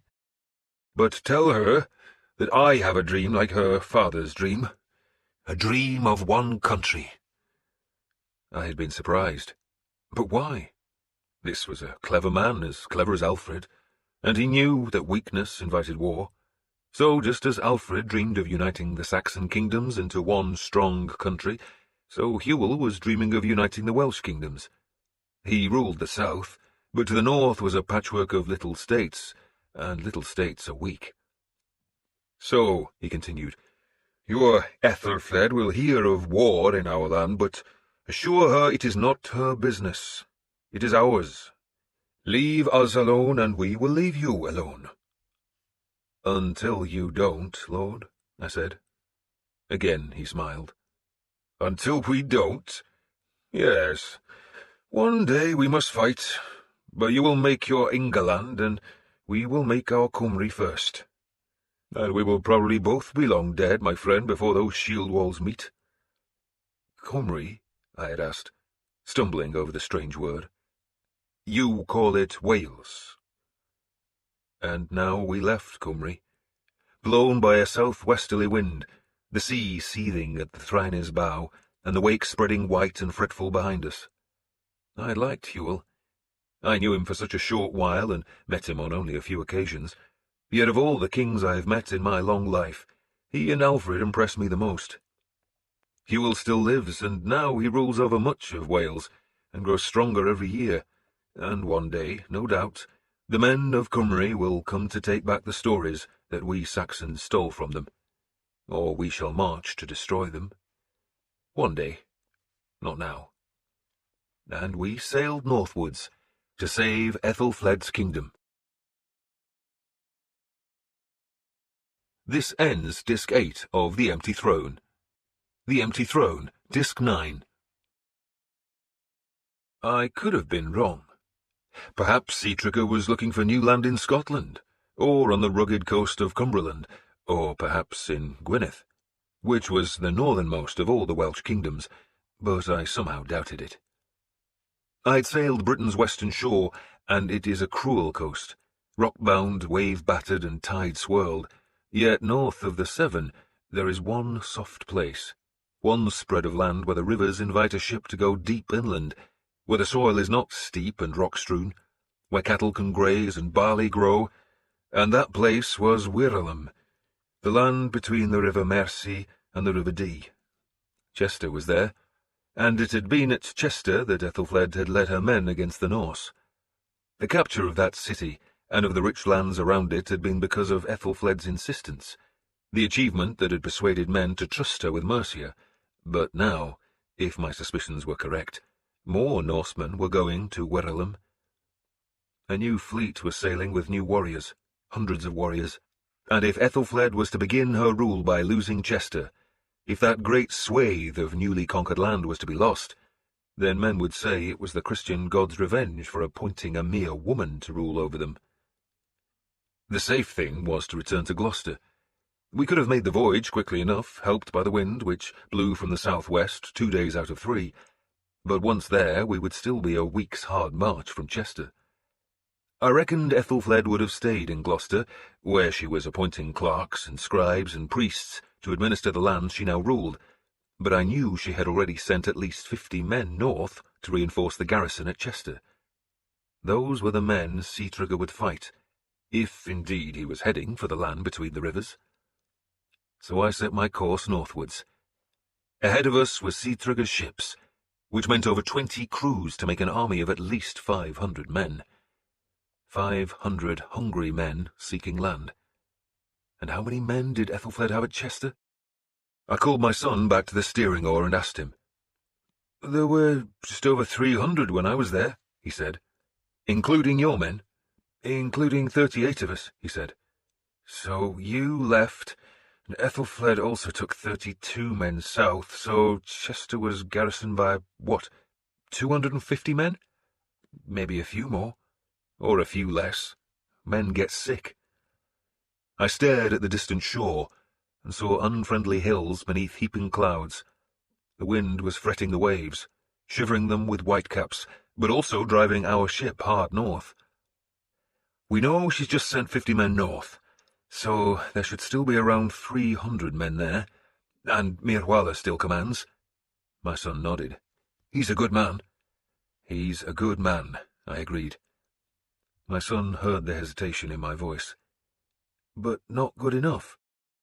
"He'll fight like a bull," I said, "and he's honest. But does he think like a wildcat?" I liked Mirwala, and trusted him. I had no doubt that Ethelfled would raise him, maybe make him an ealdorman, and I had even thought of Mirwala as a husband for Stiora. That might still happen, I suppose. But for now, Mirwala had to defend Chester, and his 300 men should be more than enough for that task. The burh's walls were made of stone, and its ditch was deep. The Romans had built well, but I assumed Sigtryggr knew of Chester's strength, and my fear was that the young Norseman had a wildcat's cunning. "So what was the Lady Ethelfled doing when you left Chester?" I asked Uhtred. "Making a new burh." "Where?" "On the bank of the Mercia." That made sense. Chester was a fortress that guarded the Dee, the southernmost river, but the Mercia was an open path. Put a burh there, and enemies could not use the river to pierce deep into the heartland. "So Mirwala needs men to finish the new burh," I said, "and to garrison it, and he needs more men to protect Chester. He can't do all that with 300 men. "And Osferth is going there with the families," my son said grimly. "With Stiora too," I said, and felt a pang of guilt. I have been a careless father. My eldest son was an outlaw to me because of his damned religion. Uhtred had turned out well, but none of that was my doing, while Stiora was a mystery to me. I loved her, but now I had sent her into danger. "The families," my son said, "and your money." Fate is a bitch. I'd sent Osferth north because Chester had seemed a safer destination than Gloucester, but unless I was wrong about the Norsemen, then I had sent Osferth, my daughter, our families, and all our fortunes straight towards a horde of enemies. And worse, Erdwolf might have joined Sigtryggr, and I was certain that Erdwolf was as sly as a spinney of wildcats. "Suppose Erdwolf goes to Chester," I suggested. My son looked at me in puzzlement. "Do they know he's a traitor?" I asked. He understood my fear. "If they don't know yet," he said slowly. "They'll open the gates to him," I interrupted. "But they will know by now," my son insisted. "They'll know about Erdwolf," I agreed. The reinforcements Ethelfled had sent from Gloucester would have carried that news. But do they know all his followers? "Oh, God," he said, thinking about what I had said and realizing the danger. "Jesus! Much help he is, I snarled. The Threeners slammed into a steeper wave, drenching the deck with cold spray. The wind had been freshening all day, and the waves were now fierce and quick. But as night fell, the wind died and the sea settled. We had lost sight of the land because we were crossing the vast bay that is the west coast of Wales, though I feared the northern side of that bay, which juts like a rocky arm to trap unwary ships. We lowered the sail, took to the oars, and steered by the infrequent glimpses of the stars. I took the oar and headed the ship slightly west of north. We rowed slowly, and I watched the water sparkle from the strange glowing lights that sometimes twinkle in the sea at night. We call them Ran's jewels, the eerie glitter of the precious stones that are draped around that jealous goddess's neck. "Where are we going?" Finan asked me some time in the jewelled darkness. "Werelum. North or south?" It was a good question, and I did not know the answer. If we used the Dee, the southern river, we could row almost to Chester's gates. But if Sigtryggr had made the same choice, then we would simply find ourselves facing his men. If we chose the northern river, we would beach the ship a fair way from Chester, and in all likelihood avoid Sigtryggr's fleet, but it would take us much longer to reach the Bur. "I'll guess Sigtryggr wants to capture Chester," I said. "If he's gone to Werelum, yes." "If," I said sourly. Instinct is a strange thing. You cannot touch it, feel it, smell it, or hear it, but you must trust it. And that night, as we listened to the slap of the waves and the creak of the oars, I was as certain as I could be that my fears were justified. Somewhere ahead of us was a fleet of Norsemen intent on capturing Ethelfled's city of Chester. But how would he do it? My instinct was not giving me an answer. "He'll want to capture the city quickly," I suggested. "He will," Finan agreed. "If he delays, then the garrison only gets stronger.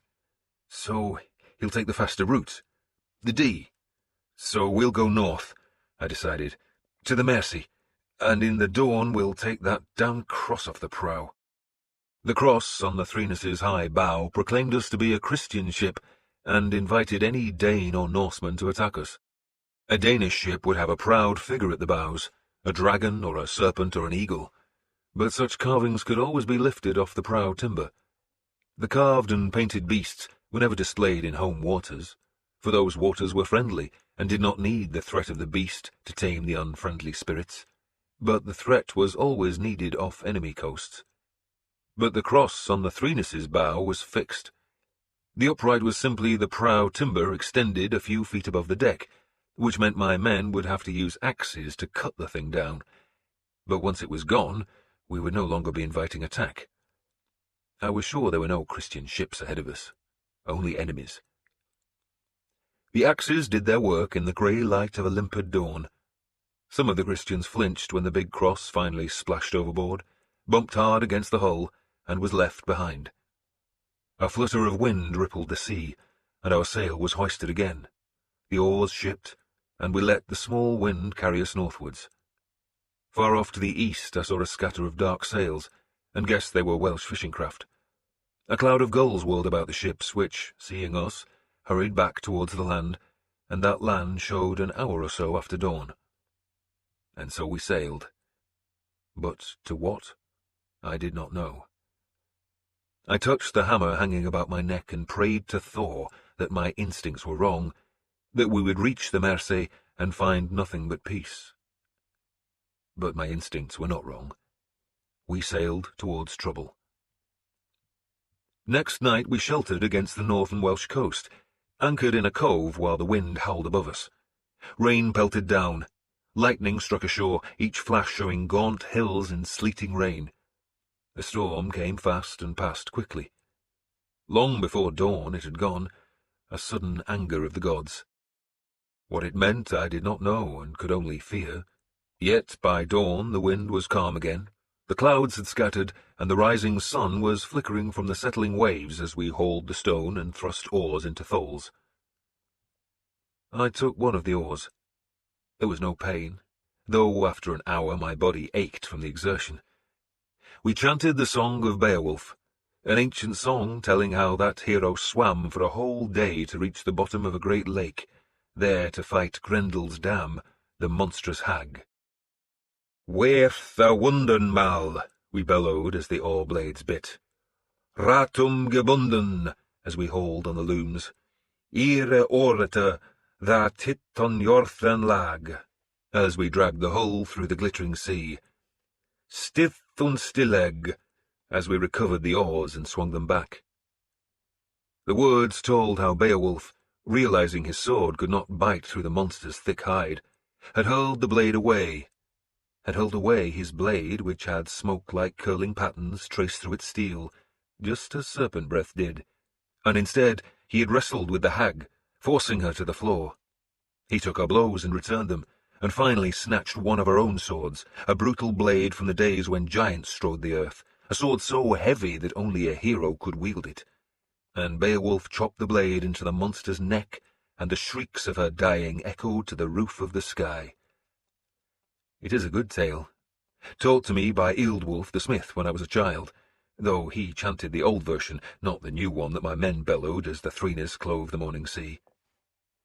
They shouted that Halig God gave Beowulf the victory, but in Erdwolf's telling it had been Thor, not Holy God, who gave the hero the strength to overcome the vile creature. And I prayed to Thor to give me strength, which is why I hauled on that oar's loom. A man needs strength to wield a sword, to hold a shield, to thrust at the enemy. I was going to battle, and I was weak, so weak that after an hour of rowing I gave up the oar to Edric and joined my son on the steering boards at the stern. My arms ached, but there was no pain in my side. All day we rowed, and as the sun sank behind us, we came to the great mud flats that stretch out from Wirelem, to the place where the rivers and the land and the sea all mingle, and where the tides race across the rippled flats and the sea-birds flock thick as snow. To our south was the mouth of the Dee, wider than the Mercia, and I wondered if I was making the wrong choice, and that we should be rowing into the Dee to take our ship straight to Chester. But instead, we pulled into the enclosing banks of the Mercia. I feared that Sigtryggr, if he had come at all, would already have used the Dee to storm ashore and capture Chester. I touched the hammer about my neck and prayed. The mud gave way to grass and reeds, then to pasture land and heath, to low woods and gentle hills covered in the bright yellow blaze of broom. To our south, on Wirelem, an occasional trace of smoke showed where a hall or steading stood among the trees, but no great smear of fire smirched the evening sky. It looked peaceful. Cows grazed a meadow, and there were sheep on the higher land. I was looking for Ethelfled's new burh, but saw no sign of it. I knew she was building it to guard this river, which meant it must be close to the bank, and she was no fool, which meant it had to be on the southern bank so that men could easily reach it from Chester. But as our shadow grew longer on the water, I saw no wall, no palisade. The threeness drifted on. We were using the oars only to keep her headed upriver, letting the strong tide carry us. We went slowly because the river was treacherous with shallows. Mudbanks showed on either side, but the swirl of the darkening water hinted where the channel lay, and so we crept inland. A small boy was digging in the mud of the northern bank, and he paused to wave at us. I waved back, and wondered whether he was Dane or Norse. I doubted he was Saxon. This land had been ruled by the Northmen for years, but our capture of Chester meant we could now take the surrounding land back and fill it with Saxons. "There," Finan said, and I looked away from the boy to gaze upriver, and saw a thicket of masts showing above a copse.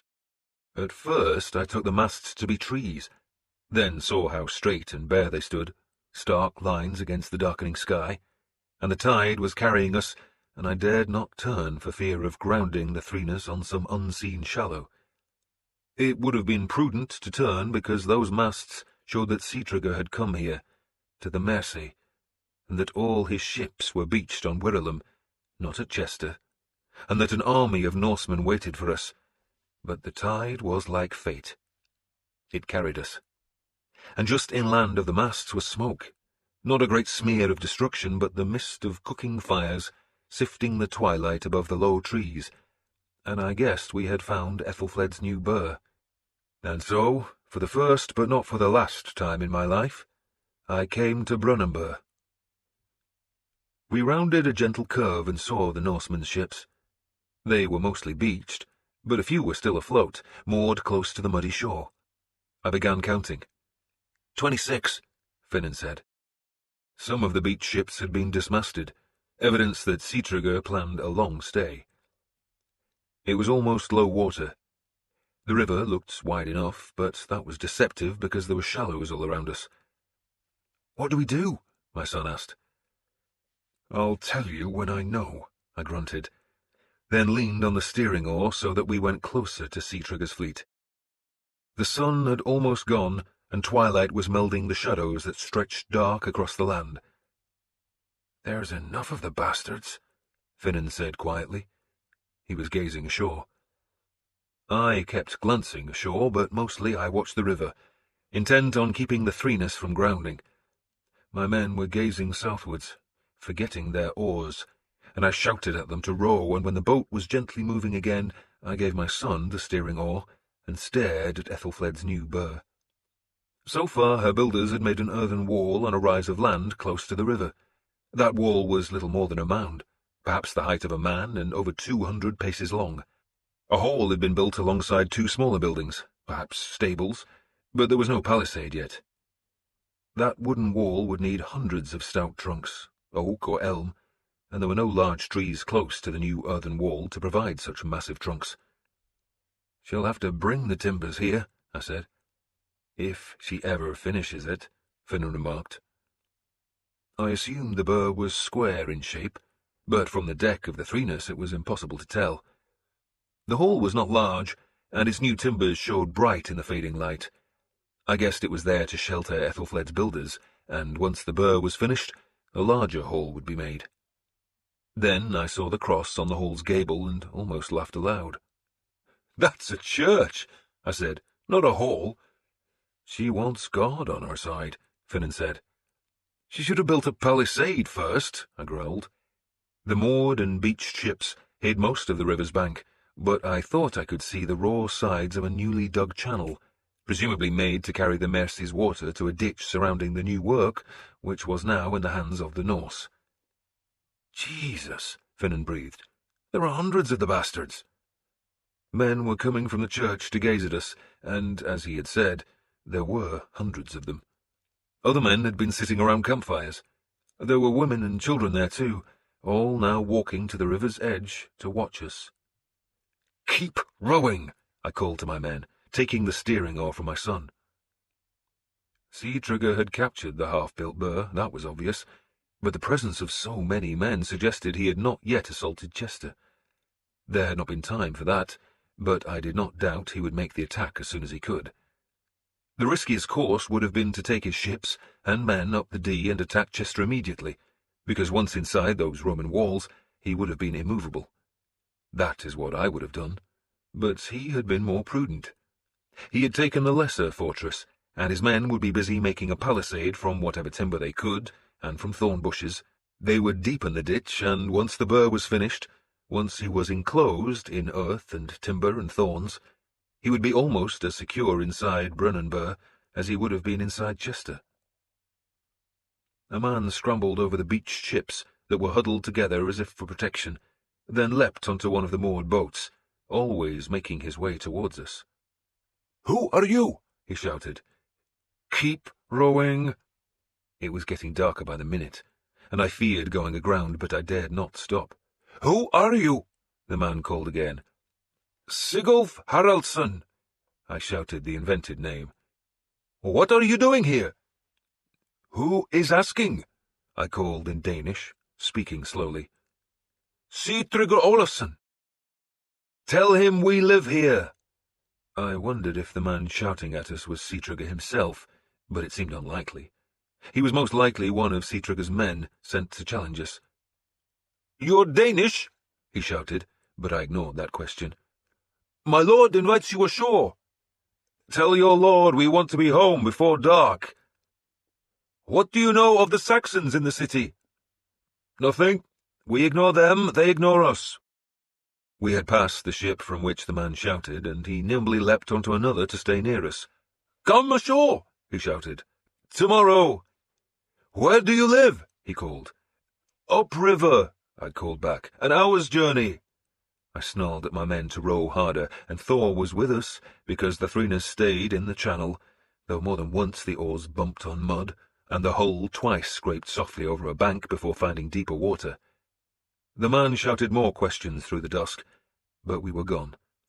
We had become a shadow ship in the twilight, a ghost ship vanishing into the night. "Pray God they didn't recognize your voice," Finan said. "They couldn't hear me ashore," I said, hoping that was true. I had not shouted as loudly as I could, hoping that only the one man on the ship would hear me. And who would have recognized it? "My brother?" Edith put in. "Did you see him?" She shook her head.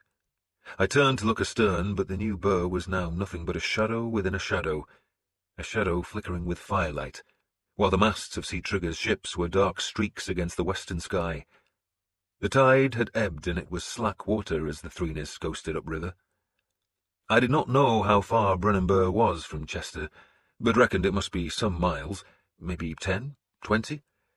I had no idea, and none of my men had visited Ethelfled's new Burr, so could not tell me. I had visited the Mercia before. I had ridden its banks close to Chester, but in the gathering darkness it was impossible to recognize any landmark.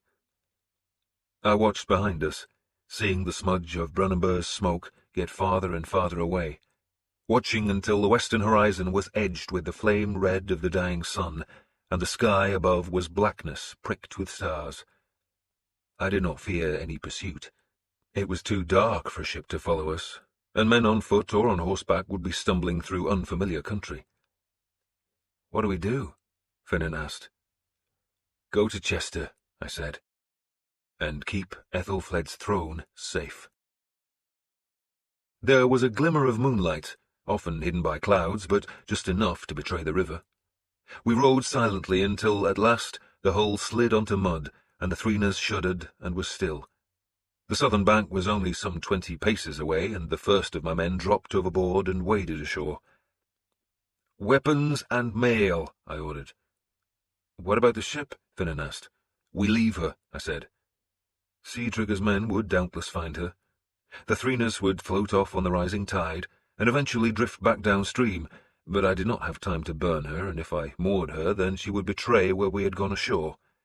Better to let her go wherever she wanted to drift. Weird bithful arad. And so we went ashore. 47 men and 1 woman, and we wore our mail and carried shields and weapons. We were dressed for war, and war was coming. The presence of so many men at Brunenburgh had told me that Chester was still in Saxon hands, but Sigtrygg would surely move against the larger fortress soon. "Maybe he's just decided to stay at Brunenburgh," Finan suggested, "and leave us in Chester. If he finishes Brunenburgh's palisade, if he makes a nuisance of himself, perhaps he hopes we'll pay him to leave. Then he's a fool, because we won't. But only a fool would attack Chester's stone walls." "We did," I said, and Finan laughed. I shook my head. "He won't want to be penned up in Brunenburgh. His father sent him to take land, and he'll try. Besides, he's young. He has a reputation to make, and Berg says he's headstrong." I had talked with Berg. He had been one of Ronwell's men, so had not seen much of Sigtrygg, but what he had seen had impressed him. "He's tall, lord," he had told me, "and golden-haired like your son, and with a face like an eagle, lord, and he laughs and shouts. Men like him." "You like him?" Berg had paused, and then, with the eagerness of the young, had blurted out, "He's like a god come to earth, lord." I had smiled at that. "A god?" "Like a god, lord," he had mumbled, ashamed of the words almost as soon as he had said them. But the god come to earth still had to make his reputation, and how better to do that than by recapturing Chester for the Northmen, which was why we hurried there, and in the end it was easier to find than I had feared. We followed the river eastwards until we saw the Roman road slanting across our front, and then we followed that road south. It went through a Roman cemetery, which both Northmen and Saxons had left alone because it would be so full of ghosts. We walked through it in silence, and I saw the Christians make the sign of the cross, and I touched my hammer amulet. It was night, the time when the dead walk, and as we passed through the sullen dwellings of the dead, the only sound was that of our feet on the stones of the road. And there, ahead, was Chester. We reached the town just before dawn. There was a grey sword's edge to the eastern sky, a hint of light, nothing more. The first birds sang. The pale walls of the burh were night dark, the northern gate a shadowed blackness. If any flag flew above the gate, I could not see it. There was firelight inside the walls, but it did not show any men on the parapets, and so I took just Finan and my son, and the three of us walked towards the gate. I knew we could be seen. "You opened this gate last time," Finan said to my son. "You might have to do it again." "I had a horse that time," Uhtred said. He had stood on his saddle and leapt over the gate, and so we had captured the burh from the Danes. I hoped we still held it. "Who are you?" a man shouted from the wall. "Friends," I called. "Is Merwala still in command?" "He is?" The reply was grudging. "Fetch him." "He's asleep." "I said, fetch him." I snarled the order. "Who are you?" the man asked again. "The man who wants to speak with Merwala. Go!" I heard the sentry speak to his companions. Then there was silence. We waited as the sword's edge of grey in the east widened to a blade of dull light. Cockerels crowed, and a dog howled somewhere inside the town. And then, at last, I saw shadows on the wall. "I'm Merwala," the familiar voice called. "And who are you?" "Uhtred," I said. There was a moment's silence. "Who?" he asked again. "Uhtred," I shouted. "Uhtred of Brunenburgh." "Lord?" He sounded disbelieving. "Did Osveth reach you?" "Yes. And your daughter?"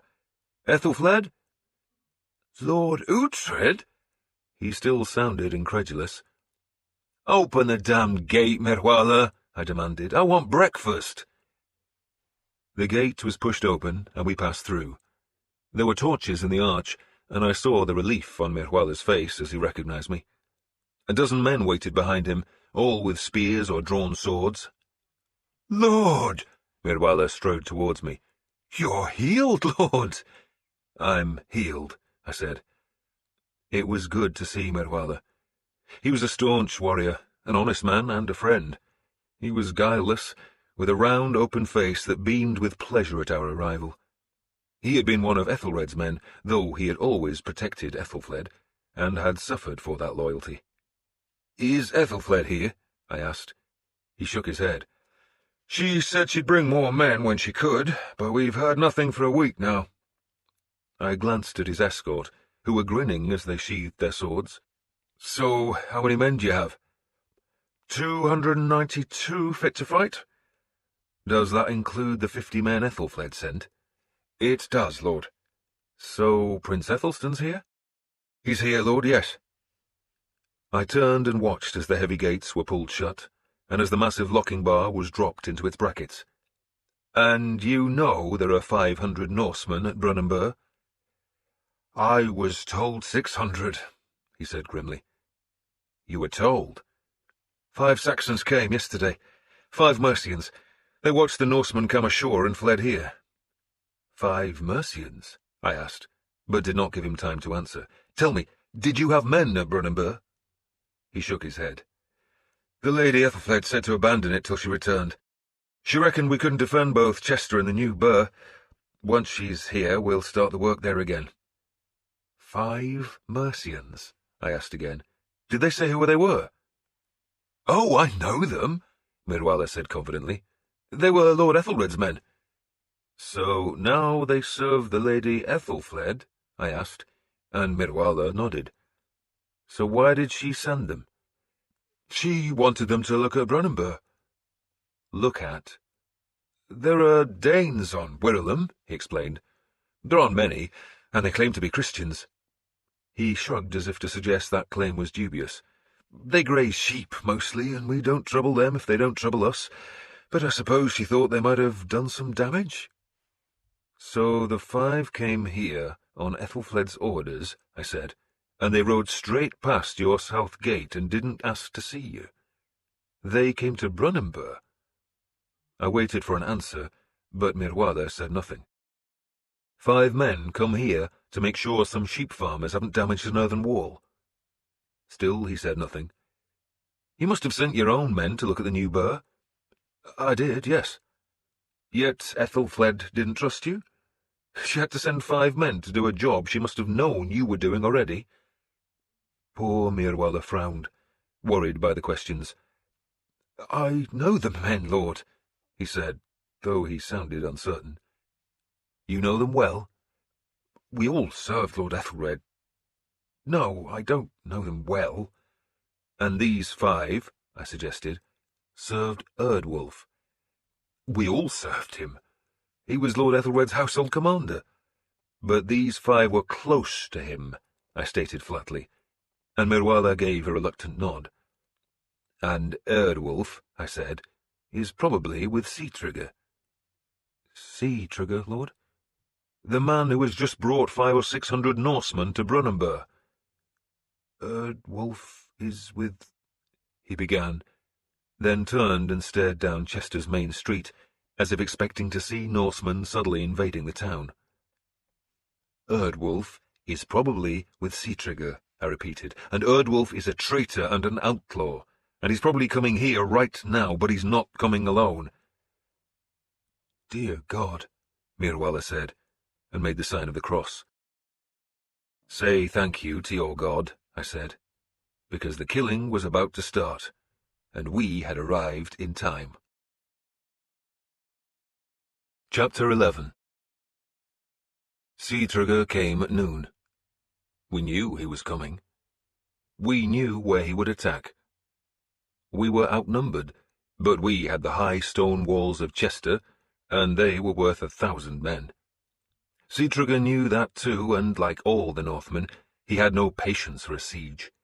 He had no time to make ladders, no tools to dig beneath our ramparts. He had only the courage of his men and the knowledge that he had tricked us. Except we knew what the trick was. Welcome to Chester.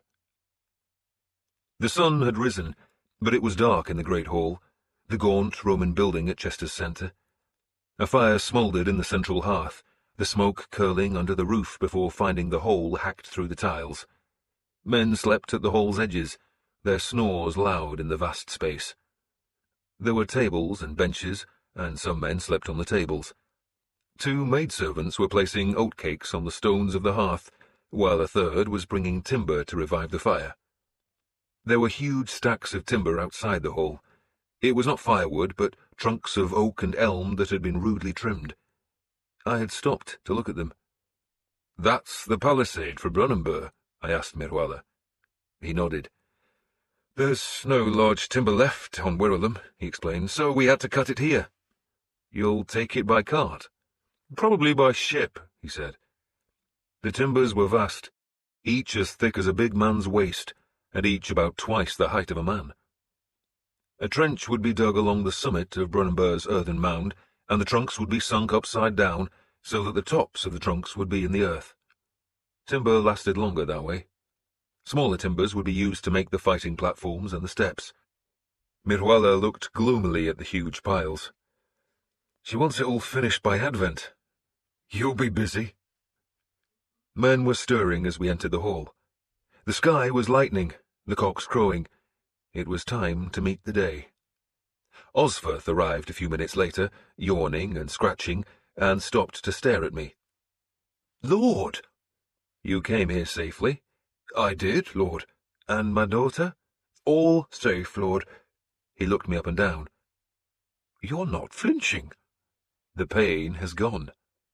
"Praise be to God," he said, then embraced me. "Finan, Sihtric, Uhtred." There was no hiding his pleasure at being back with his own warband. Then he saw Edith, and his eyes widened, and he looked to me for an explanation. "The Lady Edith," I said, is to be treated with honour.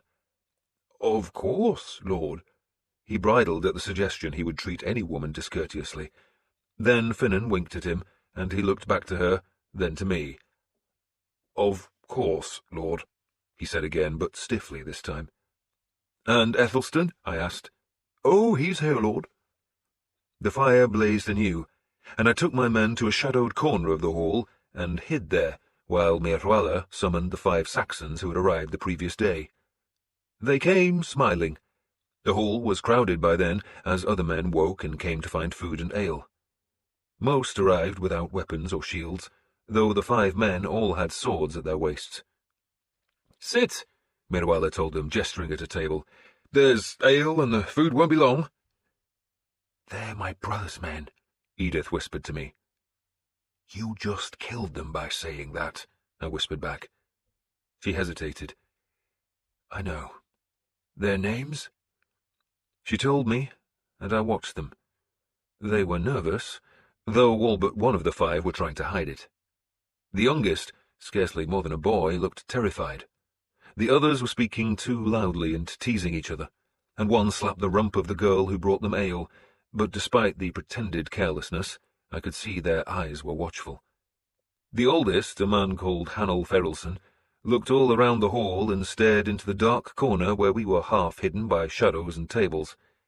He probably thought we were still sleeping. Are you expecting a fight today, Merwala? He called. It must come soon. Pray God it does, Hanel said heartily, because I'll never get past these walls. Lord Uhtred did, Merwala pointed out. Lord Uhtred always had the luck of the devil, Hanulf said sourly, and the devil looks after his own. You have news of him? Of the devil? Of Uhtred, Hanulf said. I had told Merwala what to say if that question was asked. He crossed himself. Men tell us the Lord Uhtred is dying. One pagan less, Hanulf said dismissively, then paused as bread and cheese were put on his table. Hanulf fondled the girl who brought the cheese, and said something to make the girl blush and pull away. His men laughed, though the youngster just looked even more scared. The devil looks after his own, eh? Finan murmured. Let's see if he looks after those 5, I said, then turned as Ethelstan entered the hall, followed by 3 other boys and 2 girls, none older than 11 or 12. They were laughing and chasing each other. Then Ethelstan saw 2 hounds by the hearth and dropped beside them, stroking their long backs and grey muzzles. The other children copied him, and it was interesting, I thought, that he was the indisputable leader of the small gang. He had that gift, and I did not doubt it would follow him into manhood. I watched as he stole 2 oatcakes from the hearthstones, and split them between himself, the dogs, and the 2 girls. So we can help you on the walls today? Hanulf asked Merwala. We would expect nothing less of you, Merwala said. Where will they attack? I wish we knew. Probably a gate, Hanulf suggested. I would think so. Men were listening to the conversation. Most of Merwala's men knew I was in the hall, and those men had been told to keep my presence secret. Most were also convinced that Hanulf simply wanted to help defend the walls.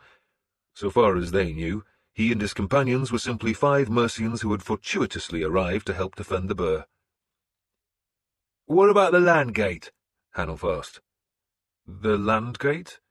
The one we used yesterday. Oh, the north gate. We'll fight there, Hanulf offered, with your permission. Thus I learned that Sigtryggr was not coming by sea. I had not expected it.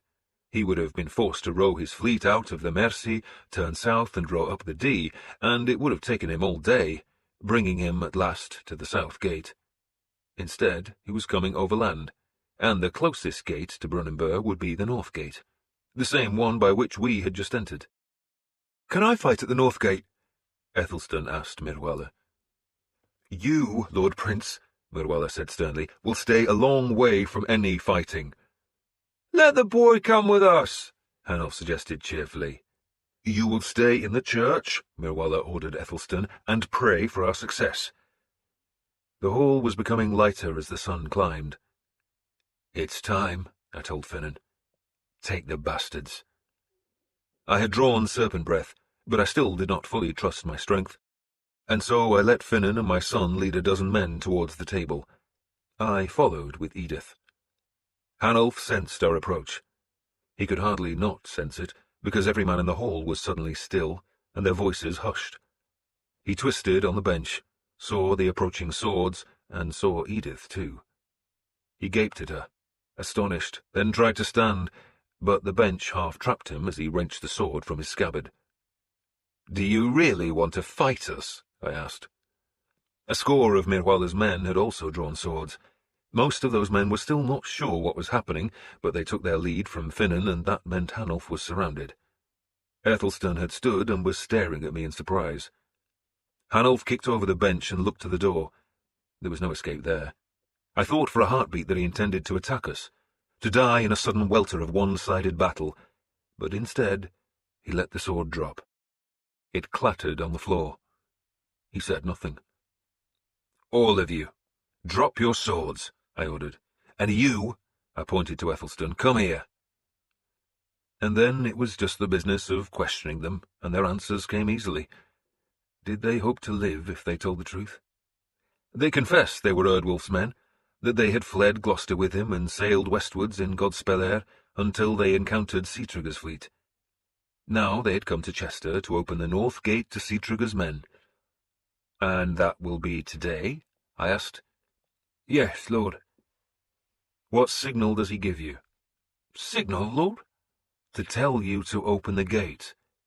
"He'll lower his standard, lord." "And then you would kill whatever men were in your way?" I asked, "and open the gate to our enemies?" Hanulf had nothing to say to that, but the youngest, the boy, blurted out a plea. "Lord," he began. "Silence," I snarled. "My son didn't—" another of the men began, then fell quiet when I glared at him. The boy was crying now. He could not have been much over 14, perhaps 15, and he knew what grisly fate now awaited him, but I was in no mood to hear pleas for mercy. The 5 men deserved none. If Hanulf had succeeded, then Sigtrygg would be inside Chester, and almost all my men and all Mirwala's men would be slaughtered. "Prince Ethelstan," I called. "Come here." Ethelstan hurried across the hall to stand beside me. "Lord?" "These men were among those sent to capture you at Alcester, Lord Prince," I told him, "and now they've come to Chester to our enemies. You will decide their punishment. Osferth, bring your nephew a chair." Osferth found a chair. "Not that one," I said, and pointed to the largest chair in the hall, presumably the one that Ethelfled used when she came to the burh. It had armrests and a high back, and was the chair that most resembled a throne, and I made Ethelstan sit on it. "One day," I told him, "you might be king of this realm, and you must practice kingship just as you practice sword skill. So now you will dispense justice." He looked at me. He was just a boy. "Justice?" he said nervously. "Justice," I said, staring at the 5 men. "You award gold or silver for a deed well done, and you decree punishment for a crime. So dispense justice now." The boy frowned at me, as if to determine whether I was serious. "They're waiting," I said harshly. "We're all waiting." Ethelstan looked at the 5 men. He drew his breath. "You're Christians?" he finally asked. "Louder," I said. "You're Christians?" His voice had not yet broken. Hanulf looked at me as if appealing to me to spare him this silliness. "Talk to the prince," I told him. "We're Christians," he said defiantly. "Yet you would have allowed the pagans to capture this place?" Ethelstan asked. "We were obeying our lord," Hanulf said. "Your lord is an outlaw," Ethelstan said, and Hanulf had nothing to say. "Your judgment, Lord Prince," I demanded. Ethelstan licked his lips nervously. "They must die," he said. "Louder!" "They must die!" "Louder still," I said, "and talk to them, not to me. Look them in the eye and tell them your judgment." The boy's hands were gripping the armrests now, his knuckles white. "You must die," he said to the 5 men, because you would have betrayed your country and your God. We, Hanulf began. Quiet, I snarled at him, then looked to Ethelstan. Quickly or slowly, Lord Prince, and by what method? Method? We can hang them quickly, Lord Prince, I explained, or hang them slowly, or we can give them the blade. The boy bit his lip, then turned back to the 5. You will die by the blade, he said firmly. The 4 oldest men tried to snatch up their swords, but they were far too slow. All 5 were seized and dragged outside to the grey early light, where Mercia's men stripped them of their mail and their clothes, leaving them in nothing but dirty shirts that hung to their knees. Give us a priest, Hanulf pleaded. At least a priest. Mercia's priest, a man called Witten, prayed with them. Not too long, father, I warned him. We have work to do. Ethelstan watched the men, who had all been forced to their knees. I made the right choice, Lord? He asked me. When you begin training with a sword, I asked him, what do you learn first? To block. To block, I agreed, and what else? To block, to swing, and to lunge. You begin with those easy things, I said, and it's the same with justice. That decision was an easy one, which is why I let you make it. He frowned up at me. It's easy. To take a man's life. To take 5 men's lives. They're traitors and outlaws. They were going to die whatever you decided. I watched the priest touch the men's foreheads. Father Witten, I shouted, the devil doesn't want to be kept waiting while you waste time. Hurry! You always say, Ethelstan spoke softly, that one should be kept alive. I do? You do, Lord, he said, then strode confidently to the kneeling men and pointed to the youngest. What's your name? Kenga, Lord, the boy said. Come, Ethelstan said, and when Kenga hesitated, he tugged on his shoulder. I said, come. He brought Kenga to me. Kneel, he commanded. May I borrow your sword, Lord Uhtred? I gave him serpent breath and watched as he clasped his small hands around the hilt. Swear loyalty to me, he instructed Kenga. You're a mushroom-brained idiot, Lord Prince, I said. Swear, Ethelstan told Kenga, and Kenga clasped his hands around Ethelstan's hands and swore loyalty. He stared up at Ethelstan as he said the words, and I saw the tears running down his face. You have the brains of a stunted toad, I told Ethelstan. Finan, Ethelstan called, ignoring me. Lord Prince? Give Kenga his clothes and weapons. Finan looked at me. I shrugged. Do as the sparrow-brained idiot tells you. We killed the remaining 4. It was quick enough. I made Ethelstan watch. I was tempted to let him kill Hanulf himself, but I was in haste and did not want to spend time watching a boy try to hack a man to death, and so my son killed Hanulf, spattering the Roman street with yet more blood. Ethelstan looked pale as he watched the slaughter, while Kenga still wept, perhaps because he had been forced to watch his father die. I took the boy aside.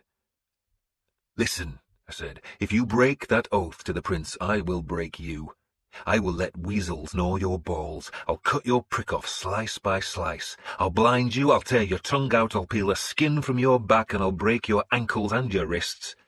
And after that I'll let you live. Do you understand me, boy? He nodded, too scared to speak. Then stop snivelling, I said, and get busy. We have work to do. Then we became busy. I did not see my own father die, though I was close by when it happened. I had been about Ethelstan's age when the Danes invaded Northumbria and captured Uhtred, the chief city of that country. My father took his men to join the army that attempted to recapture the city, and it had looked simple, because the Danes had allowed a whole stretch of Uhtred's palisade to collapse, offering a path into the streets and alleys beyond. I still remember how we mocked the Danes for being so careless and stupid. I watched our army form 3 wedges.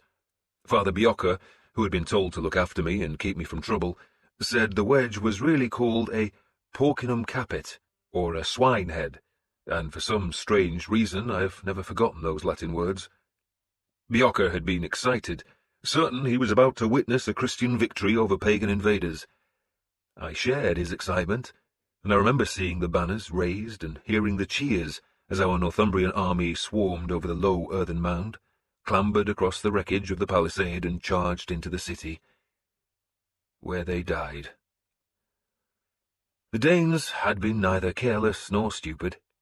They had wanted our men to enter the city, because once inside they found the Danes had built a new wall to cordon off a killing ground, and so our army had been trapped, and Jorfawic was renamed Jorvik, and the Danes became lords of Northumbria, all except for the fortress of Brunenburgh, which was too strong even for an army of spear Danes. And in Chester, thanks to Ethelfled, we had dozens of heavy tree trunks, all ready to be carried to Brunenburgh to make the palisade. So we used them to make a wall. When a man enters through Chester's north gate, he finds himself on a long street that runs straight southwards. There are buildings on either side, Roman buildings made of stone or brick. On the right side of the street is one long building which I have always supposed to be a barracks. It had windows, but only one door, and it was easy to block those openings. On the left side were houses with alleys between, and we stopped up the alleys with tree trunks and nailed up the doors and windows of the houses. The alleys were narrow, so the trunks were laid lengthwise in them, making a fighting platform some 5 feet above the street, while the long street itself was blocked by more trunks, a great heap of heavy timber.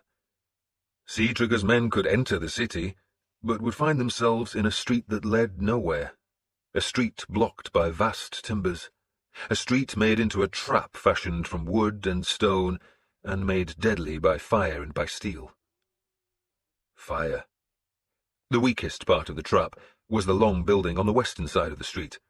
We did not have time to break down the roof and make a fighting platform above the wall, and the trapped Norsemen would find it easy enough to splinter open the building's blocked door and wide windows with their war-axes, and so I had men fill the long room with kindling and straw, with bulks of wood, with anything that would burn. If they broke into the old barracks, Sigtryg's warriors would be greeted with an inferno.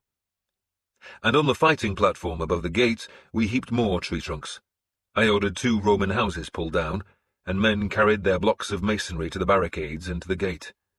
Throwing spears were gathered to hurl down at Sigtryg's men. The sun climbed, and we worked, adding timber, stone, steel, and fire to the trap. Then we closed the gate, put men on the walls, raised our bright flags, and waited.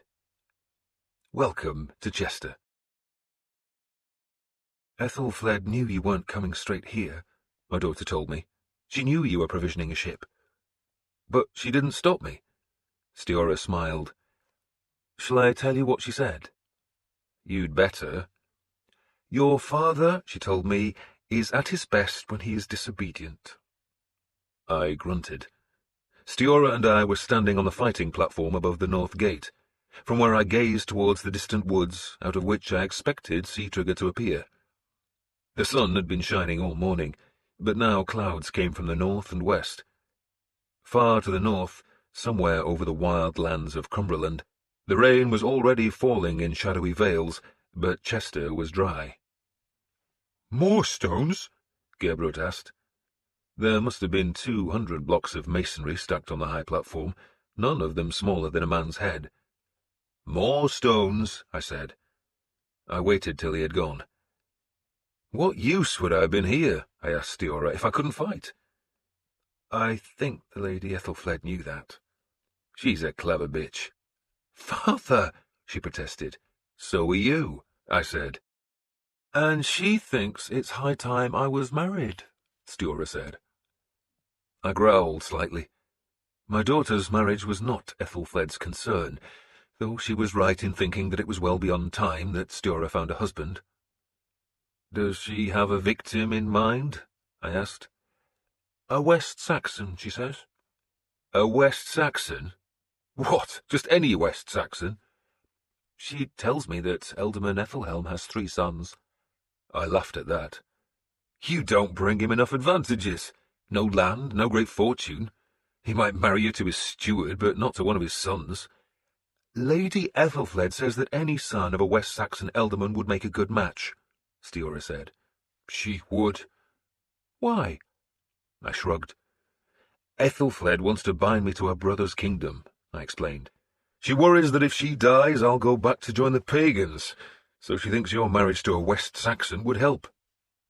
And would it? She asked. I shrugged again. I can hardly see myself fighting against the father of your children, not if you liked him. So, yes, it would help. Do I have any choice? She asked. Of course not. She grimaced. So you and the Lady Ethelfled choose for me? I saw birds flying above the distant wood. Something had disturbed them. It's not Ethelfled's business, I said. I'll choose for you. Stiora had also noticed the birds rising from the trees and was gazing at them.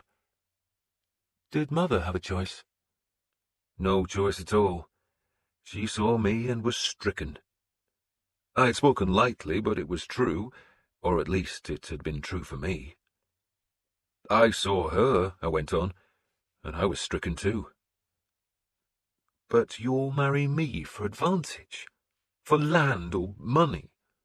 What other use are you? I asked sternly. She looked up at me, and I tried to keep a straight face, but she made me laugh. I won't marry you to a bad man, I promised, and I'll provide you with a rich dowry, but you know and I know that we marry for advantage. I stared at the far woods and saw nothing untoward, but I was certain the Norsemen were there. You didn't marry for advantage, Stiora said accusingly. But you will, I said, for my advantage. I turned as Gerbrut carried another chunk of masonry to the fighting platform. There must be cesspots in the town, I suggested to him. Ship pots, Lord. Bring as many as you can, he grinned. Yes, Lord. A shaft of sunlight lit the Roman cemetery, glinting off the white stones. Is there a man you want to marry? I asked Stiora. No, she shook her head. No. But you're thinking about marriage. I want to make you a grandfather, she said. Maybe I'll send you to a nunnery, I growled. No, she said, you won't. And I remembered Gisela's prophecy, drawn from the runesticks so long ago. One son would break my heart, one would make me proud, and Stiora would be the mother of kings. And so far the runesticks had been proven right. One son had become a priest, the other was proving to be a warrior, and there was only Stiora's fate to determine. And thinking of the runesticks made me remember Elfidel, the old woman who had prophesied a future of dead kings, and I thought of her granddaughter, the girl who could not speak, but who enraptured men with her beauty. Her grandmother had called her Ursi, but afterwards, when she married Knut Longsword, she was given the name Frigg. He had not married her for land or for advantage, but simply because she was so lovely. We had captured her before Chottenhala, her and her son, but I had been in such pain ever since that I had half forgotten her. I wonder what happened to Frigg, I said to my daughter. You don't know? She asked, surprised. Her surprise surprised me. You know? I asked. She half smiled. Your son keeps her? I stared at her in shock. Uhtred keeps her? In the farm, close to Cirencester, the farm you gave him? I still stared at her. I had thought my son had taken an admirable interest in farming, an interest I had encouraged. Now I knew why he was so enthusiastic about the farm. Why didn't he tell me? I assume because he doesn't want you visiting her, father. She smiled sweetly. I like her. He hasn't married her, has he? I asked, alarmed. No, father, but it's time he was married. He's older than I am. She stepped back, grimacing because Gerbrut was carrying a vast metal pot full of shit and piss. Don't spill it, she called to him. It's just shit from the guardhouse, lady, he said. It never hurt anyone, just smells a bit. Would you want it, Lord? Is there more? Lots more, Lord. Buckets of the lovely stuff. Put it where you can tip it over the Norsemen, I said. Welcome to Chester. This ends Disc 9 of The Empty Throne. The Empty Throne, Disc 10. Sigtrygr came at noon. The sun was behind cloud again, yet its light glinted from the blades of his men. He had only brought a dozen horses from Ireland, presumably because horses are difficult to tend aboard ship, so almost all his men were on foot. I assumed Sigtrygr himself was one of the small group of horsemen who rode beneath a great white banner on which was painted a red axe. I had been wrong about at least one thing. Sigtrygr had brought ladders. They looked clumsy until I realized they were the masts from his beached ships, on which crosspieces had been nailed or lashed. There were 12 of them, all long enough to reach across our ditch and up to the ramparts. The army threaded the graves of the Roman cemetery and stopped 100 paces from the walls. They were jeering at us, though I could not hear the insults, just the roar of men's voices and the sound of blades being beaten against heavy shields.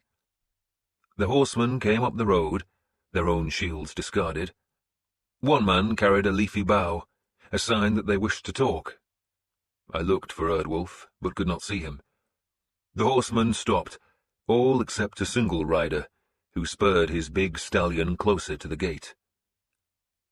"You talk to him," I told Merwalla. "He mustn't know I'm here." I stepped back and closed the faceplates of my helmet. My daughter stayed beside Merwalla and gazed down at the lone rider. "That has to be Sigtrygr," she said, stepping back to join me. And so it was. And so I saw Sigtrygr Ivarsson for the first time. He was a young man, a very young man. I doubted he had even seen 20 years, yet he led an army. He wore no helmet, so that his long bright hair hung down his back. He was clean-shaven and thin-faced, with sharp features softened by a smile. He gave the impression of being very sure of himself, very confident, and I suspected very vain. His mail shone. A chain of gold was looped 3 times around his neck. His arms glowed with rings. His scabbard and bridle were panelled with silver, while his horse was groomed like its master to impress. I thought of Berg's awed words that Sigtrygr was a god come to earth. His grey horse pranced on the road, full of vigour, as Sigtrygr curbed him just 10 paces short of the ditch. "My name," he called, "is Sigtrygr Ivarsson. I bid you all good day." Merwalla said nothing. One of his men was muttering a translation. "You are silent?" Sigtrygr called. "Is that from fear? Then you are right to fear us, for we shall slaughter you. We shall take your women and enslave your children, unless, of course, you withdraw from the city." "Say nothing," I muttered to Merwalla. "If you leave, I shall not pursue you. Hounds don't pursue field mice." Sigtrygr touched heels to his horse and came a couple of paces closer. He glanced down into the flooded ditch, seeing the sharpened stakes showing just above the water, then looked back to us. Now that he was closer, I could understand why Berg had been so awed. Sigtrygr was undeniably handsome, golden-haired, blue-eyed, and apparently fearless. He seemed to be amused by our silence. "Do you have dogs and pigs in the city?" "Let him talk," I muttered. "You must have both," he went on after pausing for the answer that did not come. "I ask only for practical reasons. Burying your bodies will take time, and burning your corpses will take days, and burning corpses do smell so bad. But dogs and pigs will eat your flesh quickly, unless you leave now." He paused, staring up at Merwalla. "You choose to be silent?" he asked. "Then I must tell you my gods have foretold victory for me this day. The rune sticks have spoken, and they do not lie. I will win, you will lose, but I console you with the thought that your dogs and pigs will not go hungry." He turned his horse away. "Farewell," he shouted, and spurred away. "Arrogant bastard," Merwalla muttered. We knew he planned to attack through the north gate, but if Sigtrygr had massed his men ready for that assault, we would have gathered a force to resist him, and even if Hanulf and his companions had lived to betray us by opening the gates, there would have been enough of our men to make a bloody fight in the entrance arch. So Sigtryggr set out to deceive us. He divided his forces, sending half towards the city's northeast corner and half to the northwest. That northwestern bastion was the weakest, because it had been partially undermined by floodwaters early in the spring, yet even the half-collapsed bastion was a formidable obstacle. The wall had been reinforced with timbers, and the ditch was deep and wide. We had good men there, too, just as we did at the northeastern ramparts, though most of our men waited where we had made the trap. They were hidden. All Sigtryggr could see at the north gate was a group of 12 men on the high rampart. Sigtryggr had kept just over 100 men on the road. They were sitting, either on the road or in the fields on either side. I assumed we were supposed to think they were a force he was holding in reserve, but of course they were waiting for the gate to open. Other men were scattered in groups along the whole northern wall, hurling spears and insults, presumably to keep our defenders looking outwards, while the 5 men unbarred the gate. Sigtryggr, still mounted, was just 60 or 70 paces from the wall, surrounded by his other horsemen and a score of warriors on foot. He was taking care to gaze towards the northwest bastion, pretending no interest in the gate. He drew his sword and held it high for a heartbeat, then dropped it as a signal for the attack on that corner of the city. His men there bellowed their war cries, charged towards the ditch, and thrust their cumbersome great ladders up to the wall's top. They threw axes and spears. They made a deafening noise as they clashed their swords on shields. But not one man actually attempted to clamber up the awkward ladders. Instead, Sigtryggr's standard-bearer suddenly waved the great flag from side to side, and then, in a deliberate and flamboyant gesture, lowered the banner so that the red axe lay flat on the roadway. "Now!" I called down, and the men waiting under the arch pushed open the heavy gate. And so the Norsemen came. They were quick. So quick that 4 of my men who unbarred and pushed open the heavy gates were almost caught by Sigtrygg's horsemen who were first through the arch. Those horsemen must have thought themselves lucky, for no spears were hurled down from the gate's top. I did not want to check the charge. I wanted as many Norsemen in the blocked street as possible, and so the horses charged through unimpeded, their hooves suddenly loud on the old stone, and behind them came a swarm of warriors on foot. The men pretending to attack the corner bastions now abandoned their feint and streamed towards the open gateway. And Sigtryggr was now inside the city, and for a heartbeat or two he must have thought he had the great victory, but then he saw the high barrier in front of him, and he saw the men waiting on the barricades to the east of the street, and he turned his horse fast, knowing his attack was already doomed, and the horseman following collided with his stallion. "Now!" I shouted. "Now! Kill them!" And the first spears flew. The horses had almost reached the high barricade that barred the street, and they stood no chance. They screamed as they fell, screamed as the heavy spears came and the throwing axes whirled from 3 sides. There was blood on the paving stones, thrashing hooves, and riders trying to extricate themselves, and behind them a rush of Norsemen crowding through the gate, still oblivious of the trap beyond. And this, I thought, is how my father died, how Northumbria fell, how the Danes had started their conquest of Saxon Britain, which had so nearly come to success. Like a flood they had spread south, and their victories brought the Norse in their wake, and now we had to fight back, shire by shire, village by village, taking back our land from south to north. "Lord?" Gerbert asked eagerly. "Yes," I said, and Gerbert and his companions hurled down the thick tree trunks to make an obstacle in the gate, and then, with glee, hurled the shit-pots into the milling Norsemen. More Norsemen were crowding outside the gate now, not understanding what delayed them, not comprehending the horror that we had readied for them, and 4 of my men began hurling down the big stones, each one capable of crushing a helmeted skull. It was a pitiless, one-sided slaughter. Some of Sigtrygg's men tried to climb the barricades, but our men were above them, and a climbing man cannot protect himself from a spear thrust, let alone an axe blow. I was watching from the top of the gate, content to let the young men fight this battle. The Norsemen tried to fight back, but only added dead men to the barricades. A dozen warriors tried to break into the longhouse, hoping to escape through its rear doors. They shattered the street door with axes, but Osferth had already ordered the flaming torches hurled into the room, and the thickening smoke and sudden fiery heat drove the men back from the new opening.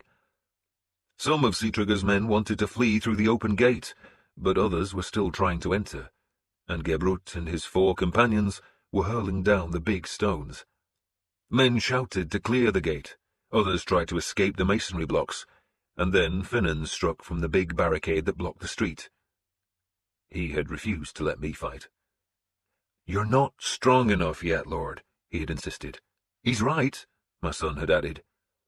So I had stayed on the fighting platform above the gate, and from there I watched as Finan and my son led 50 men across that high barricade.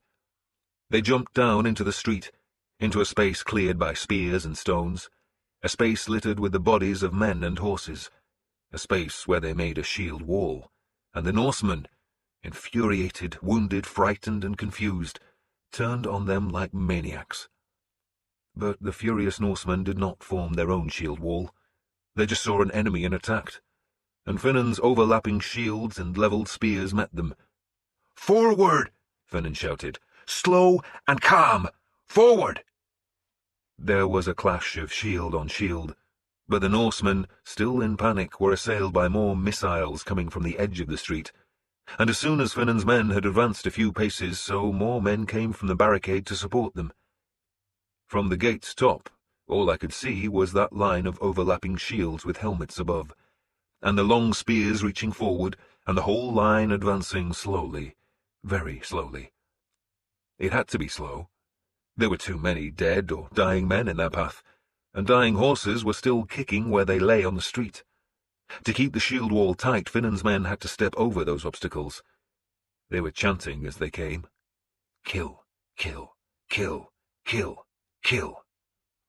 And whenever the Norsemen tried to make a wall to oppose them, so a stone would thump into them from the street's eastern side. The heat of the burning house was driving them from the west, and Finan and my son were leading a killing band from the south. Then I saw Sigtrygr. I thought he must have died in the first moments of our ambush, or at least been wounded as his horse went down. But there he was, still without a helmet, his long hair darkened by blood. He was in the centre of the enemy, and he bellowed at men to follow him. He shouted at others to clear the gate. He knew that Finan's grinding shield wall would turn slaughter into butchery, and so he ran, I thought, to the gate. But at the last moment he swerved and leapt at the barricade, which blocked the narrow alley running between the north wall and the closest house. He leapt like a deer. He had lost his shield, but he was still clothed in heavy mail and leather, yet he leapt to the barricade's top.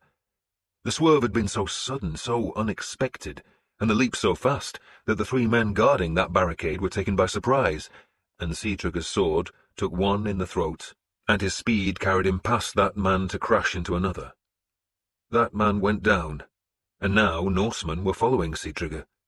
I saw the 3rd man hack at him with a sword, but his mail stopped the cut, and then that 3rd man screamed as a Norseman chopped with an axe. There were a half-dozen Norsemen on the barricade now, and Gebrut and his companions hurled stones to stop more men joining them, but Sigtrygr had jumped from the tree trunks onto the steps that led to the ramparts. He was grinning. He was enjoying himself. His men were being crushed, killed, burned, and beaten, but he was a warlord at war, and his eyes were bright with battle joy as he turned and saw us at the very top of the long steps. He saw me. What he saw was another lord of war. He saw a man enriched by battle, a man with a fine helmet and glittering mail, a man whose arms were thick with the rings that come from victory, a man whose face was hidden behind armour plates chased with silver, a man with gold about his neck, a man who had doubtless planned this ambush, and Sigtrygr saw he could snatch one triumph from this disaster. And so he came up the steps, still grinning, and Gebrut, quick-thinking, threw a stone, but Sigtrygr was also quick, so very quick, and almost seemed to dance out of the missile's way as he came to me. He was young, and he was in love with war. He was a warrior. "Who are you?" he shouted as he climbed the last steps. "I am Uhtred of Brunenburgh," I told him. He shouted for joy. Reputation would be his. And so he came to kill me. Chapter 12. We have known peace. There are times when we sow our fields, and know we will live till harvest, times when all that our children know of war is what the poets sing to them. Those times are rare, yet I have tried to explain to my grandchildren what war is. I am dutiful. I tell them it is bad, that it leads to sorrow and grief, yet they do not believe me. I tell them to walk into the village and see the crippled men, to stand by the graves and hear the widows weep, but they do not believe me. Instead, they hear the poets. They hear the pounding rhythm of the songs that quickens like a heart in battle. They hear the stories of heroes, of men and of women too, who carried blades against an enemy who would kill and enslave us. They hear of the glory of war, and in the courtyards they play at war, striking with wooden swords against wicker shields. And they do not believe that war is an abomination. And perhaps those children are right. Some priests rant against war, but those same priests are quick to shelter behind our shields when an enemy threatens, and there are always enemies. The dragon-headed ships still come to our coasts. The Scots send their war bands south, and the Welsh love nothing more than a dead Saxon. If we did as the priests want, if we beat our swords into plowshares, we would all be dead or enslaved. And so the children must learn the strokes of the sword, and grow into the strength needed to hold a shield of iron-rimmed willow against the fury of a savage enemy. And some will learn the joy of battle, the song of the sword, the thrill of danger. Æthelred knew it. He revelled in war. I can still see him coming up those stone stairs, his face alive with joy, and his long sword reaching. Had I looked like that when I killed Ubba? Had Ubba seen my youth and eagerness, my ambition, and in those things seen his death? We leave nothing in this world but bones and reputation, and Æthelred, his sword already reaching for me, saw his reputation shining like a bright star in the darkness. Then he saw Stiora. She was just behind me, just to one side, her hands held to her mouth. How do I know that? I was not looking at her, but all that happened was told to me later, and she was there, and I was told she clasped her hands to stifle a scream. I had pushed Gerbrut back, not willing to let the Frisian fight my battle, and Stiora was now closest to me. She uttered a small cry, more of shock than fear, though she should have been terrified, seeing how eagerly death leapt up the steps towards us. Then Æthelred saw my daughter, and for an instant, for the blink of an eye, he kept his gaze on her. We expect to see men on a battlefield, but a woman. The sight of her distracted him. It was only a heartbeat's hesitation, but it was enough. He had been watching my eyes, but seeing Stiora, he kept looking at her for that instant, and in that instant I moved. I was not as fast as I had been. I was not as strong as I once was, but I had been in battle all my life, and I smashed my shield arm to the left, catching the tip of his blade to sweep his sword aside, and he looked back at me, bellowed a challenge, and tried to bring the sword back over the top of my shield, but Serpent Breath was moving, rising, and I moved too, going down a step, and still lifting the shield to keep his sword high, and he saw my blade coming for his belly, and he twisted desperately to avoid the lunge, and missed his footing on the steps. And the shout of battle rage became a cry of alarm as he stumbled. I flicked Serpent Breath back just as he recovered to thrust his blade beneath my shield. It was a good lunge, a fast move made by a man who had still not regained his balance, and that stroke deserved to rip the flesh from my left thigh, but my shield dropped on the blade and took the force from it, as I swept Serpent Breath, meaning to cut his throat open, and he jerked his head away. He jerked his head an instant too late. He was still trying to find his balance, and his head came back down as his foot slipped on the step, and Serpent Breath's sharp tip took his right eye. She took just the eye and the skin on the bridge of his nose. There was a small spurt of blood, a gush of colourless liquid, and Sigtrygr reeled away as Gerbrutt pushed me aside to finish the job with his axe. That was when Sigtrygr leapt again, but this time he jumped clean off the rampart steps and down to the ditch, a long fall. Gerbrutt shouted in anger at his escape, and thrust the axe at the next man, who took the blow on his shield and staggered back, and then the 6 Norsemen who had followed their lord fled like him. They jumped from the ramparts. One was impaled on a stake. The others, including Sigtrygr, scrambled up the ditch's far side. And thus I defeated Sigtrygr and took one of his eyeballs. "I am Odin!" Sigtrygr roared from the ditch's edge. He had tipped his ravaged face to look at me with his one eye, and he was smiling. "I am Odin!" he called to me. "I have gained wisdom!" Odin had sacrificed an eye to learn wisdom, and Sigtrygr was laughing in his defeat. His men dragged him away from the spears that were being hurled down from the wall, but he turned again when he was just a dozen paces away and saluted me with his sword. "I could have killed him if he hadn't jumped," Gerbrutt said. "He would have gutted you," he said.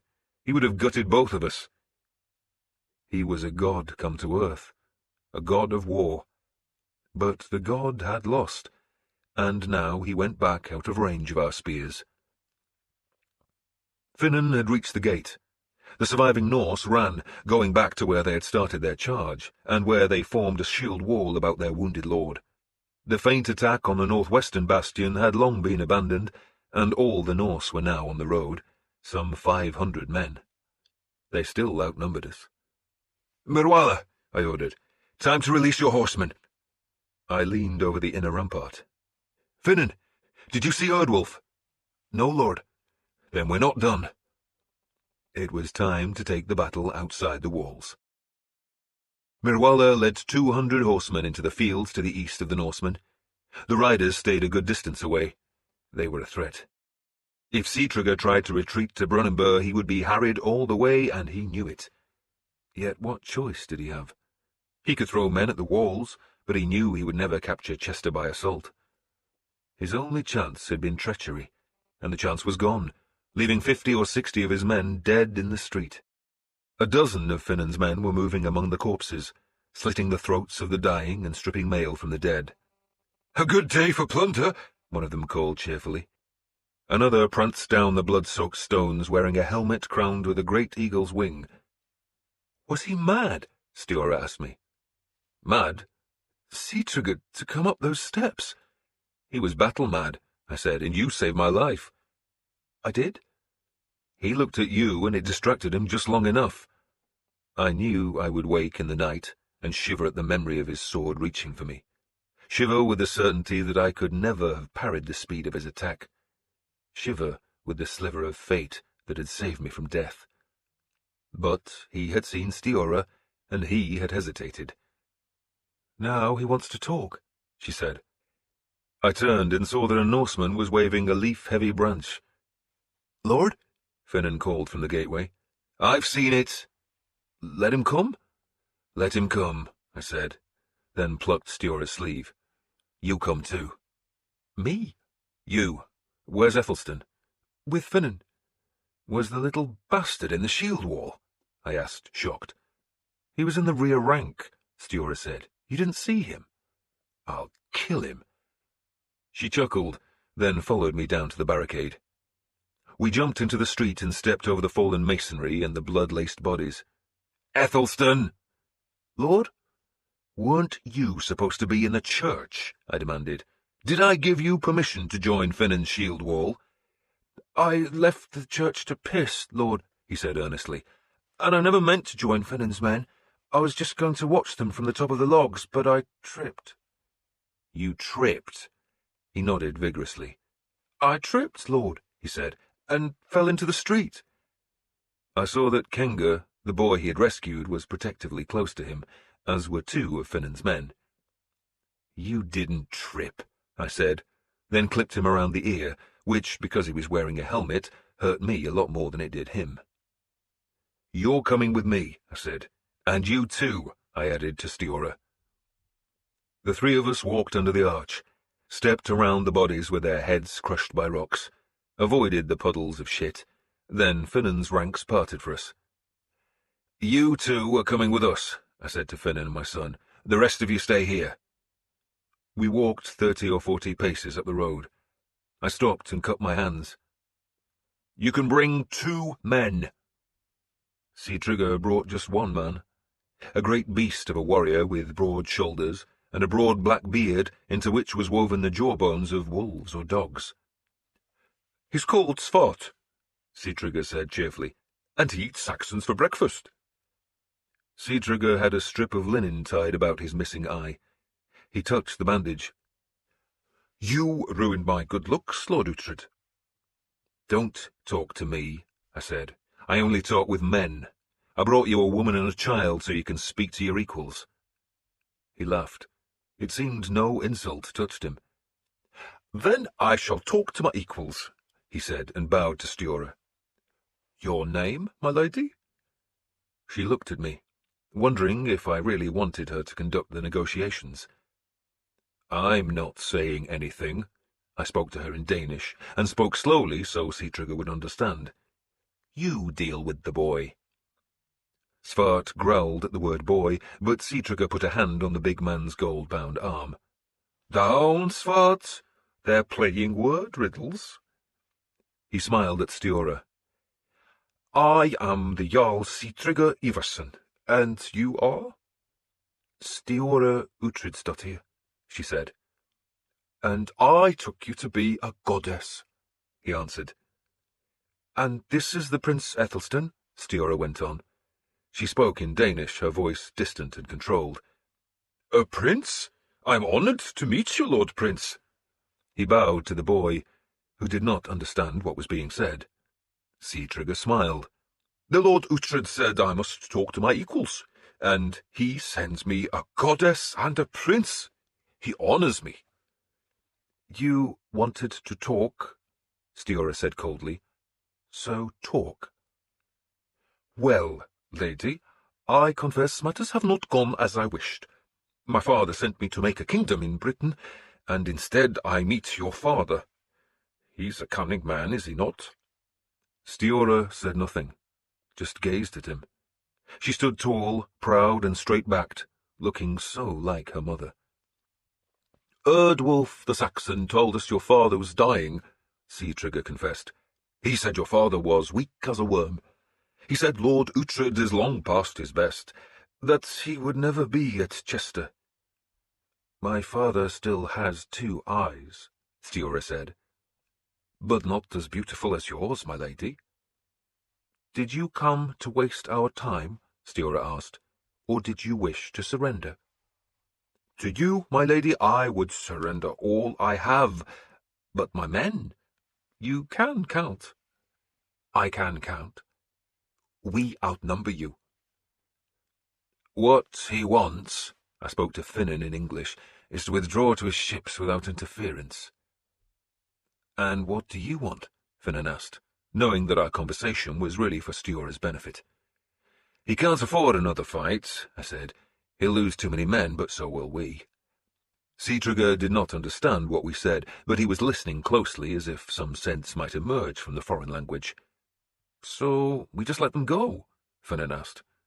"He can go back to his father," I said, "but he must leave half his swords behind and give us hostages." "And give us Erdwolf," Finan said. "And give us Erdwolf," I agreed.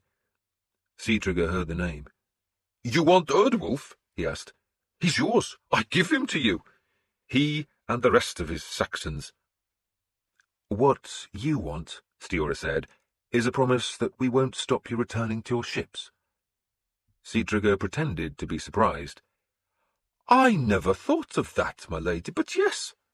What a generous thought. We could return to our ships." "And to your father?" "He won't be happy." "I shall weep for him," she said scornfully. "And you will leave half your swords here," she went on, "and we shall take hostages for your good behaviour." "Hostages," he said, and for the first time did not sound confident. "We shall choose 12 of your men," Stiora said. And how will those hostages be treated? With respect, of course, unless you stay on these shores, in which case they will be killed. You will feed them? Of course. Feast them? We will feed them, she said. He shook his head.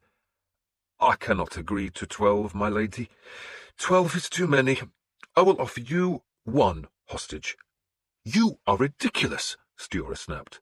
Myself, dear lady, I offer myself. And I confess, he surprised me.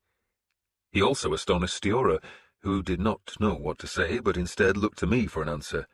I thought for a moment, then nodded. His men can return to their ships, I spoke to her in Danish, but half will leave their swords here. They have 1 day to ready the ships. 1 day, she said. 2 mornings from now, I said harshly, we will bring Æthelred to his fleet. If the ships are afloat and ready to sail with their crews on board, he can join them. If not, he dies.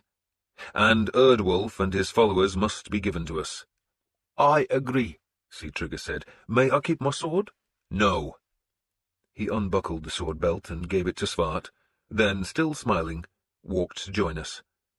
And so that night we feasted with Æthelred. Ethelfled arrived the next day. She sent no warning of her coming, but her first horseman appeared in the mid-afternoon, and an hour later she rode through the south gate, leading more than 100 men, all untired horses white with sweat. She was in her silver mail, her whitening hair ringed with a silver circlet. Her standard-bearer was holding her dead husband's banner, the flag showing the prancing white horse. What happened to the goose? I asked her. She ignored the question, staring down at me from her saddle. You look better. I am better. Truly? She asked eagerly. Healed, I said. God be thanked. She looked up at the clouded sky when she said that. What happened? I'll tell you soon enough, I answered, but what happened to the goose? I'm keeping Æthelred's banner, she said brusquely. It's what Mercia's used to. Folk don't like change. It's hard enough for them to accept a woman as their ruler without imposing more new things on them. She swung down from Gast's saddle. Her mail, her boots, and her long white cloak were mud-spattered. I hoped you'd be here. You ordered me here. But I did not order you to waste time finding a ship, she said tartly. A servant came to take her horse while her men dismounted and stretched tired limbs. There's a rumour that Norsemen are coming here, she went on. There are always rumours, I said dismissively. We heard a report from Wales, she ignored my flippant comment, that a fleet was off the coast. It might not be coming here, but there's empty land north of the Mercia, and that might tempt them. She frowned, sniffing the air and disliking what she smelt. I did not scour Haki from that land just to make space for another pagan warlord. We have to settle folk on that land. Æthelred, I said. She frowned. Æthelred? Your Welsh spies were right, I said. Æthelred is the warlord who leads the Norse fleet. You know about him? Of course I do. His men are occupying Brunenburgh. Oh, God! She flinched at the news. Oh, God, no! So they did come here. Well, that won't last. We have to get rid of them quickly. I shook my head. I'd leave them alone. She stared at me in shock. Leave them alone? Are you mad? The last thing we want is Norsemen controlling the Mercia. She began striding towards the great hall. 2 of her priests scurried behind, carrying sheaves of parchment. Find a strongbox, she talked over her shoulder as she went, and make sure those documents stay dry. I can't stay long. She was evidently talking to me now. Gloucester is calm enough, but there's still much work to do there, which is why I want those Norsemen gone. They outnumber us, I said dubiously. She turned around fast, all energy and decision, and jabbed a finger at me. And they'll be reinforced if we give them any more time. You know that. We must get rid of them. They outnumber us, I said again, and they're battle-hardened. They've been fighting in Ireland, and men learn to be vicious there. If we're to attack Brunenburgh, I'd want another 300 men at least. She frowned, worried suddenly. What's happened to you? Are you frightened of this man, Sigtryggr? He's a lord of war." She looked into my eyes, evidently judging the truth of my words, and whatever she saw must have convinced her. "Dear God," she said, still frowning. "Your wound, I suppose," she added, half under her breath, and turned away. She believed I had lost my courage, and as a consequence she now had another worry to add to her many burdens. She walked on till she noticed the swords, shields, spears, mailcoats, helmets, and axes that were heaped by the great hall door, beneath Sigtryggr's banner of the red axe, which was nailed to the wall. She stopped, puzzled. "What's that?" "I forgot to tell you," I said, "that the battle-hardened men attacked yesterday. They killed 3 of our men and wounded 16, but we killed 72 of theirs, and Sigtryggr is our hostage. We're keeping him till tomorrow when his fleet sails back to Ireland. You really didn't need to come. It's very good to see you, of course, but Mirwala and I are quite capable of dealing with big bad Norsemen." "You bastard," she said, though not in anger. She looked at the trophies, then back to me and laughed.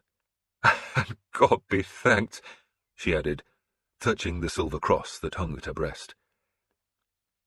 That night we feasted with Sigtryggr again, though the arrival of Ethelfled with so many warriors meant that the meat was scanty. There was ale enough, and the steward provided skins of wine and a large barrel of mead. Even so, Ethelfled's presence meant the mood of the hall was more subdued than the previous night. Men tended to talk more softly when she was in the hall. They were less liable to start fights or bawl their favourite songs about women at the tops of their voices. The mood was made even more sombre by the half-dozen churchmen who shared the top table, where Ethelfled questioned Mirwala and myself about the fight at the North Gate. Sigtryggr had been given an honourable place at the table, as had my daughter. "It was her fault," Sigtryggr said, nodding towards Sturla. I translated for Ethelfled. "Why her fault?" she asked. "He saw her and was distracted," I explained. "A pity," my daughter said coldly, "that he was not distracted for longer." Ethelfled smiled approvingly at that sentiment. She sat very straight, keeping a watchful eye on the hall. She ate little and drank less. "So she doesn't get drunk, then?" Sigtryggr said to me sourly, nodding at Ethelfled. He was sitting across the table from me. "She doesn't," I said. "My mother would be wrestling with my father's warriors by now," he said gloomily, "or else out drinking them." "What is he saying?" Ethelfled demanded. She had seen the Norseman glance at her. "He complimented you on the wine," I said. "Tell him it is a gift from my youngest sister, Elfrith." Elfrith had married Baldwin of Flanders, who ruled territory south of Frisia, and if this was Flanders wine, I would rather have drunk horse-piss. But Sigtryggr seemed to like it. He offered to pour some for Sturla, but she refused him curtly, and went back to her conversation with Father Fromar, a young priest in Ethelfled's service. "The wine is good," Sigtryggr pressed her. "I shall help myself," she said distantly. Alone among my family and followers, she seemed immune to the Norseman's appeal. I certainly liked him. He reminded me of myself, or at least of the man I was when I had been young and headstrong, and had taken the risks that either end in death or reputation. And Sigtryggr had charmed my men. He had given Finan an armouring, praised my warriors' fighting skills, admitted that he had been well beaten, and had promised that one day he would come back to take his revenge. "If your father ever gives you another fleet," I had said. "He will," he said confidently. "Only next time I won't fight you. I'll look for an easier Saxon to beat." "Why not stay in Ireland?" I had asked him. He had hesitated before answering, and I suspected a jest was coming, but then he had looked at me with his one eye. "They're savage fighters, Lord. You attack and beat them, and then suddenly there's another horde of them. And the deeper you go into their land, the more there are, and half the time you can't see them, but you know they're there. It's like fighting phantoms till they suddenly appear and attack." He half smiled. "They can keep their land." "As we'll keep ours." "Maybe, maybe not," he had grinned. We'll row down the Welsh coast now and see if we can't capture a slave or two to take home. My father will forgive a lot if I take him a clutch of new girls." Ethelfled treated Sigtryggr with disdain. He was a pagan, and she hated all pagans except for me. "It's a pity you didn't kill him," she said at the feast. "I tried." She watched Stiorra rebuff every effort Sigtryggr made to be friendly. "She's grown well," she said warmly. "She has. Unlike my daughter," she sighed, her voice low now. "I like Elfwin. She has a head full of feathers," she said dismissively. "But it's time you found Stiorra a husband." "I know." She paused, her eyes looking around the hall that was lit by rushlights. "Ethelhelm's wife is dying." "So he told me." "She may be dead by now. Ethelhelm told me that the priests have given her the last rites." "Poor woman," I said dutifully. "I had a long conversation with him before I left Gloucester," Ethelfled said, still looking down the hall. "With him and with my brother. They accept what our Witten decided. They also agreed to leave Ethelstan in my care. He will be raised in Mercia, and there will be no attempt to spirit him away." "You believe that?" "I believe we must guard the boy," she said tartly. She looked at Ethelstan, who was with his twin sister at one of the lower tables. His royal birth meant he should have eaten at the top table, but I had spared him the conversation of Ethelfled's priests. "I believe my brother means the boy no harm," she went on, "and he insists there must be no enmity between Wessex and Mercia. Nor will there be, unless Ethelhelm gets ambitious again." "He overreached himself," she said, "and he knows it.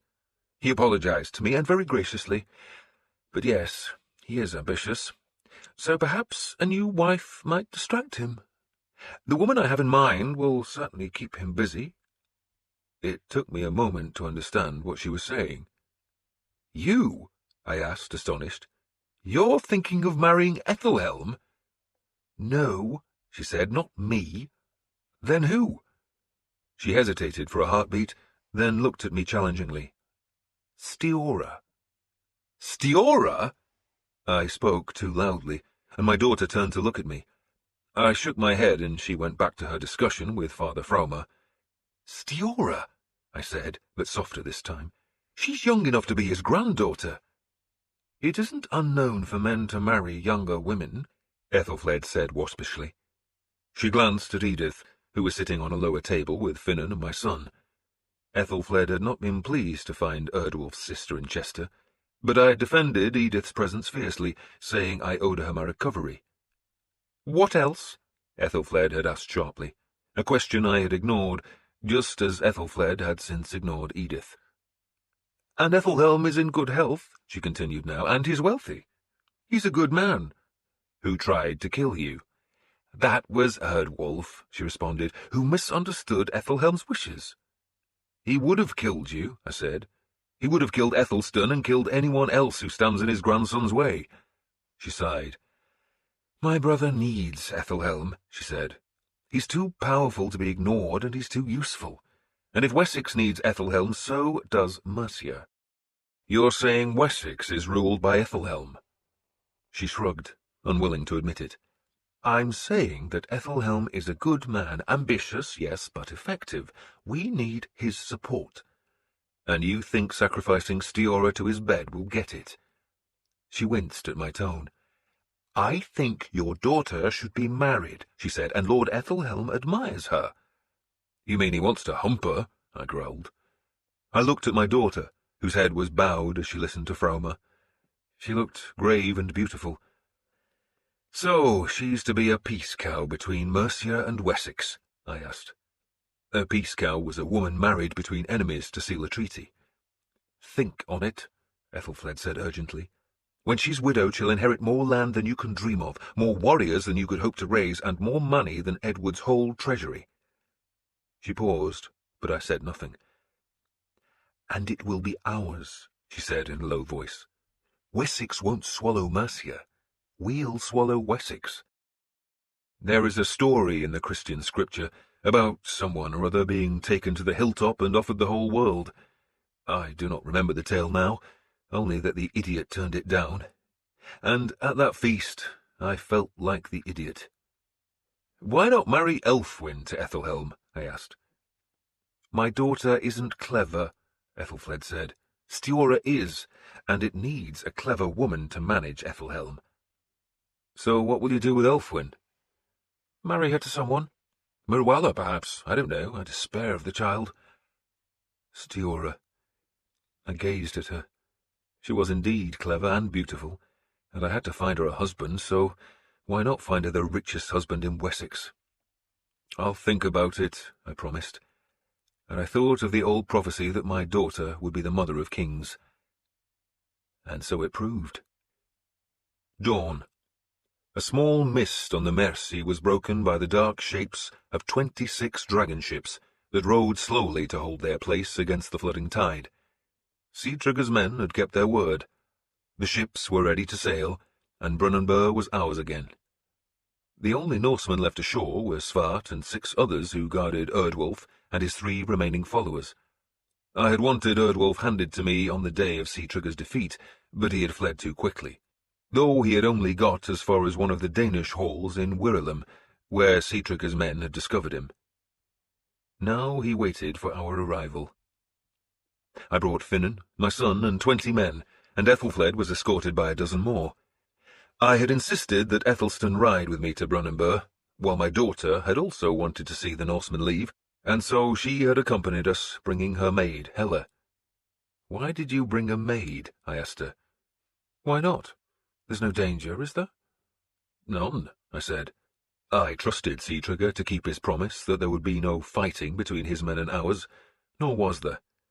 We met Svart and his few men close to the half-finished burh, where Sigtrygr dismounted from his borrowed horse. Svart brought him his sword, and Sigtrygr looked at me as if asking for permission to take it. I nodded. He pulled the blade from its scabbard and kissed the steel. "You want me to kill the Saxons?" he asked, nodding towards Erdwolf. "I do my own work," I said, and I swung myself from the saddle and was amazed that there was no pain. "Father," Uhtred called. He wanted to do the killing. "I do my own work," I said again, and though there was no pain, I took care to lean against the horse. I gasped as if the agony had come back, then I pushed off the stallion's flank and limped towards Erdwolf. The limp was a pretense. He watched me approach. He stood tall, his narrow face expressionless.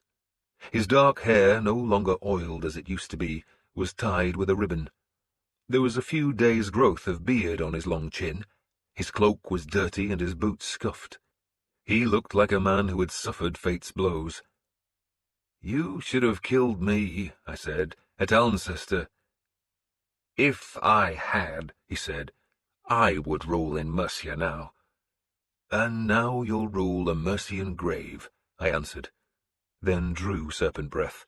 I grimaced, as if her weight was too much for me. "You'd kill an unarmed man, Lord Uhtred?" Erdwolf asked. "No," I said. "Berg," I shouted without turning around, "give your sword to this man." I rested on my sword, placing the tip on a flat stone and leaning my weight on the hilt. Behind Erdwolf was the unfinished burh, its long earthen wall topped now by thorn bushes that made a temporary palisade. I thought the Norsemen might have burned the church and stables, but they stood unharmed. Svart and his men guarded Erdwolf's followers. Berg trotted his horse forward. He glanced at me, then drew Icebite and tossed the blade onto the dew-wet grass by Erdwolf's feet. "That," I told Erdwolf, "is Icebite. Knut Longsword's blade. Your sister tells me you tried to buy it once, and now I give it to you. It almost killed me, so see if you can finish the job." "Father," Stiora called anxiously. She must have believed Erdwolf and Icebite were more than a match for me. "Quiet, girl, I'm busy." Why did I choose to fight him? He was going to die whether I fought him or not, and he was dangerous, half my age and a warrior. But it is reputation. Always reputation. Pride, I suppose, is the most treacherous of virtues. The Christians call it a sin. But no poet sings of men who have no pride. Christians say the meek will inherit the earth, but the meek inspire no songs. Erdwolf had wanted to kill me, to kill Ethelfled and Ethelstan. Erdwolf had wanted to rule, and Erdwolf was the last vestige of Ethelred's hatred. It was fitting that I should kill him, and that all Saxon England should know that I had killed him. He stooped and picked up the sword. "You are in mail," he said, and that told me he was nervous. "I'm old," I said, "and wounded. You're young, and Icebite has pierced my mail once, so let her do it again. She's a magic blade." "Magic?" he asked, then looked at the sword and saw the inscription. Ulfbert. His eyes widened, and he hefted the sword. I lifted Serpent Breath and winced, as if her weight was gnawing at my ribs. "Besides," I went on, "you'll move faster without mail." "And if I kill you?" Erdwolf asked. "Then my son will kill you," I said. "But for all time men will know that Lord Erdwolf conquered Uhtred." I made the Lord into a sneer. And he came for me. He came fast. I carried no shield, and he swept Icebite at my unprotected left side, but it was little more than an exploration, an attempt to see if I could parry, and I did not even need to think about it. The blades clashed, and Serpent Breath stopped Icebite dead. I took a pace backwards and lowered my blade. "You won't kill me with a cut," I said. "Even Ulfbert's blades won't cut mail open. You need to lunge." He was watching my eyes. He took a step forward, his sword rising, and I did not move, and he stepped back again. He was testing me, but he was also nervous. "Your sister," I said, "tells me you fought in the rear rank of the shield wall, never in the front rank." "She lied." "She was lying," I said, "lying in my bed when she told me. She said you let other men do your fighting." "Then she's a whore and a liar." I grimaced again, slightly bending at the waist as I used to do when the pain struck suddenly. Erdwolf did not know I was healed, and he saw Serpent Breath drop even lower, and he stamped his right foot forward and rammed Icebite fast at my chest, and I turned to one side to let the blade slide past me, and then I punched him in the face with Serpent Breath's heavy hilt. He staggered. I heard Finan chuckle as Erdwolf brought the sword back in a swing, again to my left side, but there was no force in the cut because he was still recovering from the lunge and from my blow, and I just raised my arms and let the blade hit my mail. It struck just above the wound, and the mail stopped the blade, and there was no pain. I smiled at Erdwolf, and flicked Serpent Breath so that her tip cut open his left cheek, already bloody from the blow I had given him. "If your sister whored for anyone," I said, "it was for you." He touched his left hand to his cheek and felt the blood. I could see the fear in him now. Yes, he was a warrior, and not a bad one. He had trapped Welshmen on the Mercian border and driven them away, but his skill had been at laying ambushes, or avoiding ambushes, at outthinking his enemies and attacking them when they thought themselves safe. He had doubtless fought in the shield wall, protected by loyal men on either side, but he had always fought in the rear rank. He was not a man who took delight in the song of swords. "You whored your sister to Ethelred," I said, "and made yourself rich." I flicked Serpent Breath again, aiming at his face, and he stepped back fast. I lowered the blade. "Jarl Sea-Trigger," I called. "Lord Uhtred? You still possess Erdwolf's money, the treasure he took from Gloucester?" "I do." "It belongs to Mercia," I said. "Then Mercia must come and take it," he answered. I laughed. "So you won't go home empty-handed after all. Did he steal a lot?" "Enough," Sea-Trigger said. I cut Serpent Breath at Erdwolf's legs. Not a serious blow, just enough to drive him back a pace. "You're a thief," I told him. "That money was given to me." He took a pace forward, his blade rising, but I did not react to the threat, and he stepped back again. "It was gold that should have been spent on men," I said. "On weapons, on palisades, and on shields." I stepped forward and gave him a backhanded cut that simply drove him away. I followed, sword raised, and by now he must have known that I was not hurting, that I was moving easily and quickly, though I sensed that I would tire fast. Serpent breath is a heavy sword. "You spent it on oil for your hair," I said, "and on baubles for your whores, on furs and horses, on jewels and on silk. A man, Lord Erdwolf, dresses in leather and iron, and he fights."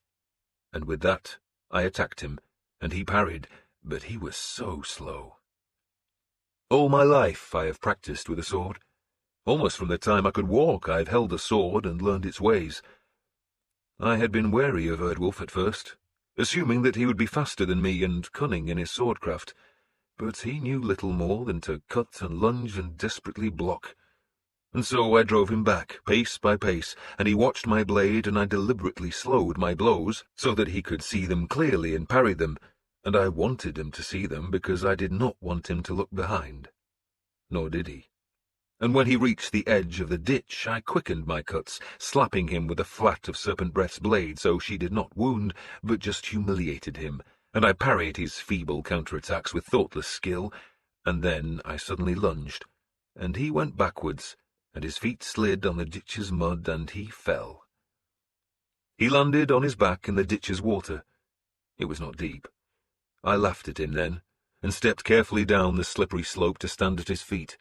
The onlookers, both Saxon and Norse, came to the ditch's edge and looked down at us, and Erdwolf looked up and saw the warriors, the grim warriors, and such was his humiliation that I thought he would weep.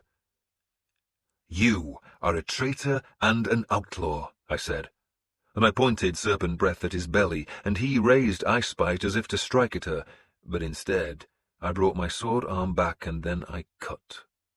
It was a massive cut, given with all my remaining strength, and Serpent Breath met Icebite, and it was Icebite that broke. The most famous blade broke in two just as I had wanted. A Saxon blade had broken Ulfbert's best, and whatever evil Icebite might have harboured, whatever sorcery was hidden in her steel, was gone. Erdwolf struggled backwards, but I stopped him by thrusting Serpent Breath at his belly. "You want me to cut you open?" I asked, then raised my voice. "Prince Athelstan," I called. The boy scrambled down the ditch's side and stood in the water. "Lord?" "Your verdict on this outlaw?" "Death, Lord," he said in his unbroken voice. "Then deliver it," I said, and gave him Serpent Breath. "No!" Erdwolf shouted. "Lord Uhtred," Ethelfled called in a high voice. "My lady?" "He's a boy," she said, frowning at Ethelstan. "He's a boy who must learn to be a warrior and a king," I said, "and death is his destiny. He must learn to give it." I patted Ethelstan's shoulder. "Make it quick, boy," I told him. "He deserves a slow death, but this is your first killing. Make it easy for yourself." I watched Ethelstan and saw the firmness on his young face. I watched as he moved the heavy sword to Erdwolf's neck, and watched his small grimace as he rammed the blade down. A fierce spurt of blood landed on my mail. Ethelstan kept his eyes on Erdwolf's face as he thrust a second time, and then he just leaned on Serpent Breath's hilt, keeping the blade in Erdwolf's gullet, and the drab ditch water turned red, and Erdwolf thrashed for a time, and there was a gurgling sound, and more blood pulsed to swirl in the water, and still Ethelstan leaned on my sword until the thrashing stopped and the ripples subsided. I hugged the boy, then took his face between my hands to make him look at me. "That is justice, Lord Prince," I said, "and you did well." I took Serpent Breath from him. "Berg," I called, "you need a new sword. That one was no good." Sigtrygr held out a hand to pull me from the ditch. His one eye was bright with the same joy I had seen on Chester's ramparts. "I would not want you as an enemy, Lord Uhtred," he said. "Then don't come back, Jarl Sigtrygr," I said, clasping his forearm as he clasped mine. "I will be back," he said, "because you will want me to come back." "I will." He turned his head to gaze at his ships. One ship was close to the shore, held there by a mooring line tied to a stake. The prow of the ship had a great dragon painted white, and in the dragon's claw was a red axe. The ship waited for Sigtryggr, but close to it, standing where the grass turned to the riverbank's mud, was Stiorra. Her maid, Hela, was already aboard the dragon ship. Ethelfled had been watching Erdwolf's death, but now saw Stiorra by the grounded ship. She frowned, not sure she understood what she saw. "Lord Uhtred?" "My lady." "Your daughter," she began, but did not know what to say. "I will deal with my daughter," I said grimly. "Finan?" My son and Finan were both staring at me, wondering what I would do. "Finan!" I called. "Lord?" "Kill that scum!" I jerked my head towards Erdwolf's followers. Then I took Sigtryggr by the elbow and walked him towards his ship. "Lord Uhtred!" Ethelfled called again, sharper this time. I waved a dismissive hand and otherwise ignored her. "I thought she disliked you," I said to Sigtryggr. "We meant you to think that." "You don't know her," I said. "You knew her mother when you met her?" "This is madness," I said. "And you are famous for your good sense, Lord." Stiorra waited for us. She was tense. She stared at me defiantly and said nothing. I felt a lump in my throat and a sting in my eyes. I told myself it was the small smoke drifting from the Norsemen's abandoned campfires. "You're a fool," I told her harshly. "I saw," she said simply, "and I was stricken." "And so was he?" I asked, and she just nodded. "And the last 2 nights?" I asked, "after the feasting was over?" I did not finish the question, but she answered it anyway by nodding again. "You were your mother's daughter," I said, and I embraced her, holding her close. "But it is my choice whom you marry," I went on. I felt her stiffen in my arms. "And Lord Ethelhelm wants to marry you." I thought she was sobbing, but when I pulled back from the embrace, I saw she was laughing. "Lord Ethelhelm?" she asked. "You'll be the richest widow in all Britain," I promised her. She still held me, looking up into my face. She smiled, that same smile that had been her mother's. "Father," she said, "I swear on my life that I will accept the man you choose to be my husband." She knew me. She had seen my tears and knew they were not caused by smoke. I leaned forward and kissed her forehead. "You will be a peace cow," I said, "between me and the Norse. And you're a fool. So am I. And your dowry," I spoke louder as I stepped back, "is Erdwolf's money." I saw I had smeared her pale linen dress with Erdwolf's blood. I looked at Sigtryggr. "I give her to you," I said, "so don't disappoint me." Someone wise, I forget who, said we must leave our children to fate. Ethelfled was angry with me, but I refused to listen to her protests. Instead, I listened to the chanting of the Norsemen, the song of the oars, and saw their dragon ships go downstream into the thinning mist that covered the Mercia. Stiorra stared back at me. I thought she would wave, but she stayed still, and then she was gone. "We have a burr to finish," I told my men. "Weird bith full arad."